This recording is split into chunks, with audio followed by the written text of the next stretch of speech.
Hello guys, welcome to Fiction Quest. So in this video, we will see, what if Harry woke up in his cupboard at age 5 with the memories of a Dark Lord. If you enjoy these kinds of stories, don't forget to show us some love by hitting the like button and subscribing to the channel. Your support means the world to us. Now, let's start the story. Chapter 1, The Cupboard and the Crown. The darkness was absolute. Harry's eyes opened to nothing, not the soft nothing of a dimmed room, but the complete absence of light that meant the cupboard door was closed, the crack beneath it blocked by the draft excluder Aunt Petunia used in winter. His body ached. His stomach felt hollow. His cheek throbbed where it pressed against the thin mattress, and he knew without checking that the skin there was tender, probably bruised. These sensations were familiar.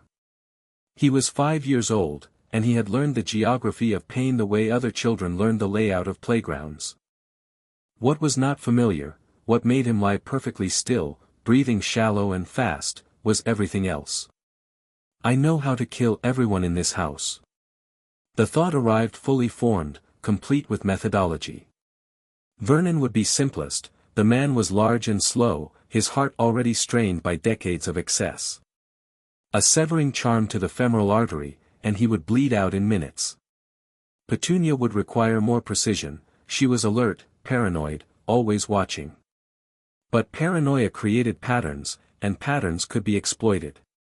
Dudley was a child, and children were fragile, and Harry's breath caught. His small hands clenched into fists, fingernails biting into palms. No. These weren't his thoughts. Couldn't be his thoughts. He was 5 years old. He didn't know what a femoral artery was, except he did. He knew exactly where it ran through the thigh, knew the pressure required to sever it, knew the particular shade of red that arterial blood sprayed versus the darker flow of venous damage. He knew how magic worked. He knew he was a wizard. He knew his name was Harry James Potter, son of James and Lily, and he knew that his parents had died, been murdered, protecting him from a Dark Lord named Voldemort. He knew these things the way he knew his own heartbeat. But layered beneath that knowledge, threaded through it like silver wire through dark cloth, was something else. Someone else. Memories. A castle on a mountainside, stone and snow, the first time he had looked upon Durmstrang and felt like he was coming home. No. Not me. I've never been there.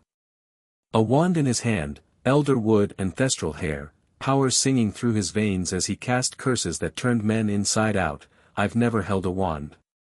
A boy with auburn hair and brilliant blue eyes, laughing in golden summer light, and the feeling in his chest that was worse than any wound because it was joy and it was terror and it was, I don't know him.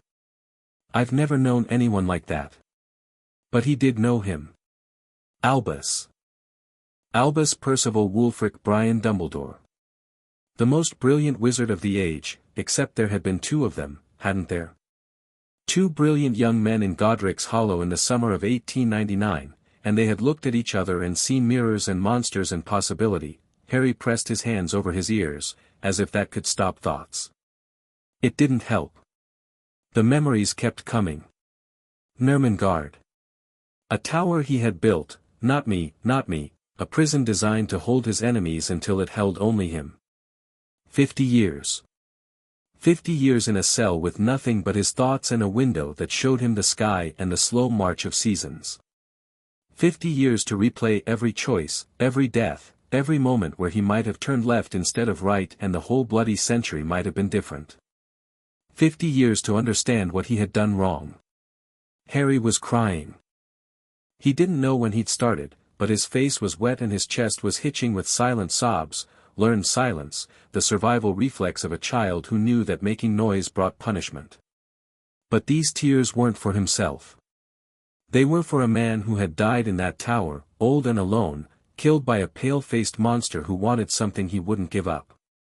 The location of a wand. The Elder Wand. One of 3 objects that, together, would make a wizard the master of death. Harry's sobs turned into something closer to hysteria.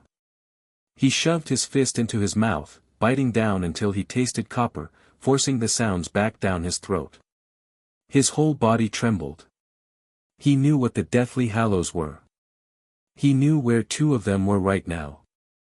He knew he was lying in a cupboard under the stairs of number 4 Privet Drive, and in approximately 6 years a man named Rubeus Hagrid would break down the door of a shack in the sea and change everything, and in approximately 12 years a war would end with bodies on the ground and survivors who would never really heal.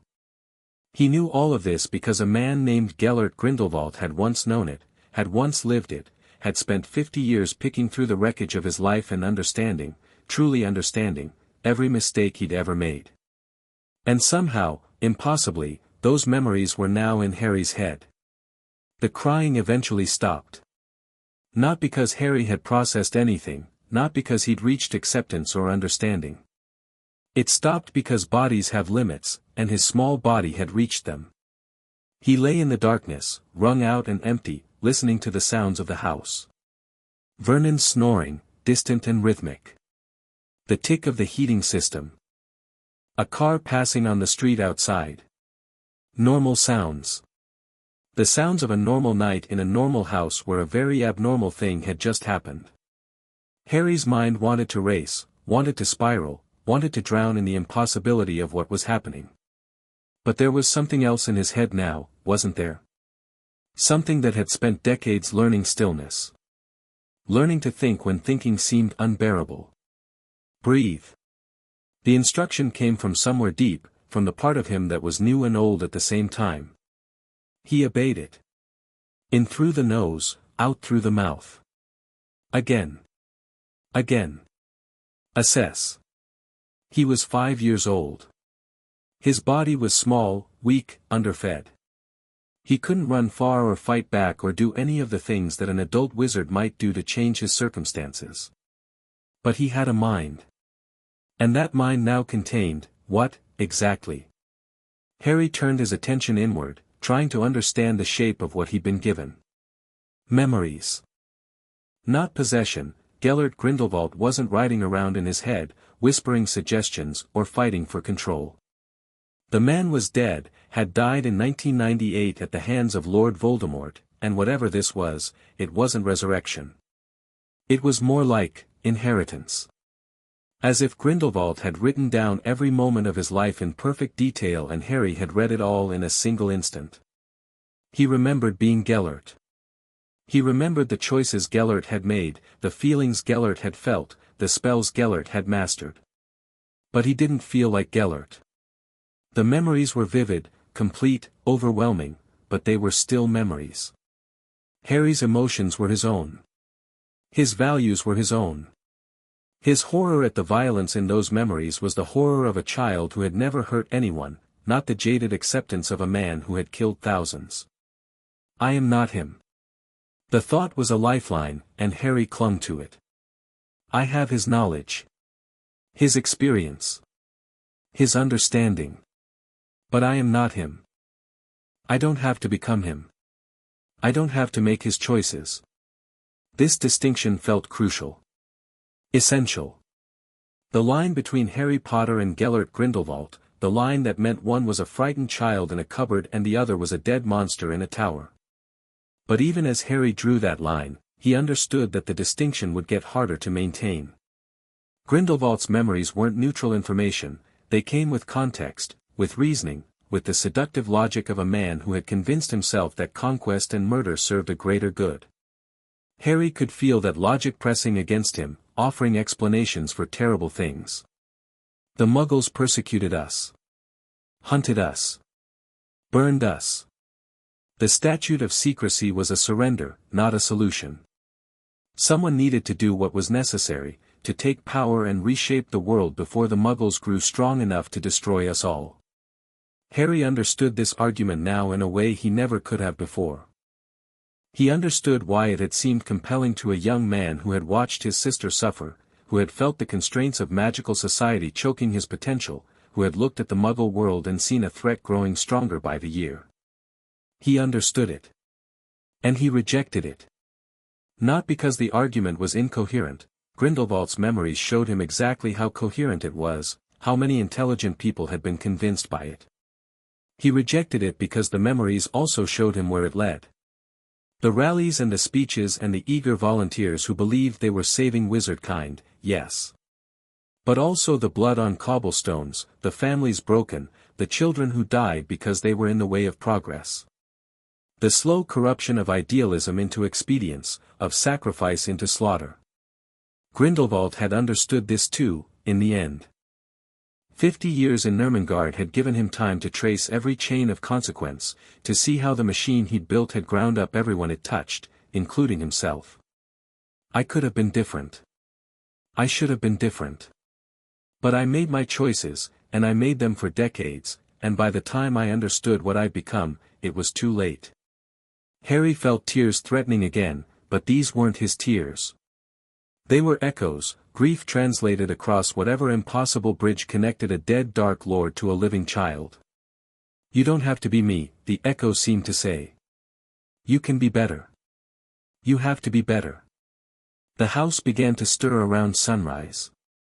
Harry heard Vernon's heavy footsteps first, descending the stairs with the particular rhythm of a man who expected the world to arrange itself around his comfort. Then Petunia's lighter steps in the kitchen, the clink of dishes, the smell of bacon beginning to drift through the thin cupboard door. Normally Harry would lie still until the bolt slid back, until a sharp voice commanded him to make himself useful. But this morning he sat up, slowly, wincing at the protests from his bruised body, and considered his situation with new eyes. He was trapped in this house. That was the immediate reality. A 5-year-old couldn't simply leave, couldn't survive on his own, couldn't walk into the magical world and demand sanctuary. He had no wand, no money, no allies. The protections his mother had died to give him were tied to this place, to Petunia's blood, and Dumbledore would have made certain that Harry stayed within them. Dumbledore. The name sent a complicated cascade of emotion through Harry. Love and resentment and admiration and betrayal and grief, all tangled together so tightly he couldn't separate them. Gellert had loved Albus. That was the simple truth beneath everything else. 2 months of summer madness in 1899, 2 boys who had seen in each other the one person in the world who might understand, who might keep up, who might help them become what they were meant to be. And then Ariana had died, and Albus had broken, and Gellert had run, and neither of them had ever really recovered. Harry felt that love now, a ghost of passion and possibility that had never really died even after decades of war and imprisonment. But he also felt the cold assessment that had come later, when Gellert had had time to understand who Albus had become. Manipulative. Secretive. Convinced of his own righteousness while condemning others for the same sin. He spent his whole life atoning for the summer we shared, and he's never once admitted that his atonement looks remarkably like consolidating power. This wasn't fair, exactly. Dumbledore was also brave and brilliant and genuinely committed to protecting people. The memories showed that too, the duel in 1945, when Albus could have killed Gellert and chosen imprisonment instead. The decades of fighting Voldemort's rise, mostly alone, mostly unrecognized. The genuine grief when he'd visited Nurmengard once, near the end, and they'd looked at each other through iron bars and hadn't known what to say. But the manipulation was real. Dumbledore played games with people's lives, positioned them like chess pieces, kept secrets that cost innocent people everything. He had done it to Gellert, had done it to countless others, and, if Harry's instincts were right, was doing it to Harry now. Why else would the boy who lived be stashed with muggles who hated him? Protection, yes. The blood wards were real. But there had to be magical families who would have taken Harry in, who could have provided both protection and love. Dumbledore had chosen this house, these people, this suffering, and Harry wanted to believe it was for good reasons, but he couldn't quite make himself believe it. He wants me humble. Moldable. Ready to sacrifice myself when the time comes because I've never had anything worth living for. The thought was cynical, maybe unfair. But it felt true. Harry filed it away. He couldn't confront Dumbledore, not now, maybe not for years. But he could prepare. He could build himself into something more than a weapon to be aimed at Voldemort and discarded. First, though, he needed to survive this house. The bolt slid back with its familiar scrape, and Aunt Petunia's pinched face appeared in the gap. "Up," she said. "There's work to be done." Harry moved carefully, unfolding himself from the thin mattress, ducking his head as he emerged from the cupboard.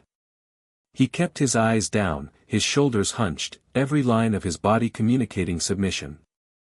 This was survival, showing the Dursleys what they expected to see, giving them no reason to look closer. But behind that mask, his mind was racing. He had spent the early hours thinking about his situation, applying decades of strategic experience to the problem of a child's captivity. The Dursleys controlled him through fear and deprivation, but those were crude tools. They could be turned. The key insight was that Vernon and Petunia weren't sadists in the clinical sense. They didn't hurt Harry because they enjoyed his pain. They hurt him because they were afraid, because his existence threatened their desperate pretense of normalcy, because every accidental display of magic reminded them that the world was bigger and stranger than they wanted it to be. Fear made people stupid. But it also made them predictable. "Yes, Aunt Petunia," Harry said, and padded toward the kitchen. The next hour passed in familiar rhythms, cooking breakfast he wouldn't be allowed to eat, cleaning dishes while the Dursleys filled themselves, enduring Dudley's casual cruelty as the larger boy, accidentally, shoved him into counters and doorframes. Harry bore it all with practiced patience, but he was watching now in a way he never had before. Vernon attacked weakness. Any sign of tears, any flinching, any indication that his blows had landed, these things provoked him, made him escalate. The solution wasn't to show strength, that would be seen as defiance, equally provocative, but to show nothing. To become boring. Vernon was a bully, and bullies lost interest in targets that didn't react. Petunia was more complicated. Her cruelty was wrapped in resentment. She had spent her childhood watching her sister be special, magical, better, and she had never forgiven any of them for it. But beneath that resentment was something else, something that flinched when Harry's bruises got too visible, something that occasionally slipped and called him by a name that wasn't boy. Petunia could be reached. Maybe. Eventually. Not through confrontation, but through patience, by being useful, reliable, and utterly unthreatening until her defenses lowered enough to remember that he was her sister's child. Dudley was the simplest variable. 5 years old, spoiled beyond reason, already showing the cruel streak that came from being taught that some people didn't matter. But he was also a child, which meant he was hungry for attention, desperate for approval, and utterly unprepared for anyone who could outthink him. Harry didn't want to manipulate a 5-year-old. The thought made something in him recoil. But the memories showed him that sometimes manipulation was just another word for influence, and influence could be used to help people become better rather than worse. Long game, he thought. No sudden changes. Nothing that draws attention. Just nudges. Until the situation is something I can survive. The day passed. Harry did his chores, accepted his meager lunch of dry bread and a glass of water, retreated to his cupboard when Vernon decided his presence was offensive. Normal. Everything normal. But in the darkness of the cupboard, with the door locked and the house settling into afternoon quiet, Harry began to experiment. Magic was real. He had always known this on some level. Unexplainable things happened around him, things the Dursleys punished him for without ever naming. But now he understood what those things were, how they worked, what they meant. Accidental magic was the raw expression of a young wizard's power, uncontrolled and unfocused. It responded to strong emotions, fear, anger, desperate desire. This was why the Dursleys' abuse had triggered so many incidents. Harry's psyche, pushed past its limits, had lashed out in the only way it could. But magic could also be controlled. Focused. Directed. Wandless magic was difficult, even for adult wizards. The wand served as a focus, a channel, a way to shape intent into effect without the enormous concentration that direct casting required. Grindelwald had been exceptional at wandless work, among the best of his generation, but even he had relied on his wand for complex or powerful spells. Harry was 5 years old, in a body that had never held a wand, whose magical core was still developing. He couldn't expect to throw around combat magic. But he could, perhaps, manage something small. He extended his hand in the darkness, palm up, and concentrated. Not on a spell, not on an effect, but on the feeling. The memories showed him what magic felt like when you reached for it, a warmth in the chest, a tingle in the extremities, a sense of potential waiting to be directed. For a long moment, nothing happened. Harry's concentration wavered, doubt creeping in. Maybe the memories were just memories. Maybe he couldn't actually do any of this, maybe he was just a malnourished child with delusions. Light. A tiny spark, hovering above his palm. Pale and flickering, barely brighter than a candle, but there. Real. Magic he had called, magic he controlled. Harry stared at it, and something cracked inside him. He could feel tears again, but these were different. These were relief, hope, proof that he wasn't helpless. The Dursleys could lock him in darkness, but he could make his own light. They could starve his body, but they couldn't touch what he really was. The spark flickered out as his concentration broke. Harry slumped against the wall, exhausted in a way that had nothing to do with physical effort. His magical core was tiny, undeveloped, strained by even that small working. But it was enough. It was a start. He had years before Hogwarts. Years before anyone expected him to be anything other than a frightened, abused child. He could use that time. Train in secret, build his strength, prepare for what was coming. The prophecy, he thought. Neither can live while the other survives. Voldemort was out there, somewhere. Weak, bodiless, but not dead. The memories told Harry things about the Dark Lord that almost no one else knew, insights Grindelwald had gleaned from fragments and rumors, from the one meeting they'd had in Ermengarde's final days. Tom Riddle had split his soul. Had anchored himself to the world through objects of power, Horcruxes that kept him tethered to life even when his body was destroyed. As long as those Horcruxes existed, Voldemort could not truly die.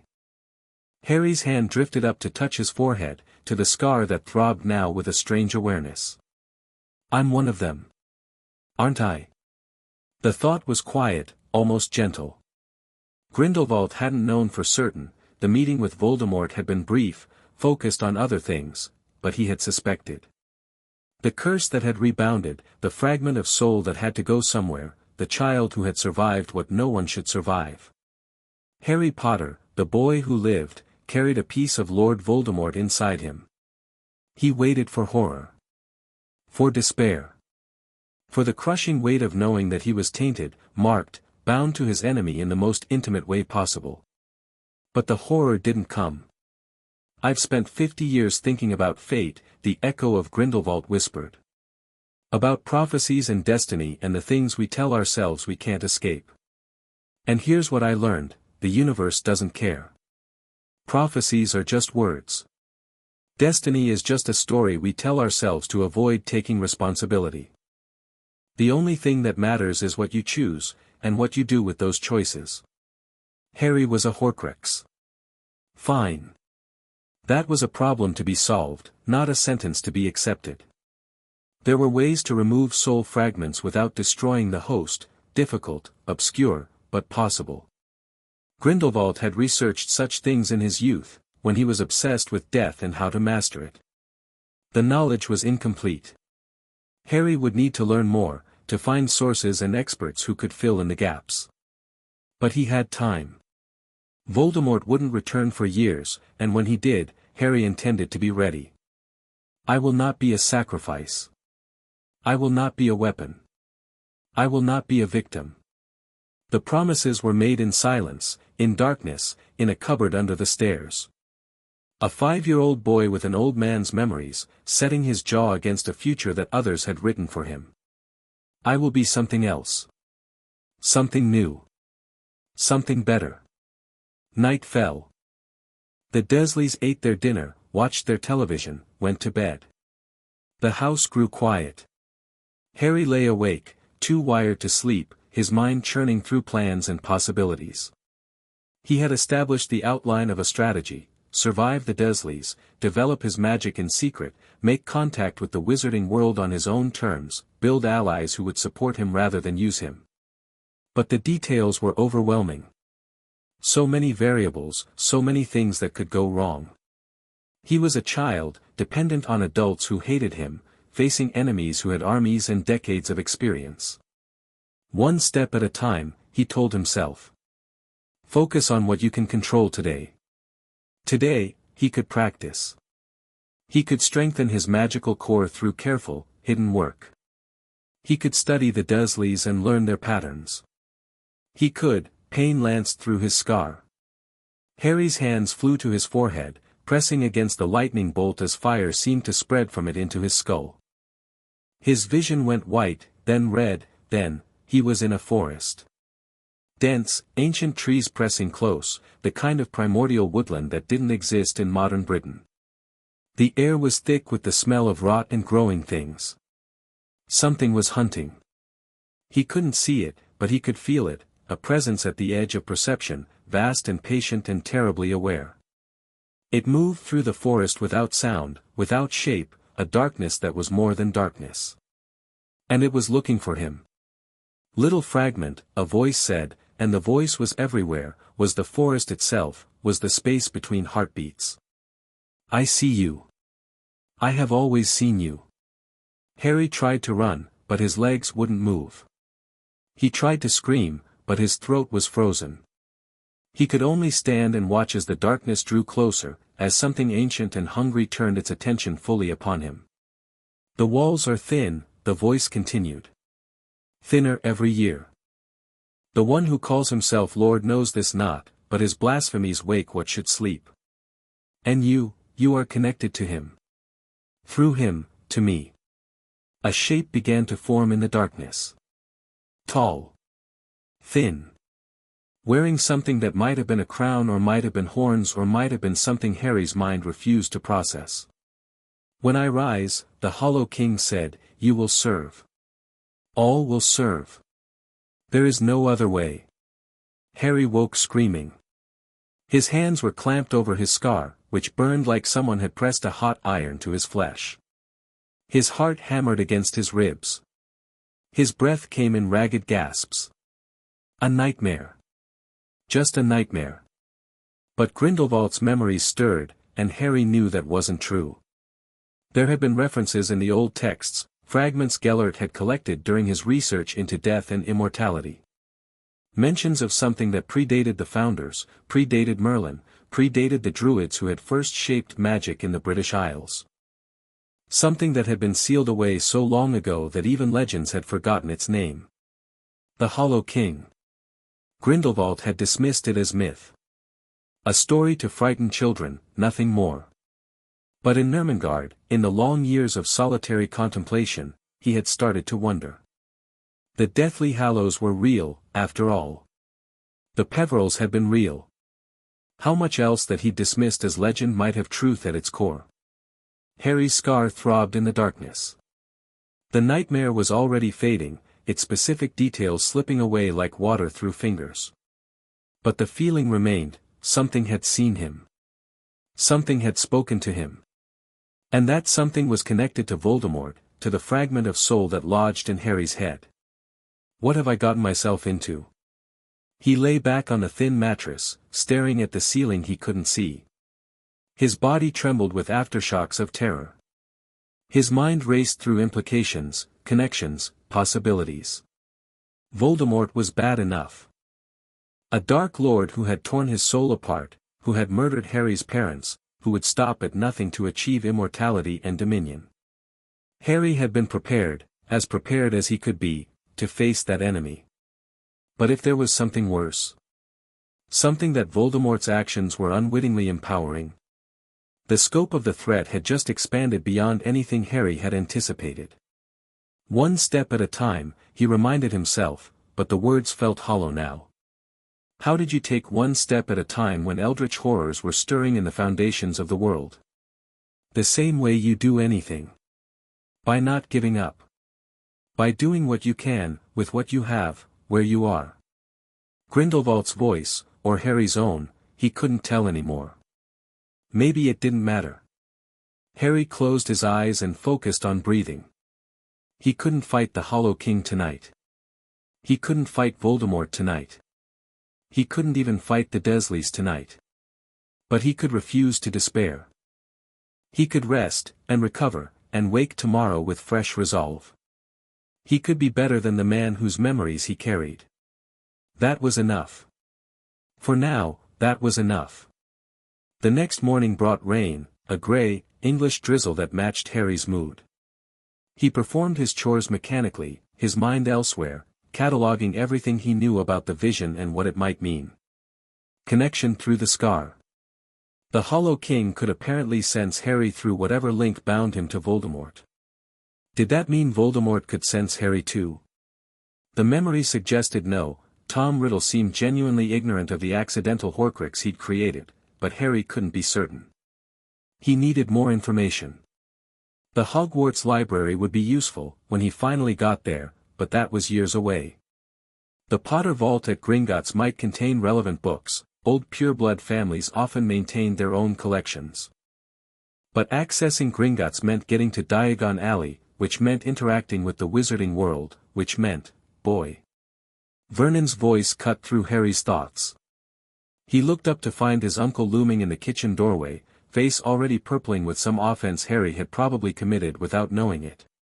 "What's this I hear about you talking in your sleep?" Harry's blood went cold. He had screamed. Last night, when the nightmare released him, he had screamed. The Dursleys had heard. "Bad dream," Harry said, keeping his voice low and unthreatening. "Sorry, Uncle Vernon. It won't happen again." Vernon's eyes narrowed. He stepped closer, and Harry forced himself not to flinch back. Flinching made it worse. "Always." "You woke Dudley," Vernon said. "He's having bad dreams now because of your freakishness. Screaming about kings and forests and other rubbish." Dudley had dreamed it too. The realization hit Harry like a physical blow. Whatever he'd experienced last night, whatever had touched him through his scar, it had bled over. Affected the whole house. Maybe the whole neighborhood.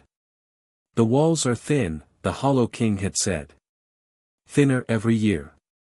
"I'm sorry," Harry said again. "I'll try to be quieter." Vernon's hand shot out and grabbed Harry's arm, thick fingers digging into flesh. "You'll do more than try, boy. I won't have your unnaturalness disrupting this family." He dragged Harry toward the cupboard and threw him inside with enough force that Harry's head cracked against the wall. The door slammed shut.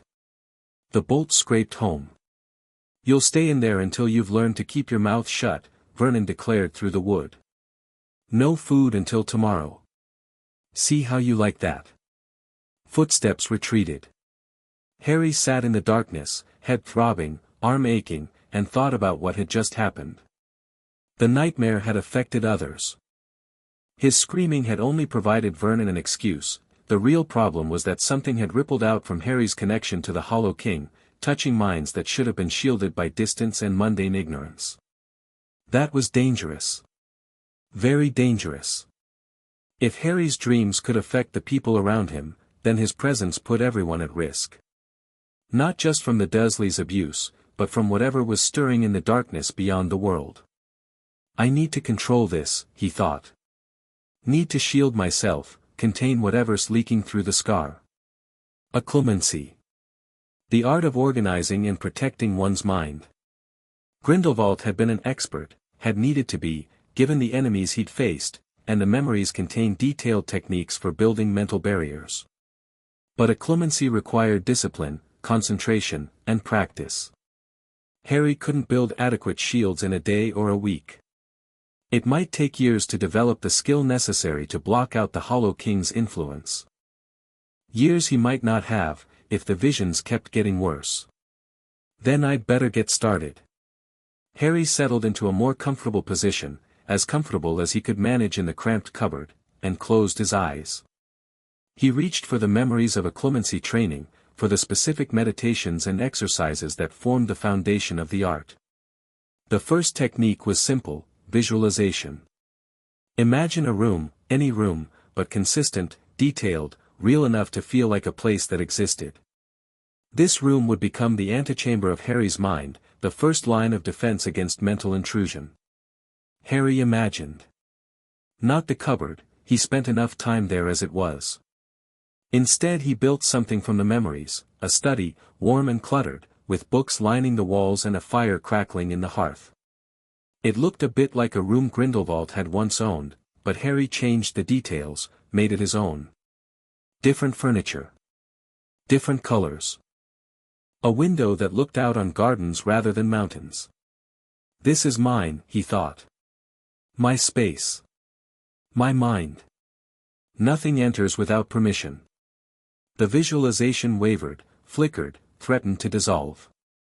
Harry's concentration was weak, undermined by hunger and pain and the ever-present fear of his situation. But he held on, forcing the image to stabilize, refusing to let it fade. Minutes passed. Maybe hours. Time moved strangely when you were focused on the inside of your own head. Eventually, Harry's concentration broke entirely, and he slumped against the wall of the cupboard, exhausted. But the room was still there. Faint, fragile, barely more than a ghost of a thought, but there. A foundation he could build on. One step at a time. Days passed. Then weeks. Harry established a routine. Chores in the morning, practice whenever he could steal moments alone, a clemency meditation before sleep. He pushed his magic carefully, never more than he could hide, building his strength in tiny increments. The nightmares came twice more. Both times Harry managed to wake before screaming, to contain the visions within his own mind. The mental room helped, it gave him a place to retreat, a barrier between himself and the thing that watched from the darkness. But the Hollow King was patient. Harry could feel it waiting, feel its attention like a weight on his consciousness. Sooner or later, the barriers would fail. Sooner or later, they would have another conversation. Harry tried not to think about what would happen then. Instead, he focused on the things he could control. His magic improved steadily, the light spell became easier, and he managed a few other small workings. Summoning small objects. Warming his hands on cold nights. Once, in a moment of desperate hunger, convincing the lock on the pantry to open long enough for him to steal an apple. That last one was risky.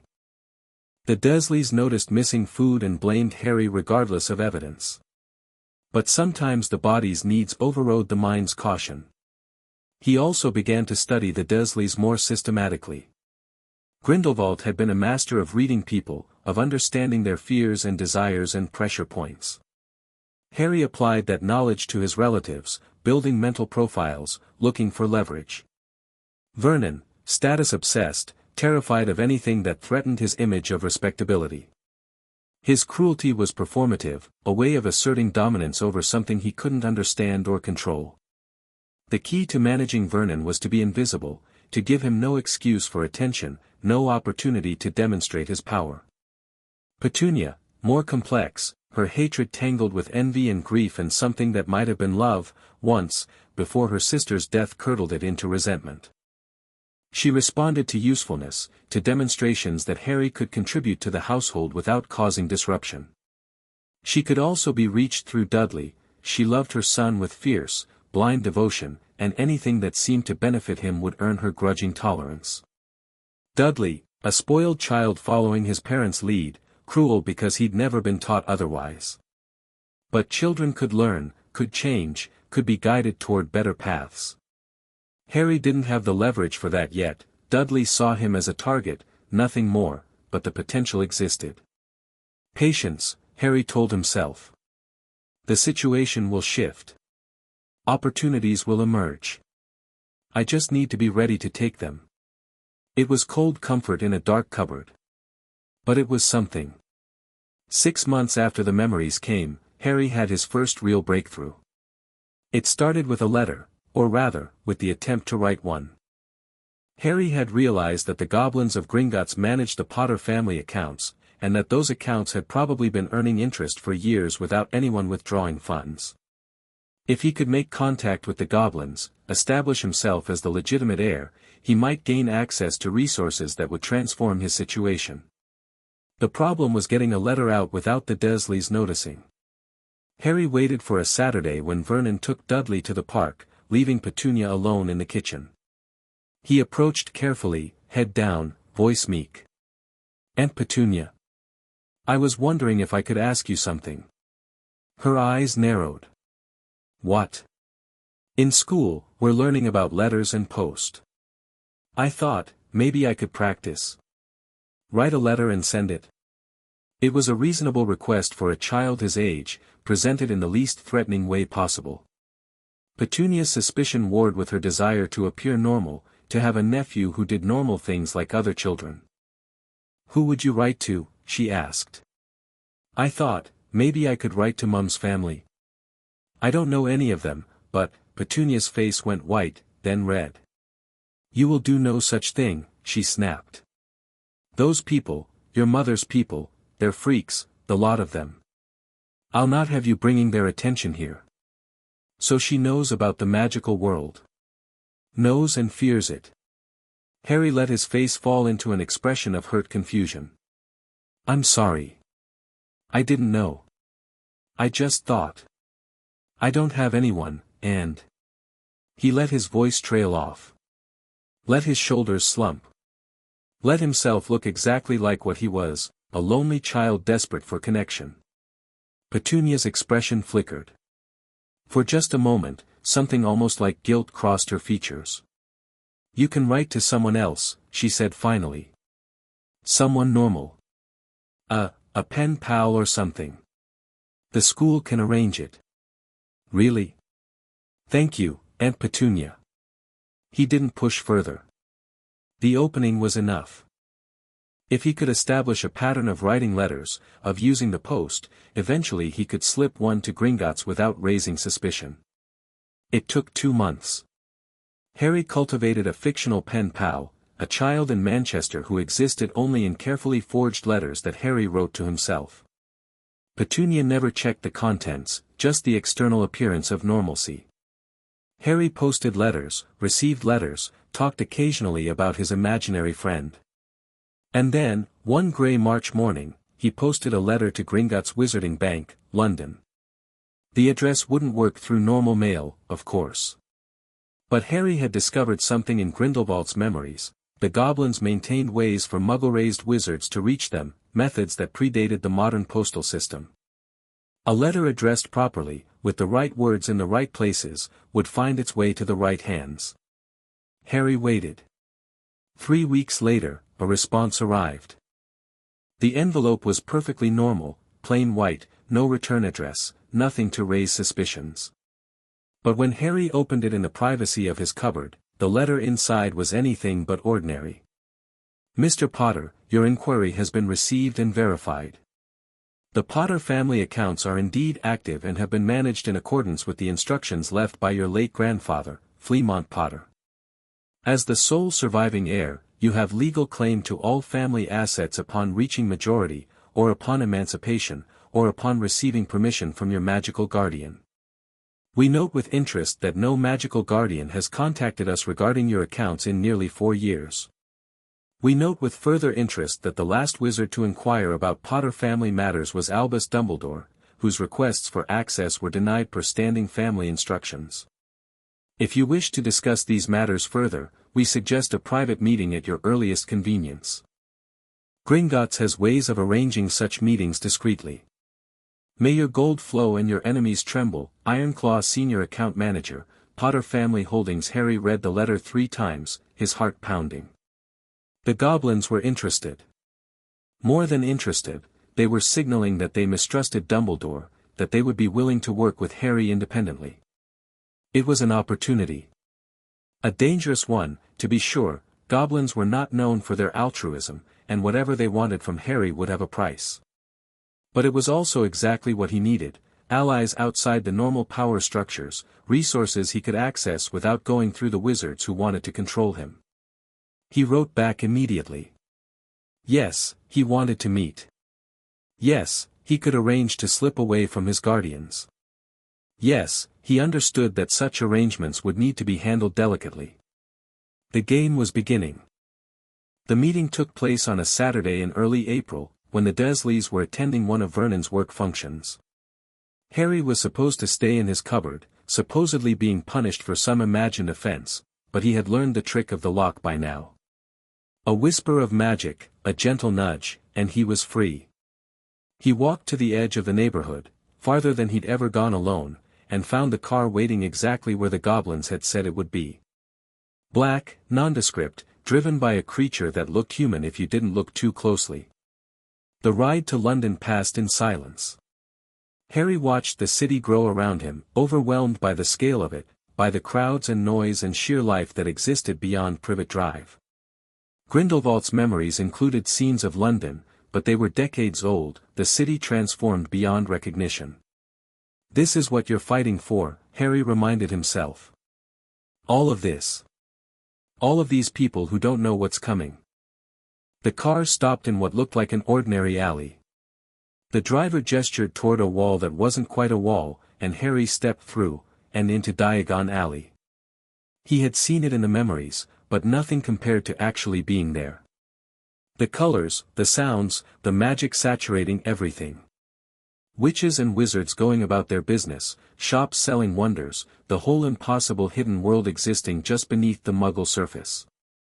Harry wanted to stop, to stare, to drink it all in. But he had a meeting to attend.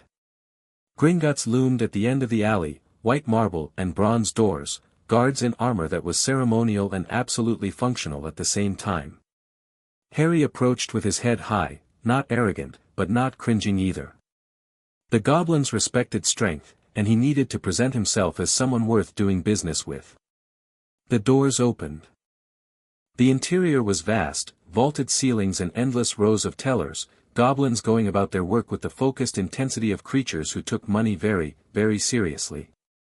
Harry approached the nearest available counter and spoke clearly. "I'm here to see Ironclaw. I have an appointment."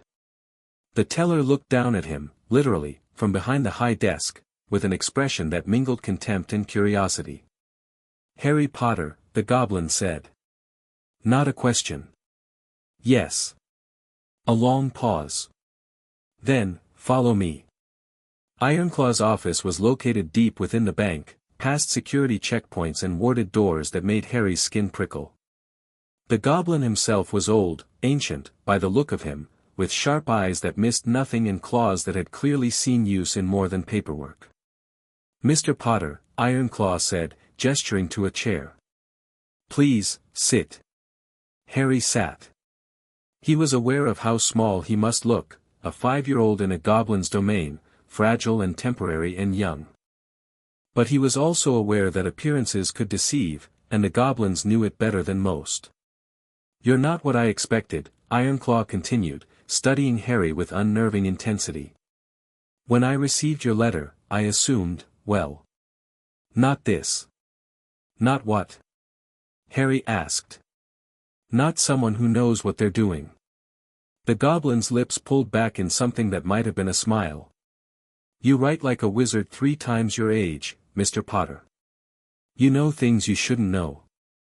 And you came here alone, without guardians or protectors, which suggests either supreme foolishness or supreme confidence." "Maybe both," Harry said. Ironclaw laughed, a harsh, barking sound. "Indeed. Maybe both."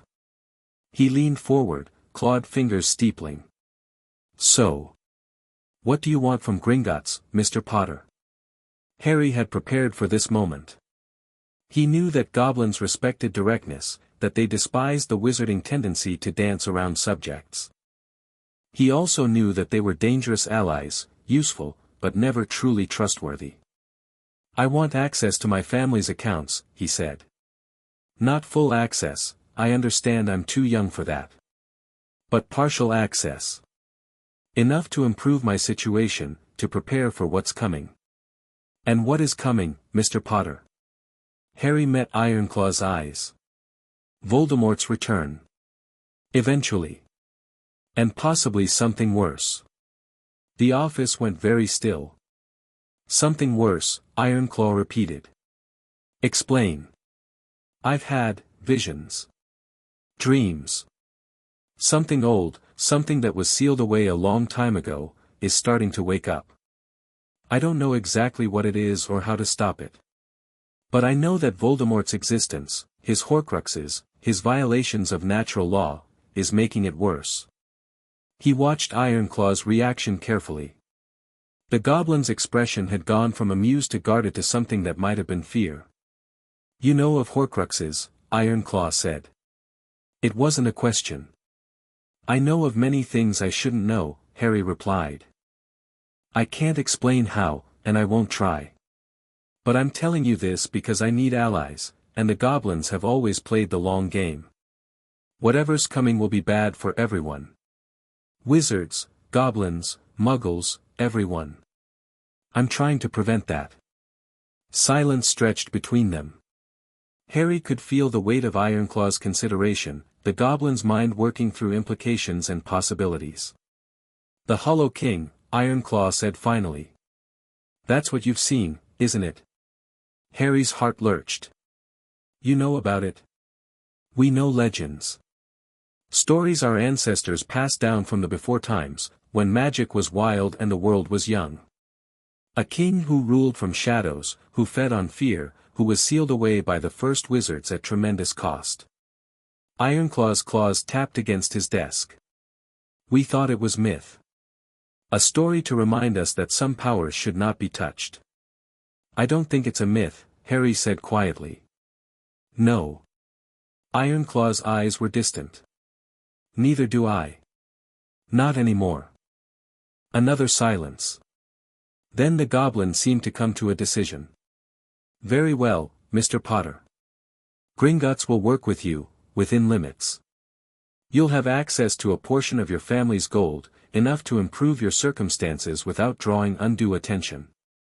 You'll also have access to certain educational resources that the bank maintains. In exchange, you'll keep us informed of what you learn about the Hollow King, and you'll remember that goblins helped you when others would not. That's fair, Harry said. But I want something else. Ironclaw's eyebrow rose. Oh. I want to know what you know. About the Hollow King, about the seals, about how to stop something like that. Whatever records you have, whatever legends, I need to see them. The goblin was quiet for a long moment. Then he nodded, slowly. That can be arranged. It will take time to gather the relevant materials, and some of them are sensitive. But yes. If you're serious about fighting this thing, you'll need to understand it first. Harry let out a breath he hadn't realized he'd been holding. Thank you. Don't thank me yet, Mr. Potter.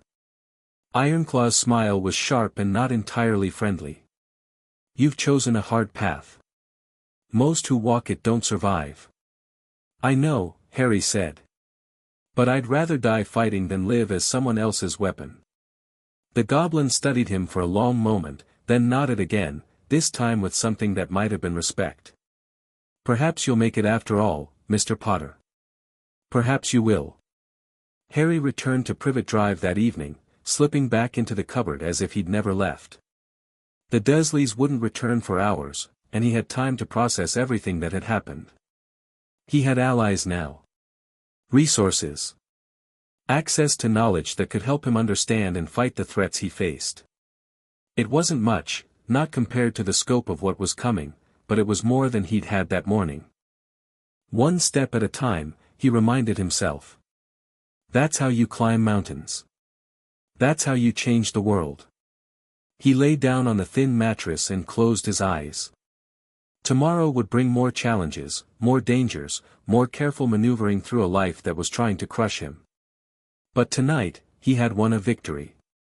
And in the darkness of his mental room, behind the barriers he was slowly learning to build, Harry Potter allowed himself something he hadn't felt in a very long time.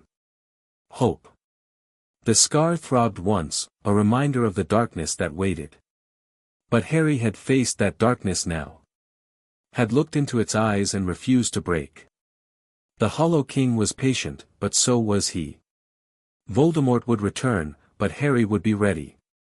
The adults who wanted to use him would find that their pawn had become a player. He was 5 years old, with an old man's wisdom and a child's unbroken heart. He would not be a sacrifice. He would not be a weapon. He would be something better.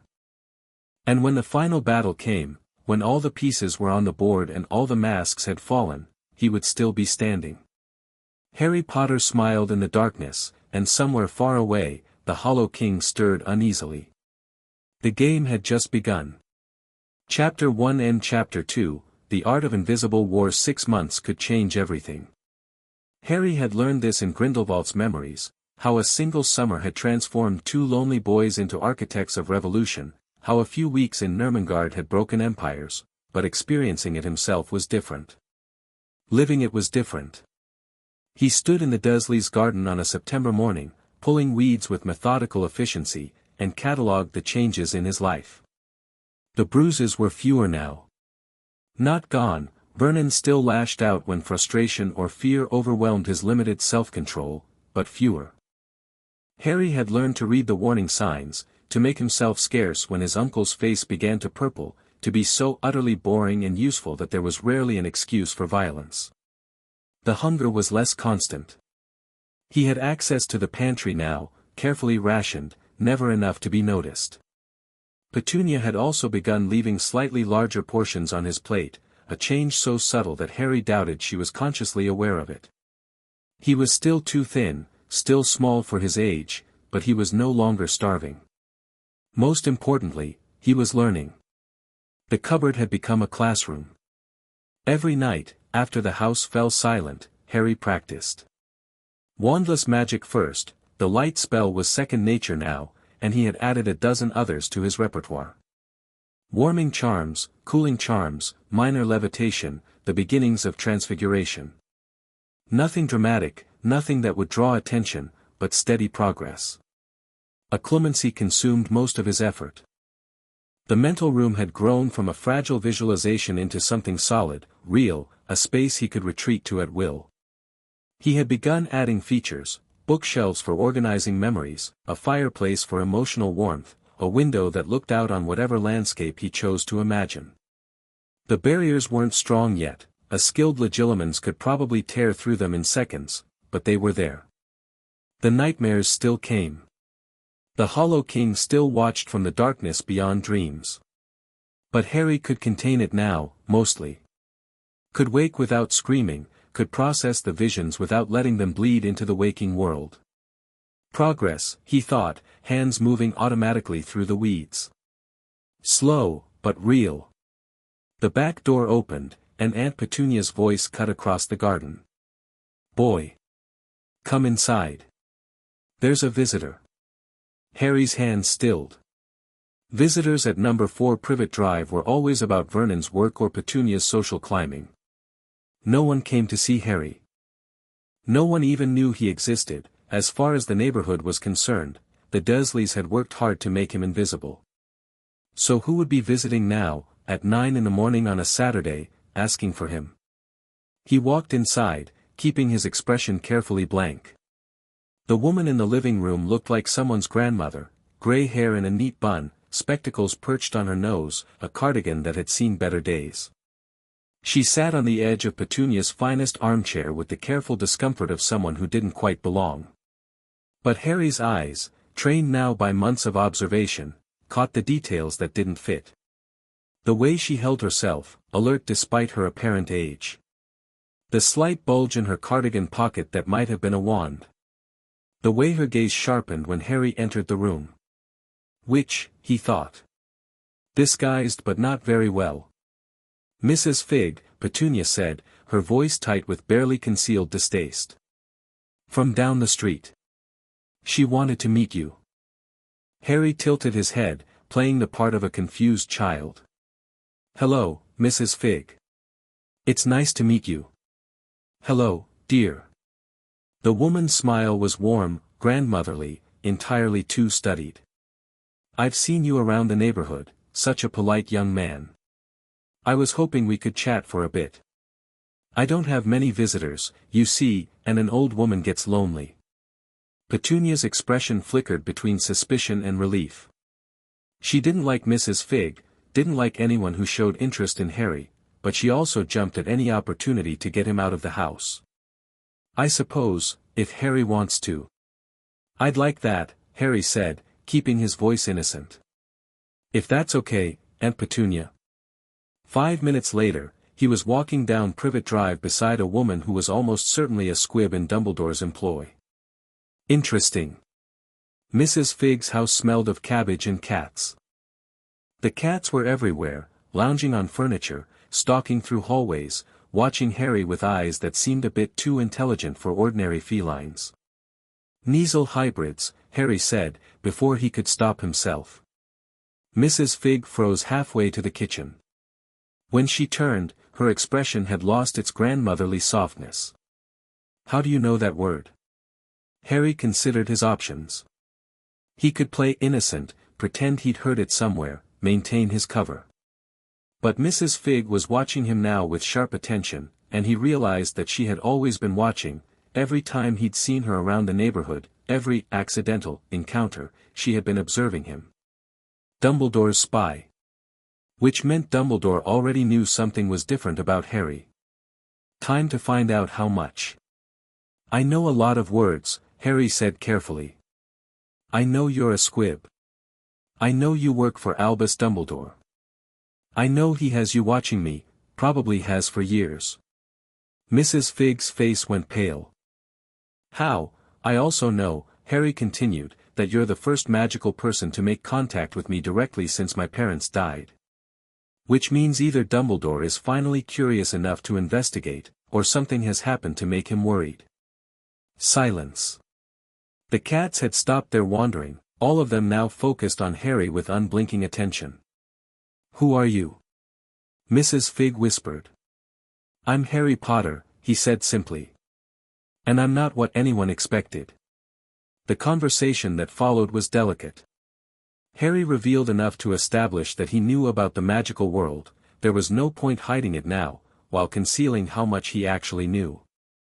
He implied that his knowledge came from accidental magic, from dreams and instincts that had given him fragments of truth. Mrs. Fig, clearly out of her depth, accepted this explanation with visible relief. Dumbledore will want to know, she said, wringing her hands. He checks on you through me, makes sure you're safe, that the wards are holding. But he's never. I mean, you've never shown any signs of being aware, Harry finished. Of understanding what I am. Yes. Harry nodded slowly, as if processing this information for the first time. What will happen now? Will I be taken away from the Dursleys? Mrs. Fig's expression flickered with something that might have been sympathy. I don't know, dear. That's Dumbledore's decision. But he cares about you, truly he does. Everything he's done has been for your protection. Has it? Harry wondered. But he kept his face innocent, his voice hopeful. I'd like to meet him someday. Dumbledore, I mean. I have so many questions. I'm sure you do. Mrs. Fig stood, clearly eager to report what she'd learned. I'll contact him today. He may want to visit, or he may, well, I don't know what he'll do. But I'll tell him everything you've told me. Thank you, Mrs. Fig. He walked home slowly, thinking through the implications of what had just happened. Dumbledore would know now that Harry was aware. Would know that his carefully maintained ignorance had cracked, that the pawn on the board was starting to look around and wonder why he was being moved. The old wizard would respond. The only question was how. The response came 3 days later. Harry was in his cupboard, practicing the delicate art of transfiguring a matchstick into a needle, when he felt it, a ripple in the wards that surrounded number 4, like a stone dropped into still water. Someone powerful had just approached the house. The doorbell rang. Harry held perfectly still, listening. Good evening. A voice, warm and deep, with an undercurrent of absolute authority. My name is Albus Dumbledore. I believe you've been expecting me. Vernon's spluttering response was audible even through the cupboard door. Then Petunia's voice, high and frightened. Then footsteps, and the creak of the living room door closing. Harry waited. Minutes passed. The murmur of conversation was too muffled to make out words, but the tone shifted, Vernon's bluster fading into sullen silence, Petunia's fear crystallizing into something harder, colder. Whatever Dumbledore was saying, it was having an effect. Finally, the living room door opened again. Harry. Dumbledore's voice, gentle and impossibly kind. Would you come out, please? I'd very much like to meet you. Harry slid back the bolt, he'd learned to unlock it from inside months ago, and stepped into the hallway. Albus Dumbledore stood in the entrance to the living room, and Harry had to fight to keep his expression neutral. The memories didn't do him justice. He was tall, silver-bearded, dressed in robes of deep purple that should have looked ridiculous but somehow seemed regal. His eyes were the blue of summer skies, twinkling with warmth and wisdom and something that might have been genuine affection. But Harry saw more than that. He saw the subtle tension in the old wizard's shoulders, the way his wand hand never quite relaxed. He saw the weight of years and secrets and impossible choices in those twinkling eyes. He saw the man who had loved Gellert Grindelwald, had imprisoned him, had never quite forgiven himself for either. And he saw the calculations. The quick assessment of Harry's condition, his demeanor, his threat level. Dumbledore wasn't here for a social visit. He was here to evaluate the situation and decide what to do about it. "Hello, Professor Dumbledore," Harry said. "It's an honor to meet you." Those blue eyes sharpened slightly. "You know who I am. Mrs. Figg mentioned you. And I've dreamed about you, I think. About a lot of things." Dumbledore studied him for a long moment, then nodded slowly. "Yes. She mentioned that you seem to know things you shouldn't. May I ask how that came to be?" Harry had prepared for this question. He had a story ready, fragments of truth wrapped in misdirection, enough to satisfy without revealing too much. But standing there, looking into those ancient eyes, he found himself uncertain. Dumbledore was dangerous. Manipulative. Willing to sacrifice people for his greater good, the very philosophy that had once bound him to Grindelwald. Harry had every reason to distrust him, to play games, to keep his cards close. And yet, this was a man who had spent a century trying to atone for his mistakes. Who had faced his demons, even if he'd never quite defeated them. Who loved deeply, if not always wisely. Grindelwald had loved him. Despite everything, the betrayal, the decades of enmity, the knowledge that Albus had been right to stop him, Gellert had loved him until the end. Be careful, Harry told himself. Love doesn't mean trust. Love doesn't mean safety. But perhaps it meant something else. Perhaps it meant that total honesty wasn't the only alternative to total deception. "I don't know exactly how," Harry said slowly. "I woke up one morning and I just knew things. About magic, about my parents, about Voldemort." He watched Dumbledore flinch at the name and filed the reaction away. "About a lot of things I shouldn't know." "What sorts of things?" Dumbledore asked, his voice carefully neutral. "Spells. History. The way magic works." Harry paused, choosing his next words with care. "Some things about you, Professor. About your past." The twinkling faded from Dumbledore's eyes. "What do you know about my past?" "Enough to understand why you made certain choices.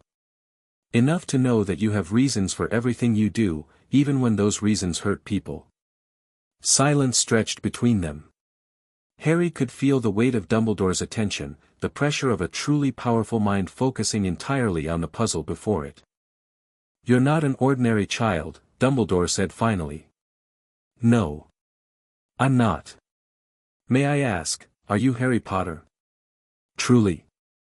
The question held more weight than its simple words suggested.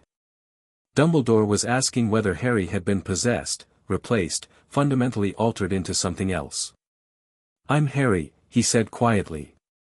"I'm still me. I just know more than I should. Understand more than I should. And I didn't ask for any of it. Dumbledore was silent for a long moment. Then he did something Harry hadn't expected. He sat down, right there in the Dursleys' hallway, lowering himself to Harry's eye level with a groan that suggested old joints protesting. "Neither did I, once," he said softly. "When I was young, younger than you might think possible, I made choices that shaped the rest of my life. I didn't understand what I was choosing at the time. I didn't understand anything, really. I just knew that I was different, that I saw things others didn't, and that the world was going to be very complicated." He reached out, and for a moment Harry thought he was going to touch his scar. But Dumbledore's hand stopped short, hovering in the air between them. "I failed people, Harry. People I loved. I made mistakes that cost lives and broke hearts and changed history in ways I'm still trying to understand. And I've spent every day since then trying to do better. Trying to be worthy of the chances I've been given." "Are you?" Harry asked. "Worthy, I mean. I don't know." The admission seemed to cost him something. "But I keep trying. That's all any of us can do." They talked for over an hour. Harry answered Dumbledore's questions carefully, revealing his knowledge in measured doses. Yes, he could do wandless magic, a little. Yes, he knew about the prophecy, fragments, nothing complete. Yes, he understood that Voldemort wasn't truly gone, that he would return someday. In return, Dumbledore explained some of what Harry had already pieced together. The blood wards, tied to Petunia's grudging acceptance, which protected him from Voldemort's followers. The reasons for his placement with Muggles, to keep him humble, to give him a childhood untainted by fame. The plan, always the plan, to prepare him gradually for the truth he would eventually have to face. It was masterful manipulation, Harry had to admit. Dumbledore made it sound so reasonable, so caring, as if every choice had been made purely for Harry's benefit.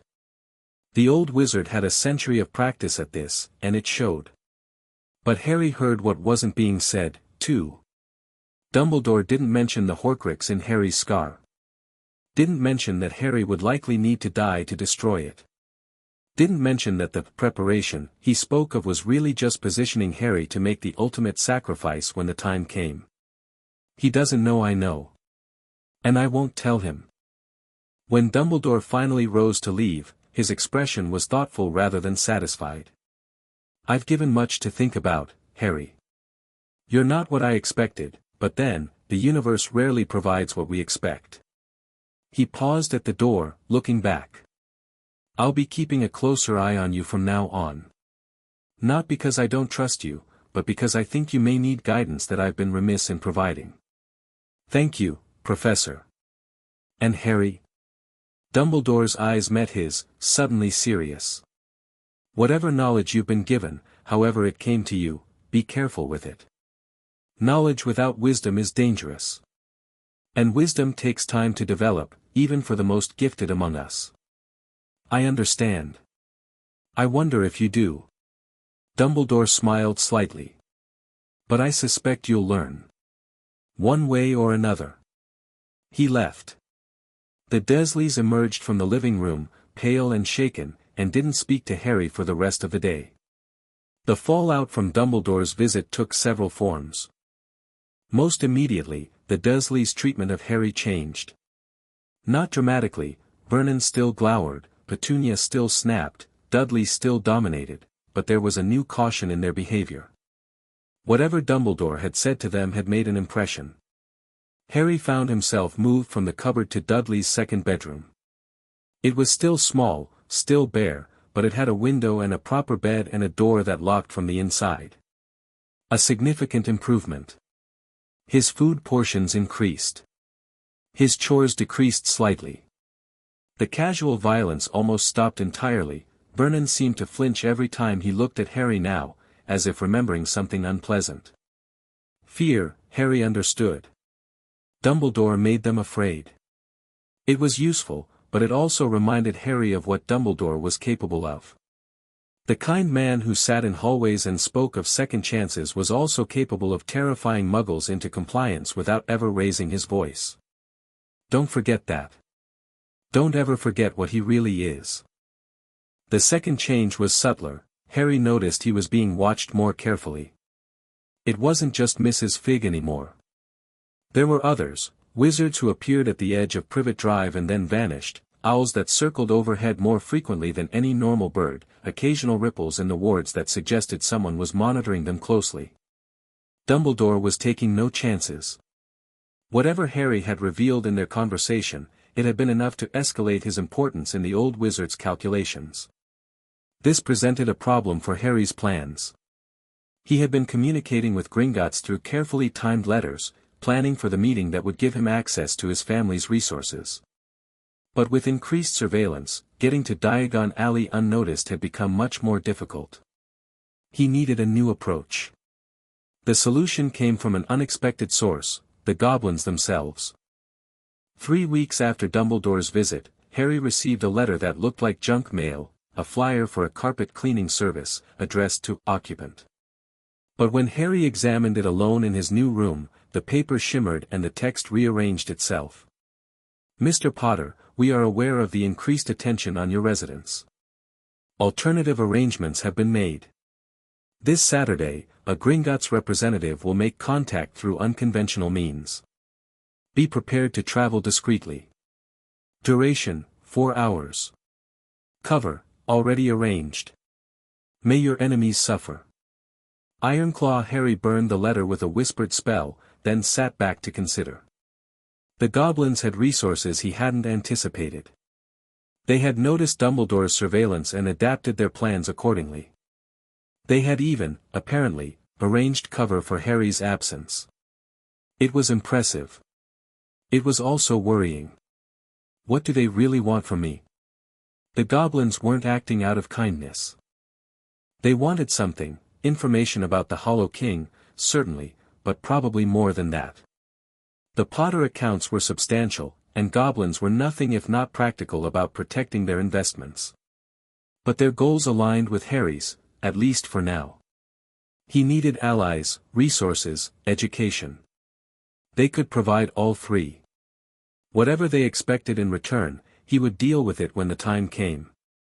Saturday arrived gray and drizzling. The Dursleys were preparing for a day out, some garden party of petunias that required Dudley's attendance and, apparently, not Harry's. This suited him perfectly. You'll stay in your room, Petunia said, not quite meeting his eyes. There's food in the refrigerator. Don't make a mess. Yes, Aunt Petunia. The front door closed. The car pulled away. Harry counted to 100, then went to the window. A man was standing at the end of the garden path. Ordinary-looking, middle-aged, dressed in the kind of nondescript clothes that made people's eyes slide right past. But when he saw Harry watching, he smiled, and his teeth were just slightly too sharp. Goblin in disguise, Harry realized. Or something working for them. He went downstairs and opened the door.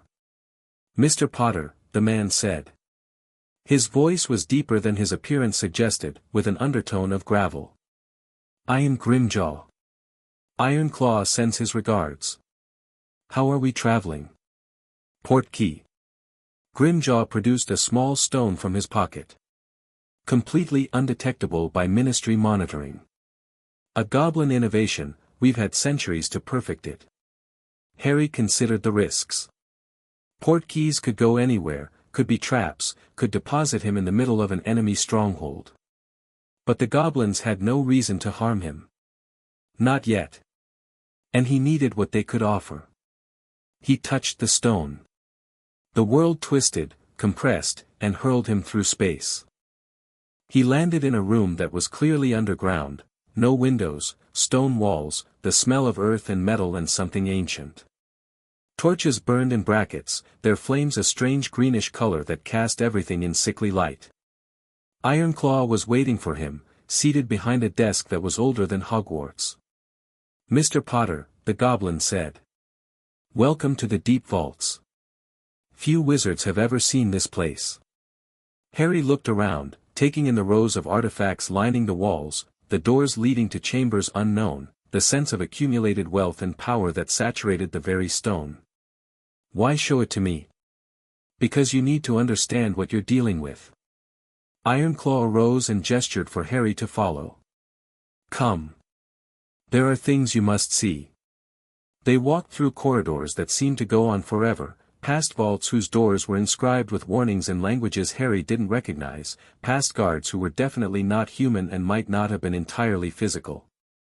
Gringotts is older than wizards realize, Ironclaw said as they walked. We were here before the founders, before Merlin, before the Romans brought their magic to these shores.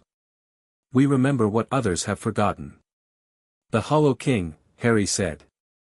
Among other things. Ironclaw stopped before a door that was smaller than the others, almost modest in its appearance. This is the Archive of Shadows. It contains our records of the before times, the age when magic was wild and the world was different. He touched the door with one clawed hand, and it swung open. Inside was a room filled with tablets, scrolls, objects that seemed to absorb light rather than reflect it. The air was thick with the weight of ages, with secrets that had been buried so long they had become part of the earth. What we know of the Hollow King, Ironclaw said, leading Harry to a particular section of the archive, is fragmentary. It existed, that much is certain. It ruled, that too. And it was sealed, by wizards who gave their lives to cage it. He pulled a tablet from the shelf, stone covered in symbols that seemed to writhe when Harry looked at them. The seals are not physical things. They exist in the fabric of reality itself, in the laws that govern how magic flows through the world. The Hollow King cannot escape while those laws hold. But Voldemort's Horcruxes violate those laws, Harry said. Ironclaw's expression was grim. Yes. Every time a soul is torn, every time death is cheated, the laws weaken. The seals strain. And the Hollow King grows stronger in its prison. Harry absorbed this. He had suspected as much from his dreams, but hearing it confirmed was different. How many Horcruxes are there? We don't know exactly. At least 5, perhaps more. The Dark Lord was not subtle in his pursuit of immortality. 7, Harry thought, drawing on Grindelwald's analysis. He would have wanted 7, because 7 is the most magically powerful number. And one of them is me. What happens if the seals break completely? Then the Hollow King rises. Ironclaw set the tablet aside. And everything dies. Goblins, wizards, muggles, it makes no distinction. It is hunger incarnate, a void that consumes all meaning. The old wizards sealed it away because they could not destroy it, and we have found nothing in 3,000 years to suggest that has changed. Harry stood in silence, feeling the weight of what he'd been told pressing down on him. This wasn't just about Voldemort anymore. It wasn't just about prophecies and personal vendettas.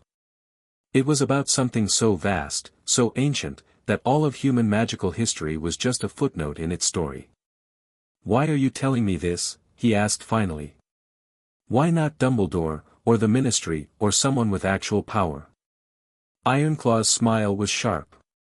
Because Dumbledore would try to manage the information, to control the response, to play his games with the fate of the world at stake.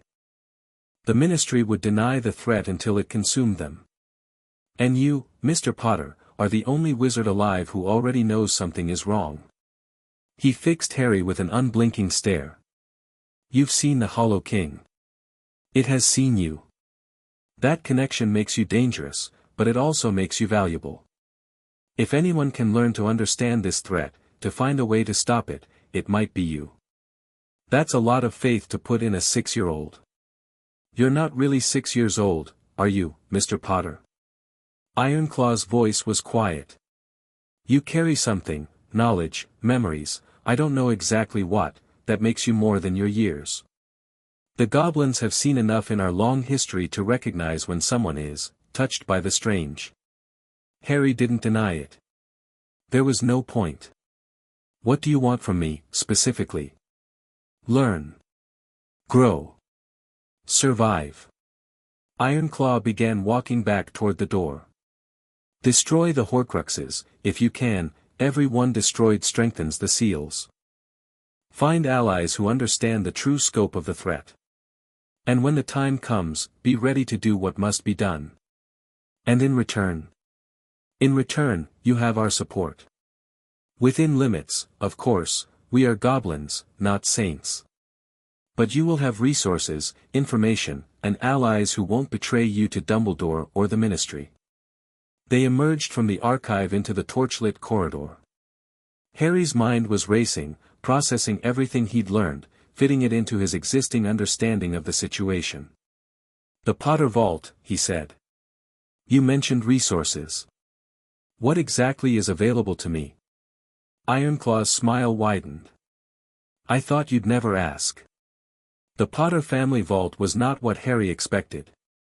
He had anticipated gold, and there was gold, mountains of it, more wealth than the Dursleys would see in 100 lifetimes. But there was also more. Books that radiated power. Artifacts that hummed with enchantments. Weapons that seemed to track his movement as he walked past. And at the back of the vault, in a place of honor, a portrait. The man in the portrait had messy black hair, glasses, a smile that was both familiar and strange. He looked like Harry would look, in another 20 years. Fleamont Potter, Ironclaw said. Your great-grandfather. The portrait was enchanted to activate only in the presence of a true Potter heir. The portrait stirred. Eyes opened, focused, and the painted man's expression shifted through surprise, concern, and something like joy. A child, Fleamont Potter said. They told me, they said the line continued, but I never, you must be James's son. Yes, Harry said. His voice was steadier than he felt. I'm Harry. Harry. The portrait's smile was warm but sad. I watched your father grow up through letters from my son. Heard about his wedding, his bravery, his death. I've been waiting here, hoping someday the vault would open again. You know things, Harry said. About the family, about magic. Things I need to learn. I know a great deal. Fleamont's eyes sharpened. And I can see that you're not an ordinary child. You carry weight, boy. Old weight. Harry didn't ask how the portrait could tell. Magical portraits were strange things, capable of perceptions that living wizards often lacked. I need to learn everything you can teach me, he said. About the family magic, about our history, about anything that might help me survive what's coming. Fleamont studied him for a long moment. Then he nodded. Pull up a chair, grandson. We have a lot to discuss.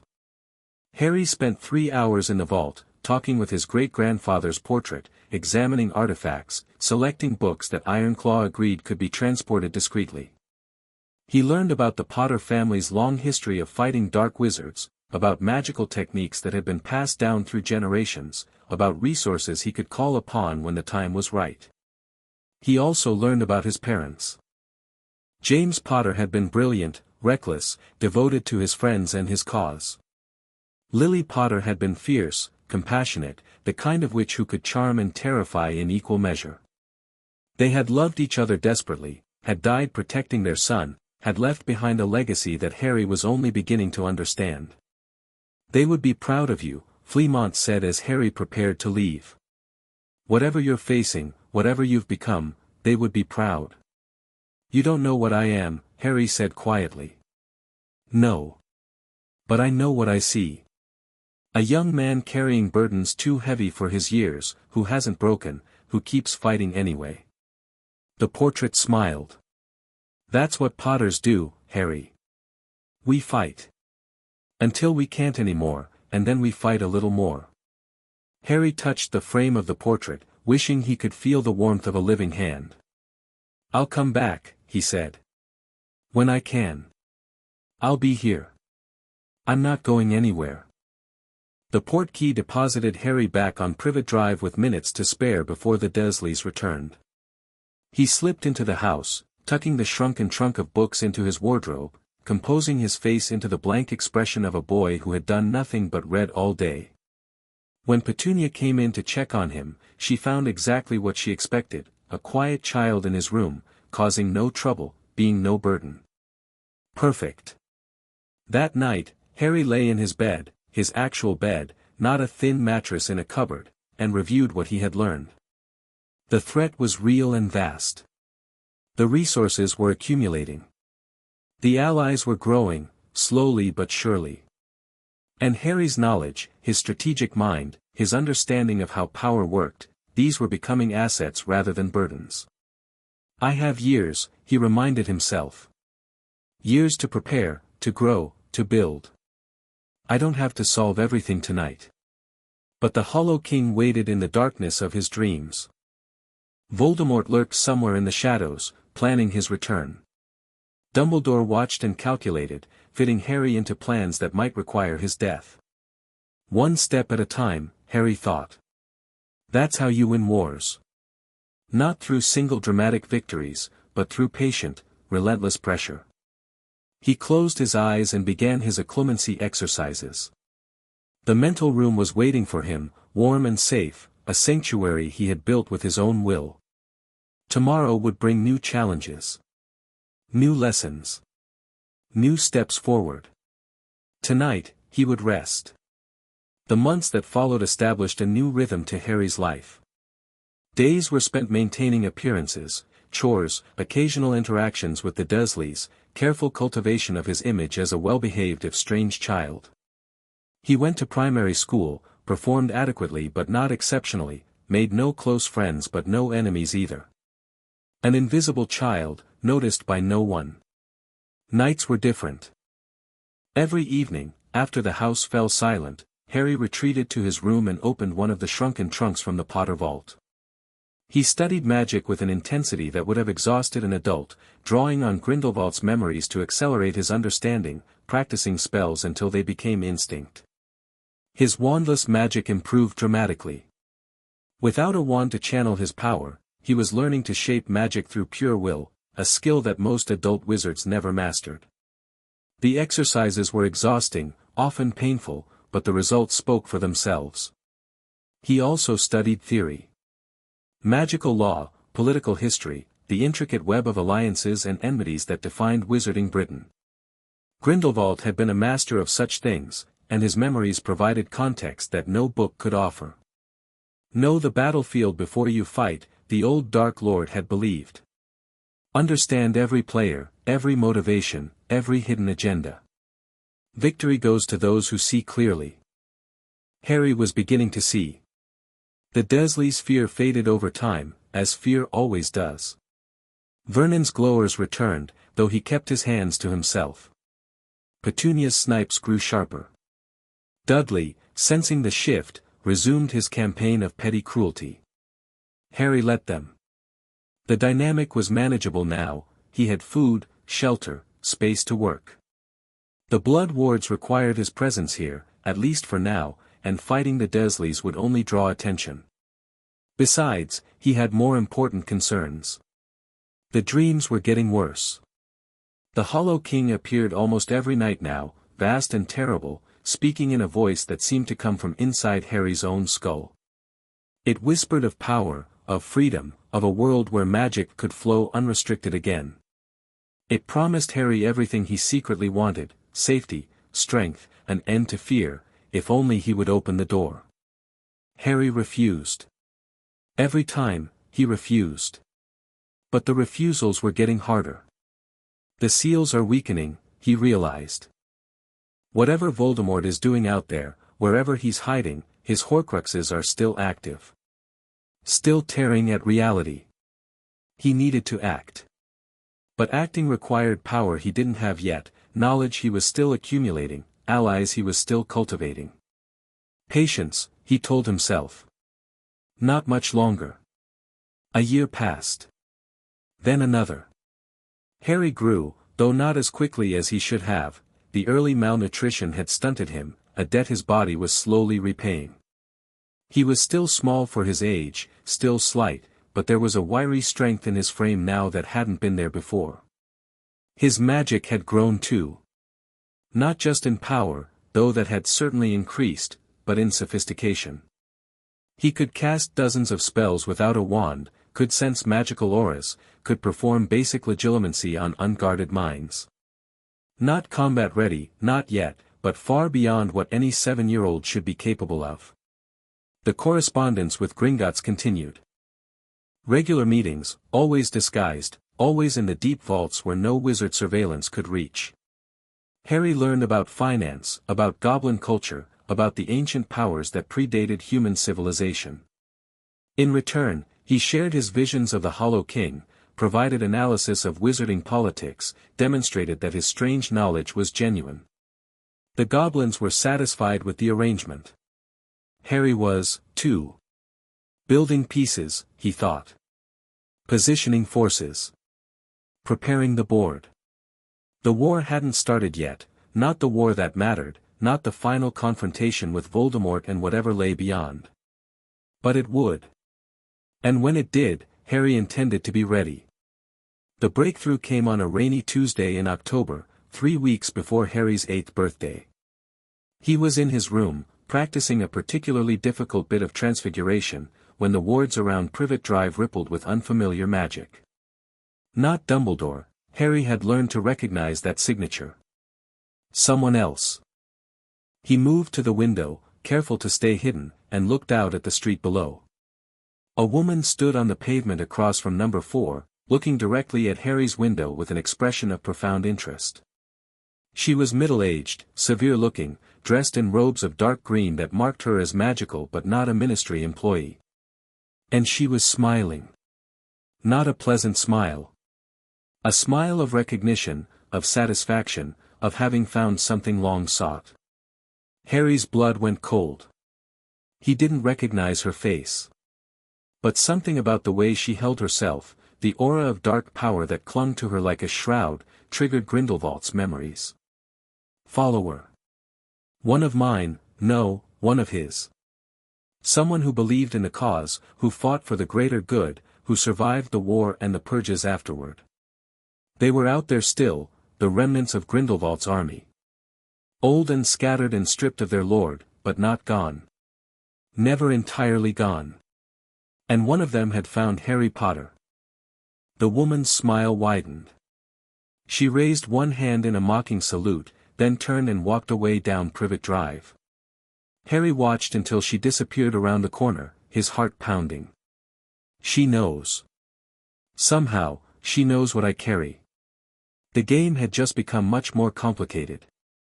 He reported the encounter to Ironclaw at their next meeting. The goblin's expression went from interested to alarmed as Harry described the woman, the robes, the aura, the smile of recognition. You're certain she was one of Grindelwald's followers? I can't be certain of anything, Harry admitted. But everything about her screamed it. The way she moved, the magic I could feel from her, the way she looked at me. She knew something. Ironclaw drummed his claws against the desk, thinking. There are survivors from the old war. Not many, Dumbledore's forces were thorough, and most who escaped died in the decades since. But a few remain. If one of them has become aware of your unusual situation, they might want to use me, Harry finished. As a symbol, or a figurehead, or just because I carry their lord's memories. Or they might want to kill you, Ironclaw said bluntly. To prevent those memories from falling into the wrong hands. Harry had considered that possibility. He didn't like it. Can you find out who she is? Perhaps. Gringotts has records of the old Grindelwald networks, financial transactions, property holdings, communication channels. If this woman is connected to any of them, we should be able to identify her. Do it. Please. I need to know what I'm dealing with. Ironclaw nodded slowly. I'll have a report for you within the month. In the meantime, be careful. The wards around your residence are strong, but they were designed to protect against Voldemort's followers, not Grindelwald's. The magic is different. Harry hadn't thought about that. The blood wards drew on Lily's sacrifice, on her love for her son. They worked because Voldemort had been the one to threaten him, because the protection was specifically keyed to that threat. But Grindelwald's followers weren't connected to Voldemort. They might be able to approach in ways the wards couldn't block. Another vulnerability. Another thing to worry about. "I'll be careful," Harry said. "But I can't hide forever. If there are people out there who know what I am, I need to understand their intentions before they make a move." "Agreed." Ironclaw's expression was thoughtful. "This may actually be an opportunity, if handled correctly. The old Grindelwald networks had resources, knowledge, artifacts, connections, that might be useful in the coming conflict. If we could turn some of those remnants to our cause. Or they might be enemies," Harry said. "People who believe in a cause I don't share, who want to finish what Grindelwald started." "That too." The goblin shrugged. "But enemies you understand are better than enemies you don't. Find out what she wants, Mr. Potter. Then we can decide how to respond." Harry returned to Privet Drive with a new weight on his shoulders. He had known his situation was precarious. Had known that his strange knowledge made him a target for anyone who understood its value. But the woman's appearance had made the danger concrete, immediate, real. "I need to accelerate," he thought. "Can't afford to wait years for Hogwarts, for the official timeline to play out. The world is moving, and I need to move with it. But how?" He was still a child, still limited by his body's weaknesses, still trapped in a muggle house with no legal standing in the wizarding world. "Allies," Grindelwald's wisdom suggested. "Find people who can act where you cannot, who can protect you while you grow strong." The goblins were useful, but limited. They operated in shadows, through finance and subtle pressure. They couldn't provide the kind of overt protection Harry might need if Grindelwald's old followers came calling. Dumbledore was powerful, but manipulative. Harry couldn't trust him, not fully, not yet. Which left, who? Harry lay in his bed that night, staring at the ceiling, running through the options. The Order of the Phoenix, he thought. Dumbledore's organization, dedicated to fighting Voldemort. Full of powerful wizards who might be persuaded to help if they understood the true scope of the threat. But the Order answered to Dumbledore. Approaching them meant going through him, accepting his guidance, becoming part of his plans. The Ministry. Corrupt and inefficient, but possessed of resources no private organization could match. If Harry could find allies there, honest people who would listen, who might act on what he knew, no. The Ministry was too compromised, too slow, too invested in denying problems rather than solving them. By the time they accepted the Hollow King was real, it might be too late. Independent actors. Wizards and witches who operated outside the normal power structures. There were always such people, hunters of dark artifacts, researchers into forbidden magic, mercenaries who would work for anyone with gold. Dangerous, but potentially useful. Make a list, Harry told himself. Research the options. Find people who might be worth approaching. It was a start. Not much of one, but a start. The month passed slowly. Harry continued his studies, his training, his careful cultivation of the Dursleys. He kept watch for the mysterious woman, but she didn't reappear. Either she was biding her time, or she had learned what she needed from that single observation. Neither possibility was comforting. Ironclaw's report arrived on schedule, delivered through the same channels as always. Harry read it alone in his room, the paper warded to incinerate if anyone but him tried to examine it. "The woman you described matches the profile of Vinda Rosier," the report read. "Former lieutenant of Gellert Grindelwald, convicted of war crimes in absentia, believed dead since 1951. If she is alive, she would be over 100 years old, though magical methods of life extension could account for the discrepancy. Rosier was one of Grindelwald's inner circle, privy to his most secret plans and powerful enough to have survived the purges after his defeat. If she has identified you as carrying Grindelwald's memories, she may view you as either an heir to continue his work or a threat to be eliminated. Recommend extreme caution. Gringotts has been unable to locate Rosier's current whereabouts or confirm her identity. She appears to have resources and capabilities beyond what our usual methods can track. We will continue investigating. In the meantime, enclosed is a port key that will transport you directly to Gringotts' deepest vaults if activated. Use it only in emergency. Harry set the letter down and let out a slow breath. Vinda Rosier. The name triggered no specific memories. Grindelwald had had many lieutenants, and Harry's access to those memories was imperfect, but the description was concerning. Someone from the inner circle, still alive, still active, still interested in continuing the old cause. Or maybe she's changed, Harry thought. People do change, over 100 years. Maybe she wants something different now. But he couldn't count on that. Couldn't risk approaching her without knowing her intentions. For now, watch and wait. Build strength. Be ready. The port key, a small copper coin, went into his pocket. He wouldn't use it unless absolutely necessary, but having an escape route was reassuring. Life continued. Harry turned 8. Then 8.5. He grew taller, stronger, more capable with each passing week. His magic deepened, his understanding expanded, his network of contacts slowly widened.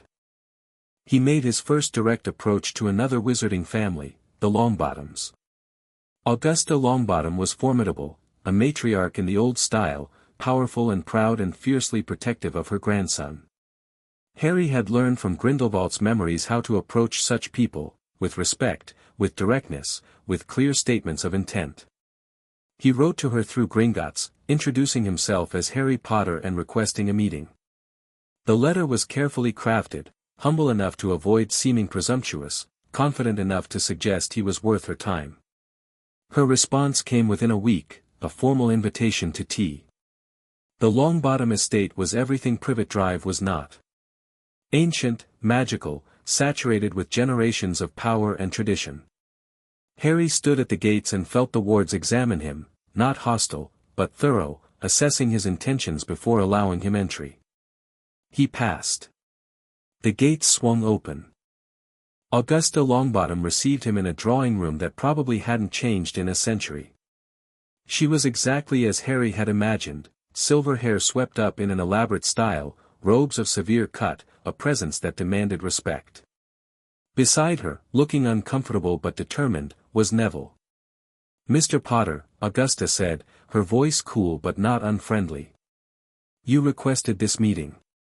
I confess to curiosity, what could the boy who lived possibly want with an old woman and her grandson?" Harry had prepared for this. He knew what he wanted to say, how to present himself, what outcome he was aiming for. "I want what you want, Mrs. Longbottom," he said. "Justice for those who hurt our families. Safety for the people we care about. And maybe, if we're lucky, a world where children don't have to grow up afraid." Augusta's expression didn't change, but something in her eyes sharpened with interest. "That's a bold statement from someone your age." "I've had reasons to grow up quickly." Harry let a little of his true self show, not everything, but enough. The weight of knowledge, the edge of determination. "I know things I shouldn't know. About the war, about what's coming, about the enemies we'll have to face. I'm looking for allies, people who understand that the fight isn't over, that Voldemort's fall was just a pause, not an end." Neville flinched at the name. Augusta didn't. "You believe he'll return," she said. "I know he will. The question is whether we'll be ready when he does." Silence stretched between them. Harry could feel Augusta evaluating him, measuring him against some internal standard. "My son and his wife gave everything to fight that monster," she said finally. "They paid a price worse than death. I won't see Neville dragged into a war he's not prepared for." "I'm not asking for him to fight," Harry said. "I'm asking for him to be my friend. To learn with me, train with me, grow strong together. So that when the war does come, and it will come, Mrs. Longbottom, no matter what any of us do, he'll be ready to survive it." He looked at Neville directly. You're going to be a great wizard someday, Neville. I can see it. But you need someone who believes in you, who pushes you, who won't let you hide from your potential. I want to be that person, if you'll let me. Neville's eyes widened. He glanced at his grandmother, then back at Harry. You really think I could be? I know you can be. The question is whether you're willing to do the work. Another long silence. Then Augusta Longbottom laughed, a surprised, genuine sound that transformed her severe face. Well, she said. I certainly didn't expect this when I received your letter, Mr. Potter.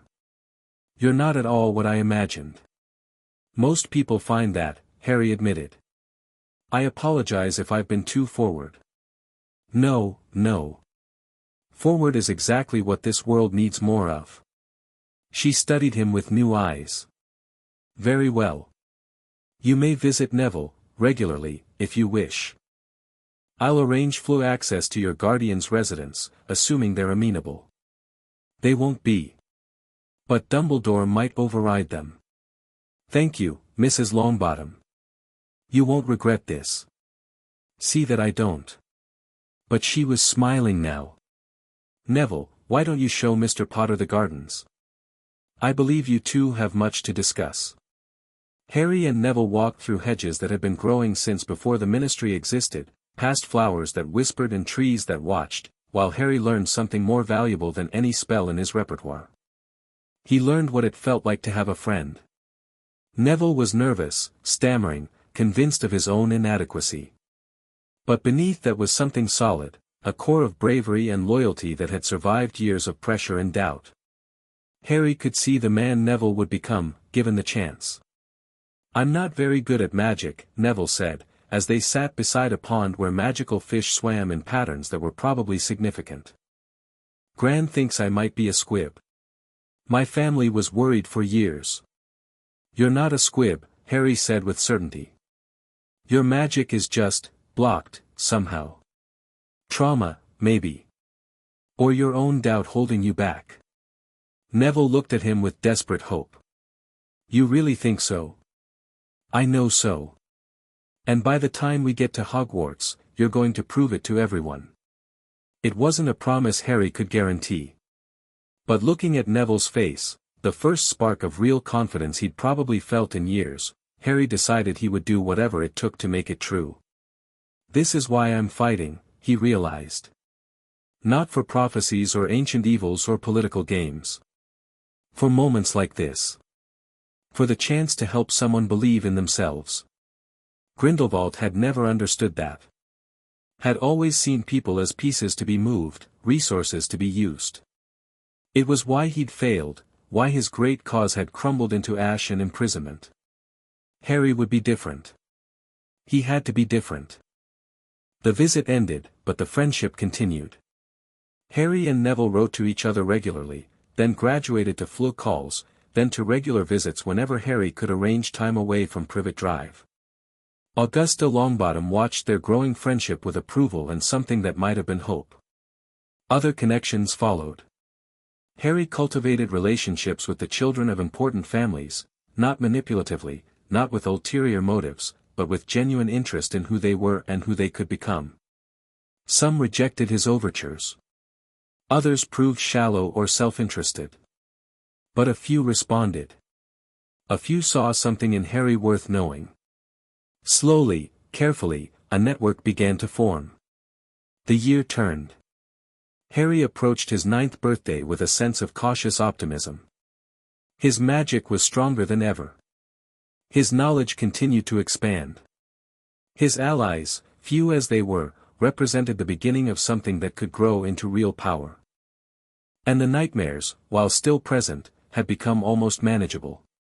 Almost. Because on the night before his birthday, the Hollow King spoke to him differently than before. The walls are thin, the voice said, vast and cold and terribly present. Thinner than they have been in 1,000 years. Soon, child. Soon I will wake, and all your preparations will mean nothing. Harry stood in the darkness of his dream, facing the shadow that wore a crown of absence. Not yet, he said. You're still trapped. Still weak. And by the time you break free, if you ever do, I'll be ready." The Hollow King laughed. It was the most terrible sound Harry had ever heard. "Ready," it repeated. "You think you can be ready for me? I am the end of all things, child. The void that waits at the edge of existence. Your preparations, your allies, your pathetic mortal defenses, they are nothing. Less than nothing. Then why are you bothering to talk to me?" The laughter stopped. "Because you interest me," the Hollow King said, after a long pause. "You carry the memories of one who sought to master death itself. You bear the mark of another who tried the same. And you have seen me, truly seen me, which means you are connected to what I am in ways you do not yet understand." "What ways?" "That would be telling." The shadow seemed to smile, though it had no face. "Grow strong, little wizard. Learn all you can. It will make your eventual submission so much more satisfying." Harry woke with his heart pounding and his scar burning like fire. He didn't sleep again that night. Morning came gray and cold. Harry sat in his room, watching the sun rise through his window, thinking about what the Hollow King had said. Connected in ways you do not yet understand.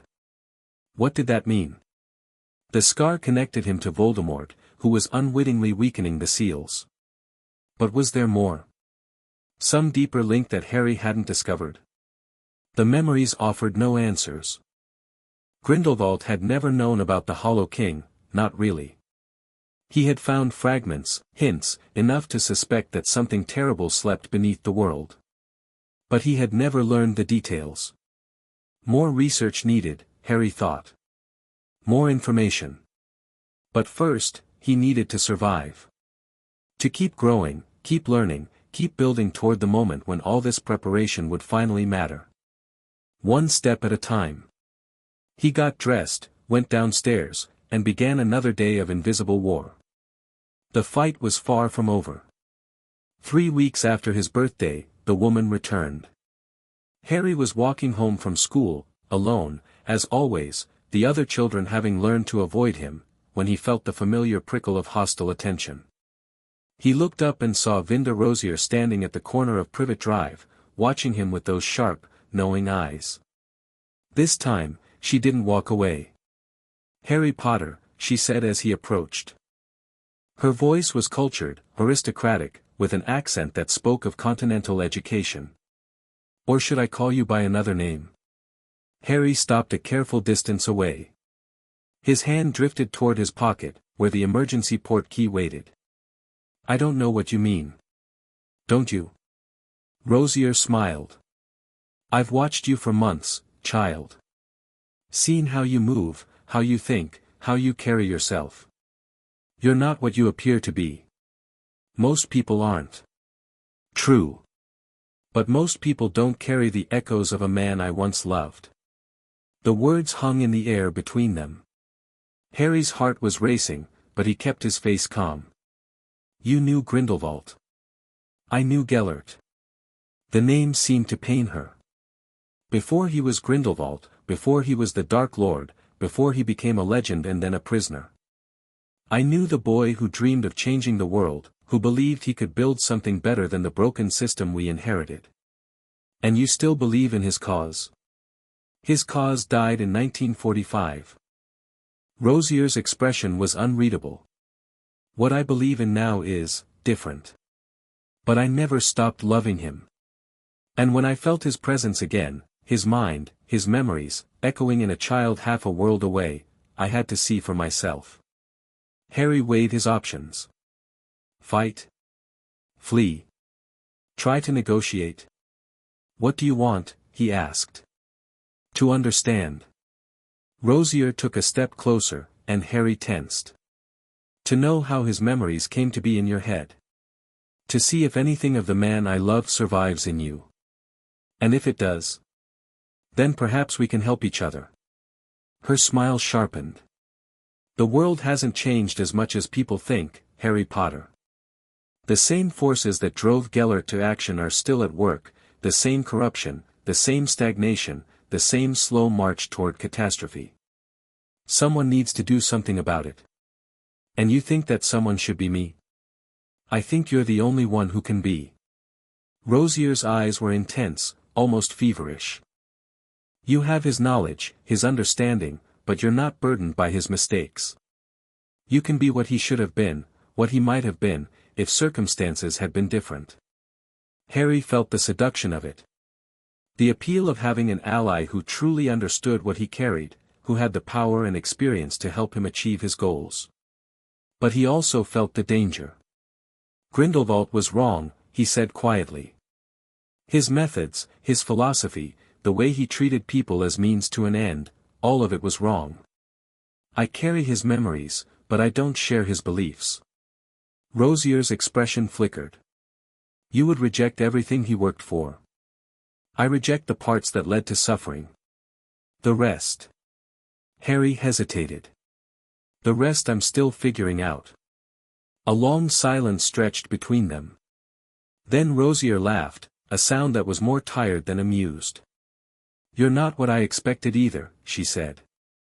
I came here thinking I would find a vessel, a child I could shape into Gellert's heir. Instead I find, whatever you are. I'm Harry Potter, he said. Just Harry Potter. Trying to survive in a world that wants to use me. Aren't we all? Rosier reached into her robes, and Harry's hand tightened on the port key, but she only produced a small card, which she held out to him. Take this. It contains a way to contact me, if you ever change your mind. Harry hesitated, then accepted the card. It was blank, but he could feel the magic woven into it. I may never change my mind. Perhaps not. But the offer stands. Rosier turned to walk away, then paused. One piece of advice, freely given, Dumbledore is not your friend.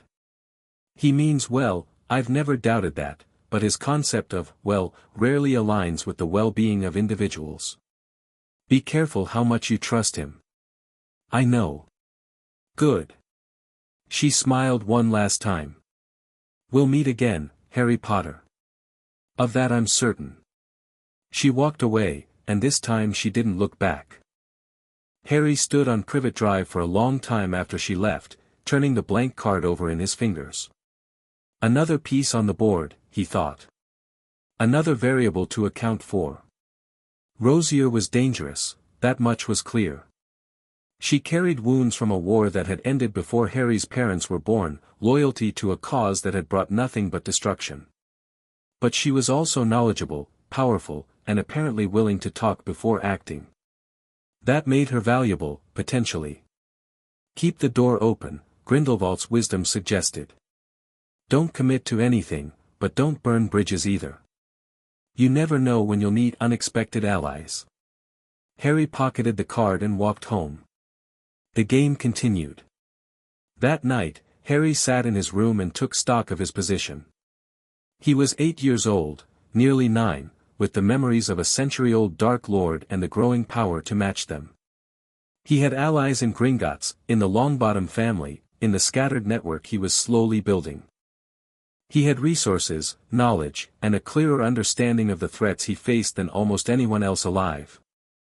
But he was also still a child, trapped in a Muggle house, watched by Dumbledore's agents, targeted by remnants of Grindelwald's movement, and haunted every night by an ancient horror that whispered promises of destruction.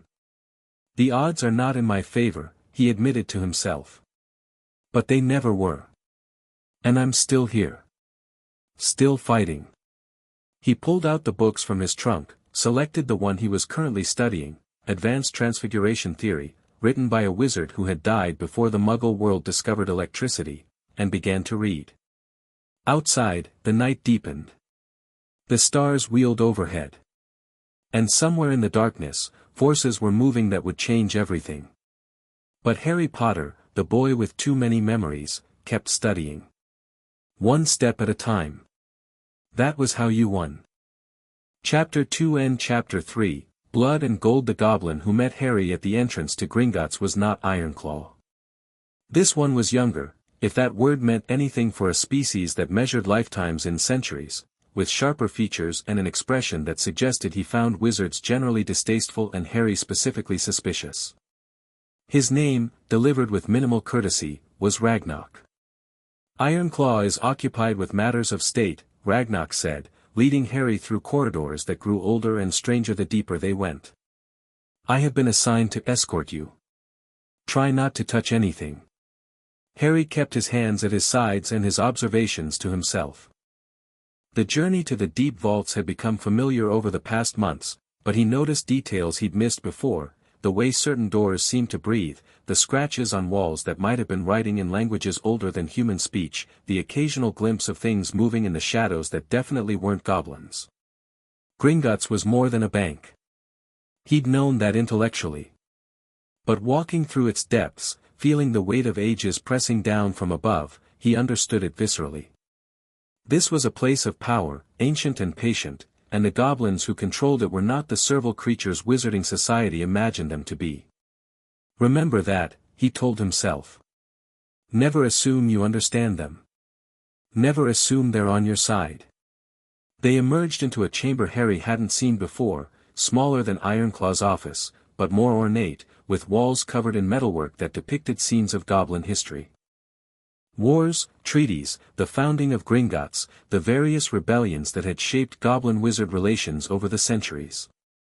And at the far end of the chamber, seated behind a desk that looked like it had been carved from a single piece of obsidian, was a goblin who made Ironclaw look young. Harry Potter, the ancient goblin said. His voice was like gravel sliding over glass. I am Gringott. Yes, that Gringott. I founded this bank when your ancestors were still painting themselves blue and worshipping trees. Harry bowed, a proper bow, the kind Grindelwald's memories told him goblins respected. It's an honor to meet you, Director. I didn't realize you were still active. Active. Gringott's laugh was dry as dust. An interesting choice of words. I am somewhat beyond active, child. I persist. I observe. And occasionally, when something sufficiently interesting occurs, I intervene. And I'm sufficiently interesting. You are unprecedented. Gringott leaned forward, and Harry felt the weight of that ancient gaze like a physical pressure. In 3,000 years of dealing with wizards, I have never encountered anything quite like you. A child with an old soul's memories. A mortal touched by the Hollow King. A piece on the board that neither side fully controls. Harry kept his expression neutral, but his heart was racing. If Gringott himself was taking an interest, the situation was more serious than he'd realized. What do you want from me, Director? Want? Gringott settled back in his chair. I want what I have always wanted, the survival and prosperity of my people. But in the current circumstances, that goal has become complicated. He gestured, and images appeared in the air between them, not illusions exactly, but something older, more fundamental. Harry saw the seals that bound the Hollow King, vast structures of magic woven into the fabric of reality itself. He saw the damage Voldemort's Horcruxes had done, the cracks spreading through those seals like frost across glass. The situation is worse than Ironclaw told you, Gringott said. We have been monitoring the seals for millennia, watching for any sign of weakness. In all that time, the degradation was slow, manageable.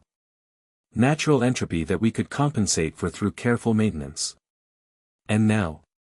Now the degradation is accelerating exponentially. Each Horcrux Voldemort created tore new wounds in reality. Each year those Horcruxes persist, those wounds fester and spread. Gringott's expression was grim. At the current rate, the seals will fail within 20 years. Perhaps sooner, if Voldemort returns and creates more abominations. 20 years. Harry had assumed he had time, decades, maybe centuries, to prepare for the Hollow King's eventual emergence. But 20 years was nothing. He would barely be an adult. What can be done? The Horcruxes must be destroyed. All of them, as quickly as possible. Each one eliminated will slow the degradation, buy us time. Gringott fixed Harry with that ancient stare. You know where some of them are. Don't bother denying it, I can see the knowledge in your eyes.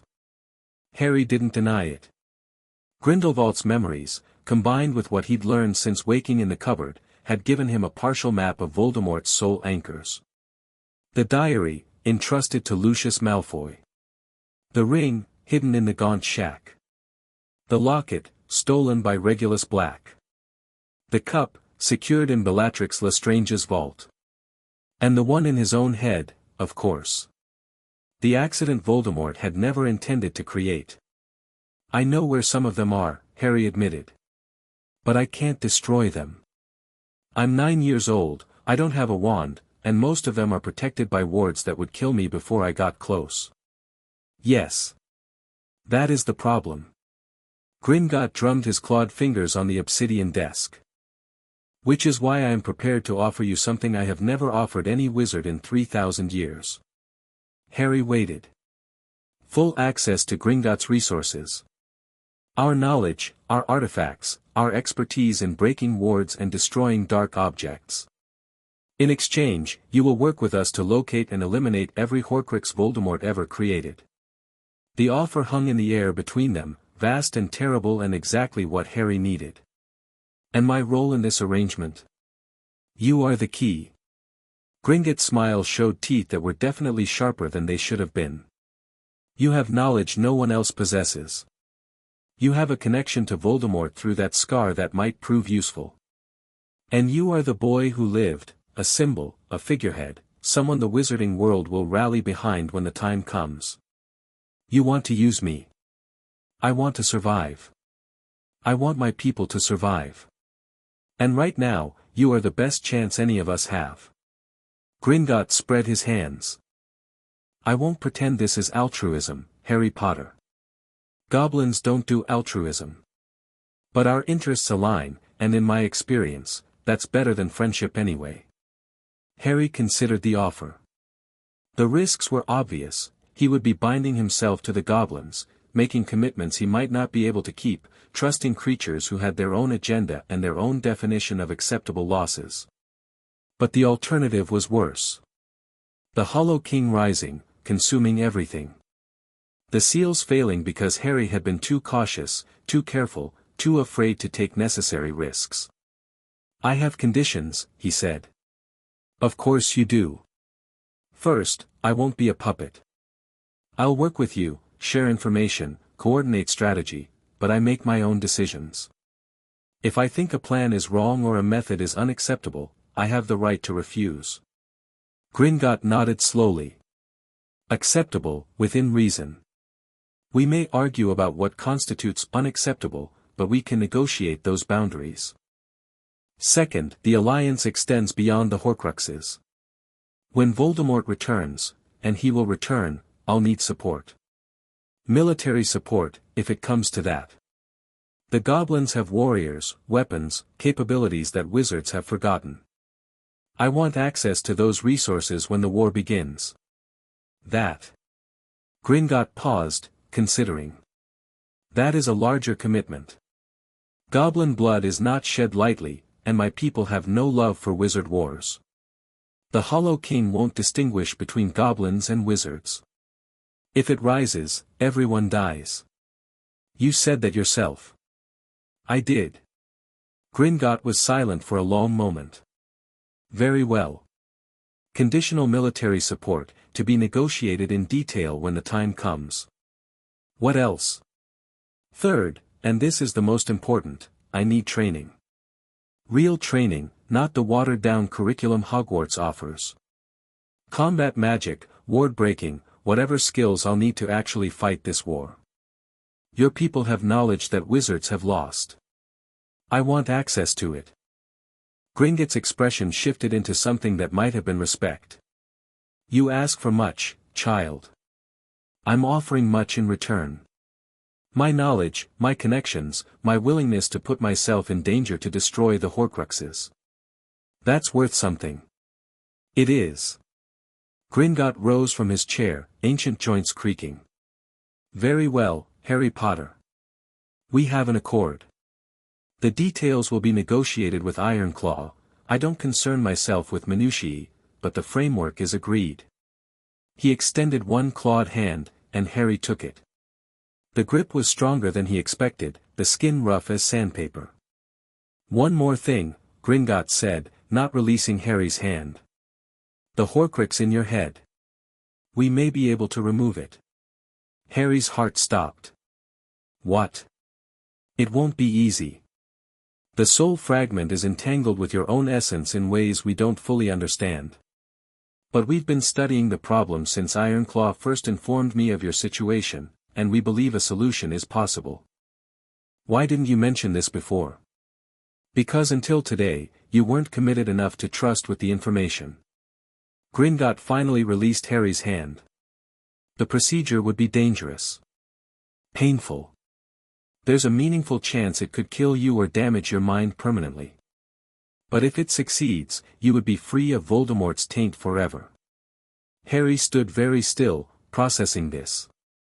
The Horcrux had been a weight on his thoughts since he'd first understood what it was, a piece of his enemy's soul, lodged in his brain, connecting him to the darkest wizard of the age. He'd assumed he would have to die to destroy it, that this was the sacrifice Dumbledore was preparing him to make. But if there was another way? How long until the procedure is ready? Months, perhaps years. We're still researching the theory, developing the techniques. But the possibility exists. Gringotts' ancient eyes held something that might have been sympathy. "Think about it, Harry Potter. When the time comes, you'll need to decide whether the risk is worth taking." Harry nodded slowly. "I'll think about it." "Good." Gringotts turned away, the audience clearly over. "Ragnarok will escort you to the Potter Vault. Ironclaw tells me you've been developing a relationship with your ancestor's portrait. Continue that. Fleamont Potter was one of the few wizards my people ever respected. His advice may prove valuable." "Thank you, Director." "Don't thank me yet." Gringotts' voice followed Harry as Ragnarok led him away. "We're all just trying to survive what's coming. Thanks are premature until we know whether we'll succeed." The Potter Vault was exactly as Harry remembered it, mountains of gold, shelves of artifacts, the portrait of Fleamont Potter waiting in its place of honor at the back. "Harry." Fleamont's painted face broke into a warm smile. "It's good to see you, grandson. You look older, somehow. More weight on your shoulders." "There's always more weight." Harry settled into the chair he'd conjured on his first visit, which had somehow remained in place despite the vault's security enchantments. "I just made a deal with Gringotts himself." "The original Gringotts?" Fleamont's eyebrows rose. "That old monster. I didn't realize he was still active. He persists, apparently. And he's very interested in the Hollow King situation. He would be. Gringotts has always played the longest game imaginable. If there's a threat to his bank's existence, and an eldritch horror certainly qualifies, he would take personal action." Harry leaned back in the chair, feeling the exhaustion of the past few hours settling into his bones. He was 9 years old, and he'd just negotiated a military alliance with an immortal goblin. The absurdity of his life never quite stopped surprising him. "Great-grandfather, I need to ask you something." "Of course." "The Potter family magic. Ironclaw mentioned it when we first met, said there were techniques passed down through our line. But I've never found any reference to them in the books here." Fleamont's expression became thoughtful. "That's because they're not in books. The Potter family magic is different. It's not something you learn, exactly. It's something you inherit." "What do you mean?" "Our family has always had a particular affinity for certain kinds of magic. Protection, mostly, shields, wards, barriers. The ability to stand between threats and the people we love." Fleamont's painted eyes seemed to look through Harry, into something distant. "It said that the first Potter was a guardian of some kind, a wizard who dedicated his life to protecting others. That dedication became part of our blood, passed down through the generations." Harry thought about his mother's sacrifice, the protection that had rebounded Voldemort's curse, that still surrounded him even now. Was that connected to this family magic? How do I access it? That's the difficult part. The family magic responds to emotional truth, to genuine commitment. You can't fake it or force it. Fleamont's smile was gentle. But I think you already have access, Harry. I can see it in you, that same drive to protect, to stand against darkness, to put yourself between danger and innocence. That's the Potter legacy. That's what makes us who we are. It's not enough, Harry said quietly. Not against what's coming. Nothing is ever enough. But it's a foundation.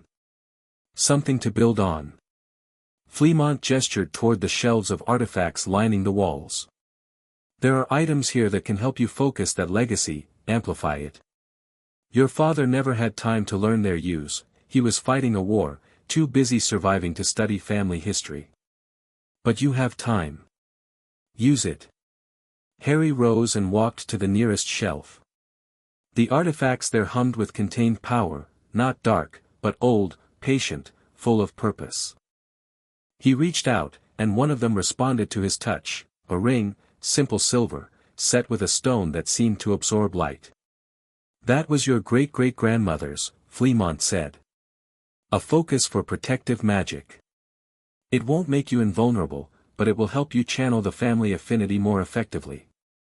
Harry slipped the ring onto his finger. It resized automatically, fitting perfectly, and he felt something shift in his magical core, a new pathway opening, a connection forming between himself and generations of Potters who had come before. Thank you, great-grandfather. Thank me by surviving. By protecting the people who deserve protection. By being the wizard your parents would have wanted you to become. I'm trying. I know you are. Fleamont's smile was proud and sad at once. That's all any of us can do. Harry spent 3 hours in the vault, examining artifacts, asking questions, absorbing everything Fleamont could teach him. By the time Ragnarok came to escort him back to the surface, his mind was buzzing with new information and his fingers kept touching the ring on his hand, feeling the subtle thrum of power it contained. The journey back to Privet Drive was uneventful. Harry materialized in his room, the portkey depositing him exactly where he'd left, with the Dursleys none the wiser about his absence. He sat on his bed and stared at the ceiling, processing everything that had happened. Alliance with the goblins. Access to their resources, their knowledge, their military capabilities. A possible way to remove the Horcrux from his head. Family magic that might give him an edge in the battles to come. Progress. Real, significant progress. But still not enough. Never enough. The seals will fail within 20 years, Gringotts had said. That meant Harry had 20 years to destroy Voldemort, eliminate all the Horcruxes, and somehow find a way to stop the Hollow King from consuming everything. 20 years. It sounded like a long time, but he knew better. Wars devoured time, complications multiplied, plans went sideways. He might have 20 years, or he might have 5, or he might have until next Tuesday. One step at a time, he reminded himself. That's still how you win. But the steps were getting larger, and the ground beneath them was increasingly uncertain. 3 days later, Harry received an invitation that would change everything. It came by owl, a handsome eagle owl that refused to leave until Harry had read the enclosed letter and written a response. The parchment was thick, expensive, embossed with a family crest that Grindelwald's memories recognized immediately. The House of Greengrass. Lord Potter, the letter read, a title Harry technically held but had never used, my daughter Daphne has expressed interest in meeting you. It has come to our attention that you are not entirely what the wizarding world believes you to be, and we find this intriguing. The Greengrass family has long maintained a position of careful neutrality in magical Britain's conflicts. We do not ally with Dark Lords, but neither do we blindly follow the Ministry or its favored champions. We observe. We assess. We make our own judgments. If you are amenable, we would welcome you to Greengrass Manor for an afternoon visit. Daphne is eager to make your acquaintance, and I confess my own curiosity has been piqued. Cyrus Greengrass, head of House Greengrass. Harry read the letter 3 times, analyzing every word choice, every implication, every potential trap or opportunity. The Greengrasses were one of the sacred 28, old pureblood families with wealth, influence, and deep roots in magical society. Unlike the Malfoys or the Blacks, they had never openly supported Voldemort, but they hadn't opposed him either. They had survived by being useful to everyone and committed to no one. That made them dangerous. But it also made them potentially valuable. And then there was Daphne herself. Harry knew little about her from Grindelwald's memories. She hadn't been born yet when Grindelwald was imprisoned, and his knowledge of later generations was fragmentary at best. But he'd done his own research since waking in the cupboard, gathering information about the families that would be important when he entered the wizarding world. Daphne Greengrass, only daughter of Cyrus and Evelyn Greengrass, reportedly brilliant, reportedly beautiful, reportedly cold as ice to anyone who approached her without proper respect. A challenge, Harry thought. But maybe a useful one. He wrote his response carefully, accepting the invitation while making it clear that he was coming as an equal, not a supplicant. The Greengrasses wanted to evaluate him. Fine. He would evaluate them right back. Greengrass Manor was everything Privet Drive was not. The estate sprawled across hundreds of acres of carefully maintained grounds, with gardens that bloomed in impossible colors and topiary that might have been decorative or might have been guardians. The manor itself was Georgian in style but clearly magical in substance, windows that watched, doors that assessed, walls that probably contained more defensive enchantments than Harry could count.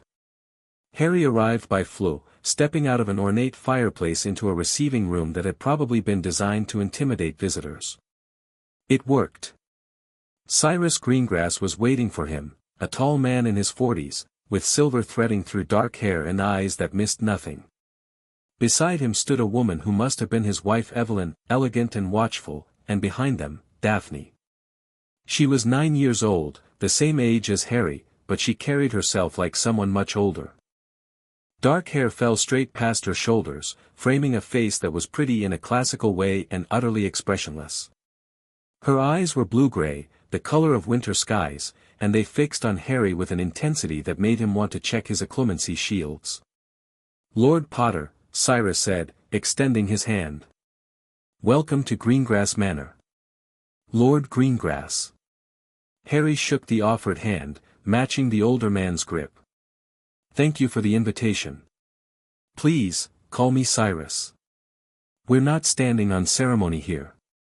The words were friendly, but Harry could feel the assessment behind them. Every gesture he made was being evaluated, categorized, filed away. "This is my wife Evelyn, and of course, my daughter Daphne. Lady Greengrass." Harry bowed slightly to Evelyn, then turned to Daphne. "Miss Greengrass." "Lord Potter." Her voice was cool, melodic, giving nothing away. "I've heard interesting things about you." "I've heard interesting things about you as well." Something flickered in those winter eyes, surprise, maybe, or amusement, quickly suppressed. "Have you? How unexpected." "I try to avoid being interesting." "Perhaps that's what makes you interesting." Cyrus cleared his throat, looking between them with an expression Harry couldn't quite read. "Why don't we retire to the garden? Tea has been prepared, and I believe the weather is cooperating for once." The garden was beautiful in the way that only magical gardens could be, flowers that sang in harmony, trees that offered shade exactly where you needed it, a subtle warmth that had nothing to do with the weak September sun. Harry sat across from the Greengrass family at a table that had probably been used for negotiations more serious than this one, and reminded himself that every word he spoke would be analyzed, every reaction noted. Just like Grindelwald's old diplomatic meetings, he thought. Smile, listen, give nothing away for free. "You're younger than I expected," Cyrus said, pouring tea with practiced grace. "The stories paint you as larger than life, the boy who lived, the vanquisher of Voldemort." He didn't flinch at the name, Harry noted. "But you're just a child." "I'm a child who's been through some unusual experiences," Harry replied. As I suspect you already know, or you wouldn't have invited me. We know bits and pieces. Rumors, mostly. That you've been seen in Diagon Alley without your guardians. That you've had meetings at Gringotts that no child should be able to arrange. That certain families have taken an interest in you that goes beyond mere curiosity about a famous name. The Longbottoms, you mean? Among others. Cyrus sipped his tea, watching Harry over the rim of the cup. You've been busy, Lord Potter. Building alliances, cultivating connections, positioning yourself for something. The question is what? Harry considered his response carefully. He could deflect, deny, play the innocent child. But the Greengrasses hadn't invited him here for that, they wanted to see what he really was, and they wouldn't respect games. I'm preparing for the future, he said. Voldemort isn't dead, Lord Greengrass. He's diminished, disembodied, but not destroyed. One day he'll return, and when he does, I want to be ready.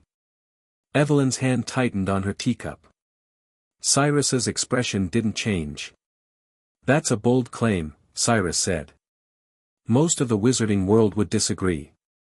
Most of the wizarding world is wrong. The signs are there for anyone willing to look, the persistent dark magic activity, the Death Eaters who were never truly brought to justice, the sense that something is waiting in the shadows. Voldemort is coming back. The only question is when. Silence stretched across the garden. Harry could feel Daphne's gaze on him, more intense than before. Assuming you're right, Cyrus said slowly, what do you intend to do about it? Build alliances with families who understand the threat. Develop my magical abilities beyond what Hogwarts will teach. Gather resources, information, anything that will help when the war begins again. Harry met Cyrus's eyes directly. And identify people who share my goals, who might be willing to work together toward mutual survival. You're recruiting us. I'm offering an opportunity. The Greengrasses have survived for centuries by being useful to multiple sides. But in the war that's coming, neutrality won't be an option. Voldemort doesn't tolerate neutrality, either you serve him completely, or you're an enemy to be destroyed. You seem very certain about how this will unfold. I am certain. Harry's voice was quiet but firm. I have sources of information that most people lack. I know things about Voldemort, about his methods, about what he's planning. And I know that the only way to stop him is to be prepared before he returns, not after. Cyrus studied him for a long moment. Then he turned to his wife, and some silent communication passed between them. We'll need to discuss this further, Cyrus said. Your proposal, if we can call it that, has implications that require careful consideration. Of course. I didn't expect an answer today. But in the meantime. Cyrus glanced at his daughter, who had sat silent throughout the conversation. I believe Daphne would like to speak with you privately. If you're amenable. Harry looked at Daphne, who was watching him with that same intense, unreadable expression. I would be honored. They walked through the gardens together, two children pretending to be adults, the adults pretending not to watch from the terrace. Daphne didn't speak for the first several minutes. Harry let the silence stretch, curious to see how she would break it. You're not what I expected, she said finally. Neither are you.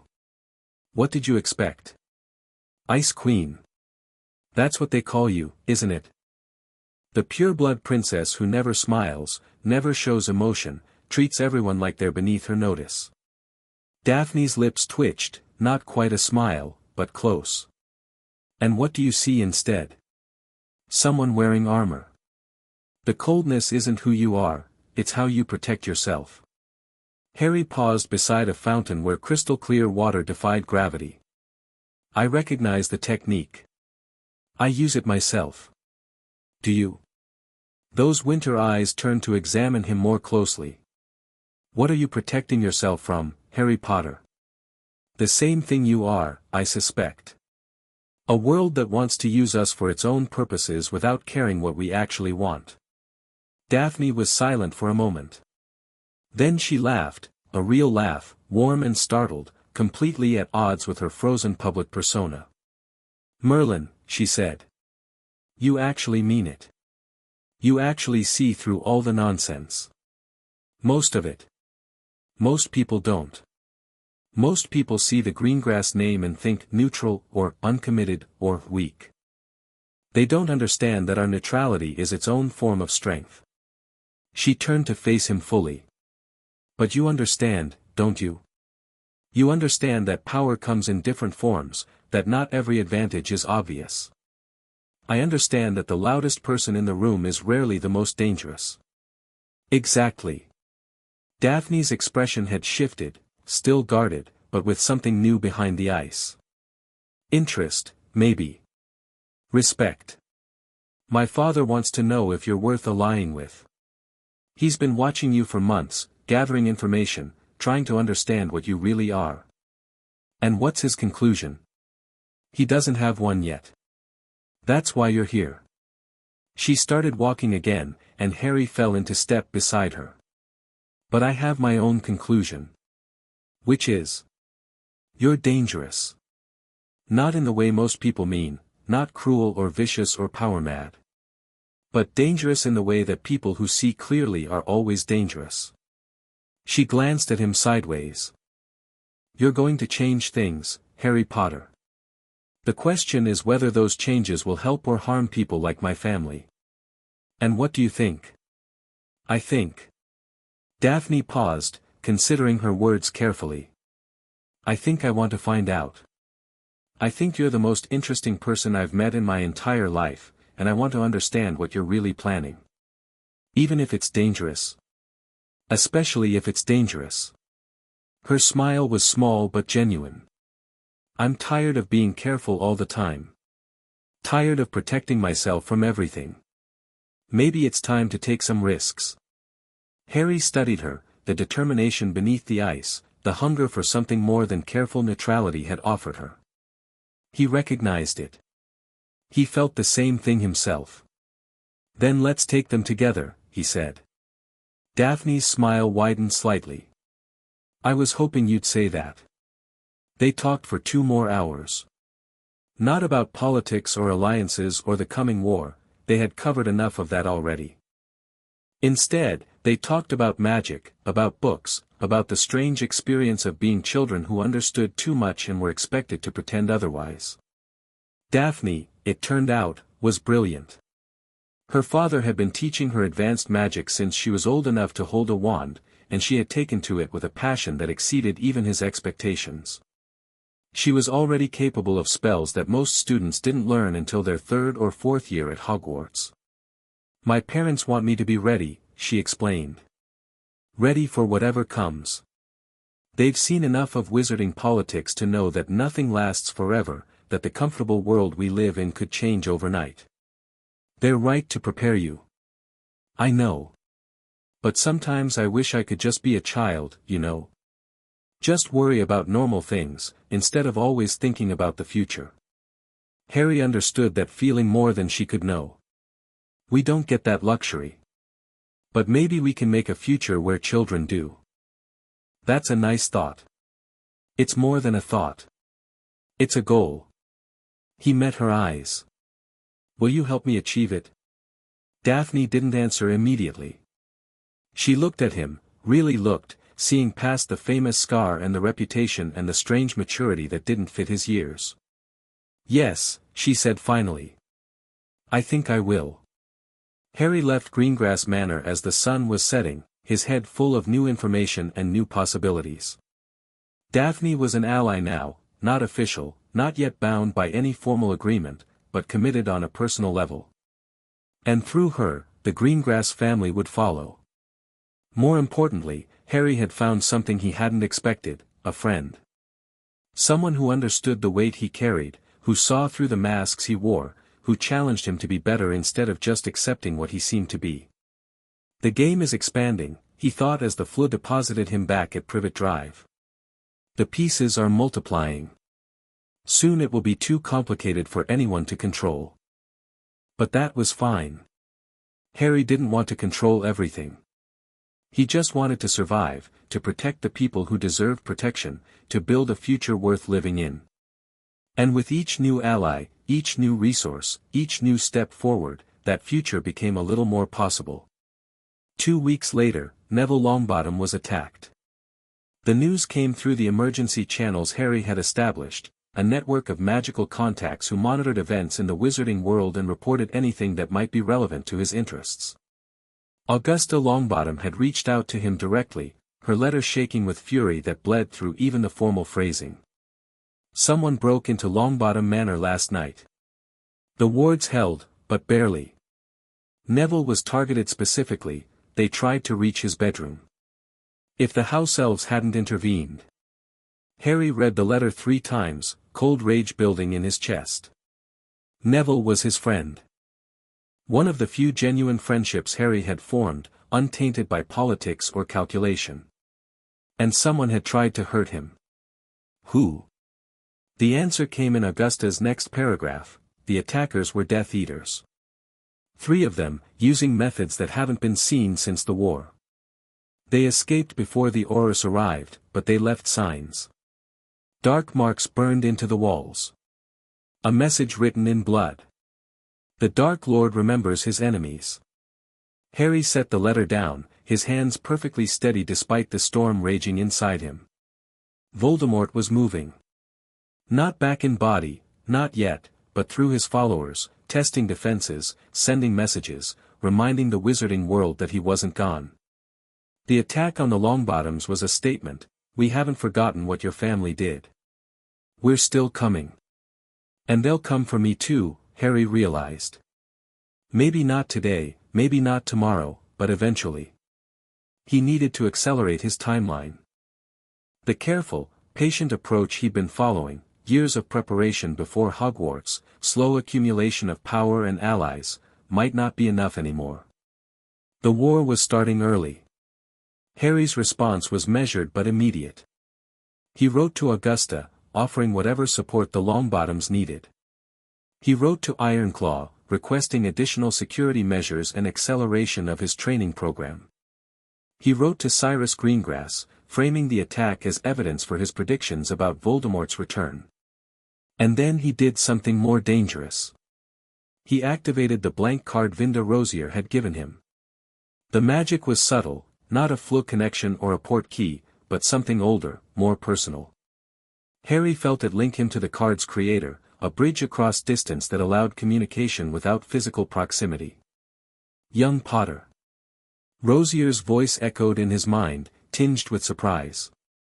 I didn't expect to hear from you so soon. The situation has changed, Harry replied through the same link. Death Eaters attacked my friend's family last night. Voldemort's followers are becoming active again. Yes, I know. We've been monitoring such developments. A pause. The remnants of Gellert's network. Those of us who survived, who still care about the cause, or at least about our own survival. I thought that network was destroyed. Diminished. Scattered. But not destroyed.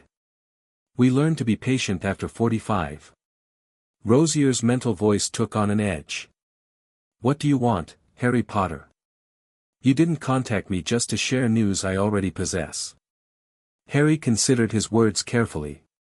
He was taking a risk here, reaching out to people who had served a Dark Lord, who might have their own agenda for wanting to help him. But he was running out of options. I want information. About what's happening in the shadows, about Voldemort's followers and their plans. You have sources I don't. And in exchange? Nothing yet. Consider it an investment. If your information proves accurate and useful, I'll be more open to discussing future arrangements. Another pause, longer this time. You're playing a dangerous game, young man. Trying to use everyone without committing to anyone. I learned from the best. Rosier laughed, a dry, mental sound that carried echoes of old sorrow. So you did. Very well, Harry Potter. I'll share what I know. But remember, everything has a price. Even information given freely. The link dissolved, leaving Harry alone with his thoughts. He had just reached out to Grindelwald's people. Had opened a door that might lead somewhere valuable or somewhere catastrophic. There was no way to know which until events unfolded. Another piece on the board, he thought. Another variable in the equation. The game was becoming very complicated indeed. The information Rosier provided was valuable. Over the following weeks, details trickled through the magical link, movements of known Death Eaters, rumors of recruitment efforts in the darker corners of Wizarding Society, whispers about Voldemort's current location and state. "He's in Albania," Rosier reported. "Weak, barely conscious most of the time, but slowly recovering. He possesses animals, sometimes, to maintain awareness. He's searching for a way to restore himself, some ritual or artifact that will return him to full power." Harry filed this away, cross-referencing it with what he knew from Grindelwald's memories and his own research. Albania made sense. Voldemort had hidden the diadem Horcrux there, in a tree in a forest that no longer existed. He had connections to the region, safe houses, perhaps even supporters who had fled there after his first defeat. The diary, Harry thought. That's his most accessible route back. If someone uses it, opens themselves to it, Voldemort can drain their life force and restore himself. The diary was with Lucius Malfoy. Harry knew this from Grindelwald's fragmented intelligence about the Death Eaters, confirmed by hints he'd picked up from his goblin allies. Lucius was keeping it hidden, waiting for the right moment to deploy it, probably against some Muggle-born student at Hogwarts, a test of Voldemort's weapon that would also serve to embarrass Dumbledore. I need to get that diary, Harry realized. Destroy it before it can be used. But how? He was 9 years old, unable to travel freely, watched by Dumbledore's agents, with no way to infiltrate Malfoy Manor or steal a protected artifact. Unless... An idea began forming. Dangerous, complicated, requiring resources and allies and a significant amount of luck. But possible. Daphne's family is neutral, Harry thought. They have connections to the Malfoys, not close, but social. If I could use those connections to get someone inside the manor, someone who could locate the diary. He started planning. The plan took 3 months to develop. Harry worked with Daphne, sharing only what she needed to know, recruiting her as a partner rather than a tool. She responded with the same sharp intelligence she'd shown in their first meeting, identifying problems with his approach and suggesting improvements. You can't just steal from Lucius Malfoy, she pointed out during one of their carefully disguised meetings. He's paranoid, connected, and vindictive. If he even suspects someone took something from him, he'll tear the wizarding world apart to find them. Then we don't steal it. We destroy it in place. How? You don't even know exactly where it is. No. But I know someone who might. Daphne's eyes narrowed. Who? Dobby. She blinked. The house elf? Lucius Malfoy's house elf. Bound to serve the family, privy to their secrets, and, if Grindelwald's information is accurate, deeply unhappy about the things his masters do. You want to turn a house elf against his own family? I want to give him an opportunity to do the right thing. Harry's voice was soft but certain. House elves aren't slaves by nature, Daphne. They're bound by magic that their ancestors accepted, often under duress. Some of them hate what they're forced to do. If I can reach Dobby, make him understand what's at stake. It's risky. Everything is risky. But this is a risk that might save lives. He met her eyes. Are you with me? Daphne studied him for a long moment. Then she nodded. I'm with you. Making contact with Dobby was the hardest part. House elves were bound by powerful magic that prevented them from betraying their family's secrets. But there were loopholes, ways to communicate that didn't technically violate the bonds, things an elf could say or do that fell into gray areas the ancient magic didn't anticipate. Harry exploited those loopholes carefully. He sent a letter to Malfoy Manor, addressed to the elf who serves, containing nothing but a question, do you dream of freedom? The response came 3 days later, not a letter, but a whispered voice in Harry's ear as he lay in bed at night. Dobby is hearing Harry Potter's words. Dobby is confused. Harry kept very still, speaking softly into the darkness. Hello, Dobby. Thank you for coming. Harry Potter is famous wizard. Harry Potter is defeating the Dark Lord. The elf's voice trembled with emotion. Why is Harry Potter writing to Dobby? Because I need your help. And because I think you need mine. Silence. Harry waited, patient. Dobby cannot be helping Harry Potter, the voice said finally, anguished. Dobby is bound to Master Malfoy. Dobby must be loyal. I'm not asking you to be disloyal. I'm asking you to do the right thing. Harry sat up, speaking into the shadows where he sensed the elf's presence. Your master has something dangerous. Something evil. If it's used, people will die, innocent people, children. I want to destroy it before that happens. The diary, Dobby whispered. Dobby knows about the diary. Master is keeping it hidden, waiting for the right time. Yes. The diary. It contains a piece of Voldemort's soul. The elf made a small sound of terror at the name, but didn't flee. I can't force you to help me, Dobby. And I won't try to trick you. But think about this, your master is planning to use that diary to hurt children. To open the Chamber of Secrets and unleash a monster. People will die unless someone stops him. Dobby knows. The voice was barely audible now. Dobby is hearing Master's plans. Dobby is wanting to stop them, but Dobby cannot, the binding is too strong. What if you could warn someone? Without directly betraying your master, just making sure the right people knew what was happening. A long, agonized pause. Dobby. Dobby might be able to do that. If Dobby is being very careful. If Dobby is not saying specific things. That's all I'm asking. Keep your ears open. If you learn anything that could help prevent what's coming, find a way to let me know.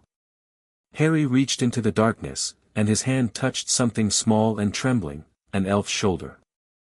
I promise you, Dobby. Someday, I'll free you. Whatever it takes, I'll find a way to break your bonds. You deserve better than slavery to people who don't deserve your loyalty. Dobby let out a sob. Harry Potter is too kind. Dobby is not deserving. Everyone deserves kindness, Dobby. Everyone. The presence in the darkness faded. Harry lay back down, staring at the ceiling. Another piece on the board. The game continued. Months passed. Harry turned 10, then approached 11.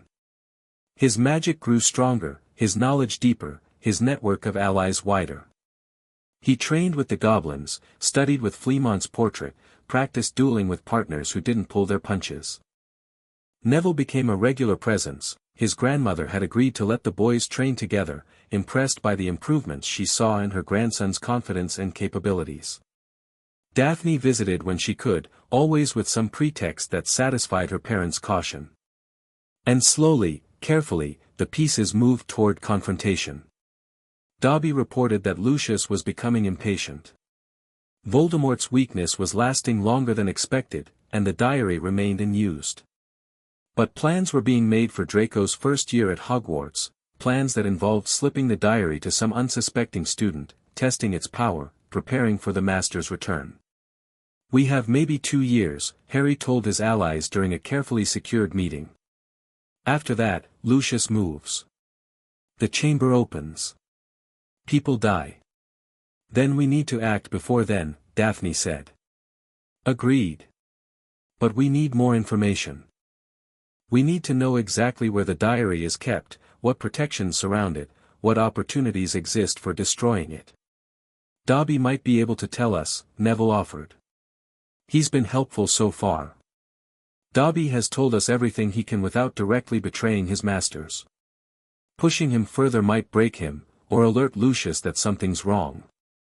Then what do we do? Harry was silent for a moment, thinking. Then he smiled, a thin, sharp expression that didn't quite reach his eyes. We wait for Hogwarts. Once we're inside the castle, we'll have access to resources we don't have now. The library, the teachers, the students who might become allies or sources of information. He looked at each of his friends in turn. It's time to go to school. The Hogwarts letter arrived on Harry's 11th birthday. He held the envelope, feeling the weight of it, knowing that everything was about to change. For years he had been preparing for this moment, building power, gathering allies, positioning himself for the war to come. Now the next phase was beginning. Hogwarts. The castle where Voldemort had first learned magic, where the Chamber of Secrets waited to be opened, where Dumbledore watched and calculated and moved his own pieces across the board. Harry opened the letter and read the familiar words, accepting the invitation that would shape the rest of his life. Dear Mr. Potter, we are pleased to inform you that you have been accepted at Hogwarts School of Witchcraft and Wizardry.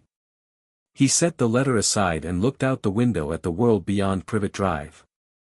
The game was entering its next phase. And Harry Potter was ready to play.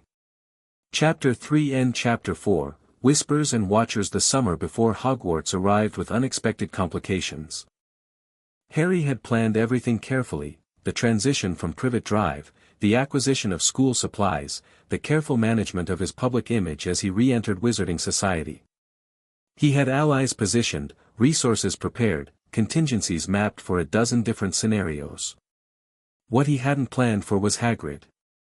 The half-giant appeared on the morning of Harry's birthday, just as Harry was finishing breakfast. The Dursleys were out, some company function of Vernon's, leaving Harry alone in a house that had grown almost comfortable over the years. He felt the wards ripple with the approach of powerful magic, and by the time the knock came, he was already at the door. Harry. Hagrid's face split into an enormous grin. Look at ya. Last time I saw ya, you was just a baby. Now look, nearly a man. Harry managed a smile that felt almost genuine. Hagrid. It's good to see you. The memories told him everything about this man, Dumbledore's loyal agent, expelled from Hogwarts for a crime he didn't commit, devoted to magical creatures and absolutely incapable of keeping secrets. Hagrid was kind, generous, brave in his own way. He was also a security risk the size of a small mountain. Dumbledore sent me to fetch ya, Hagrid said, ducking through the doorway. Said I should take ya to get your school things. Diagon Alley. You'll love it, Harry, just ya wait. That's very kind, but I've actually already what? Hagrid's bushy eyebrows rose. Don't tell me those muggles took ya shopping. They don't know nothing about the magical world. No, I've been to Diagon Alley before. Several times, actually. I have an account at Gringotts and I've already purchased most of my supplies. Hagrid stared at him, confusion written across his craggy features. But how? You're just a kid. And the Dursleys hate magic, Dumbledore said they'd never. The Dursleys don't control where I go, Harry said quietly. Not anymore. I made arrangements. Arrangements? Hagrid's voice dropped, suddenly wary. What kind of arrangements? Harry considered how much to reveal. Hagrid would report everything to Dumbledore, that was inevitable. The question was what message Harry wanted to send. I'm not the helpless child everyone seems to think I am, he said finally. I've known about the magical world for years. I've been preparing for Hogwarts since I was 5 years old. And I've made connections that don't go through Dumbledore or the Ministry. The silence that followed was heavy with implications. Harry, Hagrid said slowly, who've ya been talking to? Who told ya about magic? That's my business. Harry kept his voice pleasant but firm. I appreciate Dumbledore's concern, and I'm looking forward to attending his school.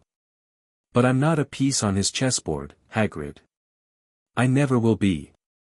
Hagrid's expression cycled through confusion, concern, and something that might have been fear. Dumbledore's not, He's not playing games with ya, Harry. He just wants to protect ya. I know he does. But his idea of protection and mine are different. Harry stepped back, gesturing toward the sitting room. Would you like some tea?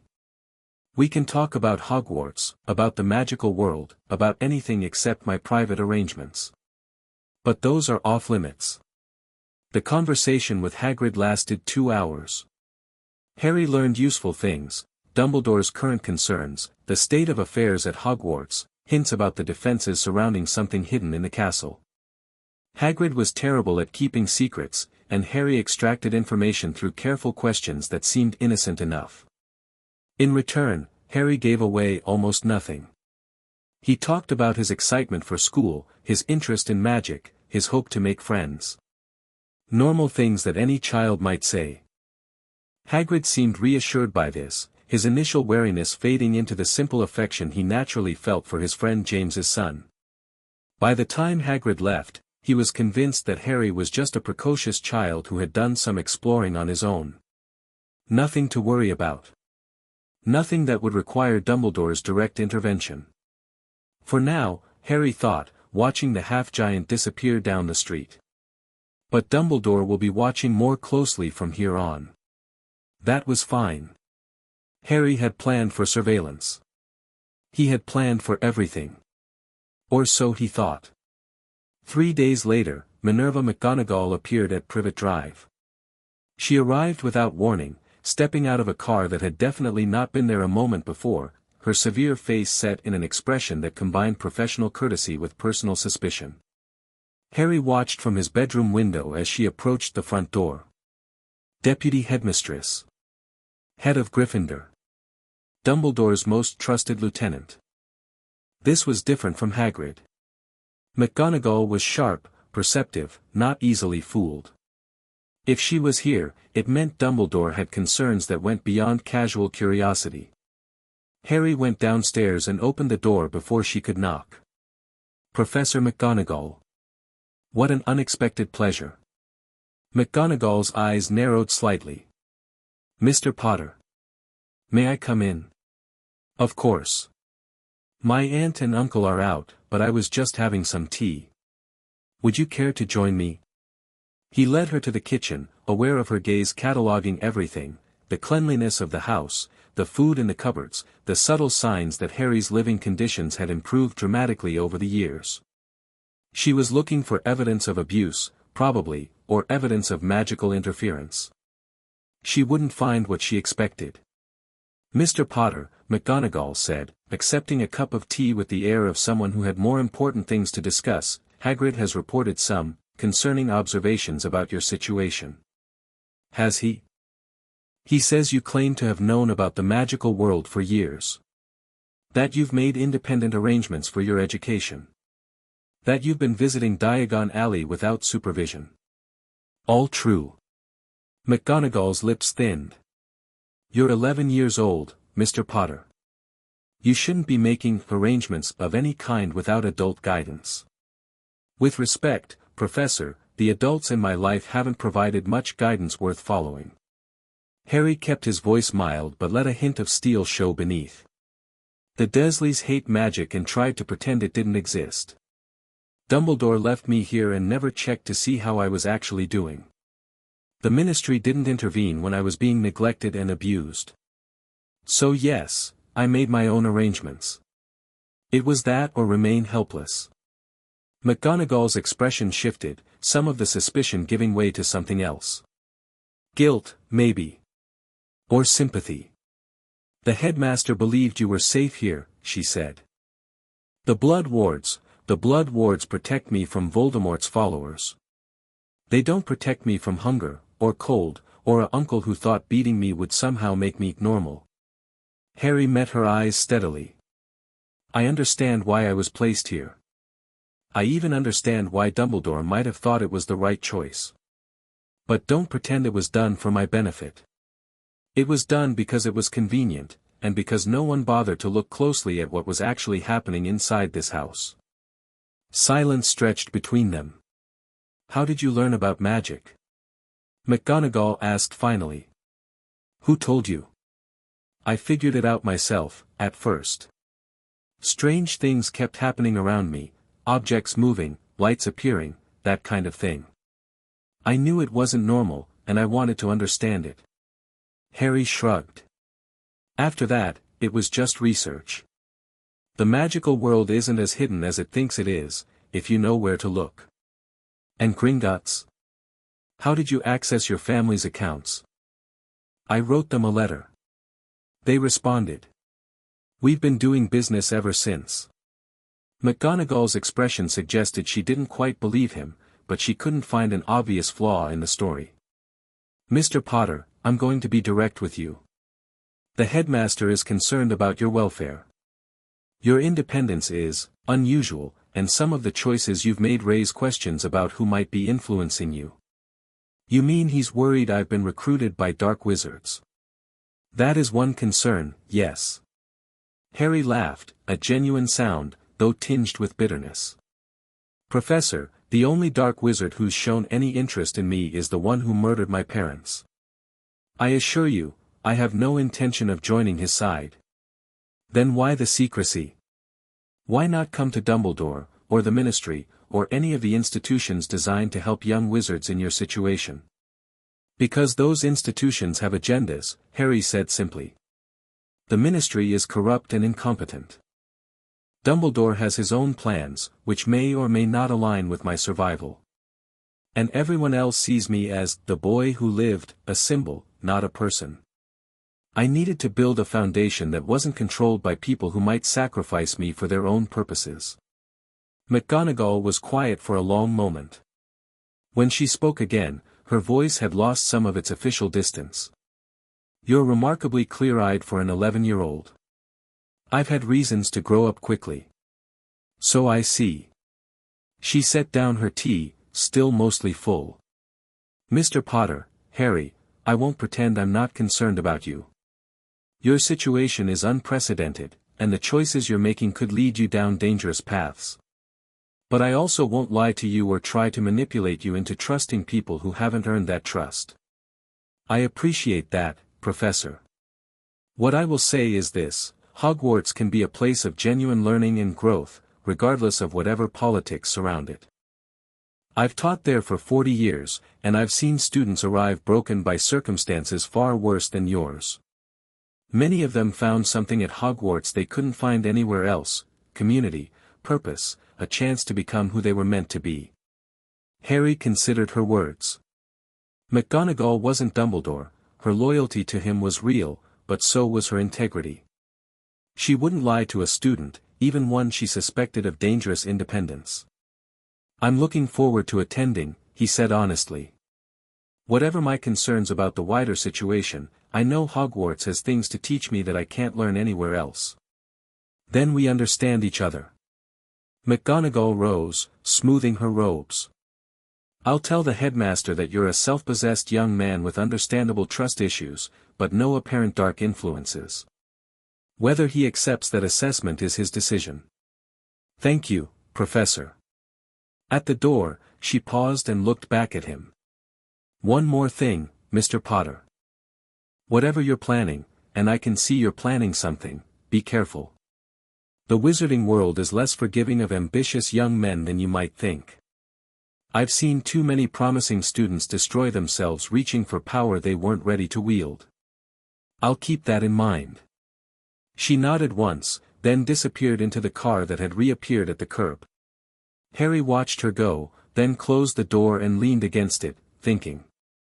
McGonagall is sharp. She sees more than most. But she's also bound by her loyalty to Dumbledore, which means everything she observed will be reported. He would need to be more careful at Hogwarts. The scrutiny was only going to increase. The remaining weeks before September 1st passed quickly. Harry finalized his preparations, said goodbye to the Dursleys with perfunctory politeness, and packed his trunk with items both mundane and magical. The Potter family ring gleamed on his finger. He had grown used to its presence, the subtle thrum of protective magic it provided. He also spent time with his allies. Neville visited twice, their training sessions growing more intense as Hogwarts approached. The change in him over the past 2 years was remarkable. He had gone from a nervous, stammering boy to a quietly confident young wizard with genuine skill. His grandmother had noticed, and her approval had further strengthened his self-belief. "I'm ready," Neville said during their last session. "Whatever happens at Hogwarts, I'm ready." "You are," Harry agreed. "But remember, we're not trying to fight anyone yet. First year is about positioning. Learning the landscape. Identifying who might be allies and who will definitely be enemies." "I know. But it helps to know I could fight if I had to." "It does." Daphne's visit was more complicated. Her parents had become increasingly interested in Harry's plans, pressing for details about the alliance he was proposing. Harry gave them enough to maintain their engagement while holding back the most sensitive information. "They're cautious," Daphne reported during a private moment. "They want to commit, but they're afraid of backing the wrong side. Everyone's afraid of that. It's why so many people end up paralyzed, too scared to choose, until the choice is made for them." "Will that happen to my parents?" "I hope not." Harry met her eyes. "But ultimately, it's their decision. All I can do is show them that siding with me is worth the risk." Daphne nodded slowly. "They're watching Malfoy. He's been making moves lately, expanding his influence, recruiting from the neutral families. My father thinks Voldemort's return might be closer than anyone realizes." "It is. Maybe not this year, or next, but soon." Harry paused. "When the time comes, people will have to choose. The fence won't be a safe place to sit anymore." "I've already chosen," Daphne said quietly. "I know.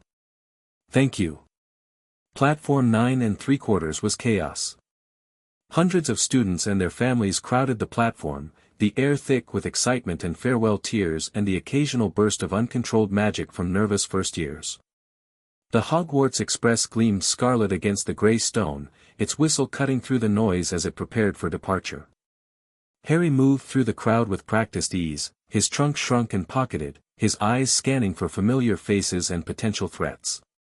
He spotted Draco Malfoy immediately. The pale boy was surrounded by what looked like an entourage, his pointed face set in an expression of aristocratic disdain. Lucius's son. Heir to the Malfoy fortune and, if Voldemort returns, likely one of his youngest supporters. Harry filed Draco away as a variable to be managed. Not an enemy yet, not inevitably an enemy at all, if things went well, but someone to watch carefully. He found Neville near the rear of the train, already settled in a compartment with his trunk stored overhead. "Harry." Neville's face lit up. "I was worried you might miss the train." "Wouldn't dream of it." Harry slid into the seat across from him. "How are you feeling?" "Nervous." "Excited." "Terrified." Neville laughed. "Mostly terrified. That's normal. Everyone's nervous their first day." The compartment door slid open, and Daphne stepped inside, her expression cool and composed. "Gentlemen," she said, claiming a seat with the air of someone who owned it. "I trust you don't mind if I join you." "Not at all," Harry said. Neville looked between them, confusion evident. "You know each other?" "Daphne Greengrass," she said, extending a hand. "And you must be Neville Longbottom. Harry's told me about you." "He has?" Neville shook her hand, still looking uncertain. "All good things, I hope. Only the best." Daphne's smile was small but genuine. "He says you're the most loyal friend he's ever had." Neville's cheeks went pink, but he sat up a little straighter. The train journey passed pleasantly. They talked about Hogwarts, about classes, about which professors were rumored to be demanding and which were supposedly easy. Harry let Neville and Daphne do most of the talking, enjoying the simple pleasure of listening to friends converse. "This is what I'm fighting for," he reminded himself. Moments like this. The chance for people to just be happy. The compartment door slid open around noon, revealing a bushy-haired girl with an anxious expression and two large front teeth. "Have any of you seen a toad?" "A boy named Neville's lost one." She stopped, staring at Neville. "Oh. You're Neville. I'm Hermione Granger. I've been helping you look for your toad." "Trevor." Neville patted his pocket. "He's right here. He didn't get lost at all." Hermione's face fell slightly, her mission apparently unnecessary. But her eyes had already moved past Neville, fixing on Harry with sudden intensity. "You're Harry Potter." "I am. I've read about you in modern magical history and the rise and fall of the dark arts and great wizarding events of the 20th century." "Those books are mostly wrong," Harry said mildly. "I was a baby when Voldemort attacked. I don't remember anything about it, and neither does anyone else who was there."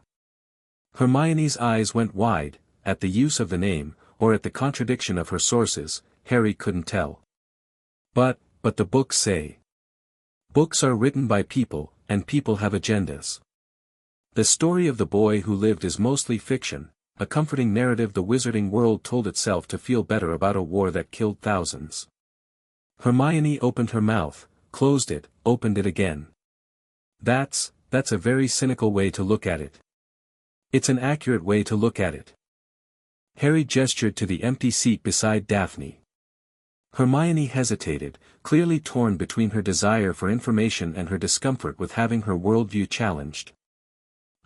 Yes, all right. Thank you." She sat down, and Harry began to talk. By the time the train reached Hogsmeade, Hermione Granger was looking at the world very differently. Harry had been careful, not manipulative, exactly, but deliberate. He had told her truths that the books left out, shown her how to question sources and identify bias, planted seeds of critical thinking that would serve her well in the years to come. And he had done it without undermining her love of learning. If anything, he had given her a new kind of passion, the pursuit of truth rather than just information.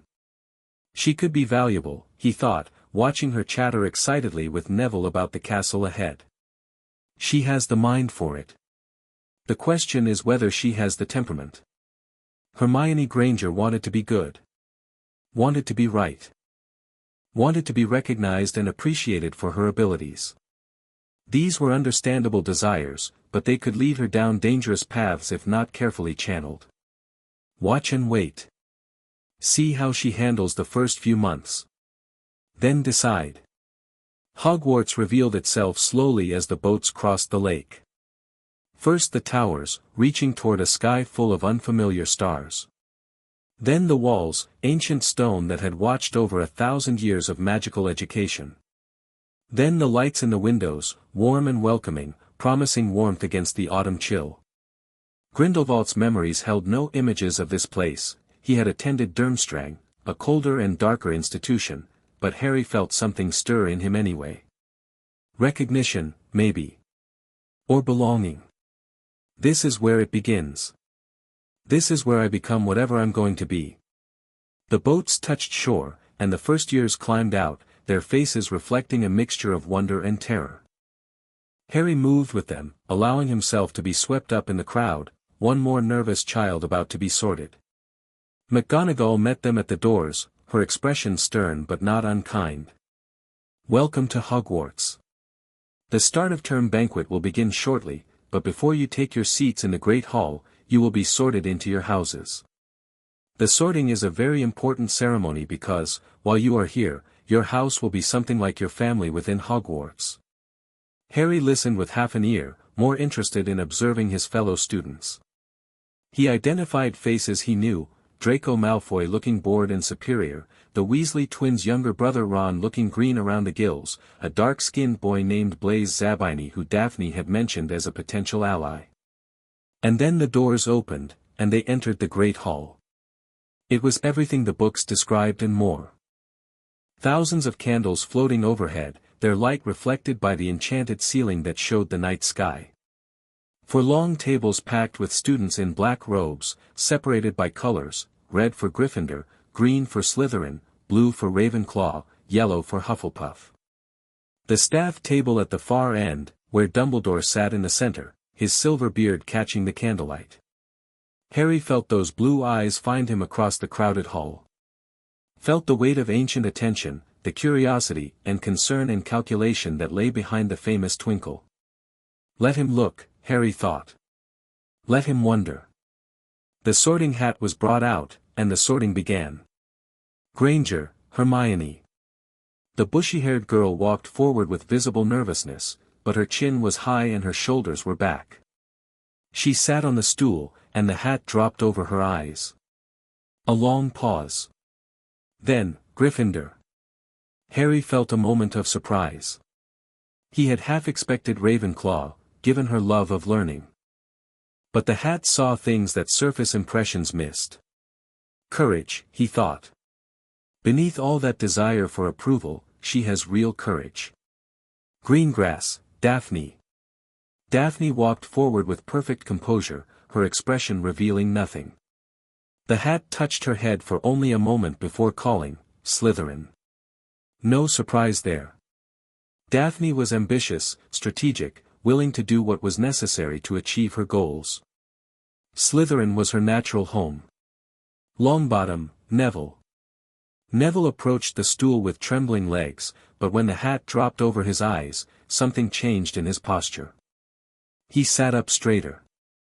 His hands stopped shaking. The pause was long, nearly a minute, and then, Gryffindor. Neville's face split into a grin as he removed the hat and hurried to the Gryffindor table. Harry caught his eye and nodded once, a gesture of congratulation and reassurance. Good.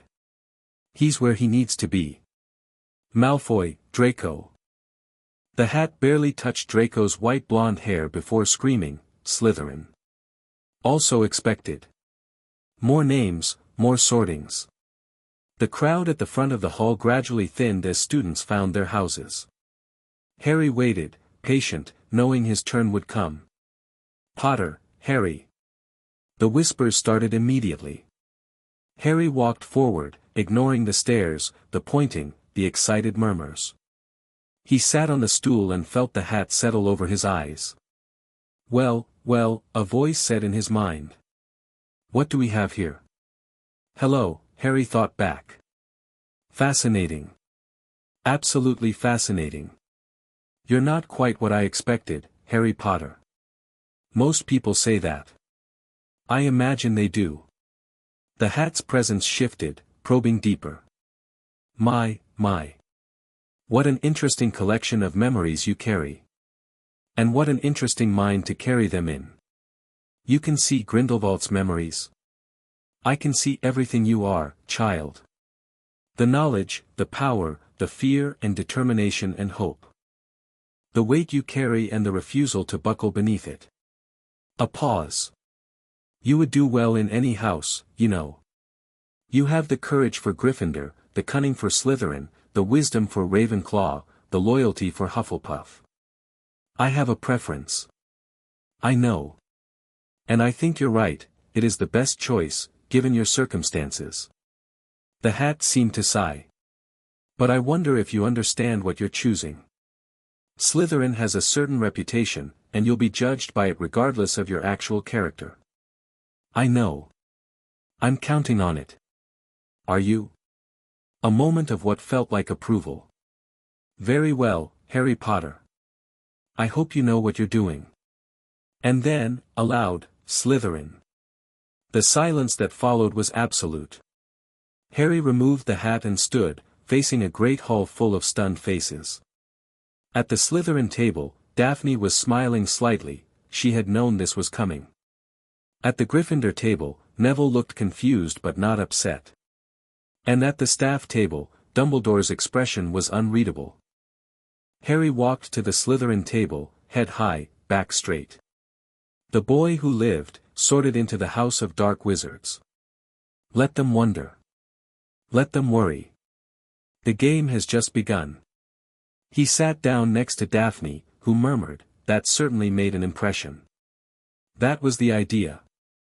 Around them, other Slytherins were staring, some with curiosity, some with suspicion, some with calculations already forming behind their eyes.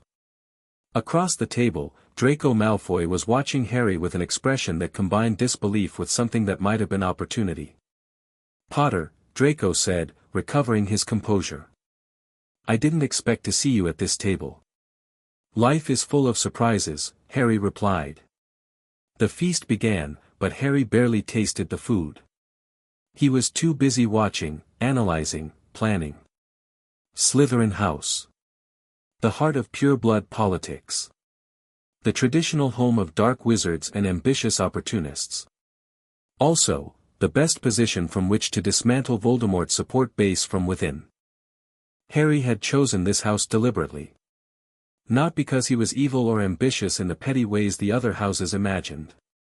But because this was where the battle would be fought, not just against Voldemort himself, but against the ideology that had created him. Change the culture, change the future. It's time to get to work. The first week at Hogwarts was a whirlwind of new experiences.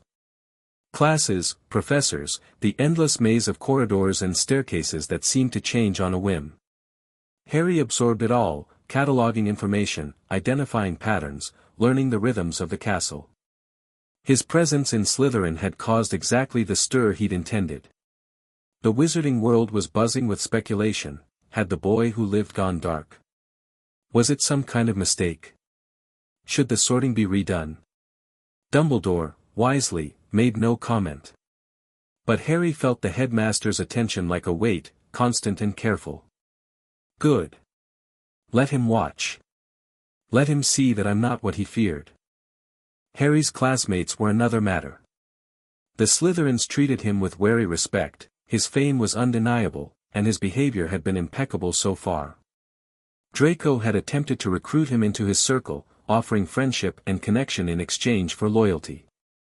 Harry had declined politely, neither making an enemy nor binding himself to Malfoy's agenda. "You're different than I expected," Draco said after one such conversation. "Everyone said you'd be some kind of Gryffindor hero, all bravery and no brains. But you're not like that at all." "People are rarely what others expect them to be," Harry replied. "Maybe you're not what I expected either." Draco's eyes narrowed, but there was curiosity there too. "What do you mean?" "I mean that everyone assumes they know who you are, Lucius Malfoy's son, future Death Eater, inevitable villain. But assumptions aren't truth. You get to decide who you become, Draco. Not your father. Not the Dark Lord. You." The words landed harder than Harry intended.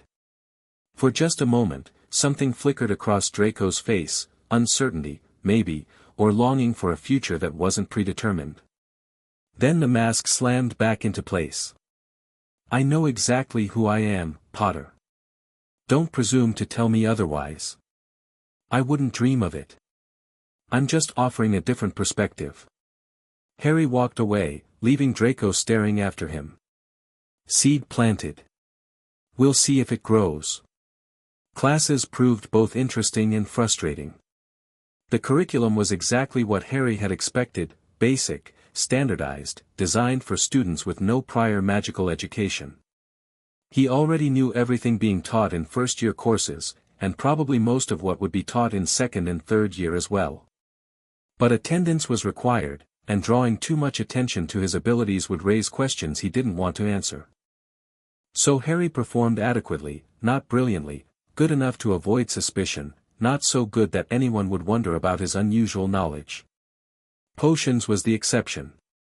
Professor Snape had taken one look at Harry on the first day of class and clearly decided to hate him. The reasons were obvious from Grindelwald's memories. Snape had loved Harry's mother, had bullied Harry's father, and now saw some twisted combination of both in Harry's face. "Potter," Snape had said, his voice dripping with contempt. "Our new celebrity. Tell me, what would I get if I added powdered root of asphodel to an infusion of wormwood?" Harry had considered playing dumb, but something about Snape's expression made him reconsider. "The draught of living death, sir. A powerful sleeping potion." Snape's eyes widened fractionally. "And where would you look if I told you to find me a bezoar?" "In the stomach of a goat. It's a stone that can cure most poisons." What is the difference between monkshood and wolfsbane? They're the same plant, also known as aconite. The silence in the classroom was absolute. Snape stared at Harry with an expression that mixed fury with something else, grudging respect, maybe, or intensified suspicion. It seems fame isn't everything, Snape said finally. 5 points to Slytherin. Don't let it go to your head. After that, Snape left Harry largely alone, not friendly, but not openly hostile either. Harry counted it as a minor victory. He's testing me. Trying to figure out if I'm my father or something else entirely. Let him wonder. Let him look. Halloween approached, and with it, the first significant event Harry had been anticipating.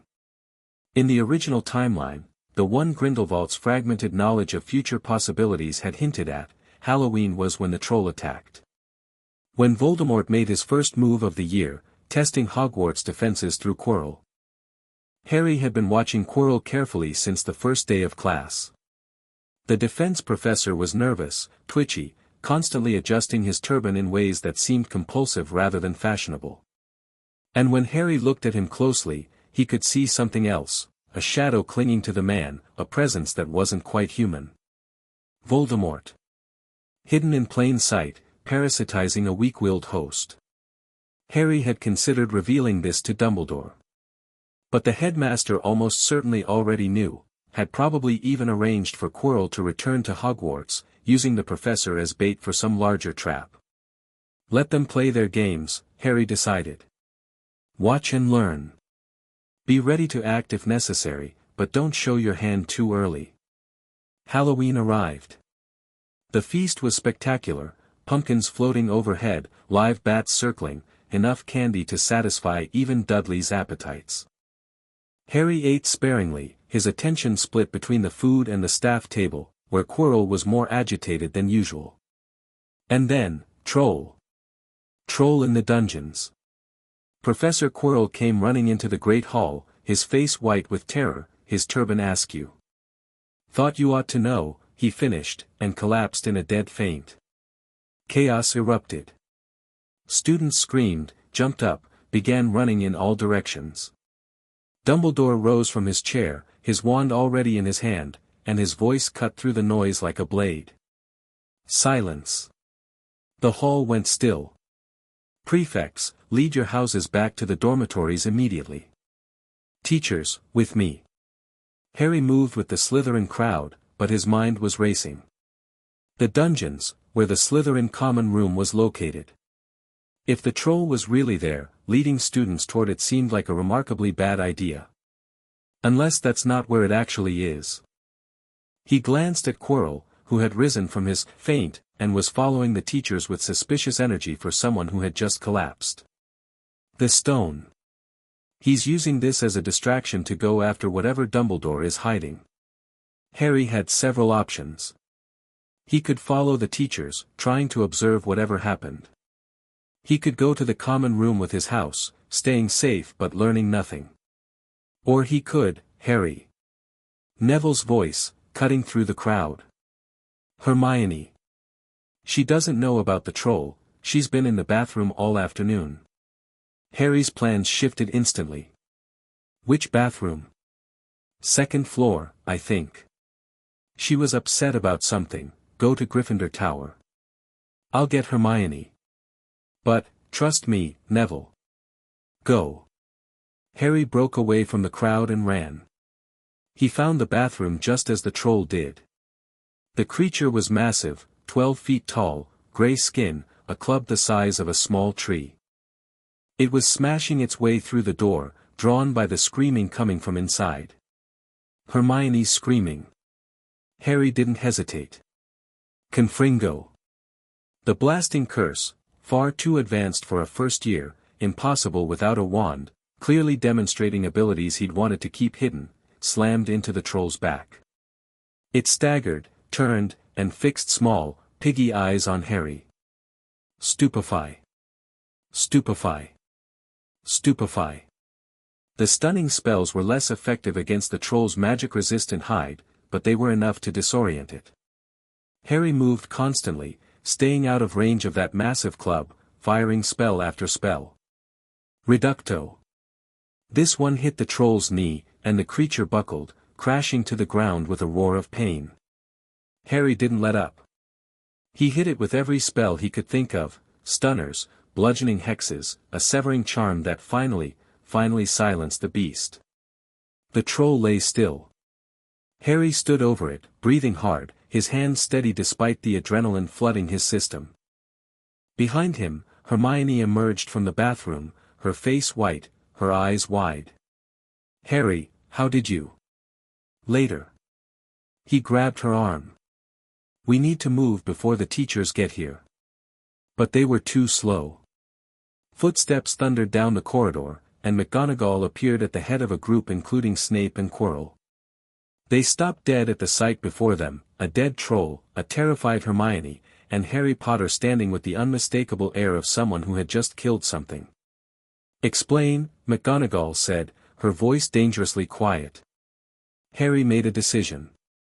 Not the safest decision, but the right one. "I heard Hermione was in danger. I came to help. The troll attacked, and I defended myself. With magic far beyond your years." Snape's voice was cold. "That was a blasting curse, Potter. Where did you learn it?" "I read a lot." The silence stretched. McGonagall's face cycled through several expressions before settling on something that combined exasperation with grudging admiration. 20 points to Slytherin," she said finally. "For sheer dumb luck and reckless courage. Now get back to your common room before I change my mind and give you detention for the rest of the year." Harry grabbed Hermione and went. The aftermath of the troll incident was complicated. Dumbledore summoned Harry to his office the next day, a conversation that lasted 2 hours and covered topics ranging from Harry's magical education to his long-term goals to his feelings about the color of the carpet. Harry answered carefully, revealing nothing he didn't want to reveal, deflecting questions he didn't want to answer. By the end, Dumbledore's expression was unreadable. "You're a remarkable young man, Harry," the headmaster said finally. "And I suspect you're going to cause me a great deal of trouble in the years to come." "I hope not, sir. I have a lot of respect for what you've accomplished. But not enough to trust me with your secrets. Trust is earned, Professor. And I've learned to be careful about who I give it to." Dumbledore nodded slowly. "A fair point. I haven't done enough to earn your trust, and I won't pretend otherwise." He stood, moving to the window that overlooked the grounds. "I hope, in time, that will change. We have common enemies, you and I. It would be better to face them together than apart. When you're ready to share your secrets, sir, I'll consider sharing mine." A ghost of a smile crossed Dumbledore's face. "Well played, Mr. Potter. You may go." Harry left the office with more questions than answers, but also with the sense that something important had shifted. Dumbledore was no longer treating him as a child to be managed. He was treating him as, what? A rival? An ally? Something in between. Good, Harry thought. Let him adjust his expectations. The game continues. The weeks after Halloween brought new developments. Hermione had become a regular presence in Harry's life, her gratitude for the troll rescue transforming into genuine friendship. She was brilliant, curious, eager to learn, and increasingly willing to question the assumptions she'd grown up with. "You were right about the books," she said one afternoon in the library. "I went back and read them more carefully, and there are so many contradictions. They can't all be telling the truth. Most of them aren't. They're telling the story that sells, or the story that powerful people want told. So how do you find the real truth? You compare sources.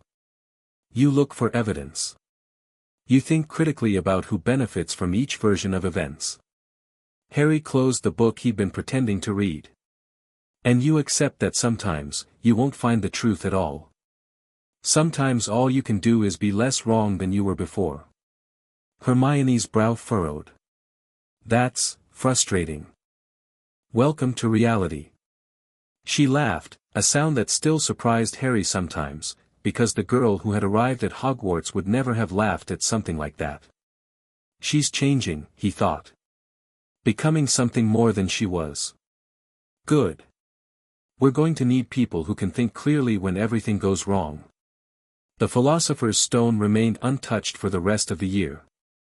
Harry watched Quirrell's increasingly desperate behavior, watched Dumbledore's apparently oblivious response, and waited. Whatever trap the headmaster had set, Harry wanted no part of it. Let the adults play their games. He had other priorities. But he kept his attention on the situation, ready to intervene if necessary. Christmas came and went. The Mirror of Erised appeared in an unused classroom, and Harry found himself drawn to it despite knowing exactly what it was. The image in the mirror showed him something unexpected. Not his parents, he had expected that, had prepared himself for the emotional impact. Instead, he saw himself, older, surrounded by friends and family. Neville was there, and Daphne, and Hermione, and people he didn't recognize but somehow knew were important. They were all alive, all happy, all looking at him with love and trust. And behind them, a world that was whole. No Voldemort. No Hollow King. No looming catastrophe about to consume everything. That's what I desire most, Harry realized. Not power, not revenge, not even my parents back. Just, a world where the people I care about get to be happy. He turned away from the mirror and never went back. Spring arrived, and with it, the climax Harry had been anticipating. Quirrell made his move on the last night of term. Harry felt the disturbance in the castle's wards, the surge of dark magic from the third-floor corridor. He considered ignoring it. Dumbledore had surely set traps. The situation was probably under control. But something nagged at him, a sense that the night was more significant than it appeared. The Horcrux, he realized suddenly. If Voldemort gets close to me, close enough to notice the connection. He couldn't risk it. Couldn't risk Voldemort realizing what Harry carried, what Harry knew. Harry made his way to the third floor, past the sleeping three-headed dog, through the Devil's Snare, past the chess set and the potions challenge, until he reached the final chamber. Quirrell was there, standing before the Mirror of Erised, his turban removed to reveal the terrible face on the back of his head. Voldemort's face. Harry Potter, the face said, its voice a rasping whisper. We meet at last. Harry stood very still, his occlumency shields at maximum, every mental barrier he possessed locked tight. Lord Voldemort. I wondered when you'd show yourself. You know who I am. The face smiled, a horrible expression on those distorted features. How delightful. I had hoped you might be more than the simpering hero everyone imagined. I'm full of surprises. So I see. Those red eyes studied him. You killed my troll. Wandlessly. That speaks of training far beyond what Hogwarts provides. I'm a fast learner. You're more than that. Voldemort's voice dropped, became almost seductive. I can sense something in you, Harry. Something familiar. A resonance. Harry's heart nearly stopped. The Horcrux. Voldemort was sensing the Horcrux. Your mother's protection, Voldemort continued, apparently misinterpreting what he sensed. That same magic that nearly destroyed me. It burns in you still. He doesn't know.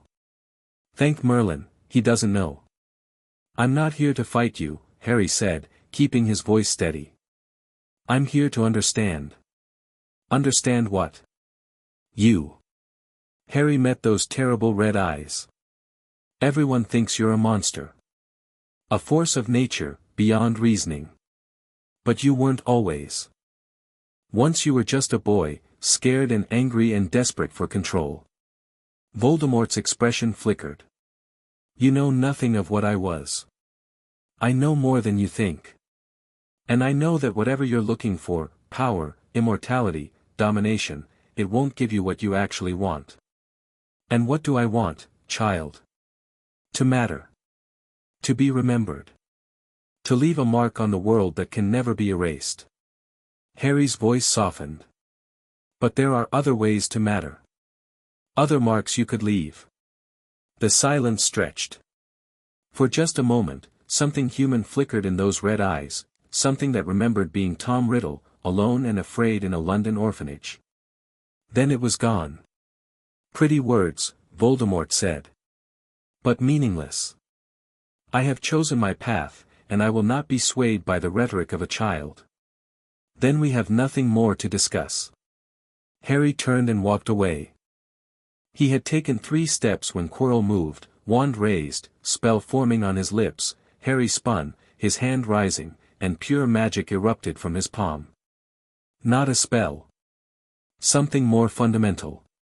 The Potter family magic, amplified by the ring on his finger, shaped by years of desperate training. Protection. The magic slammed into Quirrell, and everywhere it touched, the professor's skin began to burn. He screamed, both he and Voldemort screamed, as the protective enchantment seared through them. Quirrell collapsed. Voldemort's face, still visible on the back of Quirrell's head, fixed Harry with a stare full of hatred and something that might have been fear. This isn't over, Harry Potter. When I return, and I will return, you will pay for this. And then the spirit fled, tearing itself free from Quirrell's dying body, vanishing into the darkness like smoke in wind. Harry stood alone in the chamber, surrounded by mirrors and corpses and questions.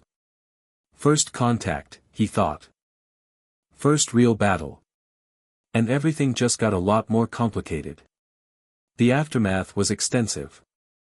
Dumbledore arrived moments after Voldemort fled, finding Harry standing over Quirrell's body with an expression of exhausted determination.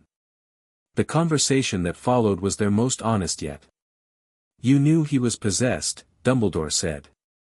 Not an accusation, just a statement. I suspected. And you came here anyway. Why? Because I needed to see for myself. Harry met the headmaster's eyes. And because I needed him to see me. To know that I'm not the easy target he was expecting.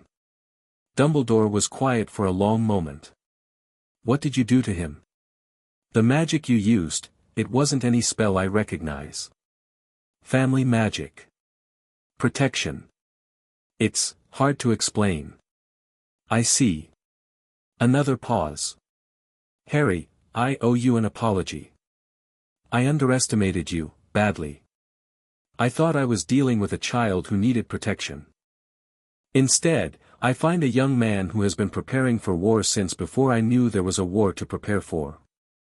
I've had good teachers, Harry said. And strong motivation. Yes. I imagine you have. Dumbledore's expression softened. I won't ask for your secrets. I don't have the right. But I hope, someday, you'll trust me enough to share them. Someday, maybe. Harry looked at Quirrell's body, at the mirror that still showed impossible desires. But not today. No. Not today. Dumbledore gestured toward the door. Come. Let's get you to the hospital wing. You've had quite the adventure. First year ended with Slytherin winning the House Cup, Harry at the top of his class, and a wizarding world buzzing with new rumors about the boy who lived. He said goodbye to his friends, Neville, Daphne, Hermione, with promises to stay in touch over the summer. He packed his trunk, boarded the Hogwarts Express, and watched the castle disappear behind him as the train carried him back to the Muggle world.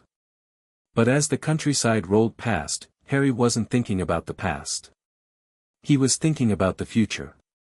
Voldemort knows I'm a threat now. He'll be more careful when he returns, more prepared. But I'll be ready too. I have allies, resources, knowledge. The first year is over. The real game is about to begin. The train raced south, carrying Harry toward a summer of planning and preparation. The war was coming. And Harry Potter would be ready. Chapter 4 and Chapter 5, The Serpent's Garden summer descended on Britain with unusual warmth, and Harry Potter spent most of it anywhere but Privet Drive. The Dursleys had become background noise in his life, present but irrelevant, their petty cruelties blunted by years of Harry's careful management. He came and went as he pleased now, the Blood Wards satisfied by his periodic presence, the Dursleys too intimidated by his obvious strangeness to interfere. His real life happened elsewhere.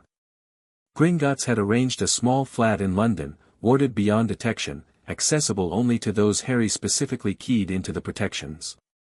It became his base of operations, a place to train, study, and meet with allies away from prying eyes. The summer after first year was about consolidation. Harry had revealed more of himself than intended during the troll incident and the confrontation with Quirrell. Now he needed to manage the fallout while continuing to build strength for what was coming. "The Ministry is asking questions," Ironclaw reported during their first meeting of the summer. "Your display of wandless magic has attracted attention from people who should know better than to be curious. Let them ask. They won't find anything. They might find enough to cause problems. The Department of Mysteries, in particular, has taken an interest." Harry filed that away. The unspeakables were dangerous, brilliant, secretive, with access to magic that most wizards couldn't imagine. Having them interested in him was both a risk and an opportunity. "What do they know?" "Very little. Your official records show nothing unusual, average grades, no disciplinary issues, a quiet student who happens to have killed a troll and faced down a possessed professor." Ironclaw's smile was sharp. "They're wondering how a first-year managed what experienced Aurors might have struggled with." "And what's their theory?" "Several. Some think you're a prodigy hiding your abilities. Others suspect outside training, dark wizards, maybe, or foreign governments. A few have even suggested you might be possessed yourself." Harry laughed. "That last one's almost accurate." "Yes. The Horcrux." Ironclaw's expression grew serious. "Speaking of which, our research has progressed. The procedure to remove it is nearly ready." Harry's heart skipped. "How nearly?" "Another few months. We've identified the technique, but implementing it safely requires precision that we're still developing." The goblin fixed Harry with an unblinking stare. "When the time comes, are you prepared?" "The process will be dangerous. Potentially fatal. I've been prepared since I understood what I was carrying." "Good. Because there's another complication." Ironclaw produced a scroll, unrolling it to reveal diagrams that made Harry's head hurt just looking at them. "The Horcrux is more integrated with your magical core than we initially believed. Removing it may change you." "Change me how?" "We don't know. Your magic might be affected, stronger or weaker, harder to control. Your memories might be impacted, including the ones you carry from Grindelwald. Or you might experience personality shifts as your soul reasserts itself without the contamination." Harry studied the diagrams, trying to understand the impossible geometry of soul magic. "You're saying I might lose the memories? The knowledge?" "It's possible. Not certain, but possible." The thought was unexpectedly painful. Harry had come to terms with Grindelwald's presence in his mind, had even grown to rely on that accumulated wisdom, frustrating as its source sometimes was. Losing it would leave him diminished, less prepared for the challenges ahead. But keeping the Horcrux meant remaining connected to Voldemort. Meant carrying a piece of the man who had murdered his parents, who wanted to destroy everything Harry cared about. "Do it anyway," Harry said. "When you're ready. I'd rather face the future as myself than as some hybrid creature built from other people's souls." Ironclaw nodded slowly. "I hoped you'd say that. We'll proceed with the final preparations." Training consumed most of Harry's days. The goblins had provided instructors, not goblins themselves, but wizards and witches they employed for specialized tasks. A former Auror named Moody taught combat magic, his paranoid intensity perfectly suited to preparing a student for war. A retired cursebreaker named Rashid worked on defensive enchantments. A woman who refused to give her name but spoke with a French accent drilled Harry in occlumency until his mental shields could withstand anything short of direct assault. Harry absorbed it all, pushing himself to the limits of what his 12-year-old body could handle. "You're good," Moody admitted after one particularly brutal session. "Better than you have any right to be. But good isn't enough against what you're facing. Then make me better." Moody's scarred face twisted into something that might have been a smile. "That's the spirit." Again. Between training sessions, Harry maintained his relationships. Neville visited the London flat twice, his grandmother reluctantly allowing the trips after Harry provided assurances about security. The Longbottom heir had grown over the summer, physically, magically, in confidence. Their sparring sessions were no longer one-sided. "I've been practicing," Neville said, deflecting a stunner with surprising ease. "Gran hired tutors after what happened last year. The attack on your family." "Yeah." Neville's expression darkened. "They never caught the Death Eaters who did it. But Gran's been making sure I'm ready if they come back." "Good. You should be ready." Harry circled, looking for an opening. "But don't let fear drive you, Neville. That's how they win, by making us so scared we can't think clearly." "I'm not scared. I'm angry. Anger's better. But controlled anger. The kind you can aim." Neville nodded, his jaw set. "Show me how." Harry smiled and raised his wand. Daphne's visits were different, more complicated, layered with implications that neither of them fully acknowledged. She arrived at the flat on a warm July afternoon, dressed in Muggle clothes that she wore with the slight discomfort of someone unused to the style. Harry met her at the door and was struck, not for the first time, by how much she had changed since their first meeting. The Ice Queen mask was still there, but it was thinner now, worn more deliberately. Beneath it, Harry could see the person she was becoming, sharp and ambitious, yes, but also curious, caring in her own guarded way. "The flat is impressive," she said, examining the wards with a practiced eye. "Goblin work?" "Mostly. I added some personal touches." "Paranoid touches, you mean?" "In my experience, paranoia keeps you alive." Daphne's lips quirked. "Can't argue with that." They settled in the small sitting room, tea appearing courtesy of a house elf Harry had hired for the summer.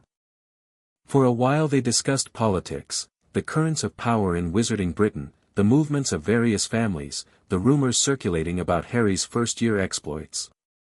"The Malfoys are worried," Daphne reported. "My father says Lucius has been unusually quiet lately. Whatever he was planning, your confrontation with Quirrell seems to have disrupted it." "Good. Let him worry. The diary is still in play, though." Dobby confirmed it. "Lucius hasn't abandoned his plans, just delayed them." Harry nodded slowly. The diary remained his primary concern. If Lucius deployed it, students would die, and Voldemort would gain strength. He needed to neutralize that threat before it could manifest. "Any progress on getting access to the manor?" "Some." Daphne's expression was carefully neutral. "There's a summer social coming up, the Malfoys' annual garden party. My family is invited. You, obviously, are not." "Obviously. But I might be able to get you in. If you're willing to take the risk." Harry considered this. Infiltrating Malfoy Manor was dangerous, the wards alone would be formidable, and if Lucius discovered his presence, the consequences would be severe. But the potential reward, locating and destroying the diary, was worth almost any risk. What would it take? A disguise good enough to fool pure-blood society. New identity, new appearance, new mannerisms. You'd need to be someone else entirely. Can that be arranged? Daphne smiled, a real smile, with an edge of excitement beneath it. "I was hoping you'd ask that. There's a wizard in France who specializes in this sort of thing. Very expensive, very discreet. If we move quickly, we can have everything in place before the party. Then let's move quickly." The transformation took 3 days. The French wizard, who introduced himself only as Marcel, worked with an artist's precision, layering enchantments that changed Harry's appearance down to the bone.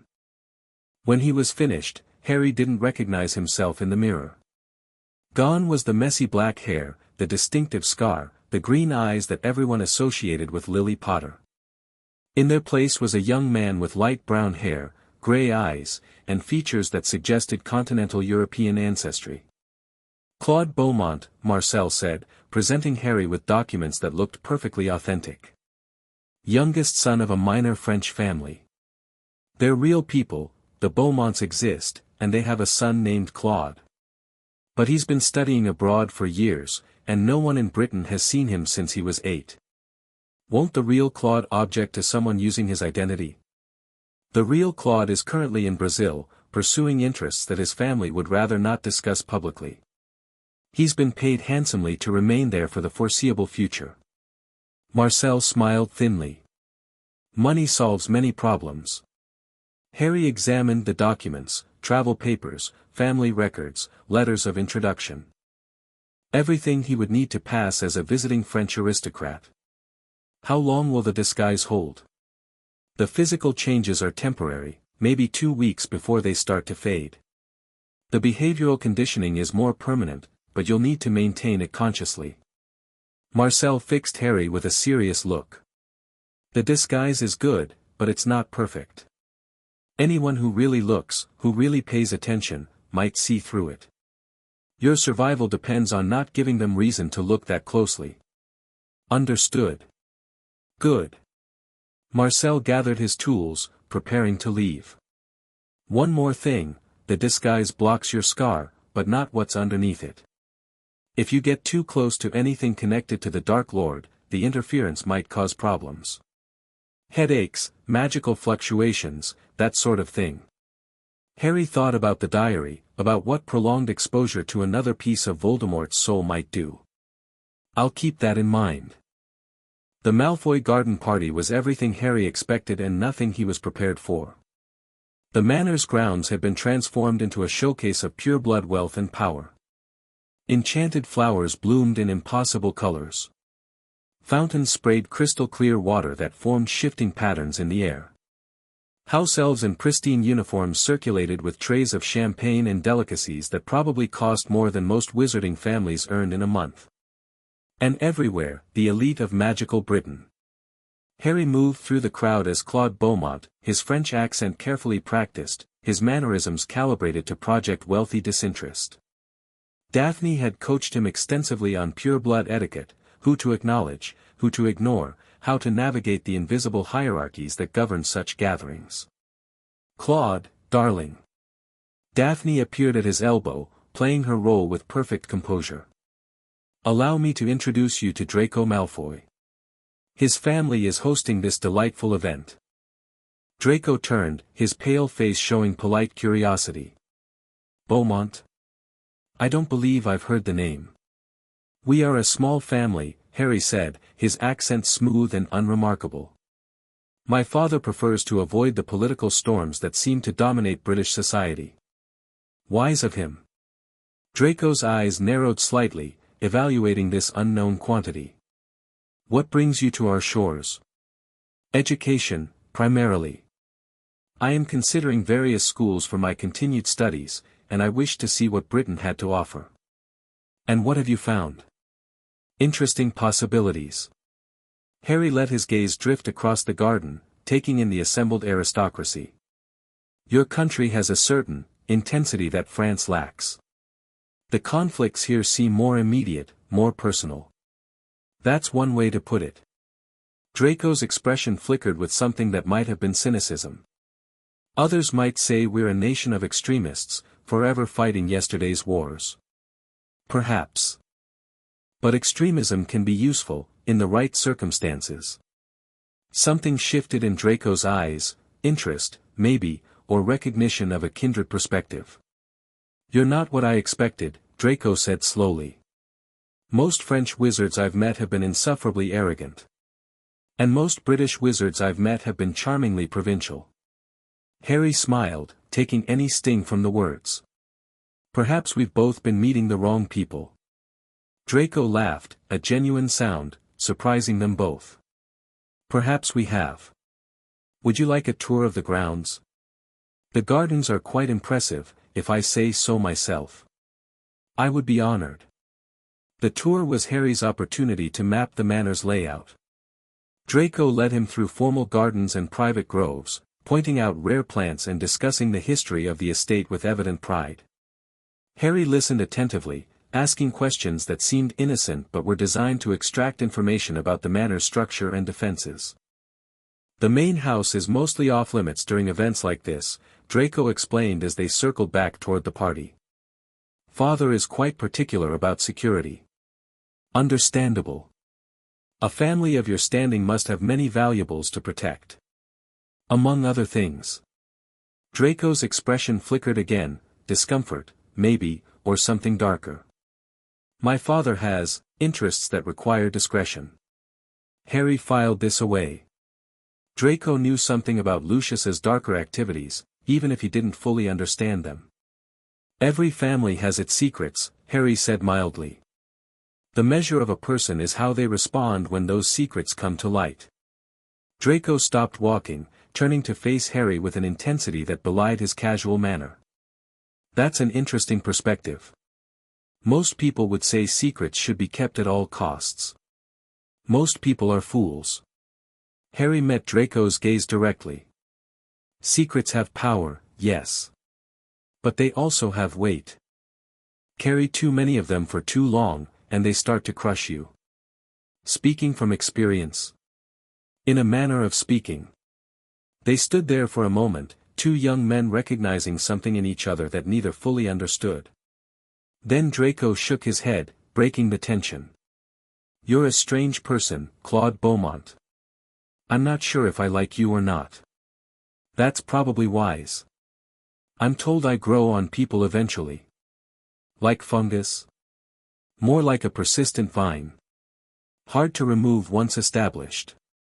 Draco laughed again, and Harry felt something shift in their dynamic, the beginning of a connection that might prove valuable in the years to come. The opportunity to search the manor came sooner than expected. Midway through the evening, Harry excused himself from the party on the pretense of finding a bathroom. Instead, he slipped into the house through a side entrance, moving quickly through corridors he had memorized from Dobby's fragmentary descriptions. The diary was kept in Lucius's study, according to the house elf, hidden behind a false panel in the bookshelf, protected by wards that would trigger alarms if touched by anyone not keyed into them. Harry had spent weeks developing a solution to the ward problem. The ring on his finger, the Potter family ring, contained protective magic that might be able to fool the wards into seeing him as something other than an intruder. It was a gamble, but the only one available. The study door was locked, but Harry's whispered spell opened it without difficulty. Inside, the room was exactly as Dobby had described, dark wood, heavy furniture, shelves of books that radiated old magic. And there, behind the fourth shelf on the left, the hidden panel. Harry approached slowly, every sense alert for danger. His scar prickled as he drew closer, the Horcrux in his head responding to the presence of its sibling, just as Marcel had warned. Easy, he told himself. Stay focused. He pressed his hand against the panel, letting the ring's magic flow into the wards. For a long moment, nothing happened. Then, with a soft click, the panel swung open. The diary lay inside, black leather binding unremarkable, nothing to suggest the horror it contained. Harry reached for it. What do you think you're doing? He spun, wand already in hand, to find Narcissa Malfoy standing in the doorway.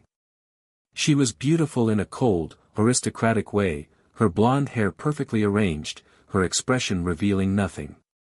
But her eyes were sharp, evaluating, and her wand was pointed directly at Harry's heart.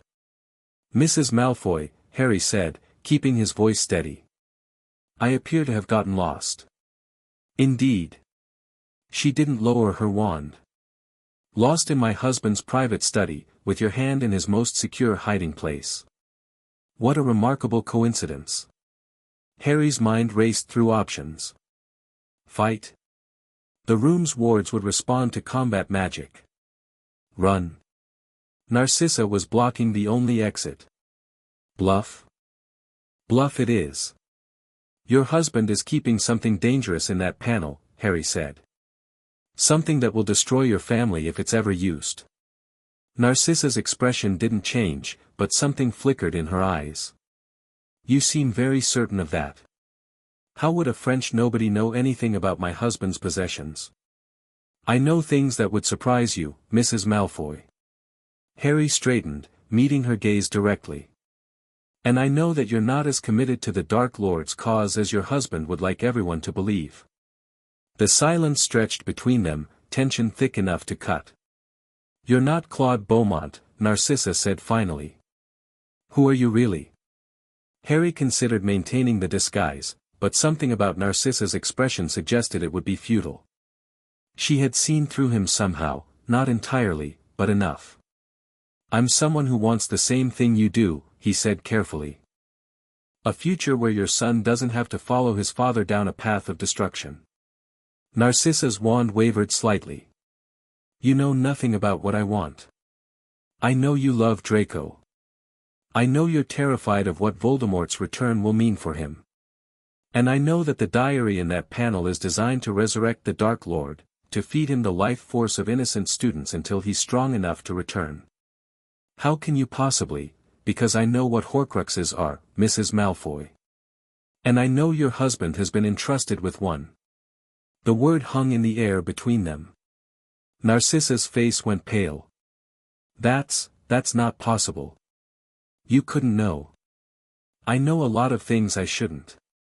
And I'm not your enemy, not unless you choose to make me one. Harry lowered his wand, a calculated risk. Let me take the diary. Let me destroy it. Your husband will never know what happened to it, and your family will be free of its contamination. Narcissa stared at him for a long moment. Then, slowly, she lowered her own wand. You're asking me to betray my husband. I'm asking you to protect your son. Lucius is going to try to use that diary on Hogwarts students, children, Mrs. Malfoy. If he succeeds, people will die. And when the truth comes out, and it will come out, your family will be destroyed. And if I refuse? Then I'll find another way. Harry's voice was quiet but firm. But more people will die in the process, and your family's involvement will become impossible to hide. The silence stretched. Harry could see the conflict playing out behind Narcissa's composed facade, love for her family warring with fear, duty with survival instinct. Finally, she stepped aside. Take it, she said, her voice barely above a whisper. Take it and go. And never speak of this to anyone. Thank you, Mrs. Malfoy. Don't thank me. Her eyes were hard. Just protect my son, if you can. He's not his father. He doesn't have to become his father. I know. Harry retrieved the diary, its presence making his scar burn with uncomfortable intensity. I'll do what I can. He left the study, left the manor, left the party behind. By the time anyone noticed his absence, Claude Beaumont had vanished as thoroughly as if he had never existed. And in his possession, one of Voldemort's Horcruxes. Destroying the diary required specialized knowledge. Basilisk venom would do it, that was one of the few substances capable of damaging objects protected by soul magic. But acquiring basilisk venom was nearly impossible, and Harry had other options. Fiendfire could destroy almost anything, including Horcruxes. But the cursed fire was notoriously difficult to control, and using it in an uncontrolled environment could cause catastrophic damage. The goblins, it turned out, had a third option. We've been studying this for decades, Ironclaw explained, presenting Harry with a blade that seemed to absorb light.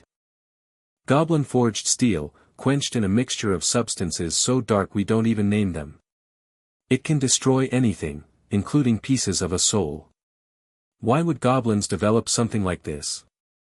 Because dark wizards have a habit of creating artifacts that can't be destroyed by normal means. And we've learned, over the centuries, that such artifacts tend to cause problems if left intact. Harry took the blade, feeling its weight. Will it work on all of them? It should. But each Horcrux will need to be destroyed individually, and some of them may have additional protections we haven't anticipated. Then let's start with this one. The diary lay on the table between them, its innocent appearance belying the horror within. Harry could feel it pulsing, reaching out, trying to establish the connection that would allow it to drain his life force. Not today, he thought. Not ever. He raised the goblin blade and brought it down. The diary screamed. It was a sound that seemed to come from everywhere at once, a wail of agony and fury that made Harry's head pound and his scar erupt in burning pain. Dark fluid spurted from the wound in the diary's cover, hissing where it touched the table. And then, silence. The diary was still. The presence Harry had sensed, the fragment of Voldemort's soul, was gone. One down, Ironclaw said quietly. Harry nodded, breathing hard. Several more to go. The summer ended with mixed results. The diary was destroyed, but Lucius Malfoy remained free, his involvement hidden by Narcissa's silence. Harry had an unexpected ally in the Malfoy household, but the situation was precarious, one wrong move, and everything could unravel. The Horcrux removal procedure was scheduled for late December, during the Christmas break. Harry would need to return to Gringotts, submit to a ritual that might kill him, and hope that he emerged intact on the other side. And Voldemort was still out there, weak and disembodied but not destroyed. The confrontation with Quirrell had bought time, not victory. But progress has been made, Harry reminded himself. Every Horcrux destroyed is one step closer to ending this. He boarded the Hogwarts Express in September, leaving behind a summer of secrets and preparing for a year that would bring new challenges. Second year awaited. And Harry Potter was ready. The train compartment was crowded this time. Neville arrived first, his confidence evident in the way he carried himself. Then Hermione, books already out, eager to discuss the summer's reading. Then Daphne, slipping in with a nod to Harry that conveyed entire conversations. And then, unexpectedly, Draco Malfoy. He stood in the doorway, his expression uncertain in a way Harry had never seen before. Potter. I was wondering if we might talk. The compartment went silent. Hermione's eyes went wide. Neville's hand drifted toward his wand. Of course, Harry said, gesturing to an empty seat. Join us. Draco hesitated, clearly uncomfortable with the audience. But something drove him forward, and he sat down with the air of someone committing to an irrevocable decision. I met someone at my family's party this summer, Draco said slowly. A French wizard named Claude Beaumont. We talked about a lot of things. Secrets, and the weight they carry. Harry kept his expression neutral, but his heart was racing. He said something that stuck with me. He said that most people are fools who don't understand the cost of the secrets they keep. Wise words, Harry said carefully. I've been thinking about them ever since. About my family, and what we've done, and what we're expected to do. Draco's eyes met Harry's. I don't want to be a fool, Potter. I don't want to carry secrets that will crush me. Then don't. It's not that simple. It never is. Harry leaned forward. But you get to choose, Draco. Every day, every moment, you get to decide who you want to be. No one else can make that choice for you, not your father, not Voldemort, not anyone. Draco flinched at the name, but he didn't look away. I don't know if I can be whatever you expect me to be. I don't expect anything. I'm just offering a different perspective. Harry's voice softened. But if you ever decide you want to be something other than what your family planned for you, I'll help. No strings attached. The silence in the compartment was absolute. Finally, Draco nodded, a small, uncertain gesture, but real. I'll think about it. That's all I ask. Draco rose, moving toward the door. At the threshold, he paused. Potter? The French wizard, Claude Beaumont. He wasn't real, was he? Harry smiled. I don't know what you mean. Right. Draco's own smile was thin but genuine. Didn't think so. He left. The compartment remained silent for a long moment. What, Hermione said finally, was that about? Progress, Harry replied. Slow, uncertain, but real. You're playing a dangerous game, Daphne murmured. If Draco realizes the truth, then I'll deal with it. But right now, he's questioning things he never questioned before. That's worth some risk. The train rolled on, carrying them toward Hogwarts and all the complications that awaited. Another piece on the board, Harry thought. Another variable in play. The game continued. Second year began with surprises. The first was Gilderoy Lockhart, the new defense against the dark arts professor. Harry took one look at the man, all gleaming teeth and self-promotion, and recognized him for what he was, a fraud, a fool, and potentially dangerous in his incompetence. He's obliviated people, Harry murmured to Daphne after their first class. Stolen their achievements, erased their memories, passed off their heroism as his own. How do you know? The way he talks. The gaps in his stories. And certain instincts I've developed. Daphne's eyes narrowed. What are you going to do about it? Nothing, for now.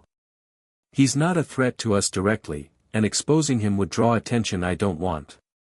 But I'll keep watching. The second surprise was more troubling, whispers in the walls. Harry heard them first during the Halloween feast, a voice, cold and hungry, speaking in a language that shouldn't have been comprehensible.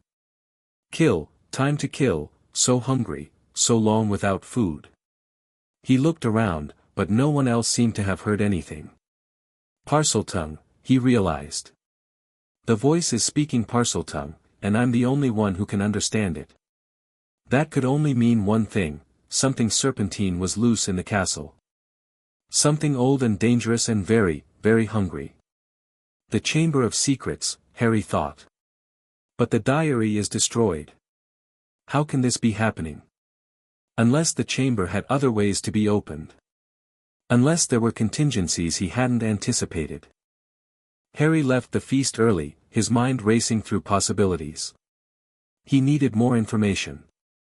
He needed to find the chamber before whatever lurked inside it claimed victims.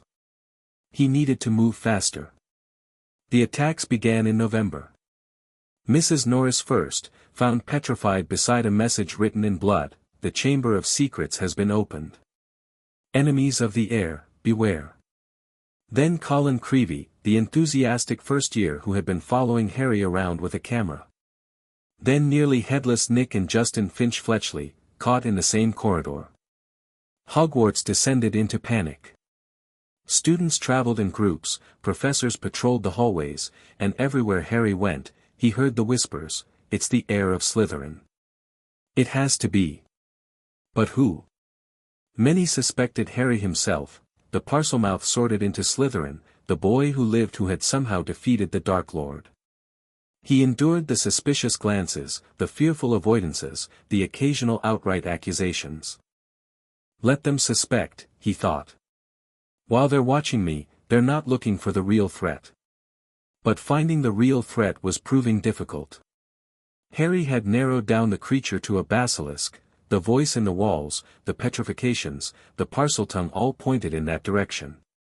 But locating the chamber itself was another matter. He spent hours in the library, researching the castle's history, looking for any hint of where Salazar Slytherin might have hidden his monster. He questioned the ghosts, especially the Bloody Baron, who claimed to know nothing but watched Harry with unsettling intensity. And finally, he found the answer in the most unlikely place, a bathroom. Moaning Myrtle, Harry said, finding the spectral girl haunting the second-floor facilities. "I need to ask you about how you died." Myrtle's expression shifted from self-pity to surprise. "No one ever asks about that. They all just want me to go away. I'm not everyone. And I think your death might be connected to something dangerous that's happening right now." Slowly, reluctantly, Myrtle told her story. A voice in the pipes. Yellow eyes glimpsed through a crack in the stall door.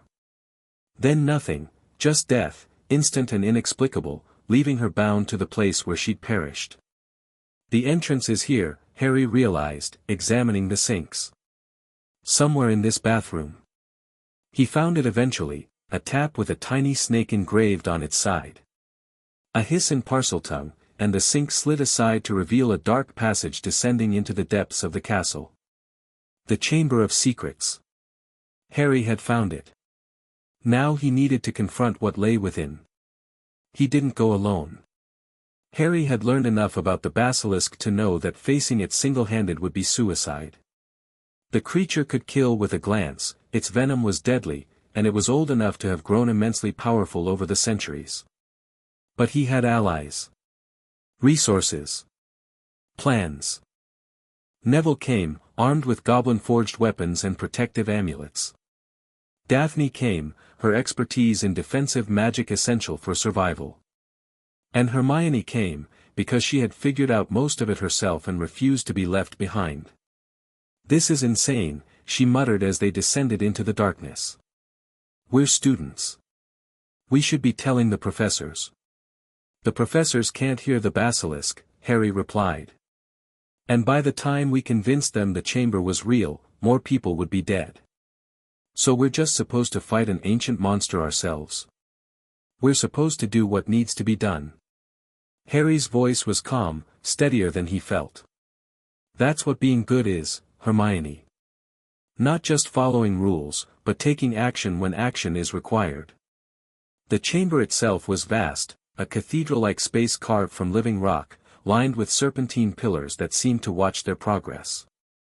At the far end, a massive statue of Salazar Slytherin himself gazed down with stone eyes. And at the statue's feet, someone was waiting.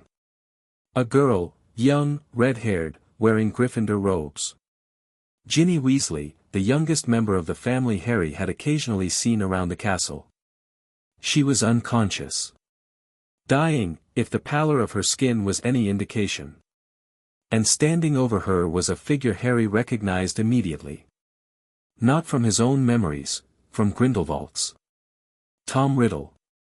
16 years old, handsome and charming and utterly evil. The boy who would become Lord Voldemort, preserved in magical stasis for 50 years. "Harry Potter," Tom said, his smile pleasant and his eyes empty. "I've been waiting for you." The confrontation was unlike anything Harry had experienced. Tom Riddle was not Voldemort, not yet. He was younger, more human, still capable of the charm that would one day build an army of followers. But the darkness was there, visible in every gesture, every word. "Ginny told me all about you," Tom said, circling Harry with predatory grace. "The famous Harry Potter, the boy who lived, sorted into Slytherin and making waves throughout the wizarding world. She wrote about you constantly in her diary, my diary." "Your diary is destroyed," Harry said flatly. Tom's smile faltered. "What?" "I found it this summer. Destroyed it with goblin-forged steel. Whatever you're using to manifest now, it's not the diary." For a moment, genuine confusion crossed Tom's face. Then understanding dawned. "The ring," he breathed. "She found my backup, father's ring, hidden in the floorboards of the Gaunt shack. I never thought." 2 Horcruxes, Harry realized. "She was affected by 2 of them, and I only destroyed 1. It explained how the chamber could be opened despite the diary's destruction. Ginny had been in contact with another piece of Voldemort's soul, one that Harry hadn't known existed in her possession. "Ginny," Harry said, his voice sharp. "How long has she had the ring?" "Since August. She found it during a visit to some relatives. Curiosity about her mother's family led her to the old shack." Tom's smile returned. "She thought it was pretty.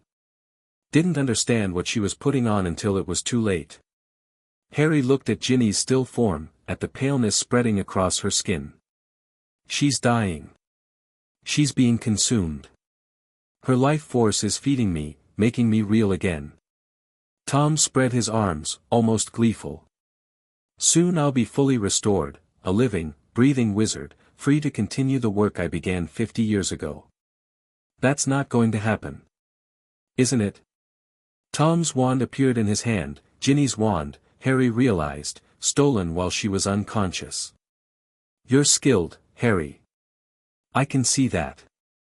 But you're also 12 years old, alone, facing a basilisk and the most brilliant student Hogwarts has ever seen. I'm not alone. Tom's eyebrow rose. Then his expression shifted as he noticed the others, Neville, Daphne, and Hermione, spreading out around the chamber, positioning themselves for combat. Reinforcements. How touching. His smile sharpened. But it won't matter. Speak to me, Slytherin, greatest of the Hogwarts Four. The statue's mouth opened, and from within emerged the basilisk. Harry had seen it in his imagination, but nothing compared to the reality. 60 feet of armored scale and muscle, eyes burning with killing power, jaws capable of swallowing a human whole. Don't look at its eyes. Harry shouted, already moving. Indirect vision only. The next minutes were chaos. Neville and Daphne provided distraction, hurling spells that annoyed the basilisk without harming it. Hermione worked on Ginny, trying to stabilize her while the battle raged. And Harry faced Tom, wand against wand, trading curses with a speed and precision that surprised them both. You're better than you should be, Tom said, blocking a stunner with contemptuous ease. Who trained you? People who understood what you are. And what am I? A scared boy who couldn't face his own mortality. Harry ducked a crucio, responding with a bludgeoning hex that Tom barely dodged. You split your soul because you were terrified of death, and in doing so, you became something less than human. I became something greater. You became a fragment. A piece of a person, repeating the same mistakes over and over because you're incapable of learning from them. Tom's face twisted with rage. You dare, Harry struck. Not with a spell, with the goblin blade, drawn and swung in a single motion. The strike was aimed at Tom's wand arm, but Tom was fast, impossibly fast, and he twisted away at the last moment. The blade caught him across the chest instead. Tom screamed, the same sound the diary had made, multiplied 100-fold. Dark fluid spurted from the wound, and his form began to flicker, becoming less solid with each passing second. The ring! Harry shouted. It's on Ginny's finger. Get it off. Hermione moved, her hands closing around the cursed object. The ring resisted, trying to hold on, but she was determined, and with a final wrench, it came free. Harry struck again, driving the goblin blade through the ring's central stone. The scream that emerged was barely recognizable as a sound, more like the universe itself protesting the destruction of something that shouldn't exist. Tom Riddle's form dissolved, scattering into fragments that faded to nothing. And the basilisk, deprived of its master's direction, went completely berserk. Killing the basilisk should have been impossible. It was old, powerful, and nearly impervious to magic. Its gaze could kill instantly, and its fangs contained venom that nothing could survive. But Harry had advantages the creature didn't expect. Fox! He shouted, and Phoenix song filled the chamber. Dumbledore's Phoenix appeared in a burst of flame, diving toward the basilisk with claws extended. It couldn't kill the creature, but it could blind it, those burning eyes, rendered harmless by a phoenix's beak. The basilisk thrashed, screaming in a language Harry could understand but chose to ignore. Without its deadly gaze, it was still dangerous, but manageable. Harry moved. The goblin blade had been designed to kill dark creatures, and basilisks, for all their natural origins, had become dark through centuries of corruption. Harry dodged snapping jaws, rolled under a sweeping tail, and drove the blade into the creature's brain. The basilisk convulsed once, twice, and then lay still. Harry stood over it, breathing hard, covered in blood that wasn't entirely his own. Is everyone okay? He called. Ginny's stabilizing, Hermione reported. The ring's destruction broke the connection. She should recover. Neville. Fine. Bruised, but fine. Daphne? Intact. Her voice was carefully controlled. Harry, what you did, fighting Tom Riddle directly, killing the basilisk, that was necessary. Harry wiped the blade clean and sheathed it. That's all it was. He looked around the chamber, at the dead monster, the unconscious girl, the destroyed Horcrux. 2 down, he thought. Still more to go. But progress had been made. Real, significant progress. And Harry Potter was still standing. The aftermath was complicated. Ginny was taken to the hospital wing, her condition explained away as exposure to dark magic. The Weasleys were frantic with worry, but Ginny would recover. The ring's destruction had freed her from its influence. Dumbledore summoned Harry to his office, and this time the conversation was different from any they'd had before. You destroyed 2 Horcruxes, Dumbledore said quietly. Objects I didn't even know existed, or rather, objects I suspected but couldn't locate. I had resources you didn't. So I see. The headmaster's blue eyes were thoughtful, assessing. You've been busy, Harry. Building alliances, gathering knowledge, preparing for a war you believe is inevitable. Because it is inevitable. Voldemort will return. The only question is whether we'll be ready. We. Dumbledore smiled slightly. You include me in that pronoun now? You're not my enemy, Professor. You never were. But you kept secrets from me, important secrets that affected my survival. I couldn't trust you until I understood your full agenda. And now? Now I understand better. You want to defeat Voldemort. So do I. Our methods differ, but our goals align. Do they? Dumbledore leaned forward. Tell me, Harry. What are you really planning? Not the surface strategy, I can guess at that. But the deeper goal.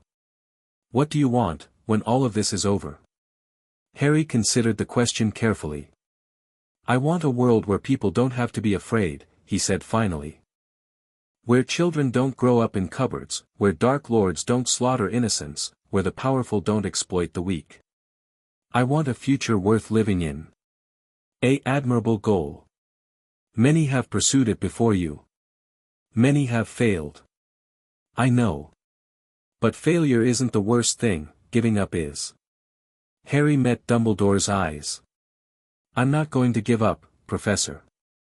No matter how hard it gets, no matter how much I lose, I'll keep fighting until I can't fight anymore. Dumbledore was silent for a long moment. You remind me of someone, he said finally. Someone I knew, long ago. Someone who also dreamed of changing the world. Grindelwald. The name hung in the air between them. Yes. Dumbledore's voice was soft. He had the same fire, the same determination, the same absolute certainty that he was right. It made him brilliant, and it made him dangerous. I'm not Grindelwald. No. You're not. Something shifted in Dumbledore's expression, acceptance, maybe, or hope. You're something new. Something I don't fully understand. And I think that might be exactly what the world needs. He stood, extending his hand. I'd like to work with you, Harry. Not as your controller, not as your guardian, as your ally. Whatever you're planning, whatever resources you need, I'll help where I can. Harry took the offered hand. Thank you, Professor. Don't thank me yet. We have a long road ahead, and many more challenges to face. Dumbledore's grip was firm but not crushing. But for the first time in many years, I feel something I thought I'd lost. What's that? Hope. Second year ended with Slytherin winning the House Cup again, Harry at the top of his class, and a wizarding world that had no idea how close it had come to catastrophe. But Harry knew. And he was more determined than ever to see his plans through. 2 Horcruxes destroyed. The locket, the cup, the diadem, the snake, still out there, still anchoring Voldemort to the world. And the one in my head. The procedure was scheduled for December.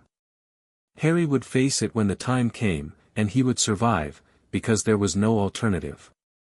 The game continued. And Harry Potter was winning. Chapter 5 and Chapter 6, the other chosen. The letter arrived on a cold November morning, 3 weeks before the scheduled Horcrux removal. Harry recognized the handwriting immediately, spidery, elegant, the kind of script that came from decades of practice with quill and parchment. The seal on the envelope was unfamiliar, but the magic woven into the wax made his skin prickle with recognition. Vinda Rosier. He hadn't heard from her since their brief conversation on Privet Drive, years ago now. She had promised information, offered alliance, and then vanished into whatever shadows Grindelwald's remnants called home. Harry had filed her away as a variable to be monitored, not an active player in his plans. Apparently, that had changed. Mr. Potter, I am writing to inform you of a development that may affect your interests. The Dark Lord's servants are mobilizing, not openly, not yet, but in ways that will soon become impossible to ignore. Peter Pettigrew has been located. You may not recognize that name. You should. He was your parents' secret keeper, the man who betrayed them to Voldemort. He is also the reason Sirius Black has spent the last 12 years in Azkaban for crimes he did not commit. Pettigrew is currently hiding in Scotland, in the form of a rat. Yes, a rat. He is an unregistered animagus, a talent he has used to evade justice since the night your parents died. My people have been tracking him for months, and we now have a location. I am sharing this information with you because I believe you will use it wisely. What you do with it is your choice. The offer I made years ago still stands. When you are ready to discuss it, you know how to reach me. Vr. Harry read the letter 3 times, his mind racing through implications. Sirius Black. His godfather. The man everyone believed had betrayed the Potters, had killed a dozen Muggles, had served Voldemort with fanatical devotion. Except none of that was true. Grindelwald's memories contained fragments of information about the Black family, their history, their politics, their various members and their allegiances. Sirius had been unusual among them, sorted into Gryffindor, estranged from his family, devoted to James Potter with a loyalty that had nothing to do with blood. And Peter Pettigrew, the overlooked friend, the hanger-on, the one everyone dismissed as unimportant, had been the real traitor all along. How did I not see this before? The answer was simple: he hadn't been looking. Sirius Black was a footnote in the larger story, a piece of background tragedy that Harry had filed away without examining closely. His focus had been on Voldemort, on the Horcruxes, on the immediate threats that demanded attention. But this changed everything. If Pettigrew could be captured, if his guilt could be proven, Sirius could be freed. Harry would have a godfather, someone who had loved his parents, who had a legal claim to his guardianship, who might become the family Harry had never had. And more practically, Sirius Black was a powerful wizard from one of the oldest families in magical Britain. His resources, his knowledge, his connections could be invaluable in the war to come. I need to act on this. Quickly, before Pettigrew escapes again. But there were complications. The Horcrux removal was scheduled for 3 weeks from now. Harry couldn't afford to delay it. Every day the soul fragment remained in his head was another day of connection to Voldemort, another risk of contamination or discovery. And the procedure itself would be dangerous, potentially incapacitating him for days or weeks afterward. He needed to handle Pettigrew before the procedure. Which meant he had less than 3 weeks to locate a hidden animagus, capture him alive, and somehow arrange for his testimony to exonerate Sirius, all without attracting the attention of the Ministry, Dumbledore, or Voldemort's other servants. No pressure. Harry began by reaching out to his network. Ironclaw confirmed that the goblins had no particular interest in Sirius Black, but offered resources for tracking animagi. Apparently, there were magical signatures that could identify transformed wizards, if you knew what to look for. Pettigrew will be difficult to capture, the goblin warned. He survived this long by being paranoid and quick to flee. Any approach will need to be fast and overwhelming.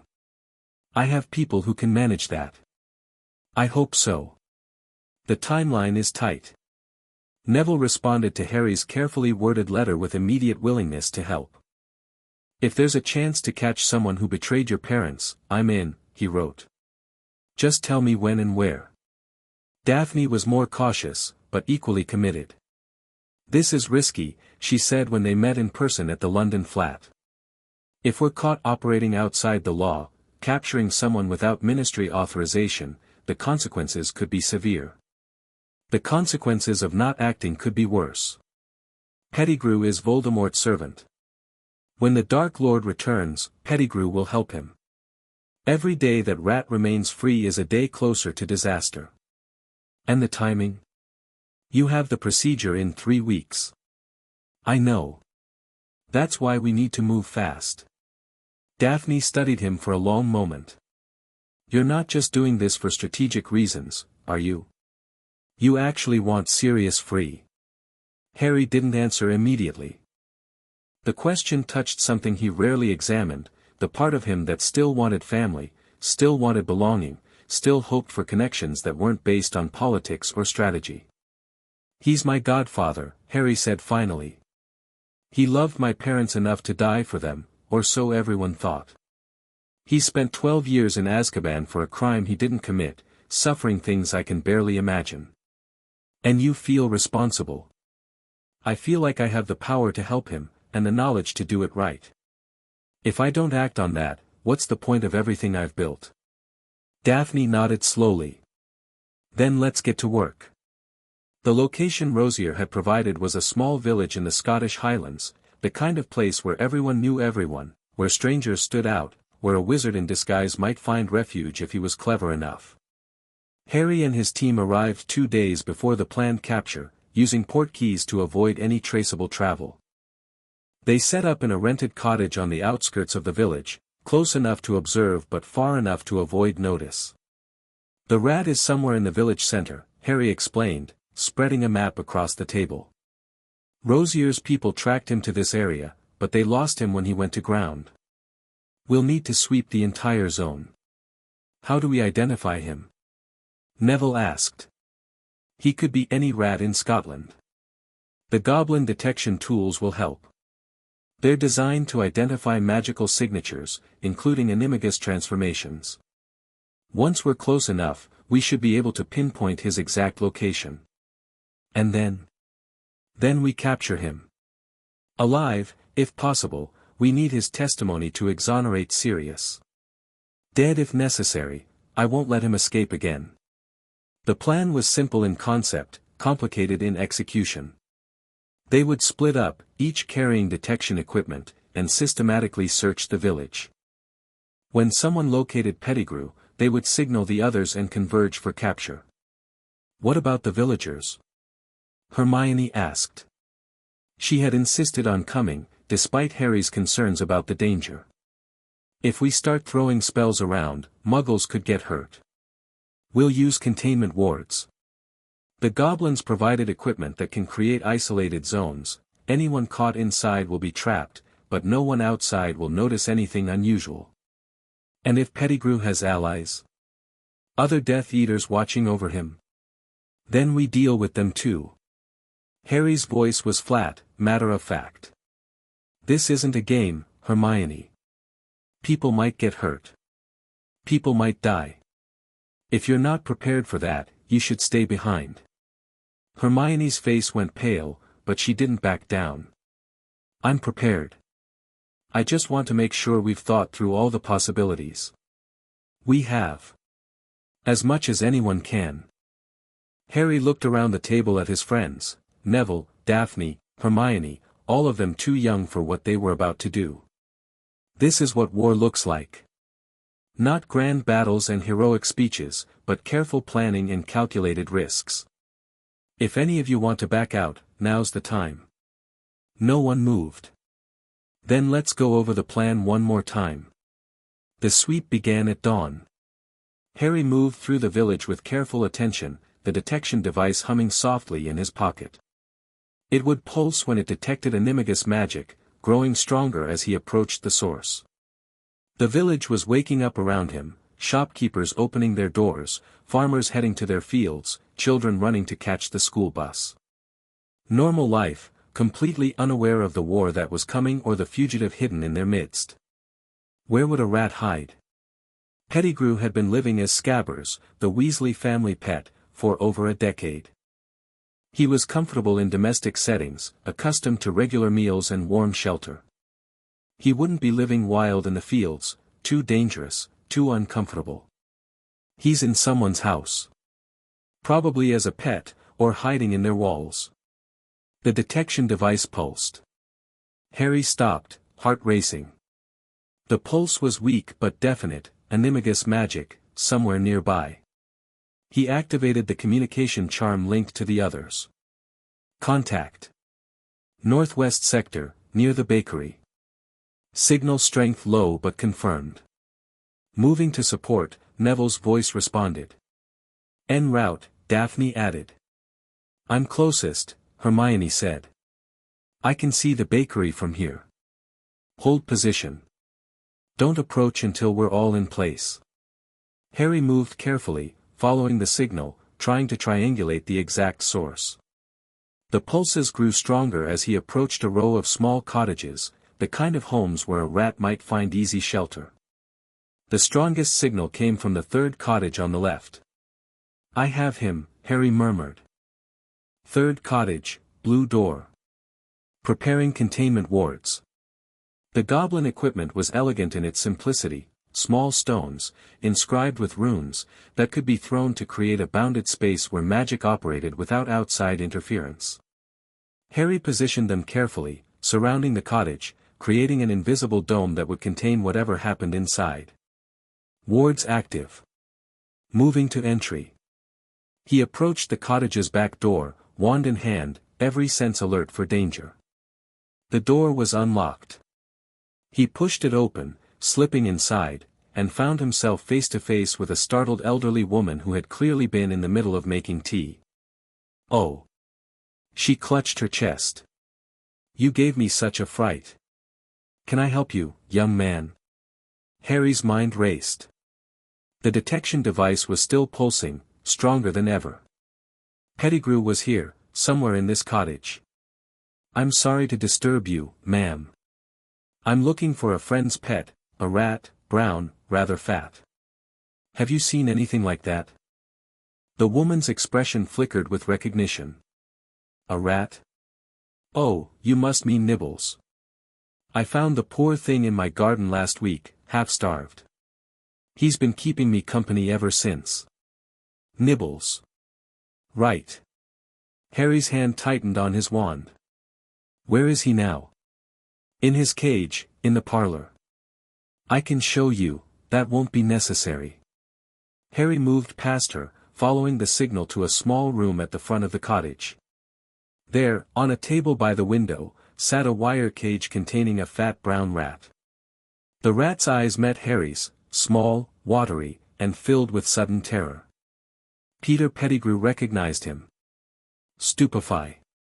The stunning spell hit the rat before it could react, knocking it unconscious inside the cage. Harry grabbed the cage, ignoring the elderly woman's confused protests, and sent the all-clear signal to his team. Target acquired. Returning to base. The interrogation took place in the London flat, under wards that would prevent any magical escape. Pettigrew had been forced back into human form, a small, rat-like man with a balding head and nervous, twitching movements. He was bound to a chair with enchanted ropes, his wandless state leaving him completely helpless. Harry Potter, Pettigrew said, his voice a wheezing whine. You look so much like your father. James was my friend, you know. We were so close, you betrayed him. Harry's voice was ice. You were his secret keeper, and you gave him to Voldemort. I had no choice. The Dark Lord, he would have killed me, so you chose your life over theirs. Pettigrew's face crumpled. You don't understand. You can't understand what it was like. The fear, the pressure, I was weak, I know that, but I never wanted them to die, and yet they did. Harry studied the pathetic figure before him, feeling a complex mixture of rage and disgust. Pettigrew was everything Grindelwald's memories warned against: a coward, a traitor, a man without principles or loyalty. He had survived this long through cunning and luck, but his survival had cost others everything. "Here's what's going to happen," Harry said. "You're going to confess. Everything, the betrayal, the faked death, the frame-up of Sirius Black. You're going to do it under Veritaserum, in front of witnesses who can testify to the Ministry. They'll kill me. The Dementors, probably. But that's not my concern." Harry leaned forward. "My concern is justice. For my parents, for Sirius, for everyone you hurt with your cowardice. You can either cooperate and face whatever mercy the law provides, or you can resist and face something much worse." Pettigrew's eyes darted around the room, looking for escape, finding none. "The Dark Lord will return," he said, a desperate edge to his voice. "When he does, he'll reward those who helped him, and punish those who stood against him. You're making a mistake, Harry. Join us, I can introduce you. The Dark Lord's Horcruxes are being destroyed," Harry said flatly. "By the time he tries to return, there won't be anything left to anchor him. And even if he does come back, he'll find a world that's ready for him." Something shifted in Pettigrew's expression: fear, yes, but also a desperate calculation. "You know about the Horcruxes?" "I know everything that matters." "Then you know that one of them is—" Pettigrew stopped, his eyes widening as he realized what he had almost revealed. "Inside me."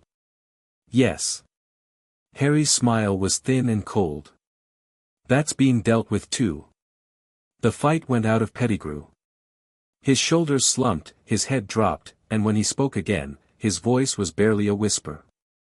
What the confession was recorded under Veritaserum, with Ironclaw and 2 other goblins serving as witnesses. Pettigrew revealed everything: the switch in Secret Keepers, the betrayal to Voldemort, the fake death and frame-up of Sirius, the years spent hiding as a rat. "I never wanted to hurt anyone," he whimpered. "I just wanted to survive." "Survival at any cost," Harry said. "That's your philosophy. Isn't it everyone's?" "No." Harry shook his head. "Some things are worth dying for. Some people are worth protecting, even if it means sacrificing yourself. You never understood that, and that's why you'll always be alone." Pettigrew had no answer to that. The presentation to the Ministry was carefully orchestrated. Harry couldn't simply walk into the DMLE with a captured fugitive. That would raise questions about how a 13-year-old had managed what trained Aurors couldn't. Instead, he worked through intermediaries, feeding information to people who could act on it officially. Augusta Longbottom, as it turned out, had significant influence in the Wizengamot. "You're asking me to take credit for a capture I didn't make," she said when Harry presented the situation. "I'm asking you to ensure justice is served. Sirius Black is innocent, and I have proof. But if that proof comes from me, it will be buried or dismissed. If it comes from you, from someone the Ministry respects and fears, they'll have to act on it." Augusta studied him with those sharp eyes that missed nothing. "You've thought this through." "I've had time to think." "And what do you want in return?" "Sirius Black, freed and exonerated. His record cleared, his assets restored, his status as my godfather recognized." Harry paused. "And eventually, his guardianship of me." "You want to leave the Dursleys?" "I want to live somewhere I'm actually wanted." Augusta was quiet for a long moment. Then, slowly, she nodded. "I'll take it to Madame Bones. She's the head of the DMLE, honest, competent, and no fan of the Minister's tendency to sweep inconvenient truths under the rug. If anyone can push this through, it's her." "Thank you, Lady Longbottom." "Don't thank me yet. There will be resistance. Fudge won't want to admit the Ministry imprisoned an innocent man for 12 years. But if the evidence is as solid as you say, they won't be able to ignore it." "The evidence is solid. Then we'll see justice done." The trial took place 2 weeks later. It wasn't really a trial, Sirius had already been convicted without one, through the emergency powers that Barty Crouch had claimed during the war. This was a review hearing, called to examine new evidence that might overturn the original conviction. The Wisengamot chamber was packed. Word had spread about the captured Death Eater, about the possible exoneration of the infamous Sirius Black, and everyone wanted to see what happened. Harry watched from the gallery, flanked by Neville and Daphne. They couldn't participate officially, but they could observe, and their presence served as a reminder that powerful interests were watching the proceedings. Pettigrew was brought in, bound and guarded, his rat-like face twitching with barely suppressed terror. Veritaserum was administered, and under its influence, he confessed everything again, the betrayal, the frame-up, the years of hiding. "I was the secret keeper," he admitted, his voice flat and emotionless under the potion's influence. "I told the Dark Lord where to find the Potters." Sirius never knew. The chamber erupted in shocked whispers. Dumbledore, presiding over the session, called for order. "Mr. Pettigrew, you are confessing to the murders of James and Lily Potter." "I didn't kill them myself. But I betrayed them to the Dark Lord, knowing he would." "And the explosion that allegedly killed you and 12 Muggles?" "I caused it. Cut off my own finger to leave evidence of my death, then transformed into a rat and escaped while Sirius was blamed." "You are an unregistered animagus." "Yes." More whispers. Dumbledore's expression was unreadable, but Harry thought he detected something like grim satisfaction. "In light of this testimony," Dumbledore said, "I move that Sirius Black be immediately exonerated of all charges, and that Peter Pettigrew be remanded for trial on charges of murder, conspiracy, and accessory to murder." The vote was nearly unanimous. Sirius Black walked out of Azkaban 3 days later. He was not the man Harry had seen in photographs, handsome, laughing, full of life. 12 years with the Dementors had stripped away most of that, leaving someone gaunt and hollow-eyed, with grey streaking through his black hair and a haunted look that never quite faded. But he was alive. He was free. And when he saw Harry waiting for him outside the prison gates, something sparked in those shadowed eyes. "Harry." His voice was rough, and used to speech. "Merlin, you look just like James. Except the eyes, Lily's eyes." "Hello, Sirius." For a moment, neither of them moved. Then Sirius crossed the distance between them and pulled Harry into a hug that was desperate and fierce and absolutely genuine. "I'm sorry," Sirius whispered. "I'm so sorry I wasn't there. I should have protected you, should have, it wasn't your fault." Harry's voice was steady, even as he returned the embrace. "You were betrayed, just like my parents. What matters now is what we do next." Sirius pulled back, studying Harry's face with an intensity that was almost uncomfortable. "You did this," he said. "The capture, the trial, all of it. I don't know how, but I know it was you. I had help. But it was your plan. Your resources." A ghost of a smile crossed Sirius's face. "You're not what I expected, Harry. When I dreamed about you, and I dreamed a lot, in that place, I always imagined you as a child. Innocent. Needing protection. I'm none of those things. No. You're not." The smile faded, replaced by something more complex. "What happened to you, Harry? What turned you into, whatever you are now?" It was a fair question. Harry considered how much to reveal. "I woke up one morning knowing things I shouldn't know," he said carefully. "Information about magic, about the war, about Voldemort and his plans. I've spent the years since then preparing for what's coming." "What's coming?"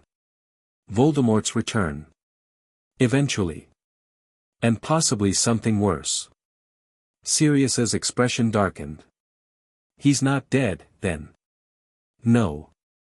But we're working on that." I have allies. Resources. Plans that have been years in the making." Harry met Sirius's eyes directly. "I'd like you to be part of them, if you're willing." But I understand if you need time, if you need to recover before committing to anything. Sirius was quiet for a long moment. I spent 12 years in hell, he said finally. 12 years surrounded by dementors, reliving the worst moments of my life over and over. The only thing that kept me sane was knowing I was innocent, that somewhere out there, justice existed, even if I couldn't reach it. And now? Now I'm free. Thanks to you. Sirius straightened, some of the old fire returning to his eyes.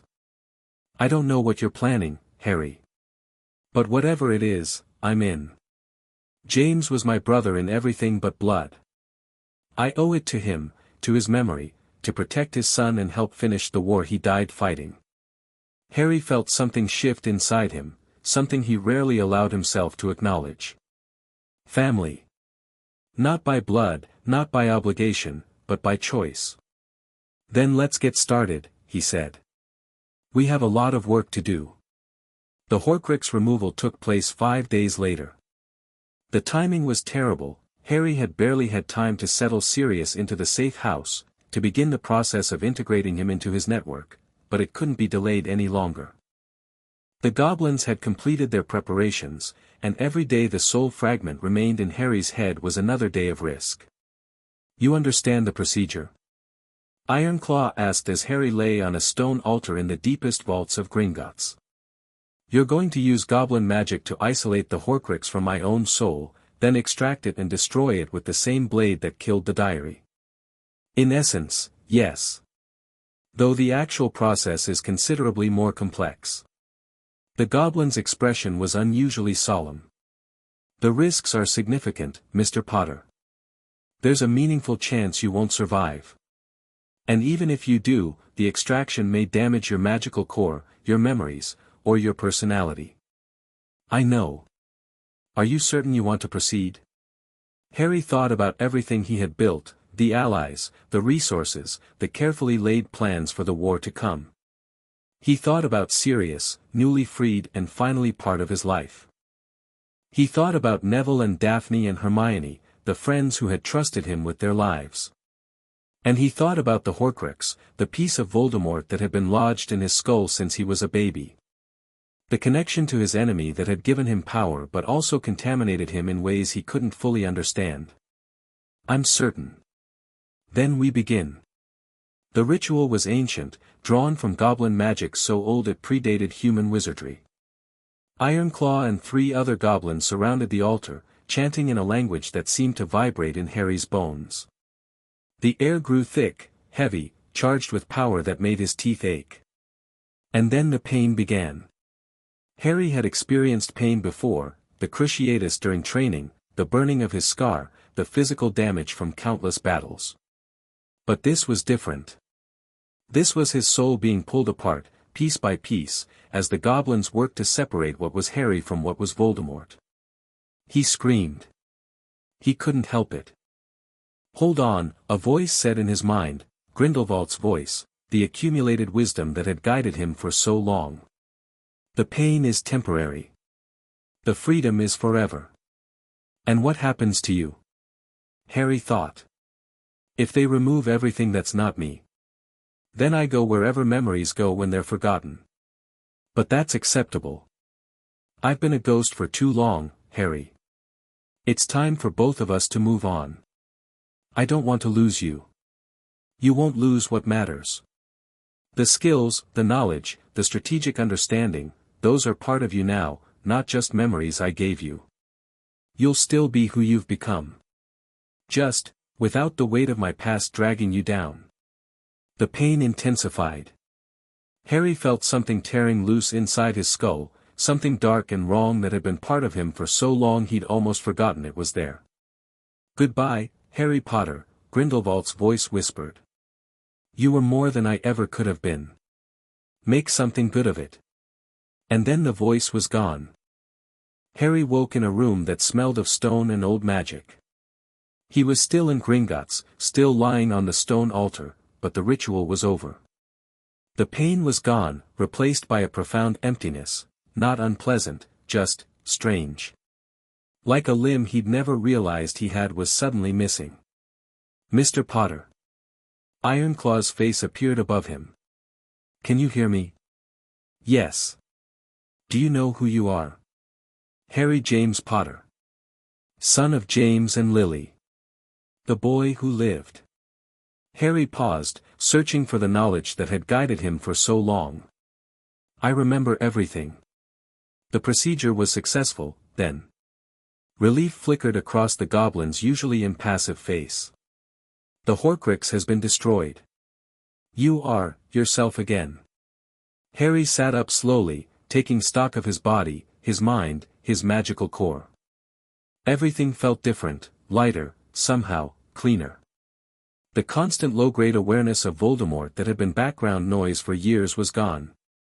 And Grindelwald's voice, the accumulated wisdom that had felt like a separate presence in his mind, was silent. But the knowledge remained. The skills, the strategies, the understanding of magic and politics and human nature. All of it was still there, but it felt like his now, not borrowed from someone else. How do you feel? Ironclaw asked. Harry considered the question carefully. Free, he said finally. For the first time in my life, I feel free. Recovery took 2 weeks. The procedure had been more draining than Harry anticipated, not just physically, but magically and emotionally. He spent most of the time sleeping, eating, and slowly rebuilding his strength. Sirius stayed with him throughout, an unexpected comfort. His godfather was still recovering from his own trauma, but he threw himself into taking care of Harry with an intensity that surprised them both. I missed your whole childhood, Sirius said one evening, watching Harry struggle through a bowl of soup. 12 years of birthdays, of first steps, of everything. I can't get that back. But I can be here now. You don't have to feel guilty, Harry said. It wasn't your fault. I know. But I feel guilty anyway. Sirius's smile was sad. That's what love is, I think. Feeling responsible for people even when logic says you shouldn't. Harry thought about that. His own experience of love was limited, the Dursleys had provided nothing of the kind, and his relationships with friends and allies were complex, layered with strategy and mutual benefit. But Sirius was different. Sirius loved him unconditionally, simply because he was James's son, simply because he existed. It was strange and overwhelming and something Harry was still learning to accept. Tell me about my parents, he said. The real stories, not the legends. And Sirius did. For hours, for days, he told stories about James and Lily, about the Marauders, about the war and the choices they'd made and the love that had sustained them through impossible times. Harry listened, and something in him began to heal. By Christmas, Harry was strong enough to return to the world. The news of his godfather's exoneration had spread through Wizarding Britain, adding another layer to his already complicated reputation. Some saw Sirius's release as proof of Harry's heroic nature, the boy who lived, fighting for justice even against the system. Others saw it as evidence of dangerous influence, a teenager with the power to overturn ministry convictions. Harry didn't care about any of it. He had more important concerns. The Horcrux is destroyed, he told his allies at a meeting in the London flat. That's 4 down, with 3 still remaining, the locket, the cup, and the diadem. Do we know where they are? Neville asked. The locket was stolen by Regulus Black, Sirius's brother. Sirius is trying to determine what happened to it. The cup is in Bellatrix Lestrange's Gringotts vault, which the goblins are helping us access. The diadem is at Hogwarts, hidden in the Room of Requirement. That's a lot of ground to cover, Daphne observed. It is. But we're making progress. Harry looked around the room at his friends, his allies, the people who had trusted him with their lives. This year, we focus on the remaining Horcruxes. Next year, we prepare for Voldemort's return. And when he finally shows himself, we'll be ready to end this. And the Hollow King? Hermione asked quietly. You've mentioned it before, something worse than Voldemort, something ancient. What's happening with that? Harry was silent for a moment. The dreams had continued, even after the Horcrux removal, the vast presence in the darkness, the weakening seals, the sense of something patient and terrible waiting for its moment. The Hollow King is still a threat, he said finally. But it's tied to the Horcruxes. Every one we destroy strengthens the seals that keep it contained. If we eliminate Voldemort and all his soul anchors, the king's prison should hold for another millennium at least. And if it doesn't? Then we'll face that challenge when it comes. Harry's voice was steady, certain. But one enemy at a time. We can't fight everything at once. The meeting continued, plans and strategies and resource allocations. By the time it ended, Harry was exhausted but satisfied. Progress, he thought. Real, significant progress. The war was coming. But for the first time, Harry felt genuinely ready for it. The year ended with unexpected news. Peter Pettigrew, awaiting trial in ministry custody, had escaped. Someone had broken him out of the most secure holding cells in magical Britain, leaving behind dead guards and dark marks burned into the walls. The Dark Lord remembers his servants, a message had been scrawled in blood.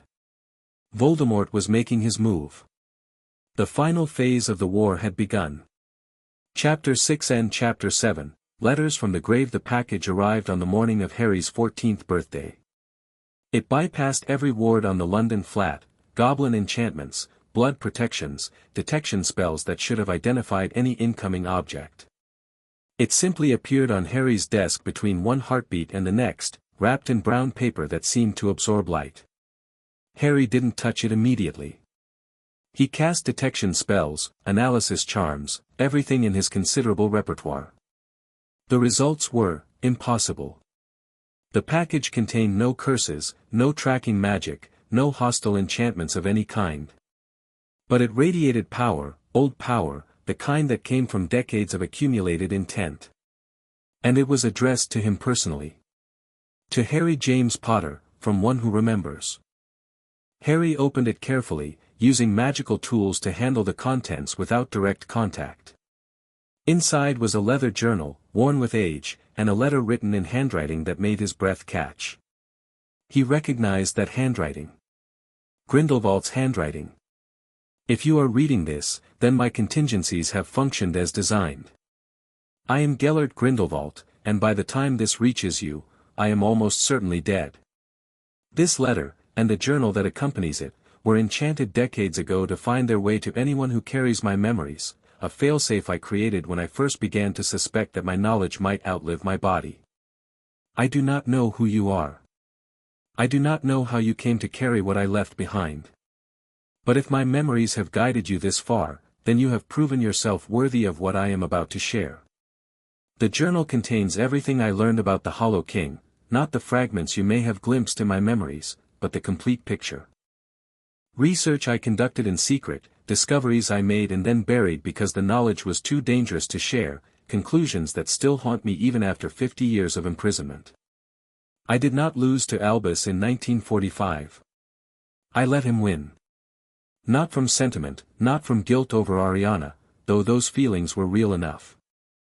I let him win because I had seen what my victory would bring. The Deathly Hallows, united under my control, would have given me power over death itself. But that power comes with a price, and the price is the Hollow King's attention. The Hallows are not merely artifacts. They are keys. Each one, individually, is a fragment of something larger, a seal that keeps the king contained. United, they could strengthen that seal beyond any possibility of breaking. But they could also be used to open it. I was young when I sought them. Arrogant. I believed I could master death without understanding what death truly was. By the time I learned the truth, I had already set events in motion that could not be easily stopped. So I gave myself to Albus's custody.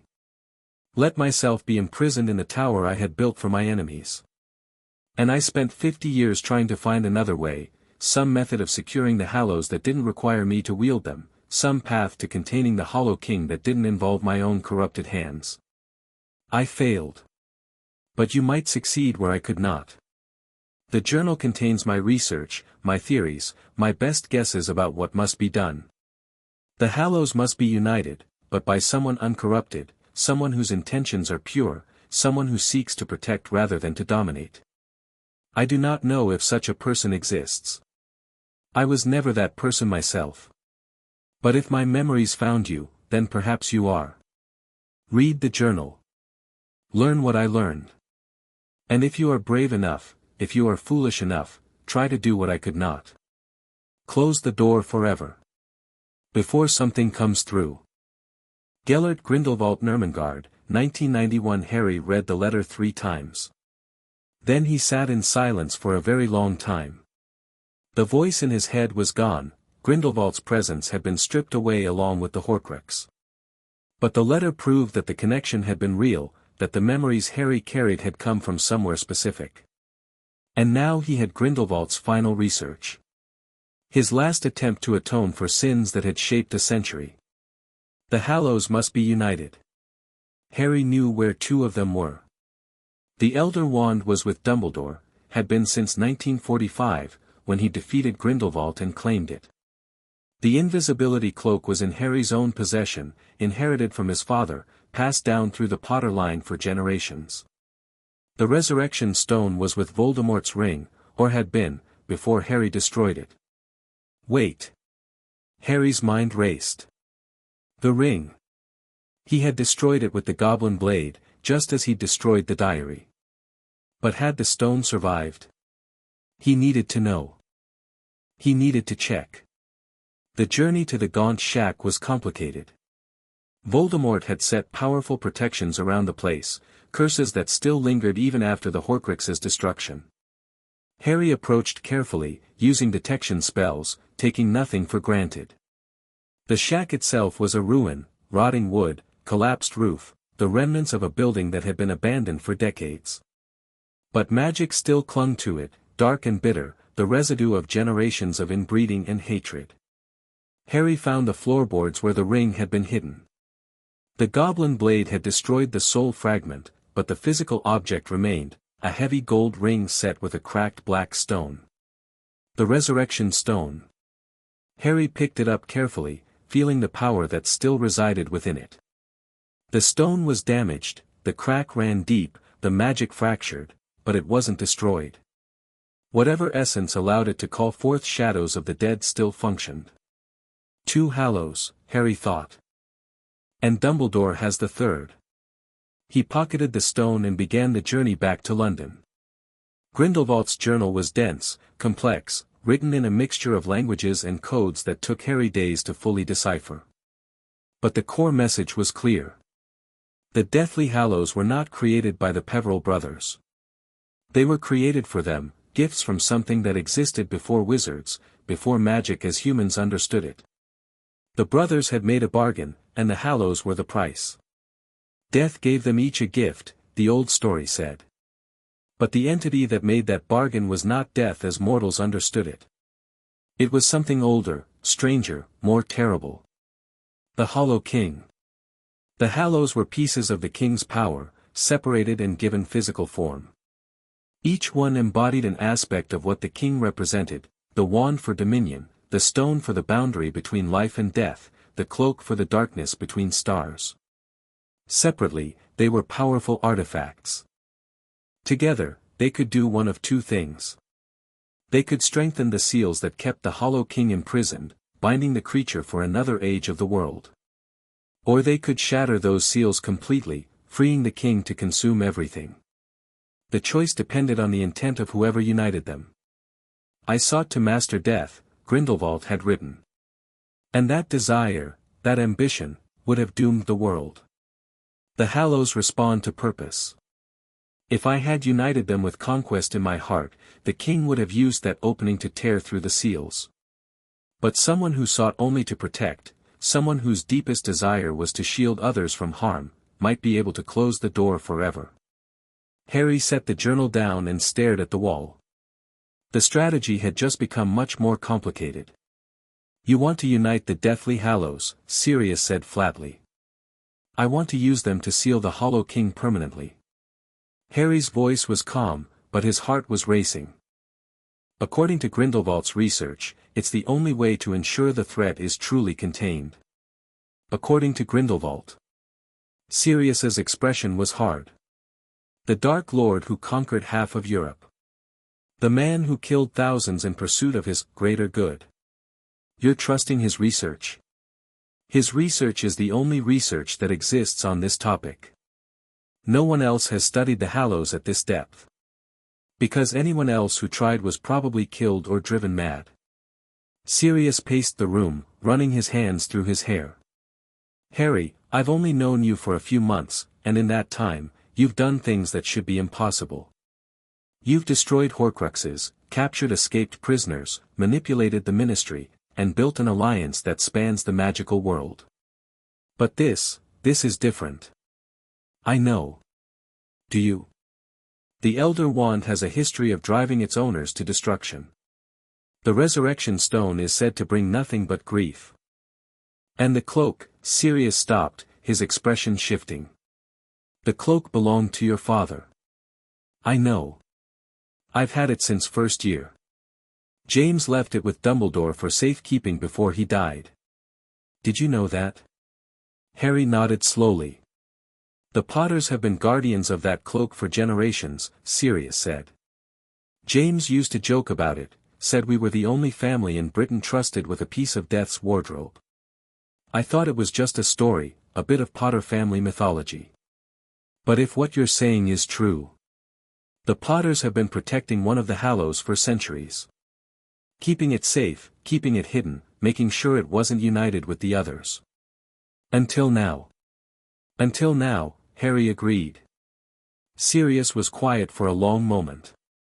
You're planning to go to Dumbledore, aren't you? To ask for the Elder Wand. I'm planning to have a very difficult conversation, yes. He won't just give it to you, Harry. That wand has been his for almost 50 years. It's part of who he is. I know. That's why the conversation will be difficult. Harry met his godfather's eyes. But I don't see another option. The Hallows must be united by someone with the right intent. I believe I'm that person. I have to try. Sirius studied him for a long moment. Then, slowly, he nodded. Then I'm coming with you. The meeting with Dumbledore took place in the headmaster's office, surrounded by the whirring silver instruments and sleeping portraits that had witnessed so many crucial conversations over the centuries. Harry came alone. Sirius had been persuaded to wait outside, though he wasn't happy about it. This conversation required privacy, a direct exchange between two people who had spent years circling each other, testing boundaries, building toward this moment. Harry. Dumbledore gestured to a chair. Please, sit. I suspect this conversation will be a long one. Probably. Harry sat, taking a moment to gather his thoughts. Professor, I need to tell you something, and I need you to listen without interrupting. Can you do that? I can try. Harry told him everything. Not the carefully edited version he'd shared with allies, not the strategic revelations designed to build trust without exposing vulnerability. Everything. The memories from Grindelwald, the research into the Hallows, the Hollow King and the weakening seals, the letter and journal that had arrived on his birthday. Dumbledore listened without speaking, his expression unreadable. Only his eyes showed any reaction, a deepening sadness, a weight of old griefs reopening. When Harry finished, silence stretched between them. Gellert, Dumbledore said finally. His voice was soft, almost broken. Even from the grave, he continues to shape events. His research is solid, Professor. I've verified everything I can independently. The Hallows are real, their purpose is real, and the Hollow King is a genuine threat. I don't doubt it. Dumbledore rose, moving to the window that overlooked the grounds. I have suspected for years that there was more to the Hallows than the legend suggested. More to Gellert's obsession than simple ambition. You knew about the Hollow King. I knew there was something. Some reason Gellert had given up so easily in our duel, some fear greater than death or imprisonment that had broken his will to fight. Dumbledore's reflection in the glass looked old, tired. I never asked him directly. I was too afraid of what the answer might be. And now you know. Now I know. Dumbledore turned back to face Harry. You want the Elder Wand. I need it. The three Hallows, united with the right intent, can seal the Hollow King permanently.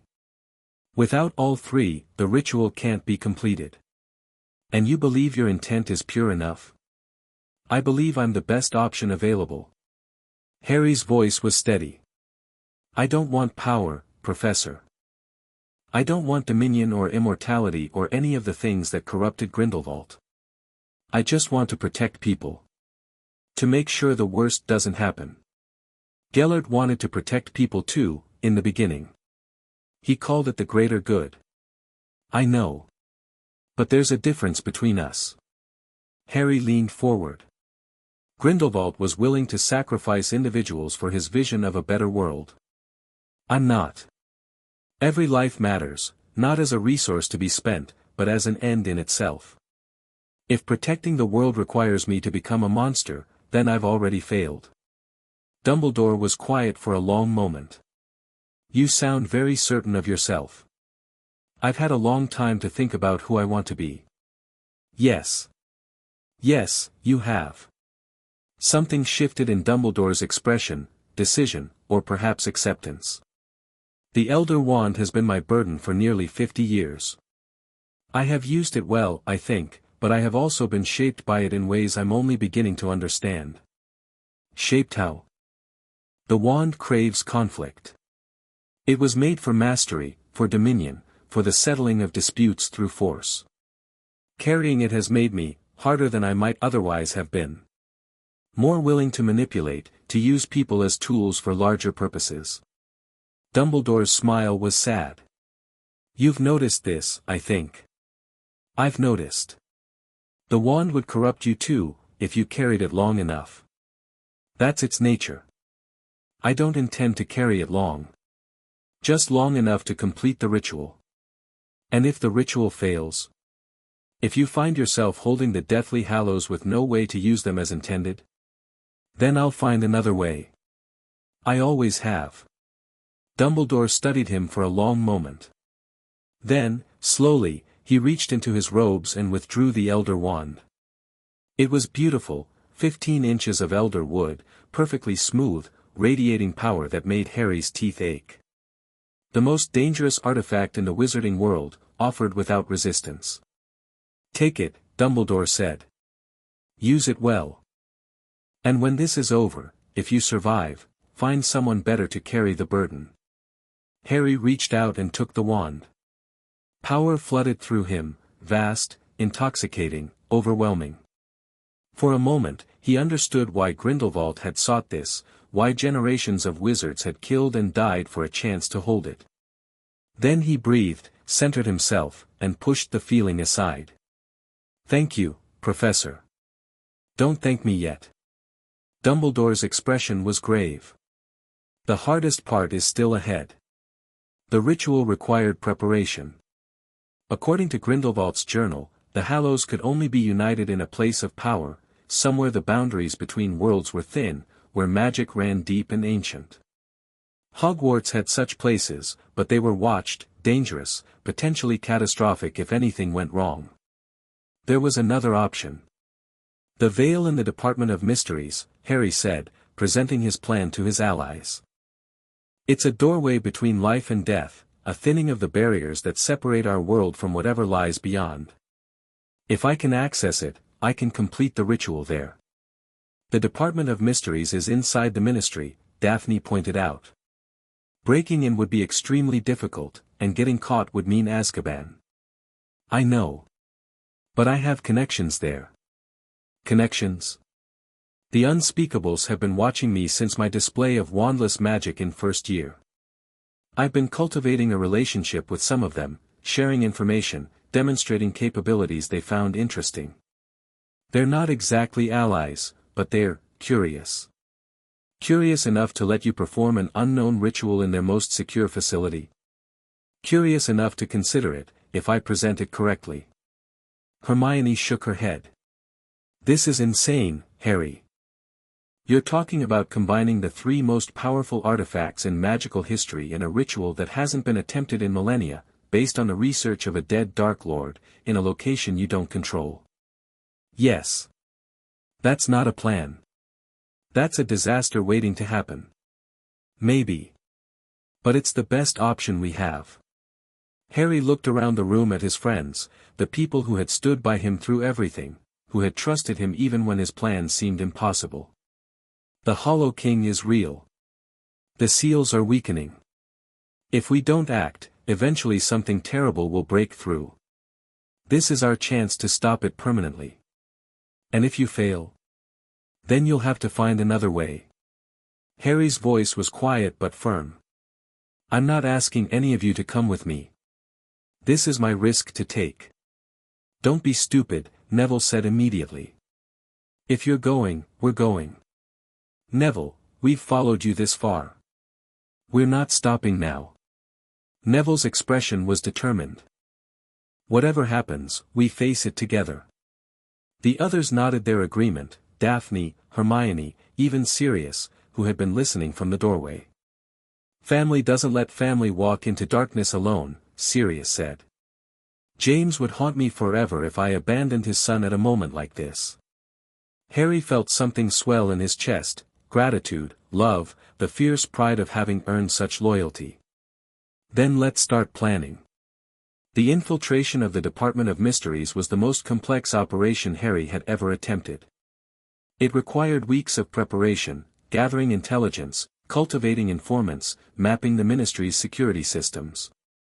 The Unspeakables were helpful, in their oblique way, providing hints about patrol patterns and ward configurations without ever explicitly agreeing to assist. They want to see what happens, Harry realized. They're treating this like an experiment. That's concerning, Daphne said. It's useful.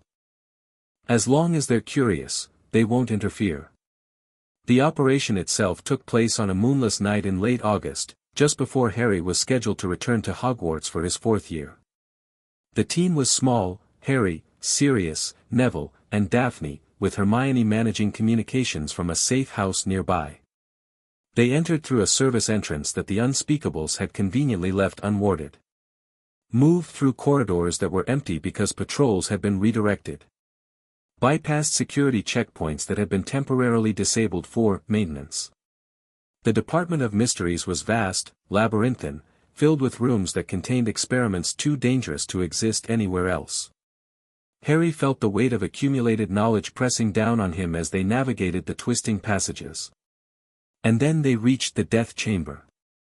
The room was circular, with stone benches descending toward a central dais. On the dais stood an arch, ancient and crumbling, draped with a tattered veil that moved in a wind that didn't exist. Harry could hear voices from beyond the veil, whispers, murmurs, the sounds of people who had passed beyond the barrier between life and death. This is it, he said quietly. The boundary. The place where the ritual must be performed. He descended to the dais, the 3 hallows heavy in his hands. The elder wand hummed with power. The resurrection stone pulsed with cold light. The invisibility cloak rippled like water. Are you ready? The voices beyond the veil seemed to ask. Yes, Harry thought. I'm ready. He began the ritual. The world shifted. Harry was no longer in the death chamber, or rather, he was, but he was also somewhere else. A space between spaces, a boundary that was neither fully in the world of the living nor the realm of the dead. And he was not alone. The Hollow King was there. It was vast beyond comprehension, not a shape exactly, but an absence of shape, a darkness that consumed light and meaning and hope. It had no face, but Harry felt its attention fixed upon him like the weight of a mountain. You come at last, the king said. Its voice was everywhere, was nowhere, was the silence between heartbeats. The bearer of my fragments. The one who would seal my prison forever. Yes. You cannot succeed. I am older than your world, stronger than your magic. The seals that bind me have held for an age, but they cannot hold forever. Eventually, I will rise, and all will be darkness. Maybe. But not today. Harry raised the Hallows, all three of them, united in his hands for the first time since the Peverell brothers had received them. Power flooded through him. It was different from anything he had experienced before, not the intoxication of the Elder Wand or the cold resonance of the stone or the comforting weight of the cloak. This was all of them, combined, merged into something greater than the sum of its parts. The Deathly Hallows, united at last. "What do you desire?" the king asked, and for the first time, there was something like uncertainty in its voice. Harry thought about everything he had done, the manipulation, the violence, the calculated risks that had cost people their lives. He thought about Grindelwald, who had sought to master death and had been consumed by the attempt. He thought about Voldemort, who had feared death so desperately that he had torn his own soul apart to escape it. And he thought about the people he loved. Sirius, waiting above. Neville and Daphne, who had trusted him with their lives.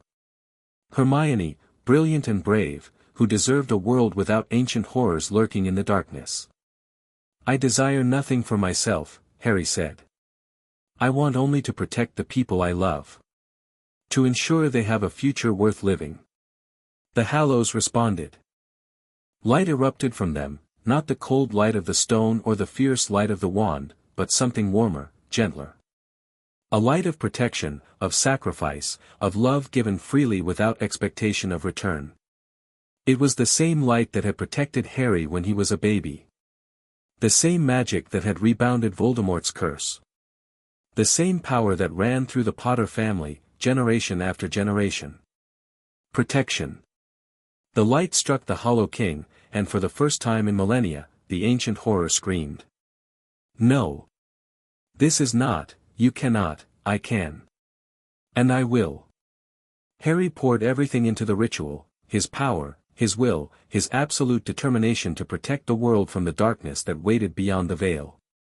The Hallows blazed in his hands, burning with the intensity of a star. And the seals strengthened.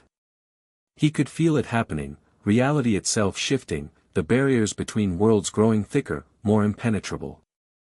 The cracks that Voldemort's Horcruxes had created began to heal, the damage undone by power that transcended mortal magic. "You cannot destroy me," the Hollow King raged. "I am eternal. I am inevitable. I'm not trying to destroy you. I'm trying to contain you." Harry's voice was calm, even as the ritual tore at his very being. "You'll still exist, somewhere beyond the world. But you'll never touch it again. Not in my lifetime, not in my children's lifetime, not for 1,000 generations. This is not over, Harry Potter. I will remember you. When the seals finally fail, and they will fail, eventually, I will find your descendants.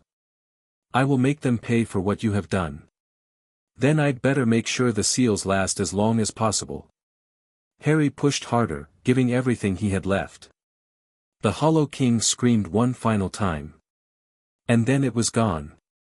Harry woke on the floor of the death chamber, the Hallows scattered around him. His body felt broken, drained, emptied, barely clinging to life. The ritual had taken more from him than he had realized, had pushed him to the very edge of what a human being could survive. But he was alive. And the seals were stronger than they had been in millennia. "Harry." Sirius's voice, frantic, his hands lifting Harry's head. "Harry, can you hear me?" "I hear you. Thank Merlin." Sirius's face was wet with tears. "We felt the magic, the whole chamber shook. I thought you were dead." "Not yet." Harry managed a weak smile. "Though I probably came close." "What happened?" "I closed the door." Harry's eyes drifted to the veil, which hung motionless now, silent, no longer whispering. "The Hollow King is contained. The seals will hold for a very long time. It's over. That threat is over. There are still others." Harry tried to sit up and immediately regretted it. "But this one, the oldest one, the worst one, it's done." Sirius helped him to his feet, supporting most of his weight. The others gathered around, Neville and Daphne, their expressions mixing relief with awe. "The Hallows," Daphne said, gesturing to the artifacts. "What do we do with them?" Harry looked at the Elder Wand, the Resurrection Stone, the Invisibility Cloak. They still radiated power, but something had changed. They felt quieter now, more peaceful, as if the ritual had drained away some of their darker aspects. "The wand goes back to Dumbledore," Harry decided. "He can carry that burden a while longer." "The stone." He picked it up, feeling its weight. "The stone I'll keep. It's damaged, but it might still have uses." "And the cloak?" "The cloak stays with me." Harry wrapped it around his shoulders, feeling its familiar comfort. "It's been Potter property for generations. That's not going to change." He looked around the death chamber one final time, remembering what had happened here, what he had accomplished. One enemy defeated. One threat contained. But Voldemort is still out there. The war isn't over. "Let's go home," Harry said. "We have more work to do." The return to Hogwarts was strange. Harry had spent his summer fighting an ancient evil, uniting legendary artifacts, and performing rituals that hadn't been attempted in millennia. Now he was expected to return to classes, to homework, to the normal routine of being a student. It felt almost absurd. But there were also advantages to normalcy. Time to recover from the ritual's effects. Time to rebuild his strength. Time to prepare for the final confrontation with Voldemort. Because that confrontation was coming. Pettigrew's escape had proven that the Dark Lord was active again, working through his servants even in his weakened state. The remaining Horcruxes were out there, anchoring Voldemort to the world, preventing his final destruction. The locket. The cup. The snake. Harry had leads on the first two. The locket had been traced to Grimmauld Place, Sirius's family home, where Regulus Black had hidden it after stealing it from Voldemort's cave. The cup was still in Bellatrix's vault, but the goblins were making progress on accessing it. The snake, Nagini, was more complicated. She was always with Voldemort, protected by his presence. Destroying her would require getting close to the Dark Lord himself. But that was a problem for later. For now, Harry focused on recovery, on preparation, on making sure he would be ready when the moment came. Fourth year brought its own complications. The Triwizard Tournament, a legendary competition between the three great European schools of magic, was being held at Hogwarts for the first time in centuries. The castle buzzed with excitement as delegations from Beauxbatons and Durmstrang arrived, bringing with them the pomp and pageantry of international magical cooperation. Harry watched from a distance, uninterested in the spectacle. He had bigger concerns than school competitions. Until his name came out of the Goblet of Fire.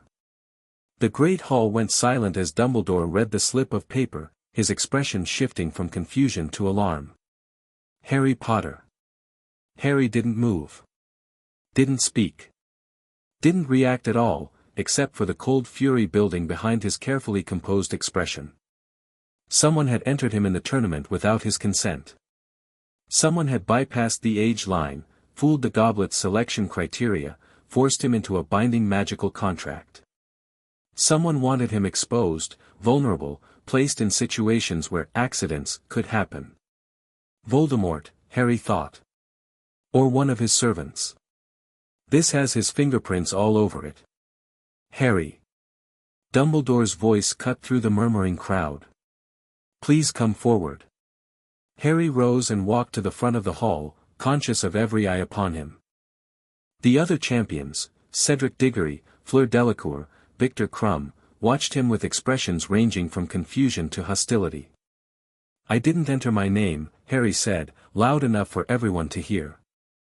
Someone did this without my knowledge or consent.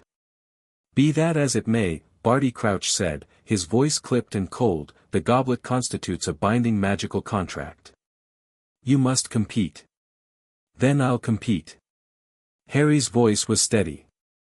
And when I find out who did this, there will be consequences. The threat hung in the air, somehow more menacing for being delivered by a 14-year-old. Let them wonder, Harry thought. Let them fear. The war just became personal.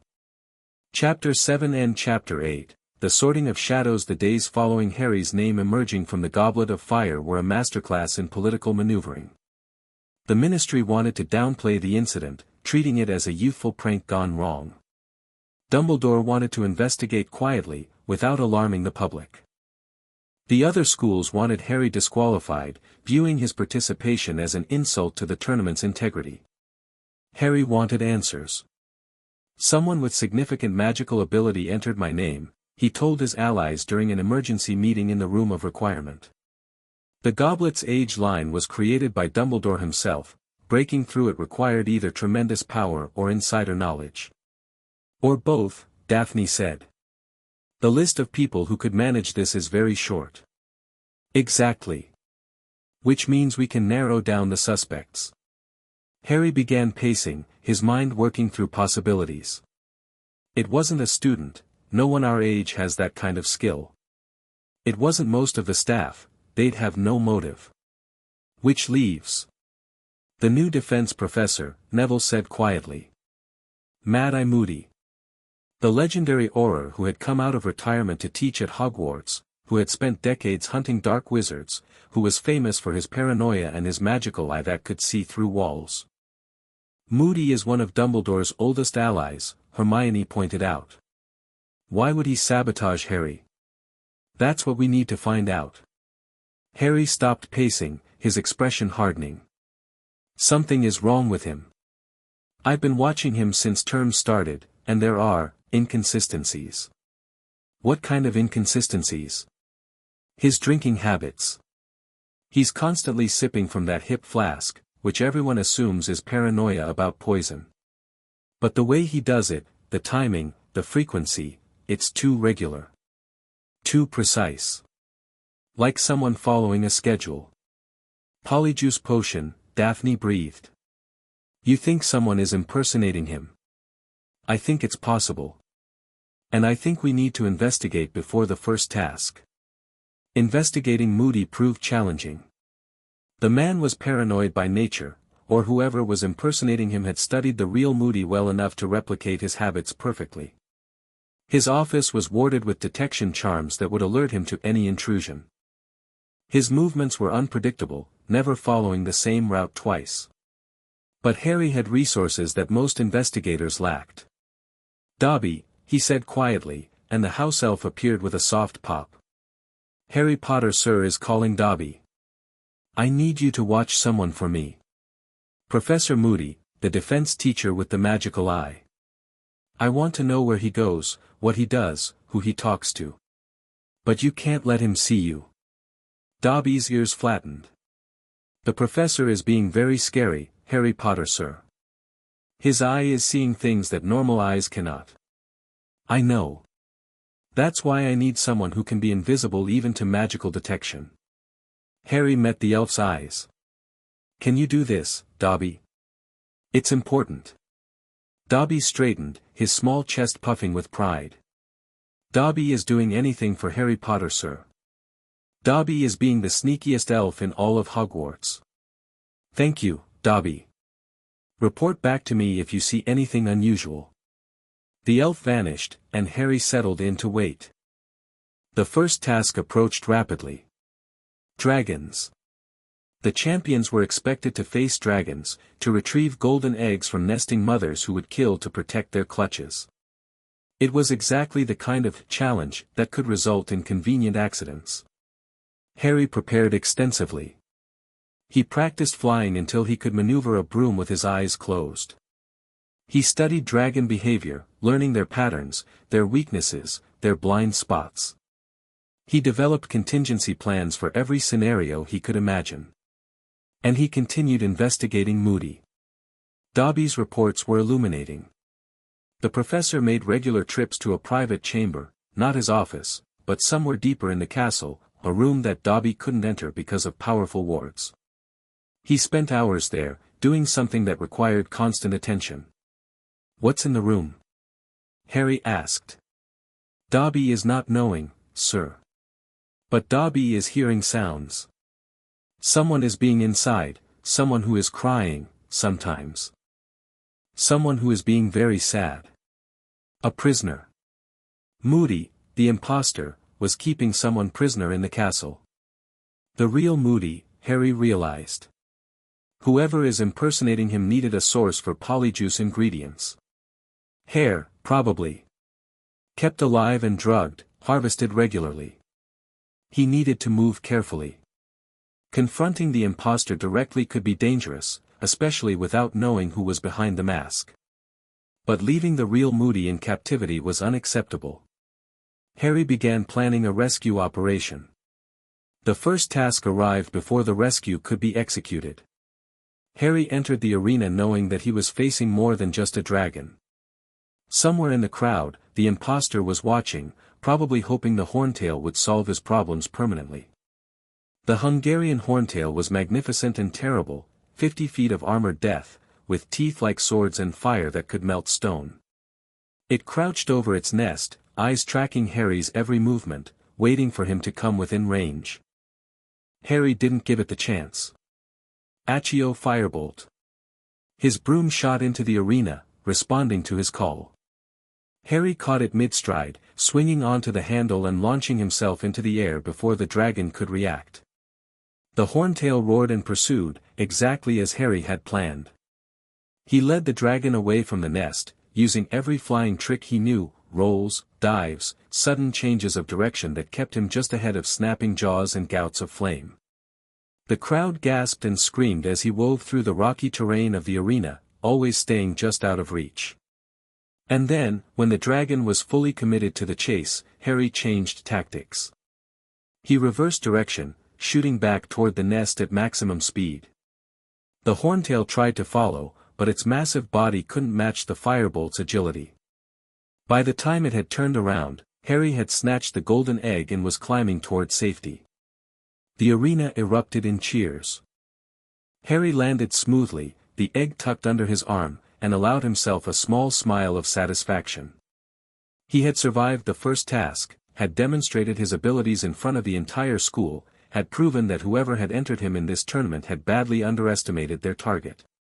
The imposter would need to try harder. The rescue of Mad-Eye Moody took place 3 nights after the first task. Harry's team moved through the castle with practiced efficiency, using routes and timing that Dobby had mapped over weeks of observation. The wards protecting the imposter's secret chamber were formidable, but not impenetrable, not to someone with goblin-taught curse-breaking skills. Harry disabled the final ward and pushed open the door. The room beyond was small, barely larger than a closet. In the center sat a trunk, a massive, multi-compartment traveling case of the kind that wizards used for extended journeys. One of the compartments was open, and from within came the sound of ragged breathing. Harry approached carefully, wand ready, and looked inside. Mad-Eye Moody, the real one, lay at the bottom of a deep compartment, barely conscious, his magical eye missing, his body thin and wasted from months of captivity. "Professor Moody? Can you hear me? Who's there?" The voice was a croak, barely recognizable. "Show yourself. My name is Harry Potter. I'm here to rescue you." A long pause. Then, "Potter. James's boy?" "Yes, sir." "Good lad." Moody's voice strengthened slightly. "Get me out of here." The imposter, Crouch's son, he's been, Crouch's son. Barty Crouch Jr. Death Eater. Was supposed to be dead, but his father broke him out of Azkaban years ago. Been keeping him hidden, controlled, until something went wrong. Moody coughed, a wet, horrible sound. The boy escaped. Found Voldemort. They planned this together, get Potter into the tournament, guide him through to the end, use the cup to transport him somewhere for the Dark Lord. Harry's blood ran cold. The tournament wasn't just about killing him, it was about capturing him. Delivering him to Voldemort. The Triwizard Cup is a portkey. Going to be. Crouch Jr. supposed to turn it into one before the third task. Moody's eye, his remaining eye, fixed on Harry with desperate intensity. "You have to stop him, Potter. Whatever he's planning, it's big. The Dark Lord is coming back, and he wants you to be there when it happens." "I understand." Harry reached down, helping Moody out of the trunk. "Can you walk?" "Not well. But I'll manage." "Then let's go. We have a Death Eater to catch." The confrontation with Barty Crouch Jr. was anticlimactic. Harry had expected a battle, a dramatic showdown with curses and counter-curses, a test of everything he had learned. Instead, the impostor barely had time to draw his wand before Harry's stunner dropped him. "You didn't give him a chance to fight," Daphne observed. "He didn't deserve one." Harry's voice was cold. "He was planning to deliver me to Voldemort. That makes him an enemy, not an opponent." The distinction was important. Opponents deserved respect, fair treatment, the chance to surrender with honor. Enemies deserved only efficiency. Crouch Jr. was bound, disarmed, and dosed with Veritaserum before he regained consciousness. Under the potion's influence, he revealed everything: the plot to resurrect Voldemort, the role Harry was supposed to play, the location of the ritual site. "Little Hangleton," Harry murmured. "The graveyard where Voldemort's father is buried." "He needs you for the ritual," Crouch confirmed, his voice flat and emotionless. "Blood of the enemy. Your blood, specifically, it will allow him to bypass your mother's protection when he returns. And if I don't show up, he'll find another way. He always finds another way." Harry considered this. Voldemort's return was inevitable, the Horcruxes ensured that, even with several destroyed. The question wasn't whether the Dark Lord would return, but under what circumstances. "Better to face him on my terms than his." "The tournament continues," Harry decided. "I'll participate in the remaining tasks, let Crouch's plan proceed as far as the portkey. When the cup activates, I'll be ready." "That's insane," Sirius said immediately. "You'd be walking into a trap." "A trap I know about, with preparations I've had months to make." Harry's expression was determined. "This is our best chance to confront Voldemort while he's still weak, before he can rebuild his forces, before he can recruit new followers, before he becomes the threat he was in the last war. And if you're wrong? If his trap is better than your counter-trap? Then I die fighting, instead of waiting for him to come after everyone I love." Harry met his godfather's eyes. "I'm not going to hide, Sirius. I'm not going to let him dictate the terms of this war. It's time to go on the offensive." The room was silent for a long moment. Then Neville nodded. "I'm with you." "So am I," Daphne added. "This is crazy," Hermione said. "But I'm in too." Sirius stared at Harry for several seconds, conflict evident on his face. Then his expression hardened into determination. "If you're going to face that monster, you're not going alone. We'll figure out a way to follow you through the portkey. The ritual site will be warded, then we'll break the wards. I didn't spend 12 years in Azkaban just to lose you to some Dark Lord with delusions of immortality." Sirius's voice was fierce. "We finish this together, or we don't finish it at all." Harry felt warmth spread through his chest, the warmth of family, of loyalty, of love that didn't bend under pressure. Together, then. The second task came and went. Harry navigated the Black Lake with brutal efficiency, retrieving his hostage, Sirius, predictably, in record time. He demonstrated abilities that should have been impossible for a 14-year-old, and he didn't care who noticed. The pretense of being an ordinary student was over. Between tasks, Harry and his allies prepared for the final confrontation. They studied the graveyard at Little Hangleton, mapping its layout through scrying spells and reconnaissance. They developed countermeasures for every ritual they could imagine. They created portkeys of their own, keyed to activate at Harry's command, ready to bring reinforcements the moment he signaled. And they waited.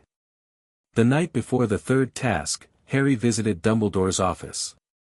"You know what I'm planning," Harry said. It wasn't a question. I know what you're planning, Dumbledore confirmed. I also know that nothing I say will dissuade you. No. Then I have only one request. Dumbledore's expression was grave. When you face Tom, remember what separates you from him. Not just power, not just morality, but your capacity for connection. For love. Love. Harry's voice was flat. You think love will defeat Voldemort? I think love is what allowed your mother to protect you. I think it's what drove you to free Sirius, to rescue Moody, to build the network of allies that surrounds you. And I think it's the one thing Tom Riddle has never understood, which makes it your greatest advantage. Harry considered this. It sounded like the kind of sentimental wisdom that Dumbledore was famous for, the sort of advice that seemed profound but offered little practical guidance. And yet, the Hollow King ritual had succeeded because Harry's intent was pure, because he genuinely wanted to protect rather than dominate. The Potter family magic was rooted in protection, in sacrifice, in love freely given. Maybe Dumbledore had a point. I'll remember, Harry said. That's all I ask. Dumbledore rose, extending his hand. Good luck, Harry. Whatever happens tomorrow, know that I am proud of who you've become. Thank you, Professor. They shook hands, and Harry left to prepare for war. The third task was a maze. Towering hedges that shifted and moved, filled with obstacles and creatures designed to test the champion's abilities. Harry moved through it with confidence, dispatching challenges with efficient precision, always keeping his ultimate goal in mind. The Triwizard Cup gleamed at the center, exactly where it was supposed to be. Harry reached it at the same time as Cedric Diggory. Potter, Cedric said, his wand raised but not threatening. Looks like we're tied. Looks like it. Harry studied the older boy, brave, decent, the kind of champion Hogwarts deserved. Cedric, I need you to listen to me carefully. The cup is a trap. Cedric's expression shifted. What? It's been turned into a portkey. If we touch it, we'll be transported somewhere dangerous, a graveyard where Voldemort is waiting. That's... Cedric shook his head. That's insane. How could you possibly know that? Because I caught the person who modified it. Harry's voice was calm, matter-of-fact. This whole tournament has been a scheme to get me to that graveyard. I'm going to spring the trap deliberately, but I need you to stay here. You're going to walk into a trap on purpose. I'm going to confront Voldemort while he's still weak, before he can rebuild his power base. It's the best chance we're going to get. Cedric stared at him for a long moment. You're either the bravest person I've ever met, or the most insane. Probably both. Harry managed a small smile.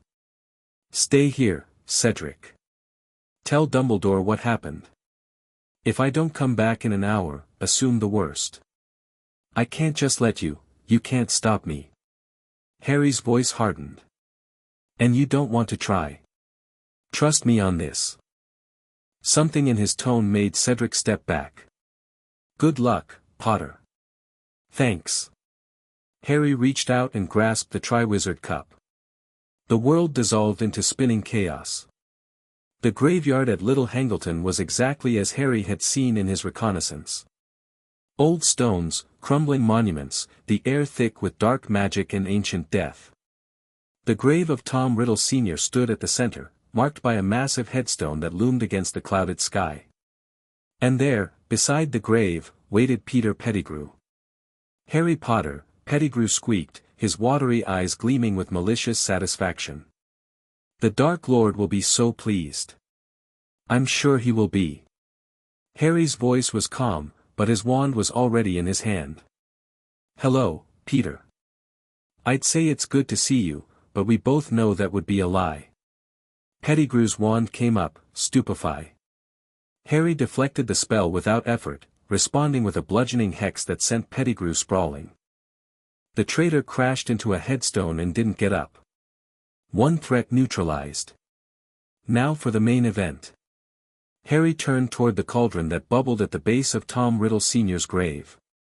Inside, he could see something moving, something small and horrible, barely human, waiting for the ritual that would restore it to full power. "Hello, Tom," Harry said. "We need to talk." Voldemort's baby-like form floated in the cauldron, its red eyes burning with hatred and calculation. "Harry Potter." The voice was high, cold, barely recognizable as human. "You came. How convenient. I thought we should have a conversation before you try to kill me again." A conversation? Something that might have been amusement flickered across the creature's face. What could we possibly have to discuss? The future. Your Horcruxes. The fact that I've already destroyed 3 of them. The red eyes widened slightly. "Oh yes," Harry continued, circling the cauldron slowly. "The diary. The ring. And the piece you accidentally put in my head. All gone, all destroyed, all no longer anchoring you to the world. You're lying." "Am I?" "Think about it, Tom. Can you feel them? The connections to your soul anchors." Harry's smile was thin and cold. "How many do you sense right now?" Voldemort was silent for a long moment. Then, slowly, his expression shifted from arrogance to something approaching concern. "How did you? I know everything about you, Tom. Your childhood in the orphanage. Your obsession with immortality. The murders you committed to split your soul.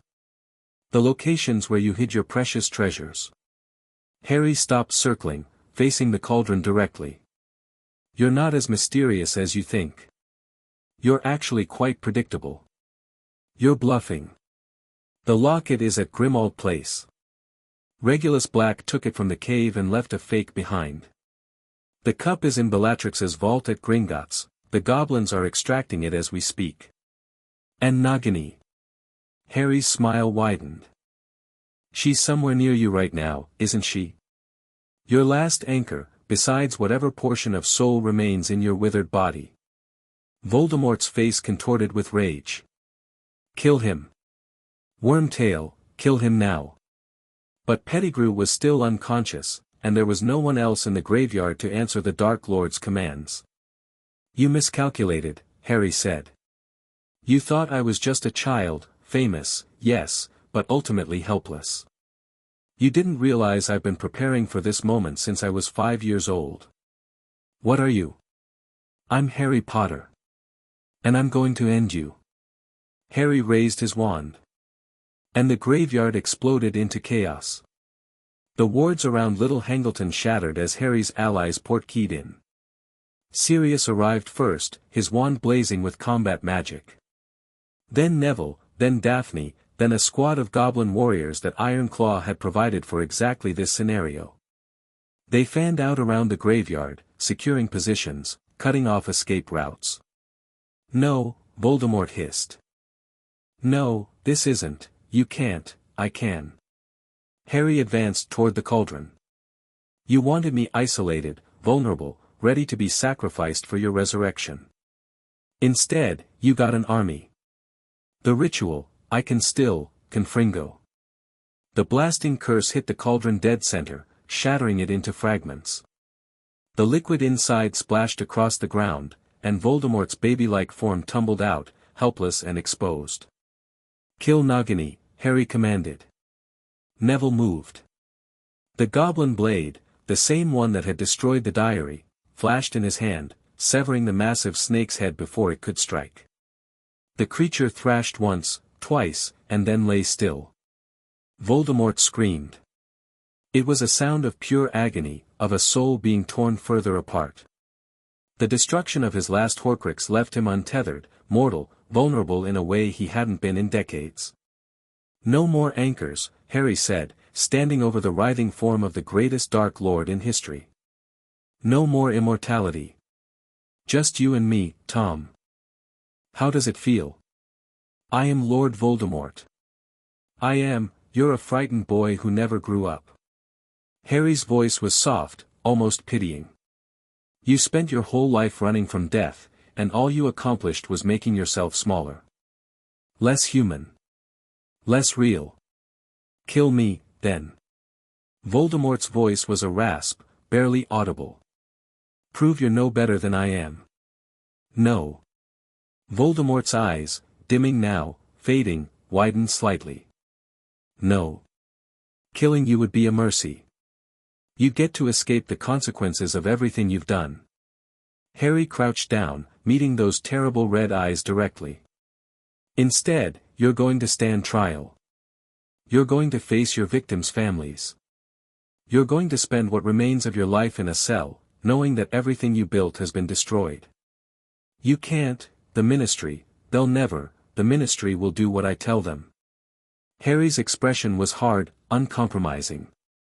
I've spent years building toward this moment, Tom. Every alliance, every resource, every carefully planned contingency, all of it led here. To this graveyard, to this moment, to your complete and total defeat. Voldemort stared at him for a long moment. Then, impossibly, he laughed. You think you've won, he said. You think this is the end. But you don't understand, there are forces in this world far greater than either of us. Powers that have been waiting millennia for their moment. The Hollow King. Harry's voice was flat. I know. I've already dealt with it. The laughter died in Voldemort's throat. What? The seals that kept the Hollow King contained, the ones your Horcruxes were weakening? I strengthened them. Permanently. Whatever you thought you were awakening, whatever ancient horror you hoped would reward your service, it's never getting out. Voldemort's face went pale. Paler than it already was, which shouldn't have been possible. You don't know what you've done, he whispered. The king promised, he said if I freed him, he lied. That's what entities like that do. Harry stood, looking down at the broken thing that had once terrorized the wizarding world.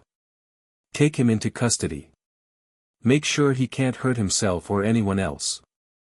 The goblins moved forward, binding Voldemort with enchanted chains that suppressed magic entirely. The Dark Lord didn't resist, couldn't resist, his body too weak, his spirit too shattered. This isn't over, Voldemort managed as they dragged him away. It's never over. Yes it is, Harry said. For you, it's over. And for the first time in almost 15 years, the wizarding world was free of Lord Voldemort's shadow. The aftermath was complicated. The Ministry resisted at first. Fudge couldn't accept that Voldemort had returned, much less that he'd been captured by a 14-year-old. But the evidence was overwhelming, the Dark Lord himself, bound and helpless, testimony from his captured servants, the destroyed Horcruxes that Gringotts could verify. Within weeks, Voldemort was on trial before the full Wizengamot. Harry didn't attend. He had already moved on to the next challenge, the next phase of his endless campaign to build a better world. There were Death Eaters to track down, political reforms to implement, alliances to strengthen. But he made time for one thing. The graves of James and Lily Potter stood in the Godric's Hollow Cemetery, simple stones marking the resting places of heroes who had died too young. Harry visited them alone, in the quiet hours before dawn, and stood before them in silence. I did it, he said finally. Voldemort is finished. The war you died fighting, it's over. The stones didn't answer. They never did. I don't know if you can hear me. I don't know if there's anything after death, despite everything I've learned about the boundaries between worlds. But I wanted you to know, I wanted to tell you. He stopped, struggling with emotions he usually kept buried. Thank you, he said finally. For protecting me. For giving me the chance to become who I am. For loving me enough to die so I could live. Tears were falling now, but Harry didn't wipe them away. I'm going to build something, Mom. Dad. Something worth building. A world where children don't have to grow up like I did. Where people don't have to live in fear. Where love actually wins, not just in stories but in reality. He touched the stones, feeling their cold permanence. I hope I make you proud. Fourth year ended with Hogwarts in chaos, the wizarding world in upheaval, and Harry Potter at the center of everything. He was 14 years old, and he had already accomplished more than most wizards managed in a lifetime. But he knew, even in his moment of triumph, that the work was far from finished. Voldemort was defeated, but not destroyed. His trial would drag on for months, and there were still followers to track down. The Hollow King was contained, but not eliminated. The seals would hold for millennia, but eventually they would weaken again. The Ministry was beginning to reform, but deeply resistant to change. It would take years, decades, to root out the corruption and incompetence that had allowed Voldemort to rise in the first place. One step at a time, Harry reminded himself. That's how you change the world. One step at a time. He stood at the window of Gryffindor Tower, yes, Gryffindor now, having been resorted after his actions demonstrated conclusively that his courage far outweighed his cunning, and watched the sun rise over the Hogwarts grounds. A new day. A new chapter. And somewhere out there, a future worth fighting for. Chapter 8 and Chapter 9, The Serpent Rises. The summer after Voldemort's capture was the first Harry had ever spent without a war looming over him. It felt strange. Wrong, almost. He had spent nearly a decade preparing for confrontation, building toward a climax that had come and gone in a single night in a graveyard. Now the enemy was in chains, his followers scattered or imprisoned, his power base systematically dismantled. And Harry didn't know what to do with himself. "You're restless," Sirius observed one evening, watching Harry pace the length of Grimmauld Place's drawing room. "You've been restless since we got back from Hogwarts." "I'm fine." "You're not fine. You're like a hunting dog without anything to hunt." Sirius's expression was understanding but concerned. "The war's over, Harry. You won. It's okay to rest. The war's never over." Harry stopped pacing, staring out the window at the London evening. Voldemort is captured, but his ideology isn't. The Ministry is beginning to reform, but the same families that enabled him still hold power. And there are always new threats, new enemies, new problems that need solving. That's not your responsibility. Not all of it, anyway. Then whose responsibility is it? Harry turned to face his godfather. Dumbledore's. He's old, tired, and he's made it clear he wants to step back from politics. The Ministries? They can barely manage themselves, much less address the systemic failures that let Voldemort happen in the first place. The Wizengamot? Half of them were Death Eaters or sympathizers. You're 15 years old. And I've already accomplished more than most wizards manage in their entire lives. Age is just a number, Sirius. What matters is capability and will. Sirius studied him for a long moment. You sound like him sometimes. Grindelwald. Harry flinched. It was a small reaction, barely visible, but Sirius caught it. I know the memories are gone, Sirius continued gently. But the habits he gave you, the way of thinking, that's still there. You see problems as challenges to be solved, people as pieces to be positioned. It's useful, I'm sure. But it's also dangerous. Isolating. Sirius moved closer, putting a hand on Harry's shoulder. You don't have to carry everything yourself, Harry. You have friends, allies, people who love you. Let them help. I do let them help. No, you let them participate in your plans. That's not the same thing. Sirius's grip tightened. A leader who can't delegate isn't a leader. He's a tyrant in waiting. Even the best-intentioned ones. Harry wanted to argue. Wanted to explain that he had good reasons for keeping control, that the stakes were too high to trust to others, that he was the only one who truly understood what needed to be done. But looking at Sirius's face, the concern, the love, the genuine worry, he couldn't. I'll try, Harry said finally. I can't promise I'll succeed, but I'll try. That's all I ask. The trial of Lord Voldemort was the wizarding event of the century. The Wizengamot chamber was packed beyond capacity, with overflow crowds watching through magical projections in the Ministry atrium. Representatives from magical governments around the world had traveled to witness the proceedings. The press contingent alone numbered in the hundreds. And at the center of it all, bound in enchanted chains that suppressed his magic entirely, sat Tom Marvolo Riddle. He looked diminished. The baby-like form he'd worn in the graveyard had been stabilized through medical magic, giving him something closer to a human appearance, but he was still small, weak, a shadow of the terror he had once been. His red eyes had faded to a muddy brown, and the serpentine features that had marked him as inhuman were smoothing into something almost ordinary. Tom Marvolo Riddle, Chief Warlock Dumbledore intoned, also known as Lord Voldemort, you stand accused of crimes against wizardkind, including but not limited to, murder, torture, conspiracy to commit murder, creation of dark artifacts, incitement to violence, and treason against the lawful government of magical Britain. How do you plead? Voldemort's lips curved into something that might have been a smile. Do you truly expect me to participate in this farce, Dumbledore?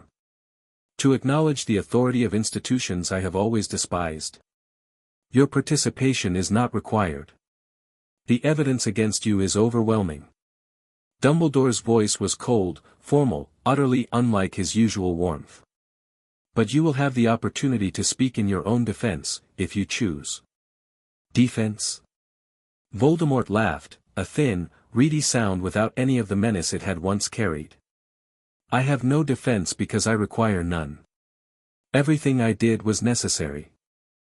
The wizarding world was stagnating, drowning in its own complacency. I offered a path forward, purity, strength, dominion over the lesser races. The fact that my methods were extreme does not change the validity of my vision. Your vision killed thousands, a voice called from the gallery. Harry recognized it as Neville's grandmother, Augusta Longbottom, her face twisted with grief and rage. My son and his wife, you destroyed their minds. They don't even recognize their own child. Acceptable losses. Voldemort's voice was dismissive. In any great transformation, there are casualties. The Longbottoms chose to stand against progress. Their fate was their own doing. The chamber erupted in angry shouts. Dumbledore raised his wand, producing a thunderclap that silenced the crowd. You will have order in this chamber, he said firmly. Or I will clear it. The noise subsided, but the tension remained, a palpable weight in the air, the accumulated fury of a society that had suffered under Voldemort's shadow for decades. Harry watched from his seat in the gallery, his expression carefully neutral. He had debated whether to attend, had worried that his presence might become a distraction. But he needed to see this. Needed to witness the end of the story he had been living since he was a baby. It's really over, he thought, watching Voldemort's diminished form. He's done. Finished. Nothing but a broken old man waiting for judgment. But even as he thought it, Harry couldn't quite make himself believe it. Voldemort had escaped death before, had cheated it, defied it, built his entire existence around avoiding it. Until the final verdict was delivered, until the sentence was carried out, Harry couldn't shake the feeling that something might still go wrong. The trial lasted 3 weeks. Witness after witness testified to Voldemort's crimes, survivors of attacks, family members of victims, former Death Eaters who had turned Ministry's evidence in exchange for reduced sentences. The evidence was damning, irrefutable, a catalogue of horrors that made even the most hardened Wizengamot members pale. And through it all, Voldemort remained defiant. He sneered at testimony, mocked witnesses, insisted that his accusers were too small-minded to understand his greatness. He refused legal counsel, refused to mount any defense, refused to show any remorse for anything he had done.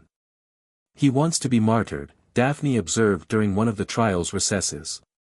He knows he's going to be executed, so he's trying to go out as a symbol, the unbroken Dark Lord, defiant to the end. Will it work?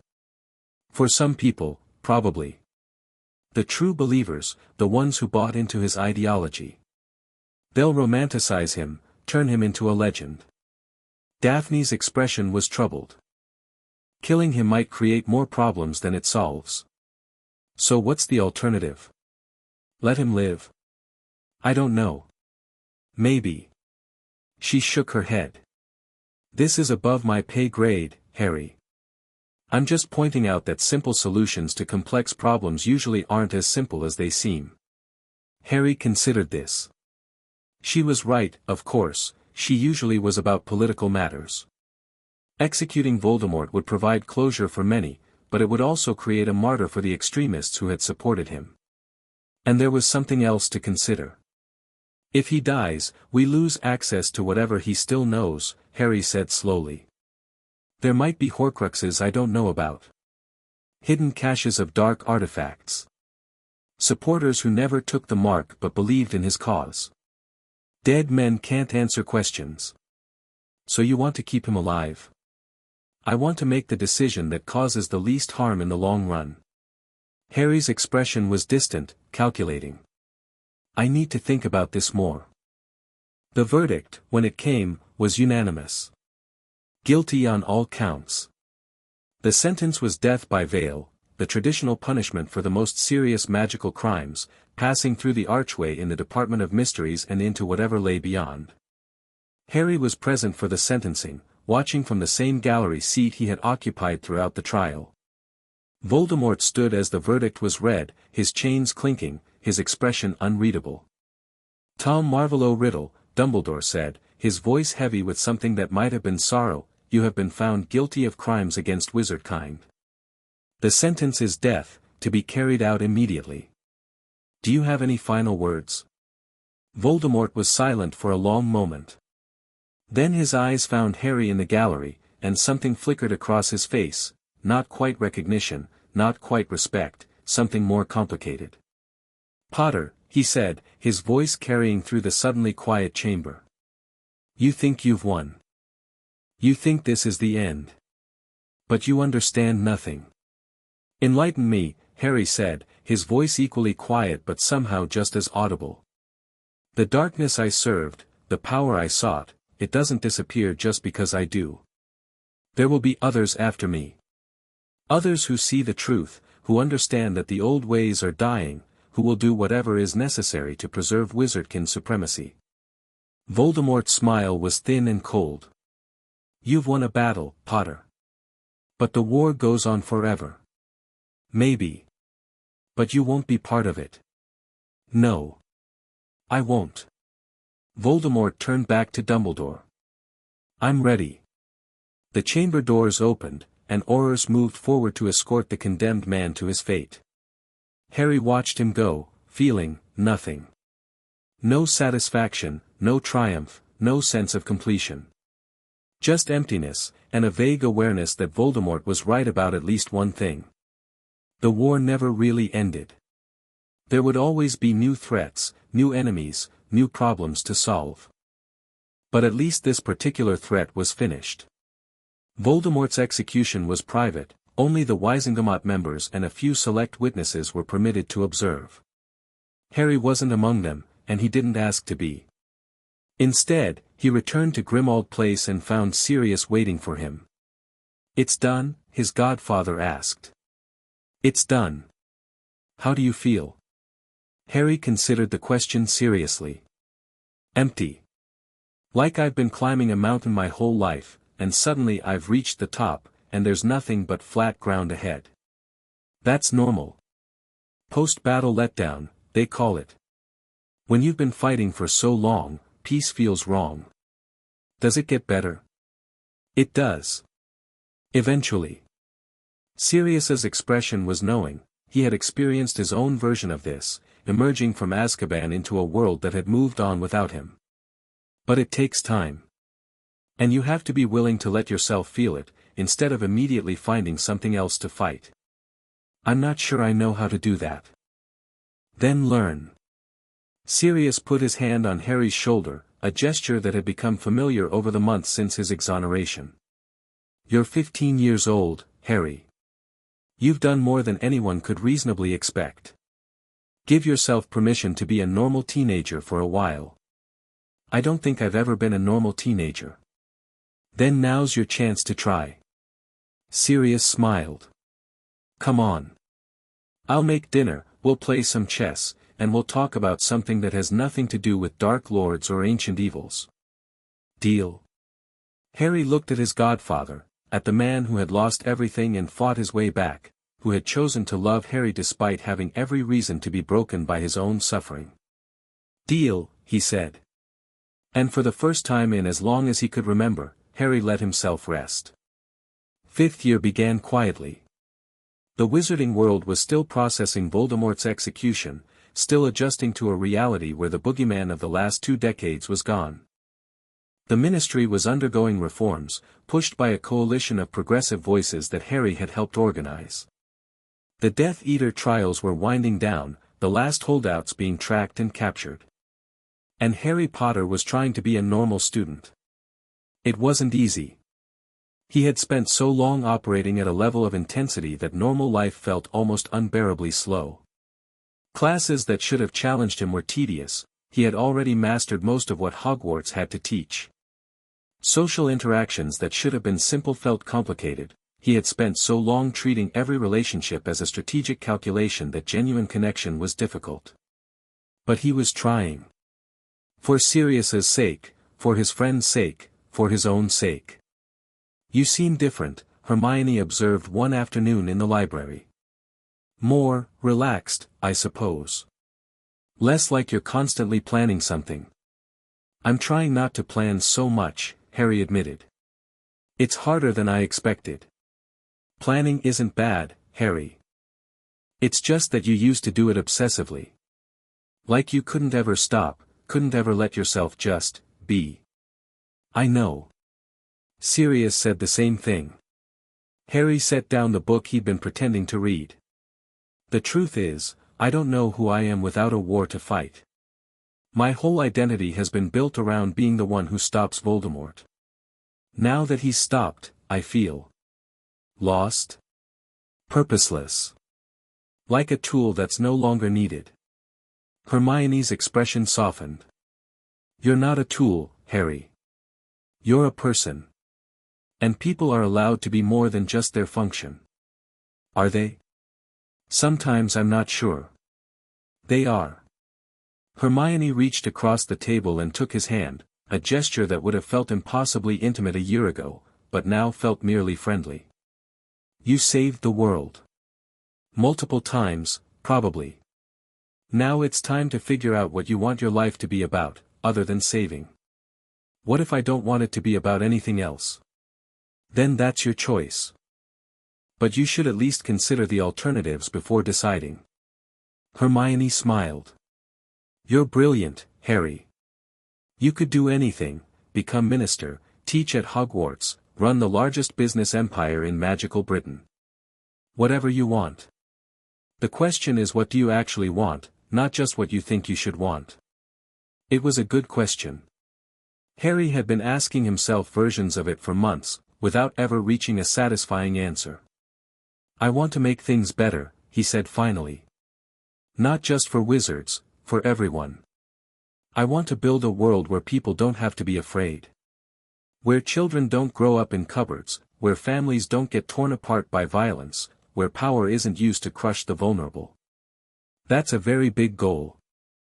I have very big capabilities. Harry's smile was self-deprecating. I know it sounds arrogant. But I've spent my whole life preparing to face the worst, and now that the worst is dealt with, I feel like I should use what I've built for something more than just maintenance. Then do it. Hermione's voice was firm. But do it carefully, and do it with help. The most dangerous tyrants are the ones who started out wanting to make things better. I know. Harry thought of Grindelwald, of the greater good, of the road to hell paved with noble intentions. I'll be careful. And you'll let your friends help. I'll try. Trying is a start. The year progressed through its rhythms, classes, homework, Quidditch matches, the ordinary life of a Hogwarts student that Harry had never really experienced before. He threw himself into it with the same intensity he had once reserved for warfare, treating normalcy as its own kind of challenge. He maintained his relationships, Neville, Daphne, Hermione, the network of allies he had built over years of conflict. But he tried to engage with them as friends, not just assets. He asked about their lives, their hopes, their fears. He listened without calculating how to use the information. It was difficult. But it was also, in its own way, rewarding. "You're changing," Daphne observed one evening, as they walked along the shores of the Black Lake. "I'm not sure I like it." "You prefer the old me? The one who treated every conversation as a strategic opportunity?" "At least I knew where I stood with that Harry.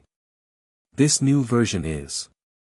She trailed off, searching for the right word. "Unpredictable." "Is that bad?" "It's different. I'm not sure yet whether it's bad." Daphne stopped walking, turning to face him. "When we first met, I knew exactly what you were: brilliant, dangerous, utterly focused on your goals. I respected that. Admired it, even. But now you're trying to be something else, and I don't know if you can sustain it." "You think I'll revert?" "I think the old patterns are deep. The way you think, the way you approach problems, that doesn't change easily." Her eyes were searching, trying to read him. "And I worry that you're suppressing your real nature instead of actually changing it.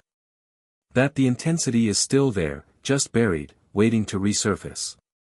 Harry considered this. "You might be right.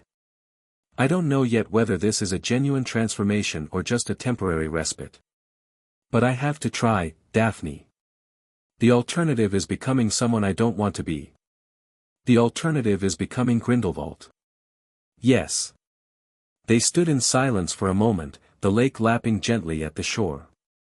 "I'll support you," Daphne said finally. "Whatever you decide to become, I'll be there. But I want the real you, Harry, whatever that turns out to be. Not a performance, not a carefully constructed persona. The actual person underneath all the masks. I'm not sure there is a person underneath. Sometimes I think the masks are all there is. Then we'll figure it out together." She took his hand, another gesture that had become more common between them, more natural.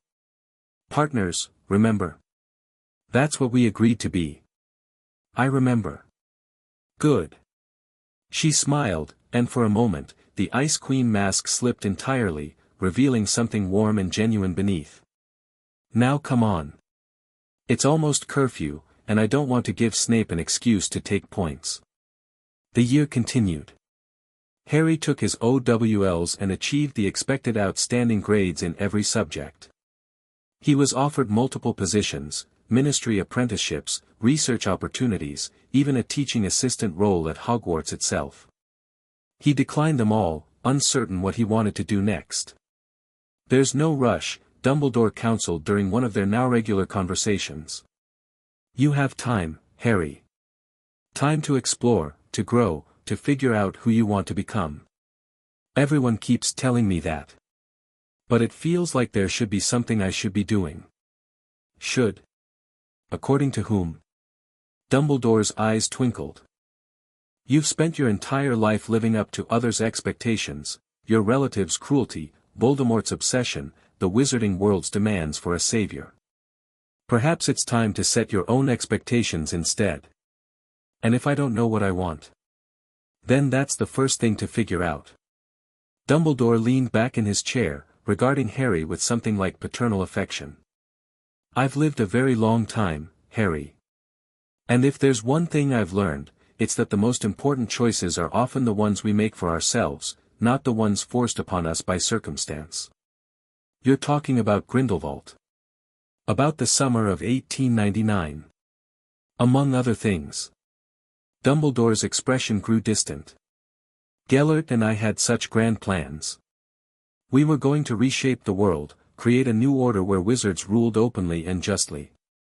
We called it the greater good, and we convinced ourselves that any means were justified in pursuit of that end. And then Ariana died. Dumbledore's voice was quiet. "That was the moment I understood, truly understood, that good intentions are not enough. That the means we use shape the ends we achieve. That power, even power wielded with the best of motives, corrupts if we're not careful. You think I'm in danger of making the same mistakes.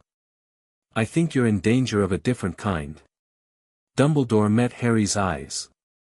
Gellert and I were seduced by the allure of power, by the belief that we knew better than everyone else.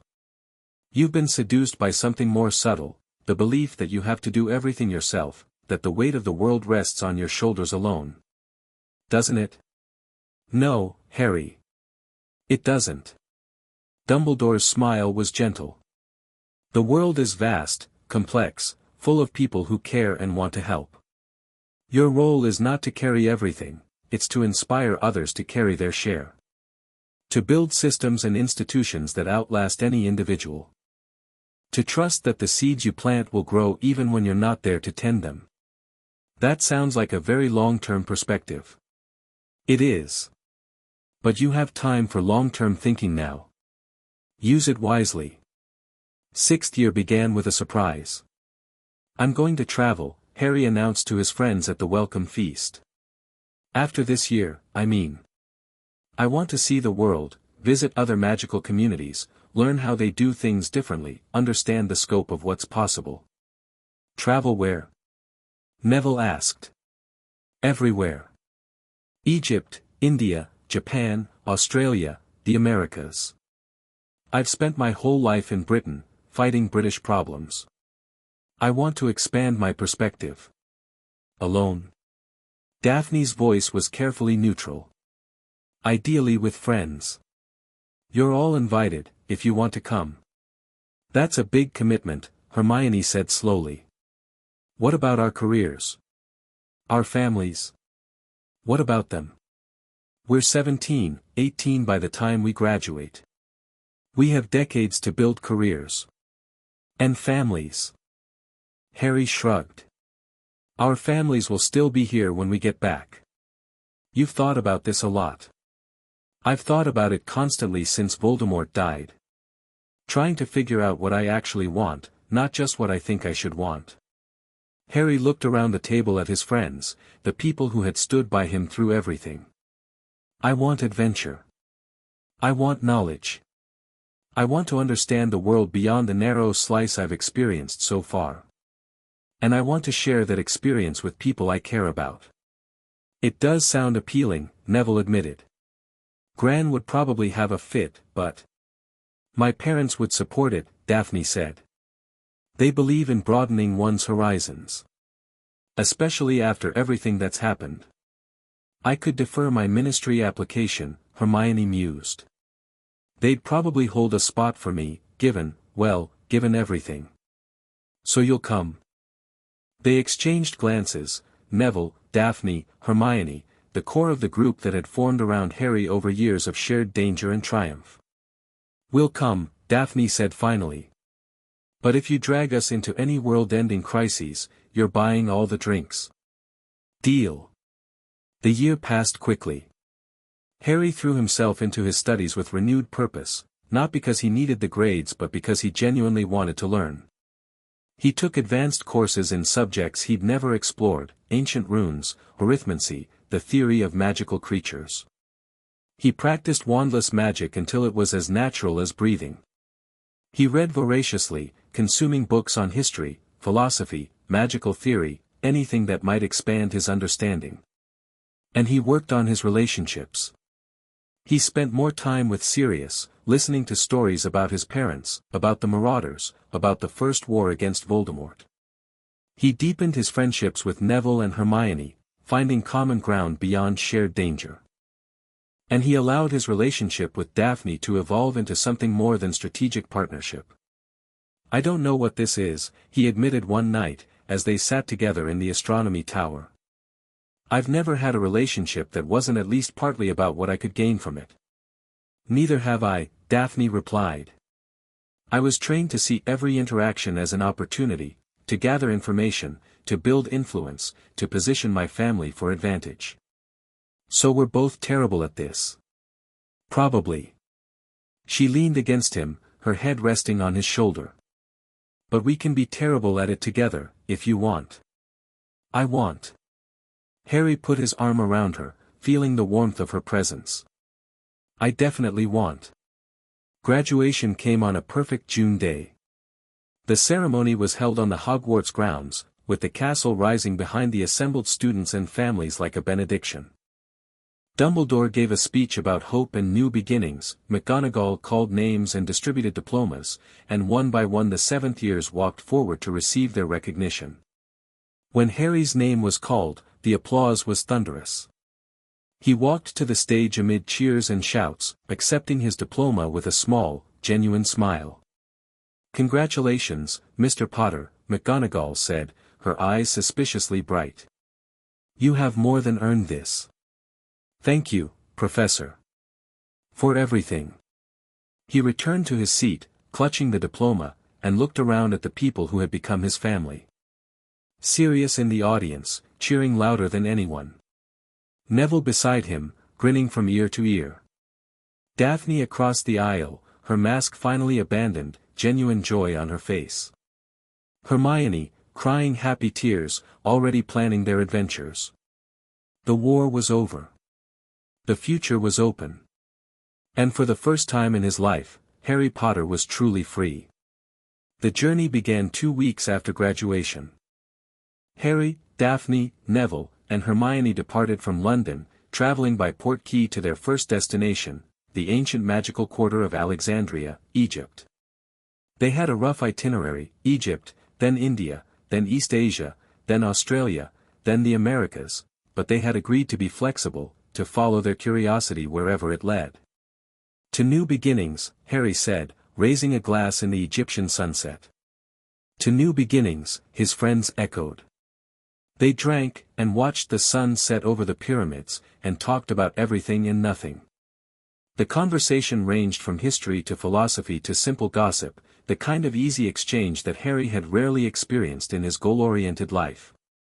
It felt good. Strange, but good. "You're smiling," Daphne observed. "Actually smiling. I don't think I've ever seen that before. I didn't have much to smile about before. And now?" Harry considered the question.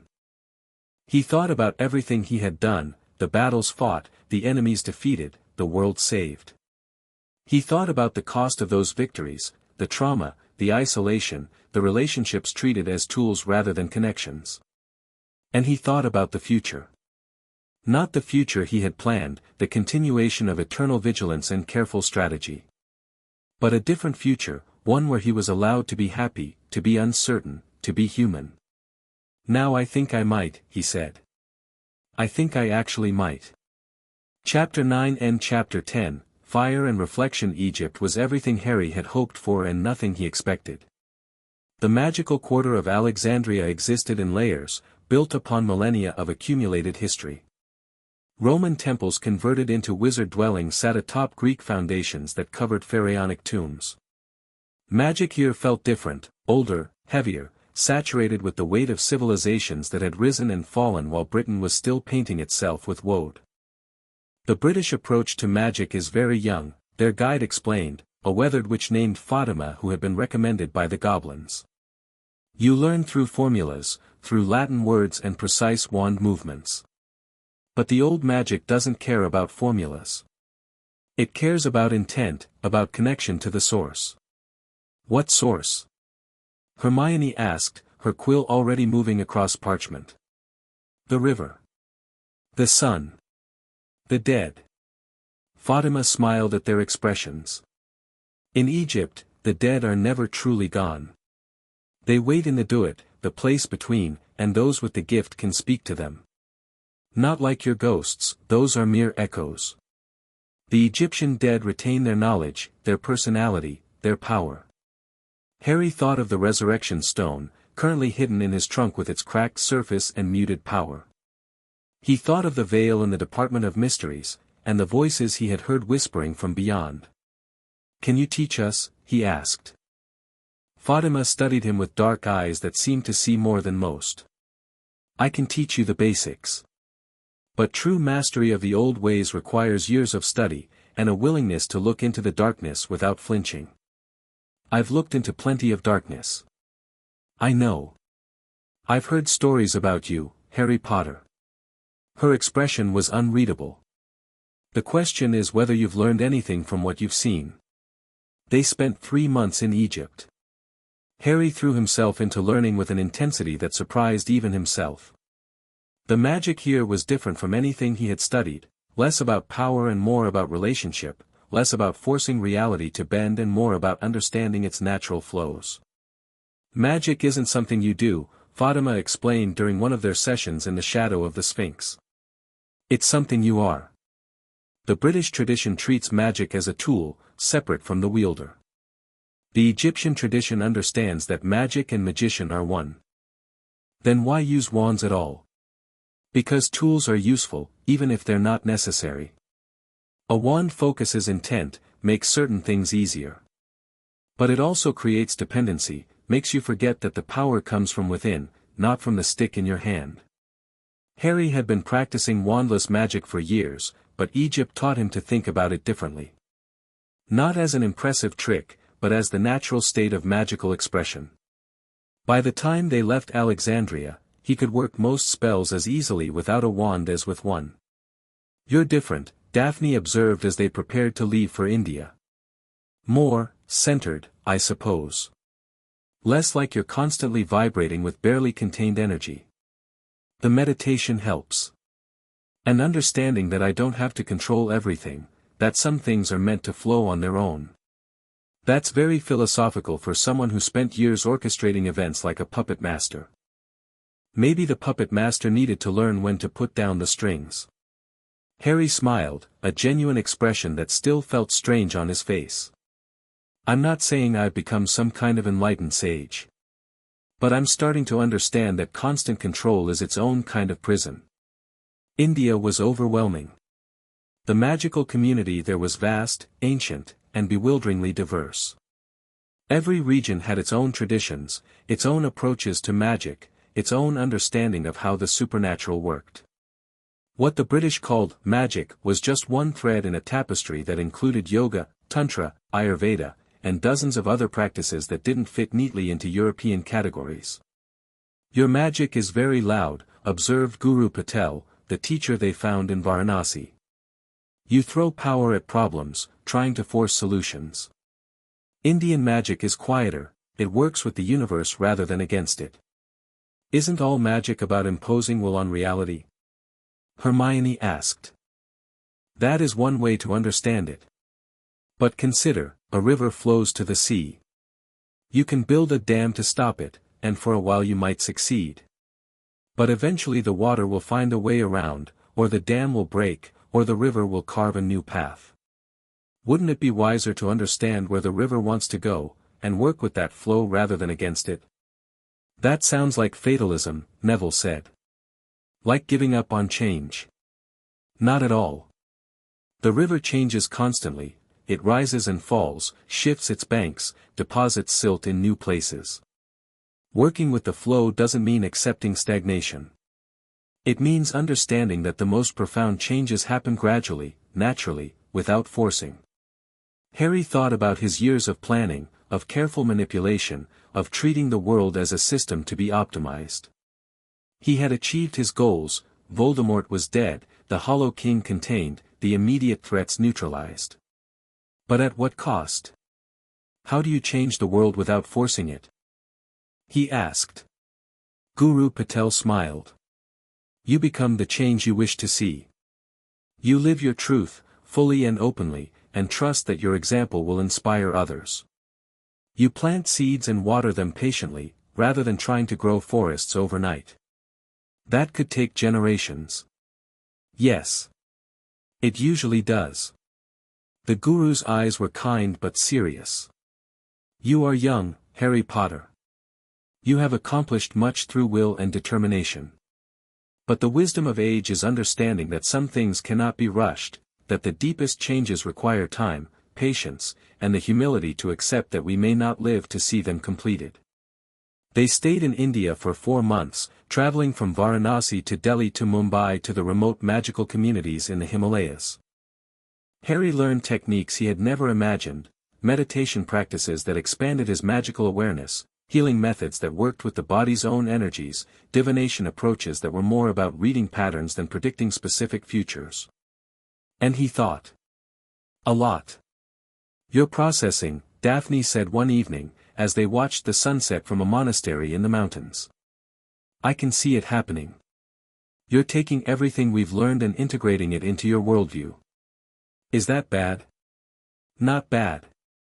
Just, intense. You approach personal growth the same way you approached defeating Voldemort, with total commitment and systematic methodology. Harry laughed. I suppose old habits die hard. They do. She moved closer, leaning against him in a way that had become familiar over their months of travel. But new habits can form too. I've watched you change, Harry. Not just in what you know, but in who you are. Am I still the person you signed up to partner with? You're better. Her smile was soft, genuine. The old Harry was brilliant but brittle. Always under pressure, always holding things together through sheer will. The new Harry is, more flexible. More able to bend without breaking. I'm not sure flexibility was ever my strong suit. Which is why it's remarkable that you're developing it. Daphne turned to face him fully. I was worried, you know. After the war ended. I thought you might collapse without an enemy to fight, or become something dangerous as you searched for new purposes. I thought that too, sometimes. But instead you're growing. Learning. Becoming someone who might actually be able to build the better world you always talked about. Might? The jury's still out. But her eyes were warm, and when she kissed him, it felt like a promise. Japan was a revelation. The magical community there was more integrated with the mundane world than anywhere else they had visited. Magic was seen not as something separate from ordinary life, but as a natural extension of it, practiced openly in certain contexts, woven into daily rituals, accepted as simply another aspect of existence. We don't have a statute of secrecy in the way you understand it, their host explained. Kimura-san was an elderly wizard who had been recommended by contacts Hermione had made through international magical correspondence. Instead, we have understanding. The non-magical know that magic exists, but they also know that it is not for everyone, and they respect those boundaries. How does that work? Neville asked. In Britain, there would be chaos if Muggles knew about magic. Perhaps. But consider, in Japan, the magical and non-magical have lived alongside each other for thousands of years. We have developed customs, expectations, mutual respect. The non-magical do not demand magic they cannot have, the magical do not flaunt abilities that would cause envy or fear. It sounds utopian, Hermione said skeptically. It is not perfect.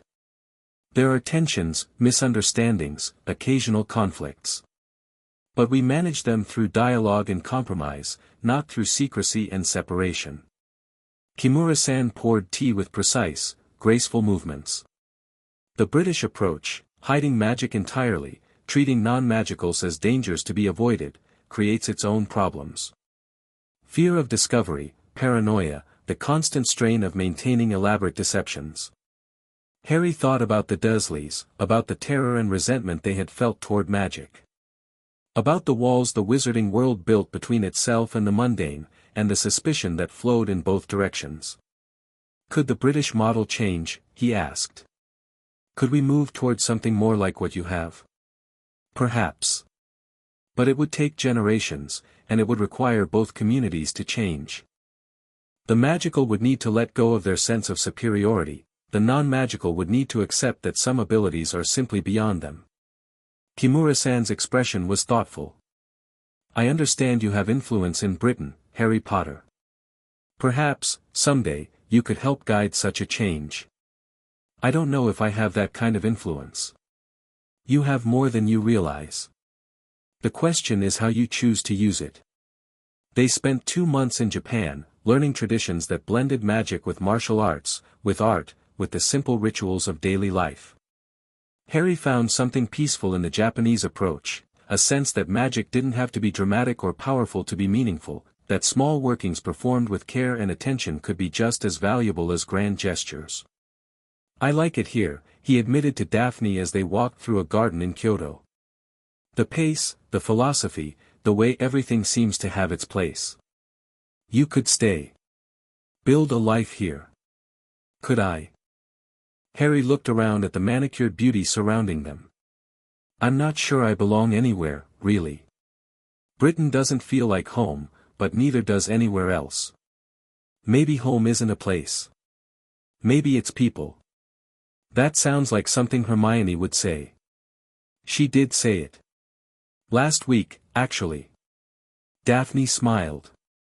But she was right. You've spent your whole life without a real home. The Dursleys were a prison, Hogwarts was a staging ground for war. Maybe what you need isn't a location, but connections. People who matter, wherever they happen to be. Harry thought about that. About Sirius, waiting in London, his letters full of love and longing. About his friends here with him, sharing this journey. About the network of allies he had built over years, scattered across the magical world. You might be onto something, he admitted. I usually am. Daphne took his hand. Come on. Hermione found a restaurant she wants to try, and Neville's probably already ordered for all of us. Australia was different from anything they had experienced. The magical community there was younger, more experimental, less bound by tradition. Wizards and witches had come from all over the world, bringing their own practices, and the result was a kind of creative chaos, magic being combined in ways that no single tradition would have attempted. We don't have the weight of history here, explained their guide, a cheerful witch named Sarah who had emigrated from England a decade earlier. No ancient traditions telling us how things have to be done. We're free to experiment, to try new things, to see what works. Doesn't that lead to disasters? Hermione asked. Sometimes. We've had our share of magical accidents. But we've also made discoveries that the old magical communities never imagined. Sarah grinned. Did you know we've developed a way to integrate magical transportation with Muggle airlines?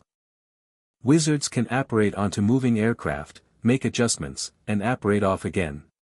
It's revolutionizing magical travel. The International Confederation would never allow that, Neville said.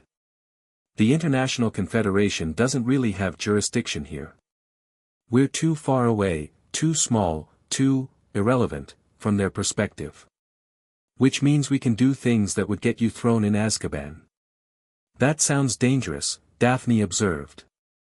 It is. But it's also exhilarating. Sarah's expression was bright with enthusiasm. You can't make progress without taking risks. The old magical societies are so terrified of change that they've stagnated. Here, we're actually moving forward. Harry found himself drawn to the Australian approach. The willingness to experiment, to fail, to try again. The rejection of tradition for tradition's sake. The belief that magic could evolve, could become something more than what previous generations had imagined. This is what I want, he told his friends one night, as they sat around a campfire in the Australian outback. Not necessarily here, but this attitude. This willingness to question, to grow, to imagine something better. And you want to bring it back to Britain? Hermione asked. Maybe. If Britain will have it. Harry stared into the flames. The wizarding world is so resistant to change. They cling to their traditions like lifelines, even when those traditions are actively harmful. Change is scary, Neville said quietly. Especially for people who've been through what our parents' generation went through. 2 wars in their lifetimes, everything they knew threatened. It makes sense that they'd want to hold on to what's familiar. It makes sense, but it's still wrong. Harry's voice was firm. The world is changing whether we like it or not. Muggles are developing technology that's starting to look like magic. Other magical communities are evolving, adapting, moving forward. If Britain stays frozen, eventually it'll be left behind. So what do we do about it? I don't know yet. But I'm starting to get ideas. The Americas were the final leg of their journey. They visited the magical communities of Peru, where ancient Incan traditions still held sway. They explored the diverse magical cultures of Mexico, where indigenous and European practices had blended into something unique. They studied with wand makers in Argentina, healers in Brazil, curse breakers in the Caribbean. And finally, they came to the United States. MACUSA, the Magical Congress of the United States of America, was everything Harry had heard about and more. Paranoid, secretive, almost fanatically committed to maintaining separation from the non-magical world. The contrast with Japan, with Australia, with everywhere else they had visited, was stark. "They're more British than Britain," Hermione observed after a frustrating encounter with MACUSA bureaucracy. "Worse, even. At least the ministry has started reforming." "They had bad experiences," Neville said. "The Salem trials, the fear of persecution. It shaped their approach. That was centuries ago. At some point, you have to move past historical trauma." "Do you?" Harry asked. "Look at how long it took us to move past Voldemort. And that was only a few decades. Some wounds take a very long time to heal." They spent less time in America than they had planned, the atmosphere was oppressive, the magical community more insular than welcoming. But Harry learned what he needed to learn, that fear, even justified fear, could become a prison if you let it. 2 years after leaving Britain, they returned. The homecoming was strange. London felt smaller than Harry remembered, Diagon Alley more cramped. He had grown used to the vast spaces of other continents, the diverse approaches of other magical traditions. Coming back to the insular world of British wizardry felt like putting on clothes he had outgrown. "You've changed," Sirius said, embracing him at the portkey arrival point. "You look older. Not physically, but something in your eyes. I've seen a lot. Learned a lot. And now you're back." Sirius's expression was searching. "To stay? I don't know yet. There are things I want to do here, changes I want to help make. But I'm not sure Britain is ready for what I have in mind. Try me." They walked through London, Harry talking about everything he had experienced, the different approaches to magic, the varying relationships between magical and mundane communities, the possibilities he had glimpsed in other parts of the world.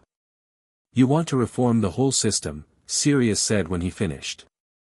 "I want to open people's minds to the possibility that things could be different. That the way we've always done things isn't the only way, or even the best way. That's going to make a lot of powerful people very nervous. Probably. But I didn't come back to be comfortable." Harry's expression was determined. "I came back to start building something. The question is whether anyone wants to help." "I'll help," Sirius said immediately. "Whatever you need." "I was hoping you'd say that." The first meeting of what would become the Reform Council took place 3 weeks after Harry's return. The attendees were an eclectic group, Neville, Daphne, and Hermione, of course. But also Augusta Longbottom, representing the old pureblood families open to change. Andromeda Tonks, carrying the perspective of those who had been cast out of traditional society. Kingsley Shacklebolt, bringing the views of the progressive faction within the ministry. And, to many people's surprise, Draco Malfoy. "I know what you're all thinking," Draco said, facing the suspicious looks. "Why would a Malfoy be interested in reform? Isn't my family the embodiment of everything you want to change?" "The thought had occurred," Daphne said dryly. "It should have. My father's choices, my family's choices, contributed directly to 2 wars and countless deaths. I could spend my life pretending that history doesn't exist, or I could try to be part of something better." Draco met Harry's eyes. "You told me once that I could choose who I wanted to be. I didn't believe you then. I believe you now." "What changed?" Harry asked. "Everything. The war ending. My father going to Azkaban. Having to look at what my family actually did, rather than the stories we told ourselves about honor and tradition." Draco's expression was complex, part shame, part determination. "I want to make things right. Or at least, I want to try. Harry studied him for a long moment.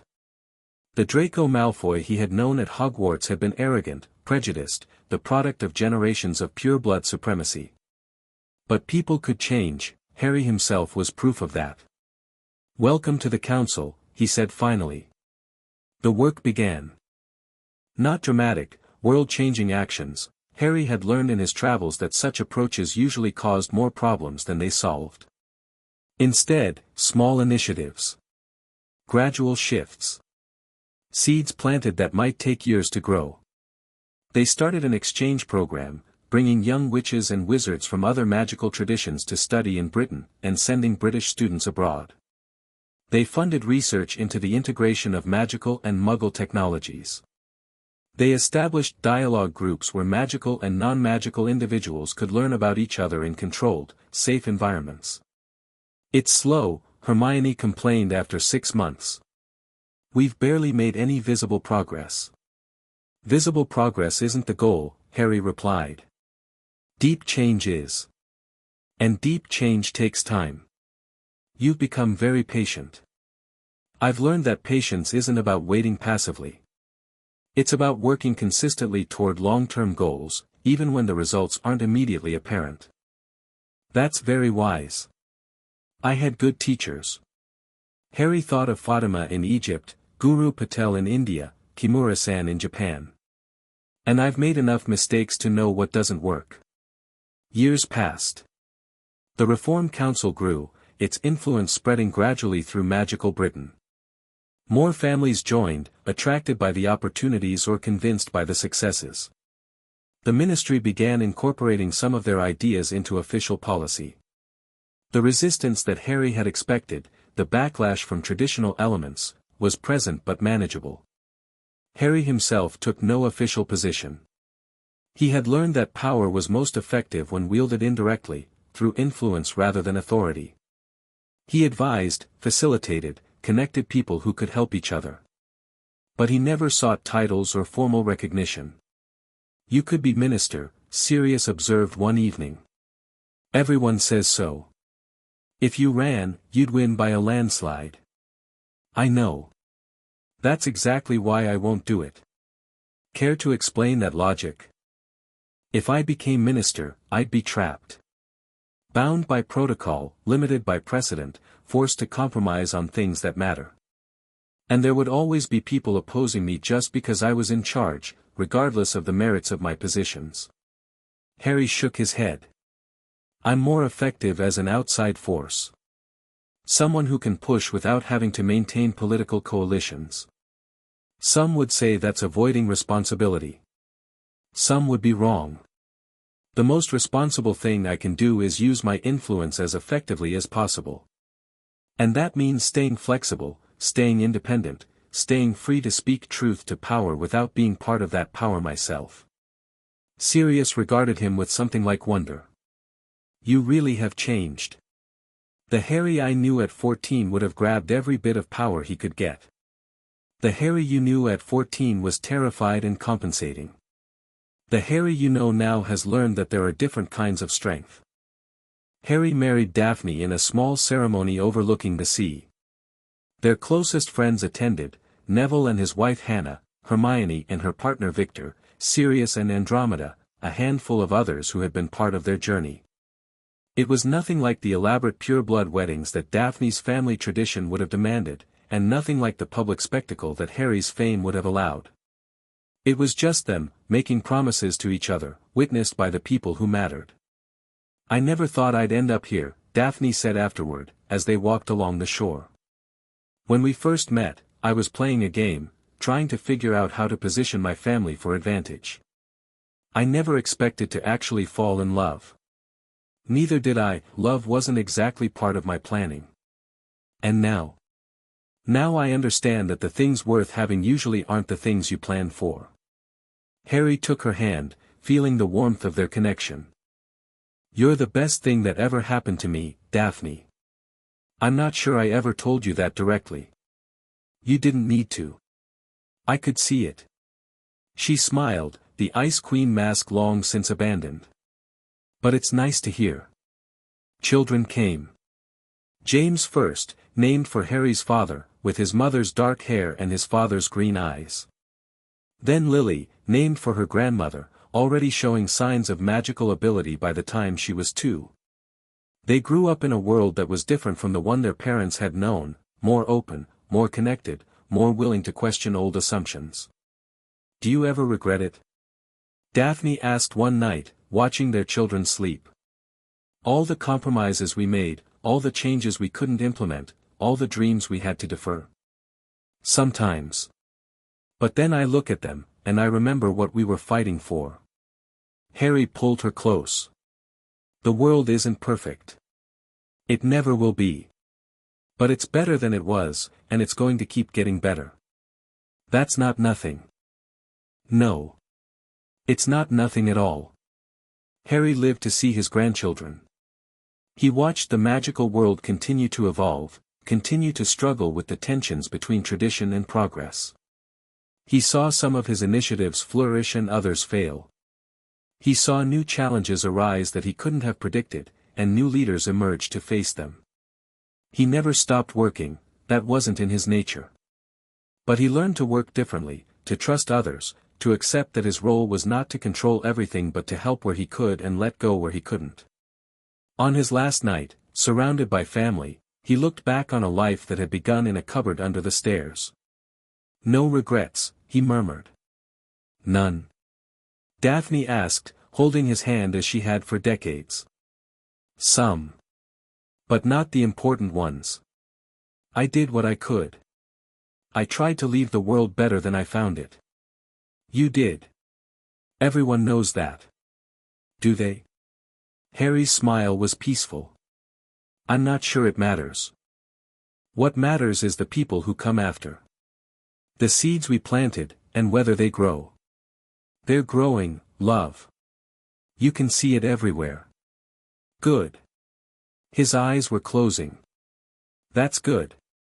And Harry Potter, the boy who had woken up with a Dark Lord's memories, who had fought monsters and challenged gods, who had learned to love and be loved in return, Harry Potter let go. The story was over. But the world he had helped build lived on. Chapter 10 and Chapter 11, The Mirror's Truth. 30 years earlier, the Christmas holidays of Harry's 4th year brought an unexpected gift. Not the usual presents, the sweater from Mrs. Weasley, the books from Hermione, the practical items from his various allies. This gift arrived without wrapping, without a card, without any indication of its sender. A mirror. Harry found it propped against his trunk when he returned from breakfast, its silver frame tarnished with age, its surface clouded but still reflective. There was no magic he could detect, no curses, no tracking charms, no enchantments of any kind. Just an old mirror that shouldn't have been there. "What is it?" Neville asked, peering over Harry's shoulder. "I don't know." Harry picked it up carefully, examining the frame for any identifying marks. The silver was worked in patterns that seemed almost familiar, serpents intertwined with eagles, a motif he had seen somewhere before. "It looks expensive. Old money expensive." "It does." Harry turned the mirror over, finding nothing on the back but smooth, aged wood. "But I have no idea who sent it or why. Could be a trap. Could be. But I've checked for everything I know how to check." Harry frowned at his reflection, which looked back at him with equal puzzlement. "I'll have Ironclaw examine it. The goblins might catch something I missed." He set the mirror aside, intending to deal with it later. But that night, as he was preparing for bed, he caught sight of it again, and this time, the reflection was different. Not his own face looking back at him. A woman's face. Dark-haired, sharp-featured, with eyes that held a familiar intensity. "Hello, Harry," the reflection said. "We need to talk." The mirror, it turned out, was a communication device. An old one, predating the two-way mirrors that the Marauders had used, drawing on traditions that went back to the earliest days of magical communication. The woman in the reflection was Vinda Rosier, the same Grindelwald loyalist who had approached Harry years ago on Privet Drive. "I told you we would meet again," she said, her image wavering slightly in the imperfect glass. Though I had hoped it would be under better circumstances. Better circumstances? I'm dying, Harry. Rosier's voice was matter-of-fact, without self-pity. The magics that have sustained me for over a century are finally failing. I have perhaps 6 months left, possibly less. Harry absorbed this. He had always known Rosier was old, impossibly old, kept alive through methods he had never fully understood. But he had assumed she would outlast him, would remain a variable in his calculations for decades to come. Why contact me now? Because I have things to tell you. Things I couldn't share before, when my survival still mattered more than truth. Rosier's reflection seemed to flicker. I knew Gellert, Harry. Not just as a follower, but as a confidant. He told me things he told no one else, about his research, about the Hollow King, about the real reason he built Nurmengard. The real reason? Everyone thinks it was a prison for his enemies. It was, partially. But primarily it was a containment facility, a place designed to hold something far more dangerous than any wizard. Harry felt a chill run down his spine. The Hollow King. A fragment of it. A sliver of its consciousness that Gellert accidentally released during his research into the Deathly Hallows. Rosier's expression was haunted. He spent the last years before his defeat trying to recapture it, to seal it away before it could fully manifest. He succeeded, barely. But the fragment is still there, still contained within Nurmengard's deepest vaults.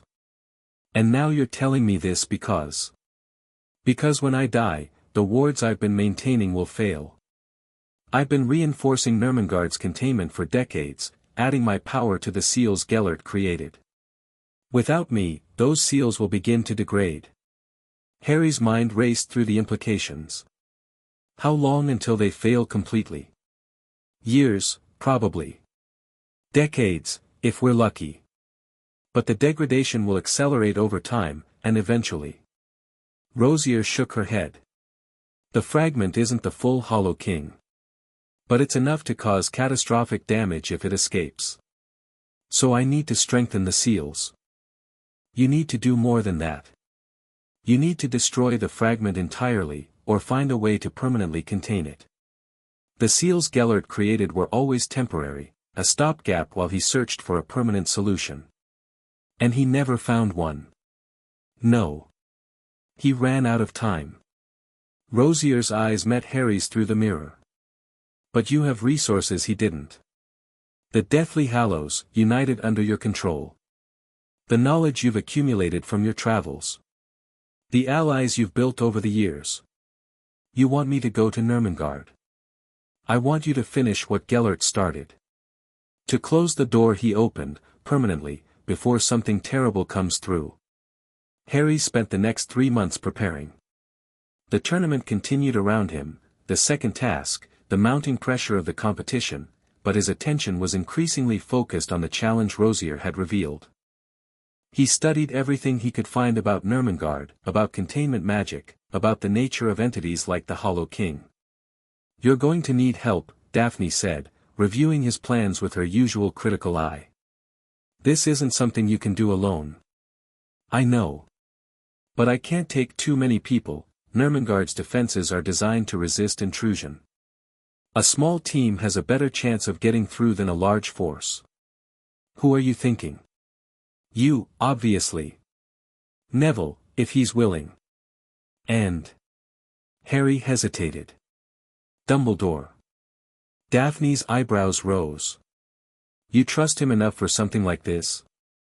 I trust his capabilities. And his knowledge of Grindelwald is invaluable. They were closer than anyone else, once. He might see things we'd miss. He'll have questions. About how you know about Nurmengard, about what you're planning. I'll answer what I can. Some secrets are going to have to come out. Harry's expression was resigned. I've kept too much hidden for too long. It's time to start being more honest, at least with people who've earned it. The conversation with Dumbledore took place in the headmaster's office, after the second task had concluded and Harry had a few weeks of relative peace. You want to tell me something, Dumbledore said, his blue eyes twinkling but watchful. Something significant, given the care you've taken to arrange this meeting privately. Several things, actually. Harry took a breath, organizing his thoughts. I've never been fully honest with you, Professor. Not because I didn't trust you, exactly, but because I didn't know how to explain things that shouldn't be possible. Such as? When I was 5 years old, I woke up with memories that weren't mine. Complete, detailed memories of another person's entire life, their knowledge, their experiences, their understanding of magic. Dumbledore went very still. Whose memories? Gellert Grindelwald's. The silence that followed was absolute. Dumbledore's expression shifted through several emotions, shock, disbelief, something that might have been grief, before settling into careful neutrality. That's quite a claim. I know. But it's true. Harry met the old wizard's eyes. I can prove it, if you need proof. I know things about your relationship with him, about the summer of 1899, about what really happened to Ariana. Things that no one else could know. Please don't. Dumbledore's voice was soft, almost broken. I believe you. The things you've done, the knowledge you've displayed, they've always been beyond what should be possible for someone your age. I've wondered, speculated, but I never imagined. I'm not him, Professor. I need you to understand that. I have his memories, but I'm not Gellert Grindelwald. I've made different choices, followed a different path. I can see that. Dumbledore seemed to age before Harry's eyes, the weight of old grief settling over him. But it's still a shock. To think that some part of him lives on, in you. It's complicated. The memories are mine now, integrated into who I am. But the voice I used to hear, the presence that felt separate from myself, that's gone. It was stripped away when the goblins removed the Horcrux. The Horcrux? Dumbledore's attention sharpened.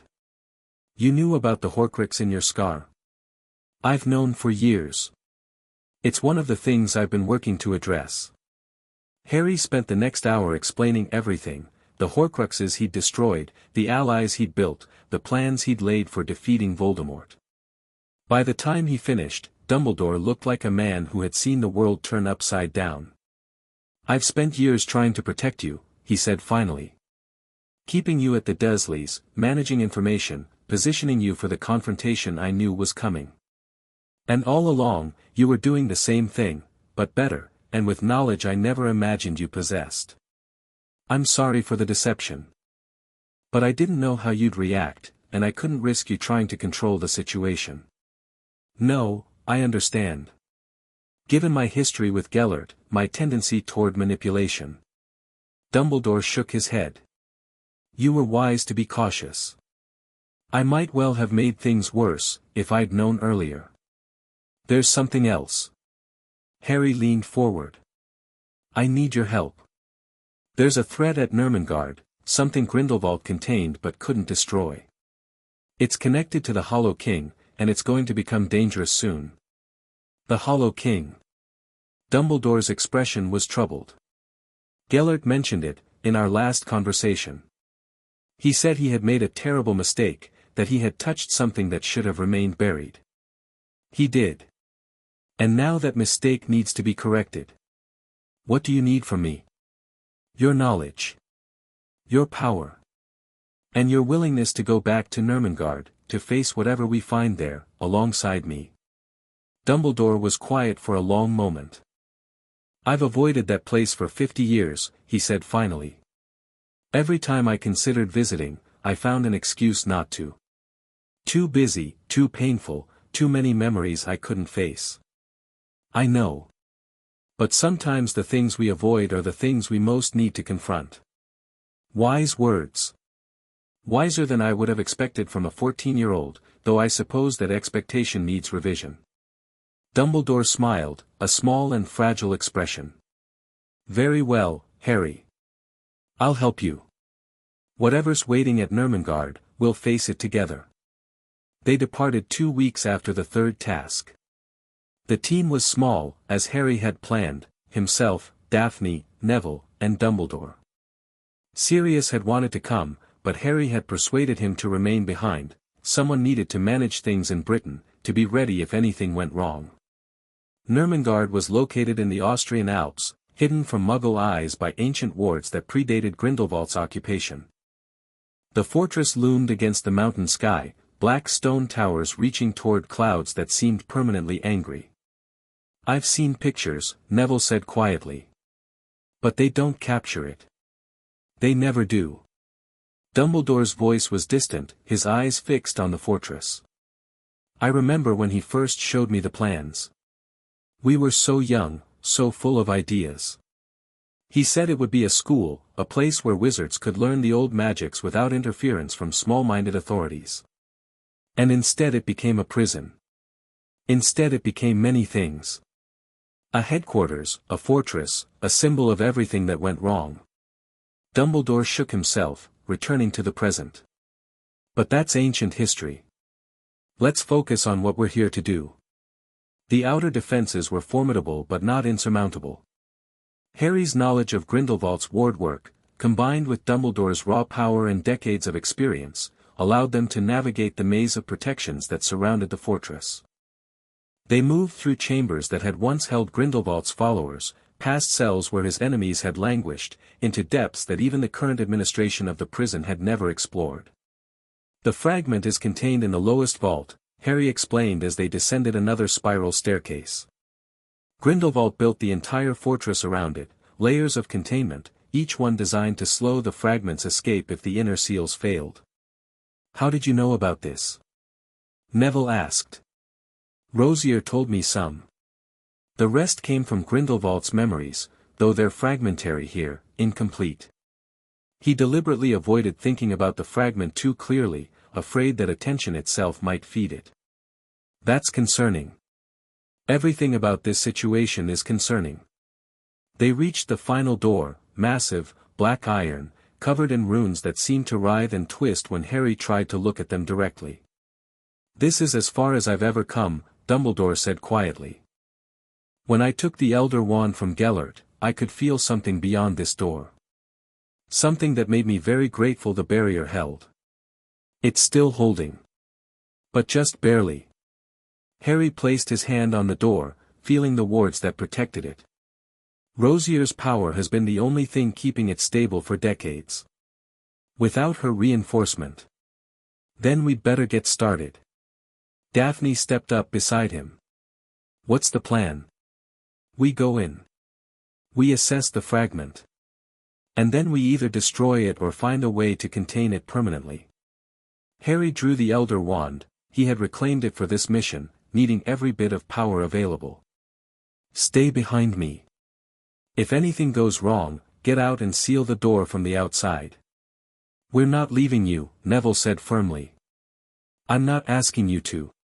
But if it comes to a choice between my survival and containing this thing, you contain it." "Understood." Reluctant nods. Harry took a breath, steadied himself, and opened the door. The chamber beyond was vast. It shouldn't have been possible, the space was far larger than the fortress above could contain, as if the room existed in some dimension adjacent to normal reality. The walls were smooth black stone, unmarked by any seam or joint, and they seemed to absorb light rather than reflect it. At the center of the chamber, floating in midair, was a sphere of absolute darkness. Not darkness as in the absence of light, Harry had seen plenty of that. This was darkness as a presence, as a thing with weight and substance and terrible, patient awareness. The fragment of the Hollow King. "It knows we're here," Dumbledore said quietly. "I can feel it, looking at us. It's been looking at everything for 50 years. Waiting. Growing stronger as the seals weakened." Harry moved forward, the Deathly Hallows resonating in his possession. The Elder Wand hummed with power, the Resurrection Stone pulsed against his chest, and somewhere in his trunk the Invisibility Cloak rippled with ancient magic. "Bearer of the keys," a voice said, not aloud, but directly in their minds.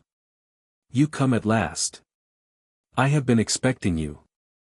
You're the fragment that Grindelwald contained, Harry said, his voice steady despite the fear crawling up his spine. A piece of something greater. A sliver of consciousness cast off during your master's fumbling attempts to understand what should not be understood. He wasn't my master. I just carry his memories. Do you? Or do his memories carry you? The darkness seemed to pulse with something like amusement. It doesn't matter. You're here now, with the instruments of my binding. The question is what you intend to do with them. I intend to destroy you. Or contain you permanently. Whichever is possible. Destroy. The voice was condescending. Child, I am a fragment of something that exists beyond your concepts of life and death. You cannot destroy me any more than you could destroy an idea, or a memory, or a dream. Ideas can be forgotten. Memories can be erased. Dreams can be ended. True. But I am older than forgetting, more persistent than memory, and I do not end. The darkness expanded slightly, testing the boundaries of its containment. However, I admit that I am impressed. The previous bearer of those keys, your progenitor of thought, he tried to contain me through force alone. You come with something different. Something that smells of love and sacrifice and the irritating brightness of hope. Is that a problem for you? It is, interesting. The keys were made to resonate with hunger, with the desire for dominion. But you have changed them, somehow. Attuned them to a different frequency. A pause. I wonder if that makes you more dangerous than your predecessor, or simply more deluded. Let's find out. Harry raised the Elder Wand and began the ritual. The containment magic was unlike anything Harry had performed before. It drew on all three hallows simultaneously, the wand providing power, the stone establishing the boundary between existence and non-existence, the cloak weaving the barrier that would separate the fragment from reality. He had practiced the theory, had prepared for months, but the actual working required every bit of skill and concentration he possessed. Interesting, the fragment observed as the magic began to take shape. You're not trying to destroy me. You're trying to isolate me. Cut me off from the larger whole. If I can't destroy you, I can at least ensure you never reconnect with the rest of the Hollow King. And you think that will work? I think it's worth trying. Even though it will cost you everything you've built. The Hallows were never meant to be used this way, they will burn themselves out in the process. You'll lose them forever. Harry hesitated for just a moment. The Hallows had been central to his plans for so long, the Elder Wand's power, the stone's connection to death, the cloak's protection. Losing them would leave him vulnerable in ways he had never been before. But some things were more important than power. Then I'll lose them, he said, and poured everything into the working. The ritual took hours. Harry lost track of time, lost track of himself, became nothing but a conduit for magic that flowed through the Hallows and into the barrier he was constructing. Somewhere behind him, he was aware of his friends, Daphne providing power, Neville anchoring the working to reality, Dumbledore weaving stabilizing enchantments that kept the whole structure from collapsing. The fragment fought back. Not physically, it was still contained, but psychically, pressing against Harry's mind with visions and temptations and whispers that promised everything he had ever wanted. Power, it offered. Unlimited power, to reshape the world as you see fit. No more compromises, no more gradual change. Instant transformation, immediate results. Harry pushed the vision aside. Knowledge, the fragment tried. Understanding of magics lost for millennia, secrets that even Grindelwald never uncovered. You could become the greatest wizard who ever lived. Harry pushed that aside too. Peace, the fragment whispered finally. An end to struggle, to fear, to the constant weight of responsibility. Rest, at last, after a lifetime of fighting. That one was harder. Harry felt the appeal of it, the seduction of simply letting go, of allowing someone else to carry the burdens he had borne for so long. But rest was not the same as surrender. And Harry had never been good at giving up. Nice try, he said, and completed the final sequence. The Hallows shattered. Not physically, they remained intact in his hands, but magically, their power draining away into the barrier he had constructed. The Elder Wand became simple elder wood. The Resurrection Stone cracked fully, its magic gone. The Invisibility Cloak faded to ordinary fabric. And the fragment of the Hollow King, it screamed. A psychic shriek that drove Harry and his companions to their knees, that echoed through dimensions that shouldn't have existed. The sphere of darkness contracted, collapsed in on itself, and finally, vanished. Not destroyed. Harry could feel that it still existed, somewhere. But cut off, isolated, sealed in a pocket of non-existence that would never intersect with reality again. Is it done? Neville gasped. It's done. Harry slumped against the chamber wall, exhausted beyond anything he had ever experienced. The fragment is contained. Permanently, this time. The Hallows, Daphne's voice was shocked. Harry, they're gone. I know. Harry looked at the dead artifacts in his hands, so much history, so much power, reduced to mundane objects. It was the only way. The ritual required their complete sacrifice. Are you? Dumbledore's voice was hesitant. Are you all right? I'm tired. I'm empty. I've lost something I can never get back. Harry managed a weak smile. But the fragment is contained, and the world is safer, and that's what matters. That's very mature of you. I've had a lot of practice at losing things. Harry pushed himself upright, swaying slightly. Let's get out of here. I want to see the sun again. They emerged from Nurmengard as dawn broke over the mountains. The light was painfully bright after the darkness below, but Harry welcomed it, welcomed the warmth, the life, the simple reality of a world that would continue because of what they had done. What now? Daphne asked, supporting him as he struggled to stay upright. Now. Now I rest. Really rest, for the first time in as long as I can remember. Harry looked at his companions, at Daphne and Neville and Dumbledore, all of them exhausted but alive. And then I figure out who I am without the Hallows, without Grindelwald's voice in my head, without the constant pressure of apocalyptic threats. That sounds like a significant identity crisis waiting to happen. Probably. But I've got good people to help me through it. Harry reached for her hand. Stay with me. Always. Daphne squeezed his hand. That's what partners are for. The aftermath of Nurmengard was quiet. No one outside their small group knew what had happened. The containment of the Hollow King's fragment was not the kind of thing you announced publicly. Harry simply returned to Hogwarts, finished the tournament, 4th place, which bothered him not at all, and began the slow process of rebuilding himself without the props he had relied on for so long. It was harder than he expected. The Hallows had been more than tools, they had been part of his identity, symbols of the power he had accumulated over years of careful planning. Without them, he felt diminished, ordinary, uncomfortably mortal. You're brooding, Sirius observed during the summer after 4th year. You've been brooding for weeks. I'm processing. Same thing, with you. Sirius sat down across from him. Want to talk about it? I don't know what to say. I built my whole identity around being prepared for anything, around having advantages that no one else had. Now those advantages are gone, and I'm just, me. Is that so bad? I don't know. I'm not sure who me is, without all the power and the knowledge and the plans. Maybe that's the point.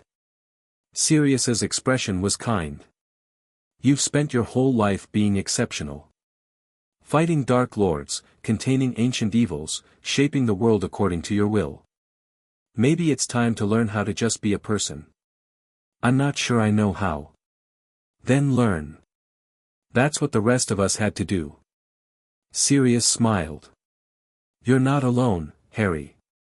You never have been, even when you tried to be. Let the people who love you help you figure out who you want to become. It was good advice. Harry tried to take it. The process of becoming just Harry took years.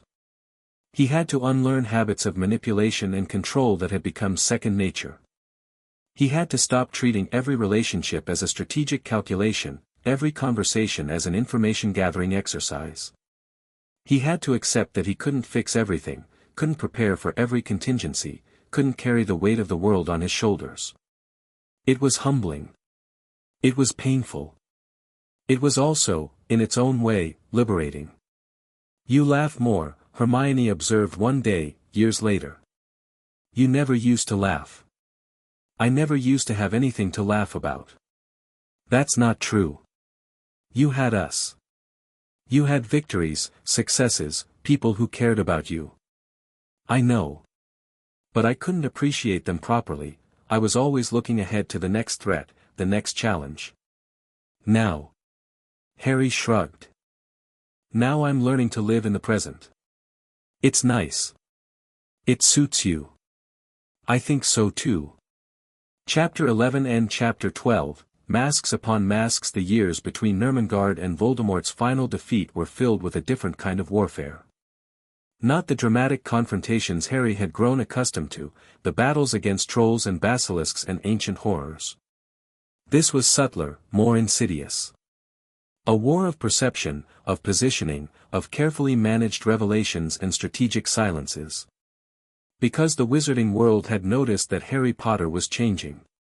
"The prophet is asking questions again," Daphne reported one morning during fifth year, sliding the newspaper across the breakfast table. "They want to know why you've become so withdrawn since the tournament." Harry glanced at the headline, "Boy who lived losing his shine.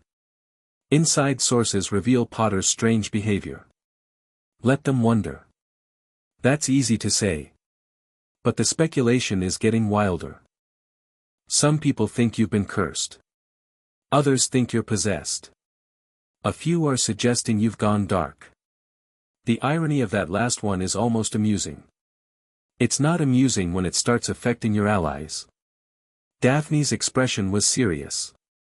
"The Greengrass family has been getting pressure, questions about why we're still associated with you, suggestions that we should distance ourselves before the taint spreads." Harry set down his fork, giving her his full attention. "What do you want to do?" "I want to fight back. Not with denials, those just feed the narrative.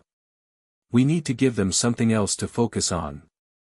A new story that crowds out the old one." "What kind of story?" "A redemption arc." Daphne's smile was sharp. The boy who lived, struggling with the aftermath of trauma, finding his way back to the light through the support of friends and loved ones. Sympathetic, relatable, and completely distracting from the real questions. That's manipulative. Of course it is. But it's also true, in its way. You have been struggling. You have been finding your way. We just shape the narrative to serve our purposes. Harry considered this. The old him, the strategist who treated everything as a chess game, would have embraced such an approach without hesitation. But the person he was trying to become found the idea distasteful. "I don't want to lie," he said finally. "Not any more than necessary, anyway. It's not lying. It's selective truth-telling. We reveal the parts of your story that serve our goals, and leave out the parts that would cause problems." Daphne reached across the table and took his hand. "I know you're trying to be more authentic. I respect that. But authenticity doesn't mean revealing everything to everyone. It means being true to your values while navigating a world that doesn't always share them." That sounds like a rationalization. It sounds like pragmatism. The two aren't always distinguishable. She squeezed his hand. "Let me handle the media campaign. You focus on being the person you want to be. I'll make sure the world sees what it needs to see." Harry was quiet for a long moment. Then he nodded. "Okay. But I want veto power over anything that crosses ethical lines." "Agreed. Partners, remember. We make decisions together."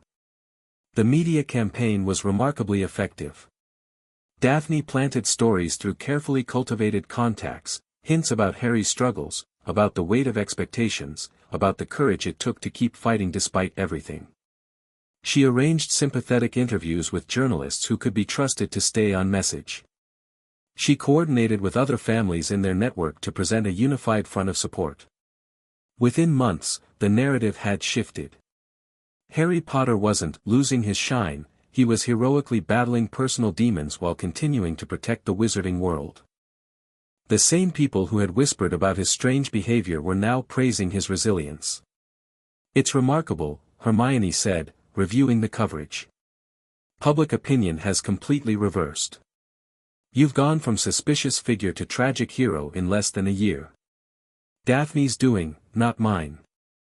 She's very good at this." "She is." Harry's expression was complicated. "It bothers me, sometimes. How easily perception can be shaped. How little truth matters compared to narrative. That's the world we live in. The question is whether you use those tools for good purposes or bad ones. And if the line between good and bad isn't always clear, then you do your best, and you accept that you might make mistakes." Hermione shrugged. "That's all any of us can do, Harry. Perfect virtue isn't possible for imperfect beings." Fifth year brought other challenges. The Ministry, under Cornelius Fudge's increasingly desperate leadership, was attempting to extend its control over Hogwarts. Dolores Umbridge arrived as the new defense against the dark arts professor, her pink cardigan and simpering smile barely concealing the authoritarian impulses beneath. "She's going to be a problem," Daphne predicted after their first class. "She's going to be an opportunity," Harry countered. "Fudge is using her to suppress information about Voldemort's return. If we can document her abuses, build a case against Ministry overreach, we can turn public opinion against the entire administration. You're thinking about this strategically. Is that wrong?" "No. It's just." Daphne smiled. "It's nice to see the old Harry occasionally. The one who could see 6 moves ahead and plan accordingly. That Harry got people hurt sometimes. Used them as tools without considering their feelings. And this Harry is trying to find a balance. Strategy without manipulation. Planning without exploitation." She kissed his cheek. "I think I like this version better." The resistance against Umbridge took many forms.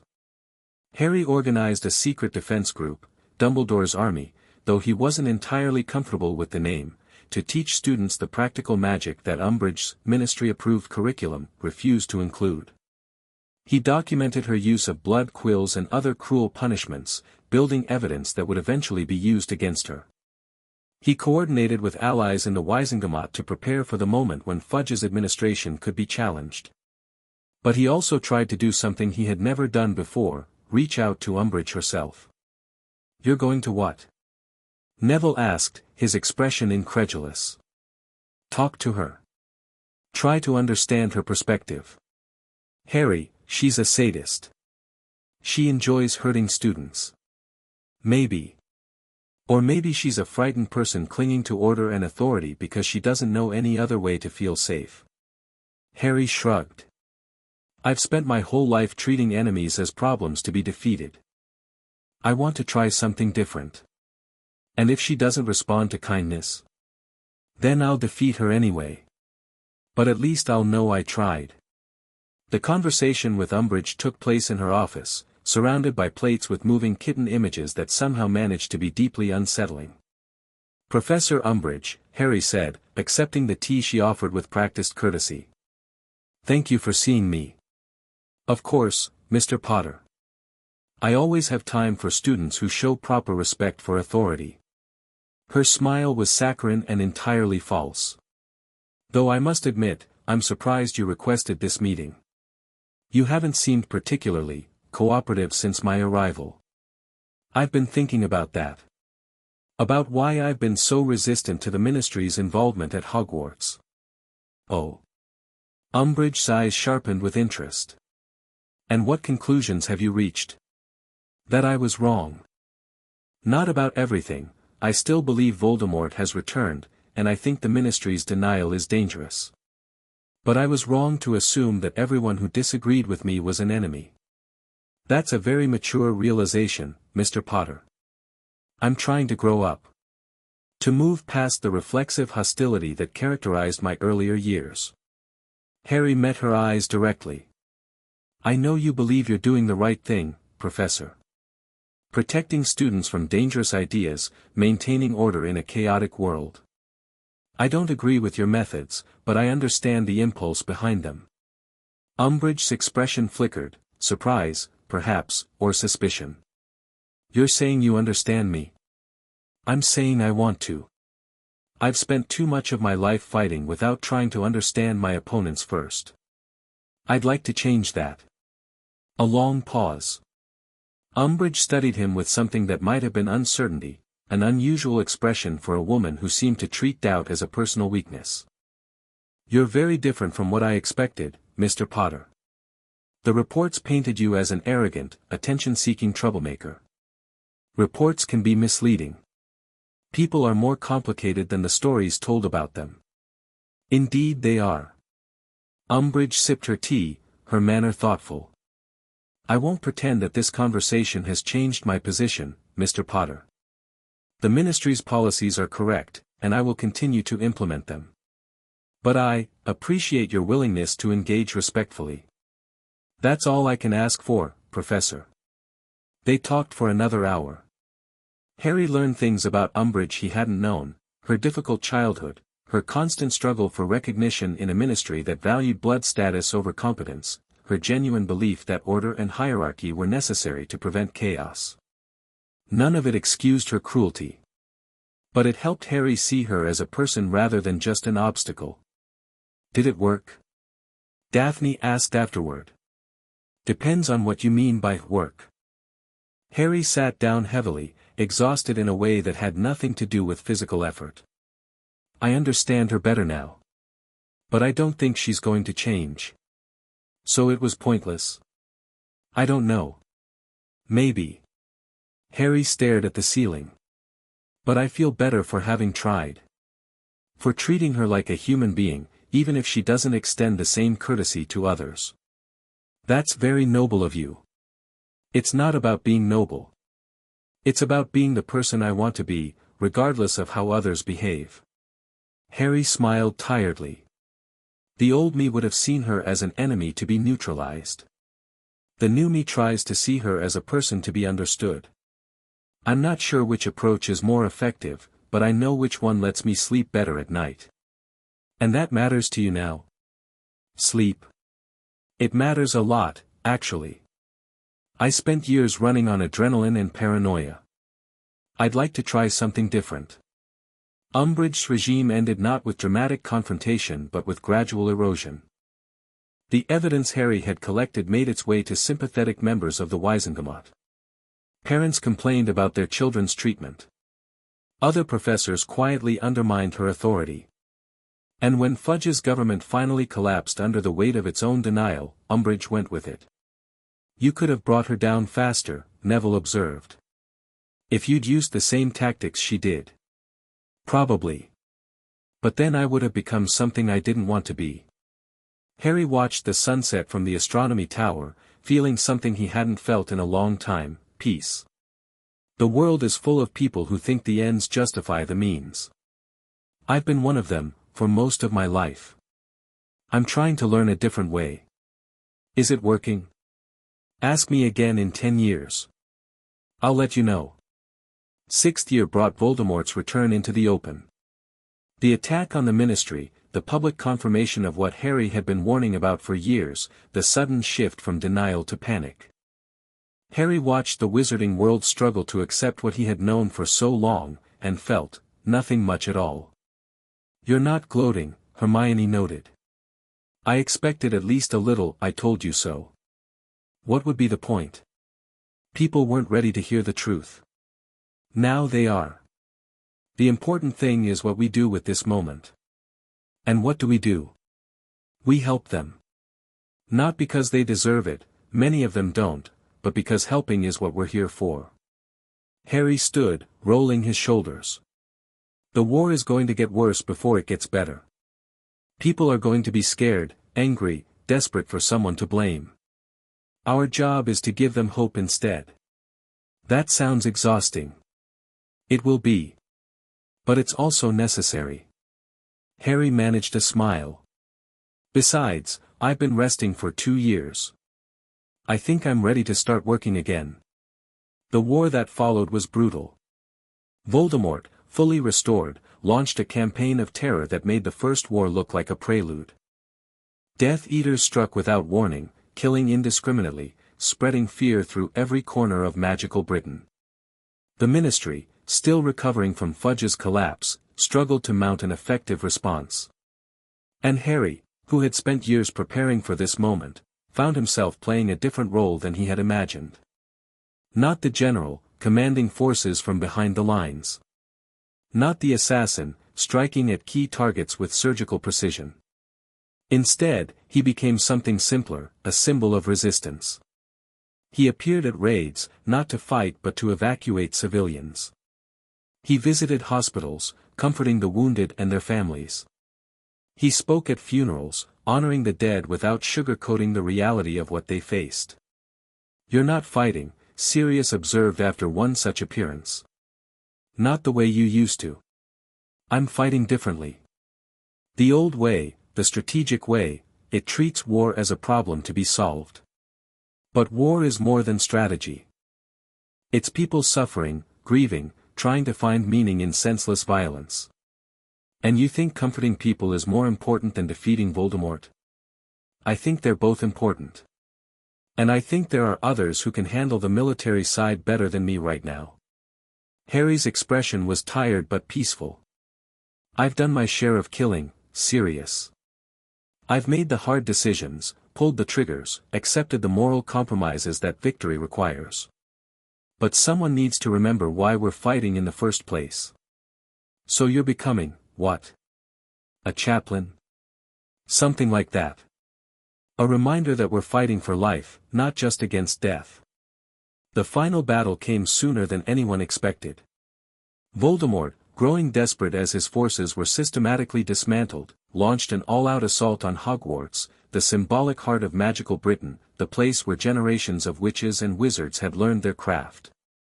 Harry was there when the attack began. Not because he had planned to be, but because he had been visiting students who had lost family members, offering what comfort he could. When the Death Eaters breached the outer walls, Harry didn't run to the front lines. Instead, he organized the evacuation of younger students, made sure the wounded were being treated, coordinated the defensive efforts with a calm efficiency that belied the chaos around him. And when Voldemort finally appeared, when the Dark Lord himself stalked through the rubble, searching for his prophesied opponent, Harry went to meet him. Not with armies at his back. Not with the Deathly Hallows, long since destroyed. Just himself, and his wand, and the quiet certainty that had replaced the frantic intensity of his youth. "Harry Potter." Voldemort's voice echoed across the ruined courtyard. "At last." "Tom." Harry's response was soft, almost gentle. "It's time to end this." "End it?" "This is only the beginning. When I kill you, the resistance will collapse. The wizarding world will bow before me, and you're going to lose, Tom. You've already lost. Your Horcruxes are destroyed, your followers are scattered, and the people you've terrorized are fighting back." Harry shook his head. "I'm not here to defeat you. I'm here to offer you one last chance." "Chance? What could you possibly offer me?" "Surrender. Face trial for your crimes. Accept the consequences of your choices, and find out whether redemption is possible even for someone like you." Voldemort's laugh was sharp and cold. "You think I would ever surrender? I am Lord Voldemort. I am immortal, invincible, the greatest wizard who ever lived. You're a frightened boy who grew old but never grew up. You've spent your whole life running from death, and all you've accomplished is proving that there are worse things than dying." Harry raised his wand, not aggressively, but with quiet readiness. "This is your last chance, Tom. What will you choose? Voldemort's answer was a killing curse, green light streaking toward Harry with lethal intent. Harry didn't dodge. He didn't need to. The curse struck something, some barrier Harry hadn't consciously erected, and rebounded, slamming into Voldemort with the force of his own hatred reflected back at him. The Dark Lord fell. Not dramatically, not heroically. Just, fell. A broken body hitting broken ground, red eyes dimming, decades of terror ending in a single anticlimactic moment. Harry stood over him, watching the life fade from those terrible eyes, and felt nothing but exhaustion and a profound, weary relief. "It's over," he said, though he wasn't sure who he was talking to. "It's finally over." The aftermath was chaos, then celebration, then the slow difficult work of rebuilding. Harry participated in all of it, but not as the conquering hero the wizarding world wanted him to be. He attended memorials and funerals. He helped rebuild damaged buildings. He testified at trials, advocating for justice tempered with mercy. And when people asked him how he had defeated Voldemort, what spell he had used, what trick he had employed, he told them the truth. "I didn't defeat him. His own hatred did. But the curse rebounded, because he couldn't understand what I was offering. Redemption, forgiveness, the possibility of becoming something other than what he had been.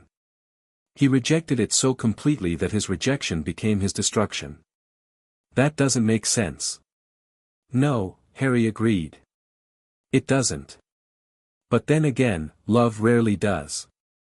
Chapter 12 and Chapter 13, The Stone and the Shadow. The years after Voldemort's fall were supposed to be peaceful. And they were, mostly. The wizarding world rebuilt, the ministry reformed, the scars of war slowly healed. Harry married Daphne in that small ceremony by the sea, had children who grew up in a world without Dark Lords, watched his friends flourish in careers and families of their own. But peace, Harry learned, was not the same as completion. There were still nights when he woke gasping, memories of battles and deaths flooding through him. There were still moments when the weight of everything he had done, every manipulation, every calculated sacrifice, every life lost because of choices he had made, pressed down on him until he couldn't breathe. And there were still questions. Questions that had never been fully answered, mysteries that lingered at the edges of his understanding. The biggest one concerned Grindelwald himself. "You're researching him again," Daphne observed one evening, finding Harry surrounded by books and papers in his study. "I never stopped, really." Harry set down the journal he'd been reading, one of many he'd accumulated over the years, fragments of Grindelwald's writings that had survived the war and its aftermath. "There's something I still don't understand. Something that doesn't fit. About the memories. About how I got them." Harry leaned back in his chair, frustration evident in his expression. "I've studied everything I can find about memory transfer, about soul magic, about the mechanics of how one person's consciousness could end up in another's head. None of it explains what happened to me. Does it need to be explained? You've made peace with who you are. You've built a good life. I know. But the question keeps nagging at me." Harry picked up another document, a fragment of a letter, badly damaged but still partially legible. Grindelwald was obsessed with the Deathly Hallows because he believed they could make him master of death. But what if that was wrong? What if the Hallows weren't about mastering death at all? What else would they be for? Connection. The wand connects to power beyond normal limits. The stone connects to consciousness that has passed beyond the veil. The cloak connects to the spaces between existence. Harry's eyes were distant, his mind working through implications. What if the Hallows weren't tools for domination, but tools for bridging gaps? For reaching across barriers that normally couldn't be crossed? Like the barrier between your mind and Grindelwald's memories? Exactly. Harry pulled out the cracked resurrection stone, still dead, still powerless, but preserved as a memento of what he had given up. "When I was a baby, my mother's sacrifice created a protection based on love and connection. When Voldemort's curse rebounded, it created a link between us, the Horcrux. But what if it created another link too? What if the magic reached out through the stone, through the connection it represents, and pulled Grindelwald's memories through? That's a lot of speculation. It is. But it's the only theory that fits the evidence. Harry set the stone down carefully. Grindelwald died just a few years before I woke up with his memories. What if his death, combined with the Hallow's resonance with my scar, created a pathway for his consciousness to survive? You think he did it deliberately? I think he might have. Harry's expression was troubled. The letter I was reading, it's from his last years in Nurmengard. He was obsessed with the idea of legacy, of passing on what he had learned so that someone could complete what he couldn't. What if he found a way to do exactly that? The investigation took Harry down paths he hadn't explored in decades. He returned to Nurmengard, not the deep vaults where the Hollow King's fragment had been contained, but the upper levels where Grindelwald had spent his final decades. The fortress was a memorial now, maintained by a small staff who preserved it as a reminder of past horrors. Mr. Potter. The curator, an elderly witch named Elise, seemed surprised by his visit. We don't get many visitors, especially not famous ones. I'm not here for fame. I'm here for answers. Harry looked around the cell where Grindelwald had been imprisoned, small, bare, but with a window that overlooked the mountains. Did he leave anything behind? Writings, objects, anything that wasn't turned over to the authorities after his death. Most of his possessions were seized decades ago. But there are a few items that were deemed too dangerous to remove, magical objects keyed specifically to him, which resisted all attempts at transport. Elisa's expression was cautious. They're in a secured section. I shouldn't show them to anyone without authorization. I have authorization. Harry produced a document bearing the seals of multiple magical governments. I've been investigating Grindelwald's legacy for years. This is the last piece of the puzzle. Elise studied the document, then nodded slowly. Follow me. The secured section was deep within Nurmengard, behind wards that had been added after Grindelwald's death. Inside, Harry found what he was looking for, a small collection of objects that radiated the distinctive signature of Grindelwald's magic. A journal, written in codes Harry could decipher. A ring, bearing the symbol of the Deathly Hallows. And a mirror, not unlike the one Rosier had used to contact him years ago. This mirror, Harry said, examining it carefully. Do you know what it's for? We've never been able to determine its purpose. It doesn't seem to do anything, just reflects, like an ordinary mirror. But Harry knew better. He could feel the magic woven into the glass, dormant but still present. Magic that resonated with something deep inside him. He touched the surface, and the reflection changed. Not to show another person, like Rosier's mirror had. Instead, it showed himself. But different. Older, somehow, even though the image matched his current appearance. And behind the reflection, barely visible, a suggestion of other presences, shadows that might have been memories, or might have been something else entirely. What are you? Harry whispered. The reflection smiled, a smile that was his own and yet carried something alien behind it. I am what remains, a voice said in his mind. Not Grindelwald's voice, that had been stripped away with the Horcrux. Something else. Something that felt like the echo of an echo. The part that could not be destroyed. The spark that endures. Grindelwald. A fragment. A shadow.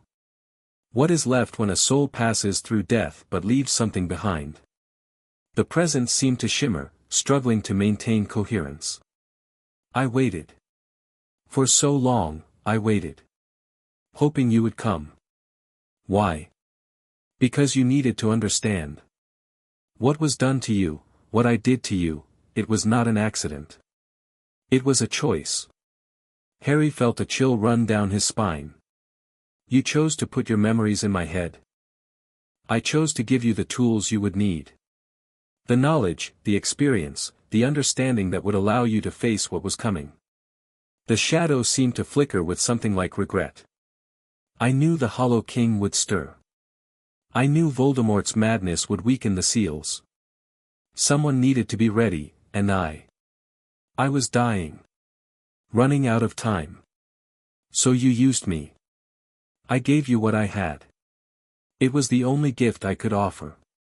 A gift. Harry's voice was bitter. You call violating my mind, shaping who I became before I had any choice in the matter, you call that a gift? I call it necessity. The only alternative was doing nothing, and doing nothing would have meant the end of everything. The shadow was fading now, its coherence failing. I don't expect forgiveness, Harry. I don't deserve it. But I hope you understand that I did what I thought was right. What I had to do. That's what everyone says. Everyone who makes terrible choices says they were necessary. Yes. And sometimes they're wrong. But sometimes they're telling the truth. The shadow was barely visible now, just a whisper in the mirror's surface. Be well, Harry Potter. Be better than I was. That's all any of us can hope for our successors. The presence dissolved, leaving Harry staring at his own reflection in an ordinary mirror. He sat with the mirror for a long time, processing what he had learned. Grindelwald had chosen this. Had deliberately, consciously, decided to implant his memories in an infant's mind, shaping Harry's development before he could even understand what was happening. It was a violation. A manipulation of the worst kind, taking away Harry's chance to develop on his own terms, forcing him into a mold that served Grindelwald's purposes. And yet, without those memories, Harry would have been unprepared for everything he faced. Voldemort, the Horcruxes, the Hollow King, he had survived and triumphed because he had knowledge and skills that no child should possess. Had Grindelwald been right? Had the violation been justified by the outcomes? Harry didn't know. He suspected he would never know for certain. But he knew one thing, the choice was made. The past couldn't be changed. All that mattered now was what he did with the life he had built, the life that was his own, regardless of how it had started. He stood, leaving the mirror behind. Thank you, he said quietly. Not to Grindelwald, he wasn't ready for that. But to the universe, or fate, or whatever force had brought him to this moment. He had answers now. Not all of them, but enough. It was time to go home. The conversation with Daphne was long and difficult. Harry told her everything, the mirror, the shadow, the revelation that Grindelwald had deliberately chosen to shape his development. She listened without interrupting, her expression shifting through surprise, anger, and finally something like understanding. How do you feel? She asked when he finished. Violated. Grateful. Confused. Harry laughed, a sound without much humor. All of the above, really. I've spent my whole life thinking the memories were an accident, some quirk of magic that happened when Voldemort's curse rebounded. Finding out it was intentional changes, everything and nothing. Everything and nothing. Everything, because it means I was used. Manipulated from before I could understand what was happening. Someone else decided who I would become, without my consent. Harry's hands clenched. But nothing, because it doesn't change what I actually did. The choices I made, the person I became, those are mine, regardless of how I got the tools to make them. That's a very mature perspective. I've had a lot of practice with complicated feelings. Harry managed a small smile. And I've learned that dwelling on what can't be changed is a waste of energy. Grindelwald is gone. The choice he made is done. All I can do is decide how to respond. And how will you respond? By continuing to be who I've chosen to be. Not the person he wanted me to become, a weapon against the darkness, but the person I've grown into. A husband. A father. Someone who tries to make the world better through patience and love rather than force and manipulation. Daphne took his hand. That sounds like a good response. I hope so. I'm making it up as I go along. Aren't we all? Life continued. Harry raised his children, trying to give them the childhood he had never had. He worked with the Reform Council, pushing for gradual changes that might take generations to fully realize. He maintained relationships with friends and allies, learning to connect with people as equals rather than assets. And occasionally, in quiet moments, he thought about Grindelwald. Not with gratitude, he wasn't ready for that, might never be. But with a kind of understanding. Grindelwald had been a man facing his own mortality, desperate to leave something meaningful behind. He had made a choice that was wrong by almost any ethical standard, but that had also, perhaps, saved the world. Did the ends justify the means? Harry didn't think so. Not in any absolute sense. But he also didn't think the question could be answered simply. Some things are too complicated for easy judgment, he told James one evening, when his son was old enough to start asking difficult questions. People do terrible things for good reasons, and good things for terrible reasons. The best we can do is try to choose wisely, accept responsibility for our choices, and learn from our mistakes. That sounds hard. It is hard. But it's also what makes us human. Harry ruffled his son's hair. Now go wash up for dinner. Your mother's made your favorite. The years passed, as years do. Harry watched his children grow, watched the world he had helped build continue to evolve. There were setbacks and successes, disappointments and triumphs. The gradual work of change that he had committed to was bearing fruit, slowly but surely. And through it all, Harry kept the cracked resurrection stone in a drawer in his study. Not because it had power anymore, it was completely dead, but as a reminder. A reminder that connection mattered more than power. A reminder that the choices we make shape who we become. A reminder that even the darkest legacies could be transformed into something meaningful. One evening, decades after his final confrontation with Grindelwald's shadow, Harry took out the stone and looked at it in the lamplight. I forgive you, he said quietly. Not because Grindelwald deserved forgiveness. Not because what he had done was acceptable. But because carrying the weight of resentment was exhausting, and Harry was tired. Because forgiveness was not about condoning the past, but about freeing yourself to move into the future. Because, in the end, the only person Harry could control was himself, and he chose to be someone who could let go of old wounds. He put the stone back in the drawer and went to join his family for dinner. Chapter 13 and Chapter 14, The Price of Tomorrow. The world Harry had helped build was not perfect. He had never expected it to be. Decades of work with the Reform Council had brought real change, greater integration between magical and mundane communities, more equitable treatment of magical creatures, educational reforms that encouraged critical thinking rather than rote memorization. But there were still prejudices, still inequalities, still moments when the old patterns reasserted themselves. And there were still threats. We've detected anomalies, Hermione reported during a council meeting, her expression grave. Energy signatures that matched the Hollow King's fragment, the one you contained at Nermangard. Harry felt a chill despite the warm summer air. The containment is failing? Not exactly. The fragment is still isolated, your ritual worked perfectly. But there are resonances appearing elsewhere. As if the king is trying to reach through using other pathways. Other fragments? I thought we destroyed them all. So did I. But the energy signatures suggest something different. Hermione spread a map across the table, marked with points of magical disturbance. These locations, they're ancient sites. Stone circles, barrow mounds, places where magic has pooled for millennia.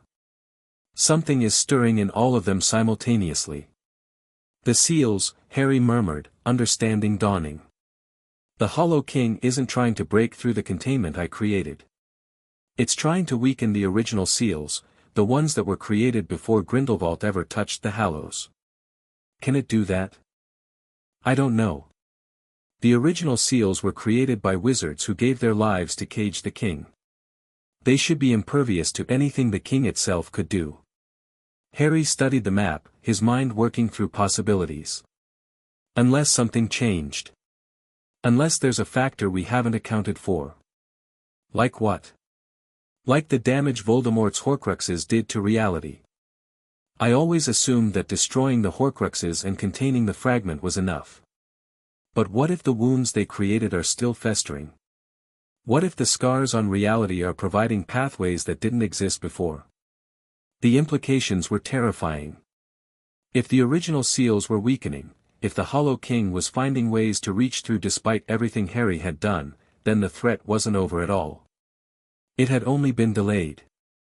Harry assembled his most trusted allies for an emergency consultation. Neville came, his expertise in herbology and natural magic potentially relevant to the ancient sites. Daphne came, her strategic mind essential for planning. Hermione came, her research skills unmatched. And Dumbledore came, older now, approaching the end of his remarkable life, but still sharp and still willing to help. The situation is serious, Dumbledore said after reviewing the evidence. But not hopeless. The original seals were created by 7 wizards who willingly sacrificed their lives to power the binding. Their magic was anchored to specific locations, the stone circles and barrow mounds that Hermione has identified. So the king is attacking the anchor points, Harry said. Precisely. If it can corrupt enough of them, the seals will fail regardless of your containment of the fragment. How do we stop it? That's the difficult question. Dumbledore's expression was grave. The original seals were powered by sacrifice, willing deaths, offered in full knowledge of what they would mean. To strengthen them would require similar sacrifice. You're saying someone would have to die. I'm saying that's the traditional solution. Whether it's the only solution. Dumbledore shrugged. That remains to be seen. Harry spent the next months researching alternatives. He traveled to the affected sites, studying the nature of the corruption, trying to understand exactly how the Hollow King was working to undermine the seals. He consulted with experts from around the world, the same magical communities he had visited in his youth, now valuable resources in this new crisis. And gradually, a different solution began to emerge. The seals don't actually require death, Hermione reported after months of intensive research. They require sacrifice. The original wizards sacrificed their lives because that was the most powerful thing they could give. But sacrifice takes many forms. What are you suggesting? The seals are powered by willingly given energy, life force, essentially, offered freely for the purpose of containment. Death provides all of a person's life force at once, which is why it's so powerful. But what if we could provide the same energy differently? How? By sharing the burden. Instead of 7 wizards giving everything, we could have hundreds, thousands, giving small amounts. A network of willing contributors, each sacrificing a tiny piece of their life force to reinforce the seals. Harry considered this. Would people agree to that? Even a small sacrifice is still a sacrifice. Some would. Enough would. Hermione's expression was determined.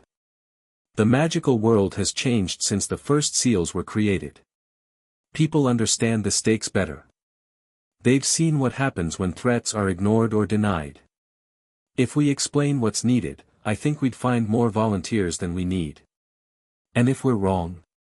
If the distributed sacrifice isn't powerful enough? Then we'll have bought time. Time to find another solution, or time to prepare for what comes. Hermione met his eyes. It's not a perfect answer, Harry. But when has there ever been a perfect answer to anything? The SEAL network, as it came to be called, took 2 years to design and implement. Harry worked with magical engineers, with ward masters, with experts in every relevant field to create a system that could collect and channel voluntary sacrifice from thousands of contributors. The mathematics were complex, the magic intricate, the logistics overwhelming. But gradually, it came together. We have commitments from over 3,000 wizards and witches worldwide, Daphne reported as the implementation date approached. Each one has agreed to contribute a small portion of their life force, roughly equivalent to what they'd lose from a year of natural aging. A year of life, Harry murmured. That's not nothing. No, it's not. But most of the volunteers are already elderly. They say they'd rather give a year to protect the world than keep it for themselves. Daphne smiled slightly. You've inspired a lot of people over the years, Harry. They want to be part of something meaningful. I didn't do anything special. I just tried to build something worth protecting. That is something special. More special than you realize. The ritual took place on the summer solstice, when magical energy was at its peak. Harry stood at the center of Stonehenge, the primary anchor point, the place where the original seals had been strongest. Around him, arranged in concentric circles, stood representatives from every magical community that had agreed to participate. And beyond them, connected through magical networks that spanned the globe, thousands more contributed their own small sacrifices. Are you ready? Hermione asked. As ready as I'll ever be. The ritual began. Harry felt the energy flowing toward him, thousands of small contributions, each one a willing gift, each one representing someone's choice to help protect the world. It was overwhelming, humbling, a reminder that he had never been truly alone even when he felt most isolated. He channeled the energy into the seals, reinforcing the ancient magic with this new offering. The stone circle glowed with power it hadn't held in millennia. The barriers between worlds strengthened, thickened, became more solid than they had been since the original wizards had given their lives. And somewhere in the darkness beyond existence, the Hollow King raged. Harry could feel its fury, vast, ancient, utterly inhuman. It had been so close to breaking free, so close to consuming everything. And now its pathways were closing, its influence waning, its prison becoming stronger than ever. This is not over, a voice whispered in his mind. I am patient. I have waited before. I will wait again. Then wait, Harry thought back. Wait forever, if you have to. We'll be ready. The ritual completed. The seals settled into their strengthened state. And Harry, exhausted but triumphant, allowed himself to collapse. The recovery took weeks. Channeling that much energy had taken a toll on Harry's body and magic. He spent most of the time sleeping, eating, slowly rebuilding his strength. But when he finally emerged from his convalescence, the world had changed. The disturbances have stopped, Hermione reported, showing him the latest readings. The anchor points are stable. The seals are stronger than they've been in recorded history. And the king? Still contained. Still isolated. And now, with the reinforced seals, probably unable to reach through for centuries. Probably. Nothing is certain when dealing with entities like that. But we've done everything we can. Hermione smiled. You've done everything you could, Harry. Again. We all did it. Thousands of people, giving what they could, working together toward a common goal. Harry shook his head. That's what I always wanted, to build something that didn't depend on any one person.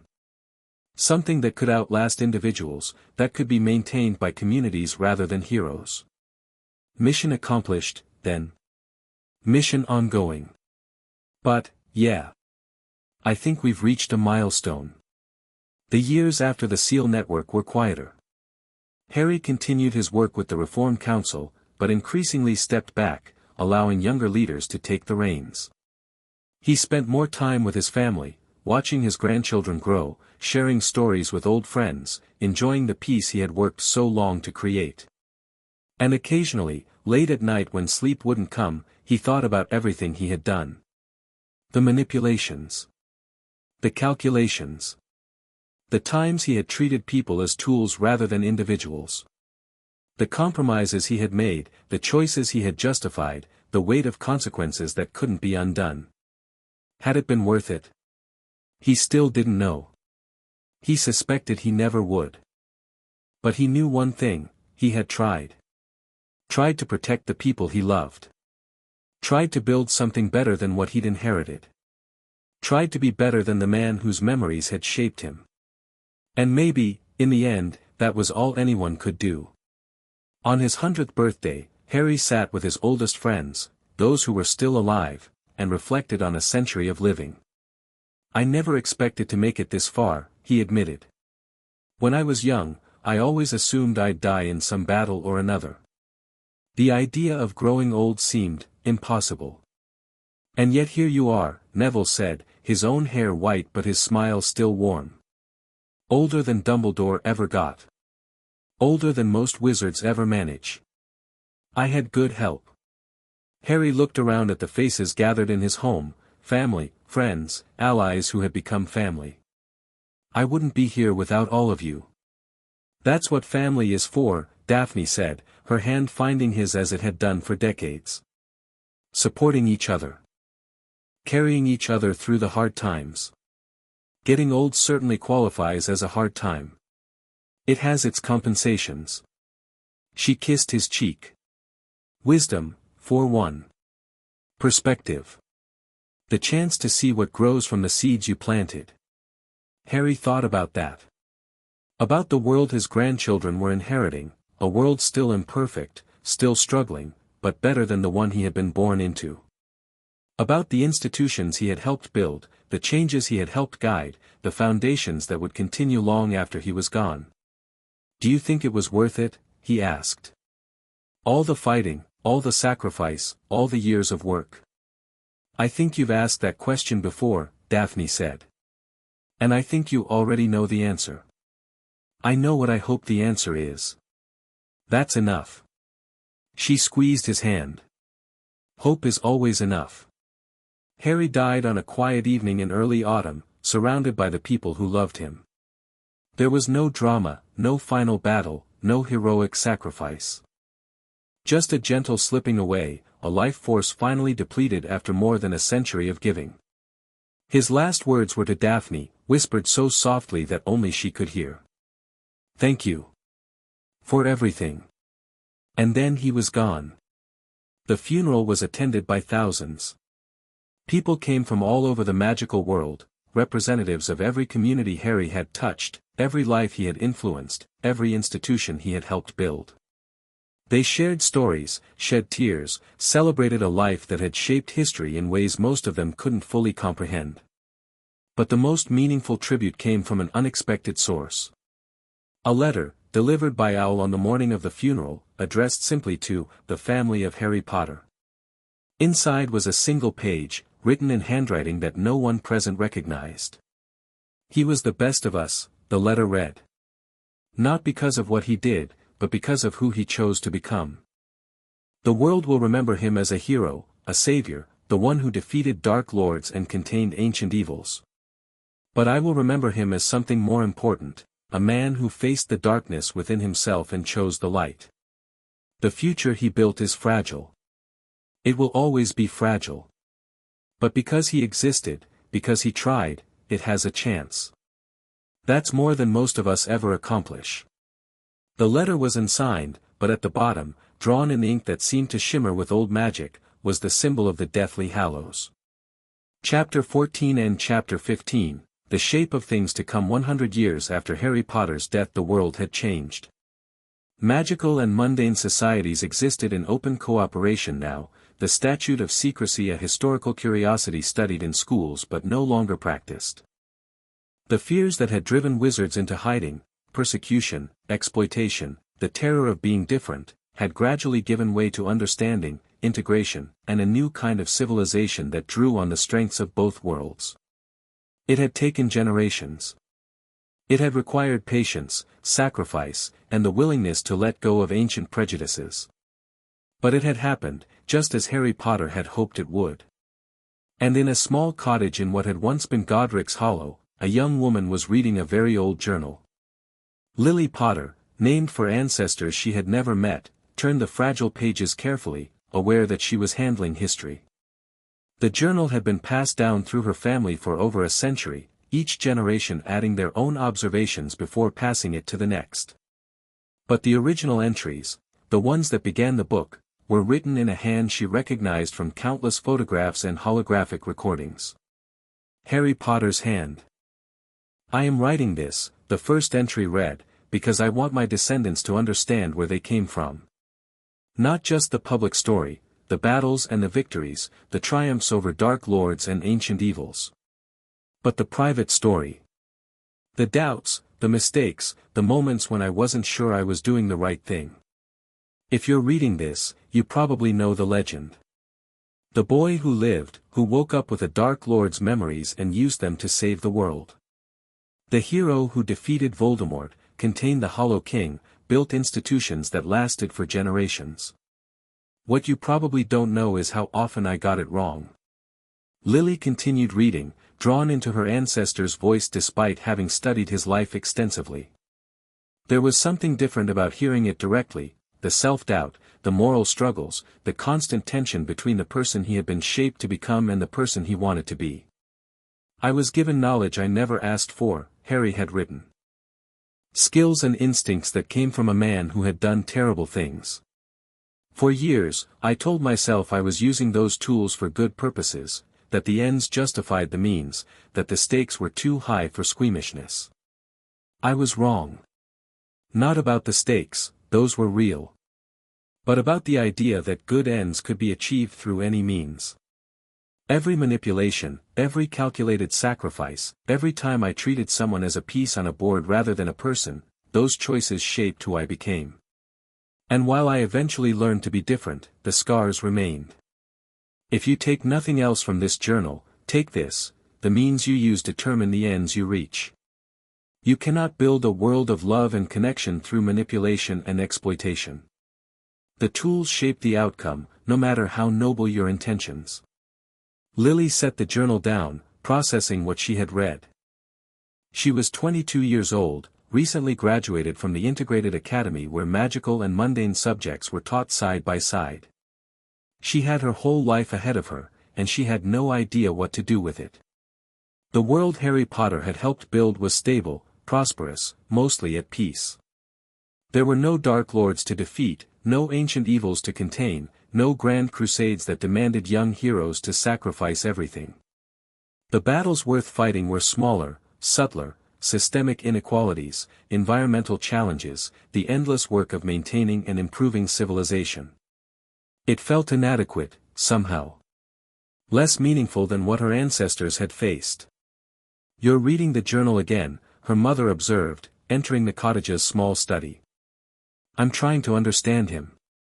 What drove him, what shaped him, why he made the choices he did. And he was complicated. More complicated than the histories suggest." Lily ran her fingers over the journal's worn cover.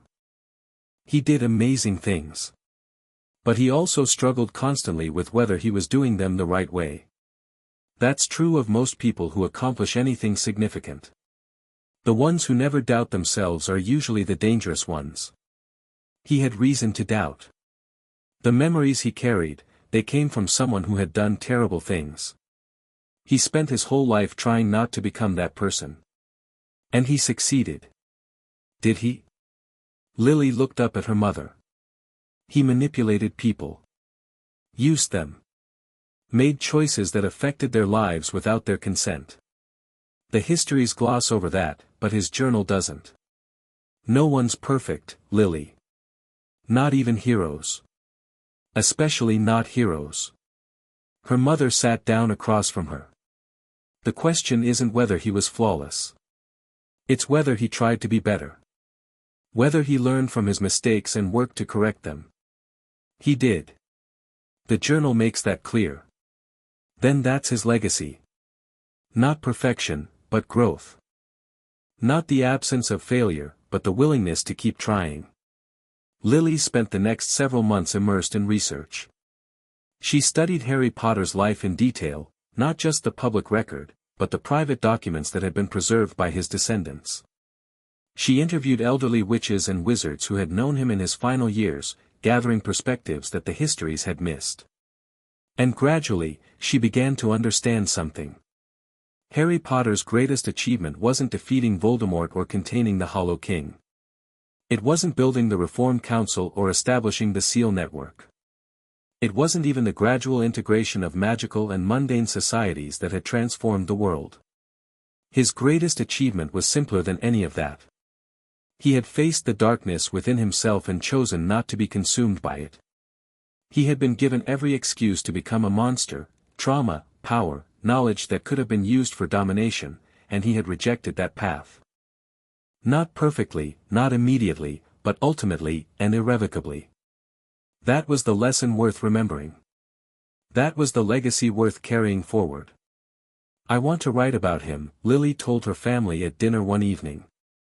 "Not another hagiography, there are enough of those. Something honest. Something that captures who he really was, flaws and all." "That's a big undertaking," her father said. "People have strong feelings about Harry Potter. Some won't appreciate having their hero humanized." "I know. But I think it's important." Lily took a breath. The world he helped build is facing new challenges. Climate change, artificial intelligence, the questions of how magical and mundane societies should continue to evolve together. We need leaders who can navigate complexity without becoming corrupted by it. And you think writing about Harry Potter will help with that? I think understanding how he struggled, how he almost became something terrible and chose not to, might help people facing their own struggles. The world doesn't need perfect heroes. It needs examples of imperfect people who kept trying anyway. Her mother smiled. That sounds like something he would have said. Maybe. I've been reading his words for months now. Some of them were bound to rub off. The book took 3 years to write. Lily interviewed hundreds of people, examined thousands of documents, visited every location that had been significant in Harry Potter's life. She traced his journey from the cupboard under the stairs to the final ritual at Stonehenge, documenting not just what he had done but how he had thought about it. The result was unlike anything that had been written about him before. Harry Potter, the man behind the legend, didn't shy away from the difficult parts of his story. It discussed his manipulations, his moral compromises, the times he had treated people as tools rather than individuals.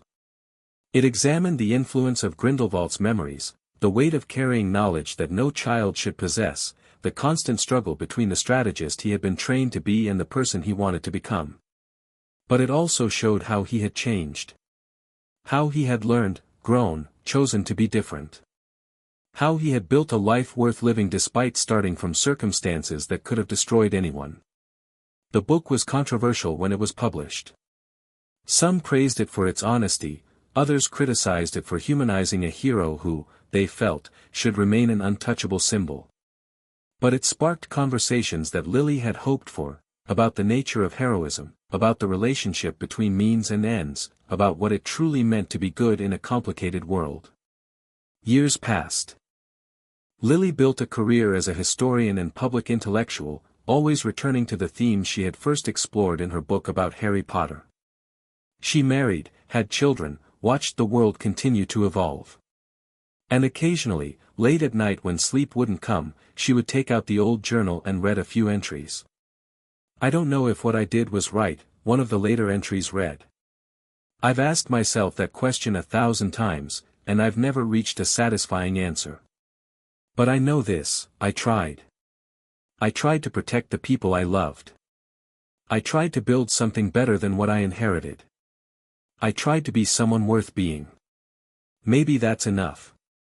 Maybe trying is all any of us can do. If you're reading this, whoever you are, whenever you are, I hope you'll try too. Not to be perfect. Not to be a hero. Just to be a little better today than you were yesterday. To leave the world a little better than you found it. That's the shape of things to come. Not grand victories or heroic sacrifices. Just people, trying, day after day, to make things a little better. It's not glamorous. But it's enough. It has to be enough." On the 200th anniversary of Harry Potter's death, a ceremony was held at his grave. Representatives from every magical community attended, along with mundane leaders who understood the significance of what they were commemorating. Speeches were given, tributes offered, the usual rituals of remembrance performed. But the most meaningful moment came at the end, when a small group of his descendants gathered around the simple headstone that marked his final resting place. The inscription was worn now, barely legible after 2 centuries of weather. But the words could still be made out, just barely. Harry James Potter 1980-2131. He tried to be better. Lily's great-granddaughter, a young woman named Rose, knelt before the stone and placed a single flower on the grave. "Thank you," she whispered. "For everything you gave us. For everything you tried to be." The wind stirred, carrying the scent of autumn leaves and distant rain. And somewhere, somehow, it felt like an answer. The world continued to turn. New challenges arose, as they always did. New leaders emerged to face them. New mistakes were made, new lessons learned, new progress achieved through the endless work of people trying to make things better. The institutions Harry Potter had helped build evolved, adapted, sometimes failed, and had to be rebuilt. The seals he had strengthened held, century after century, keeping the Hollow King contained in its eternal prison. The integration of magical and mundane societies deepened, creating a civilization that neither world could have built alone. And through it all, his legacy endured. Not as a perfect example to be worshipped, but as a flawed person to be understood. Not as a hero who had all the answers, but as someone who had struggled with the same questions that everyone faces, about right and wrong, about means and ends, about what kind of person they wanted to be. That was the gift he had given the future. Not victory, but example. Not perfection, but the willingness to keep trying. It was enough. It had to be enough. In the end, we are not defined by what we were given, but by what we do with it. Not by the circumstances we were born into, but by the choices we make in response. Not by the darkness we carry, but by the light we choose to kindle. Harry Potter was given a burden no child should bear, memories of evil, knowledge of darkness, the weight of a world's expectations. He could have been consumed by it. He could have become the monster his enemies feared or the weapon his allies wanted. Instead, he chose to be something different. Something better. Something human. He wasn't perfect. He made mistakes. He struggled with doubts that never fully resolved. But he kept trying, kept growing, kept choosing light over darkness even when darkness would have been easier. That is the shape of things to come. That is the legacy worth inheriting. That is the story worth telling, now and forever. Not the triumph of good over evil, but the triumph of trying over giving up. Of hope over despair. Of love over fear. That is enough. It has to be enough.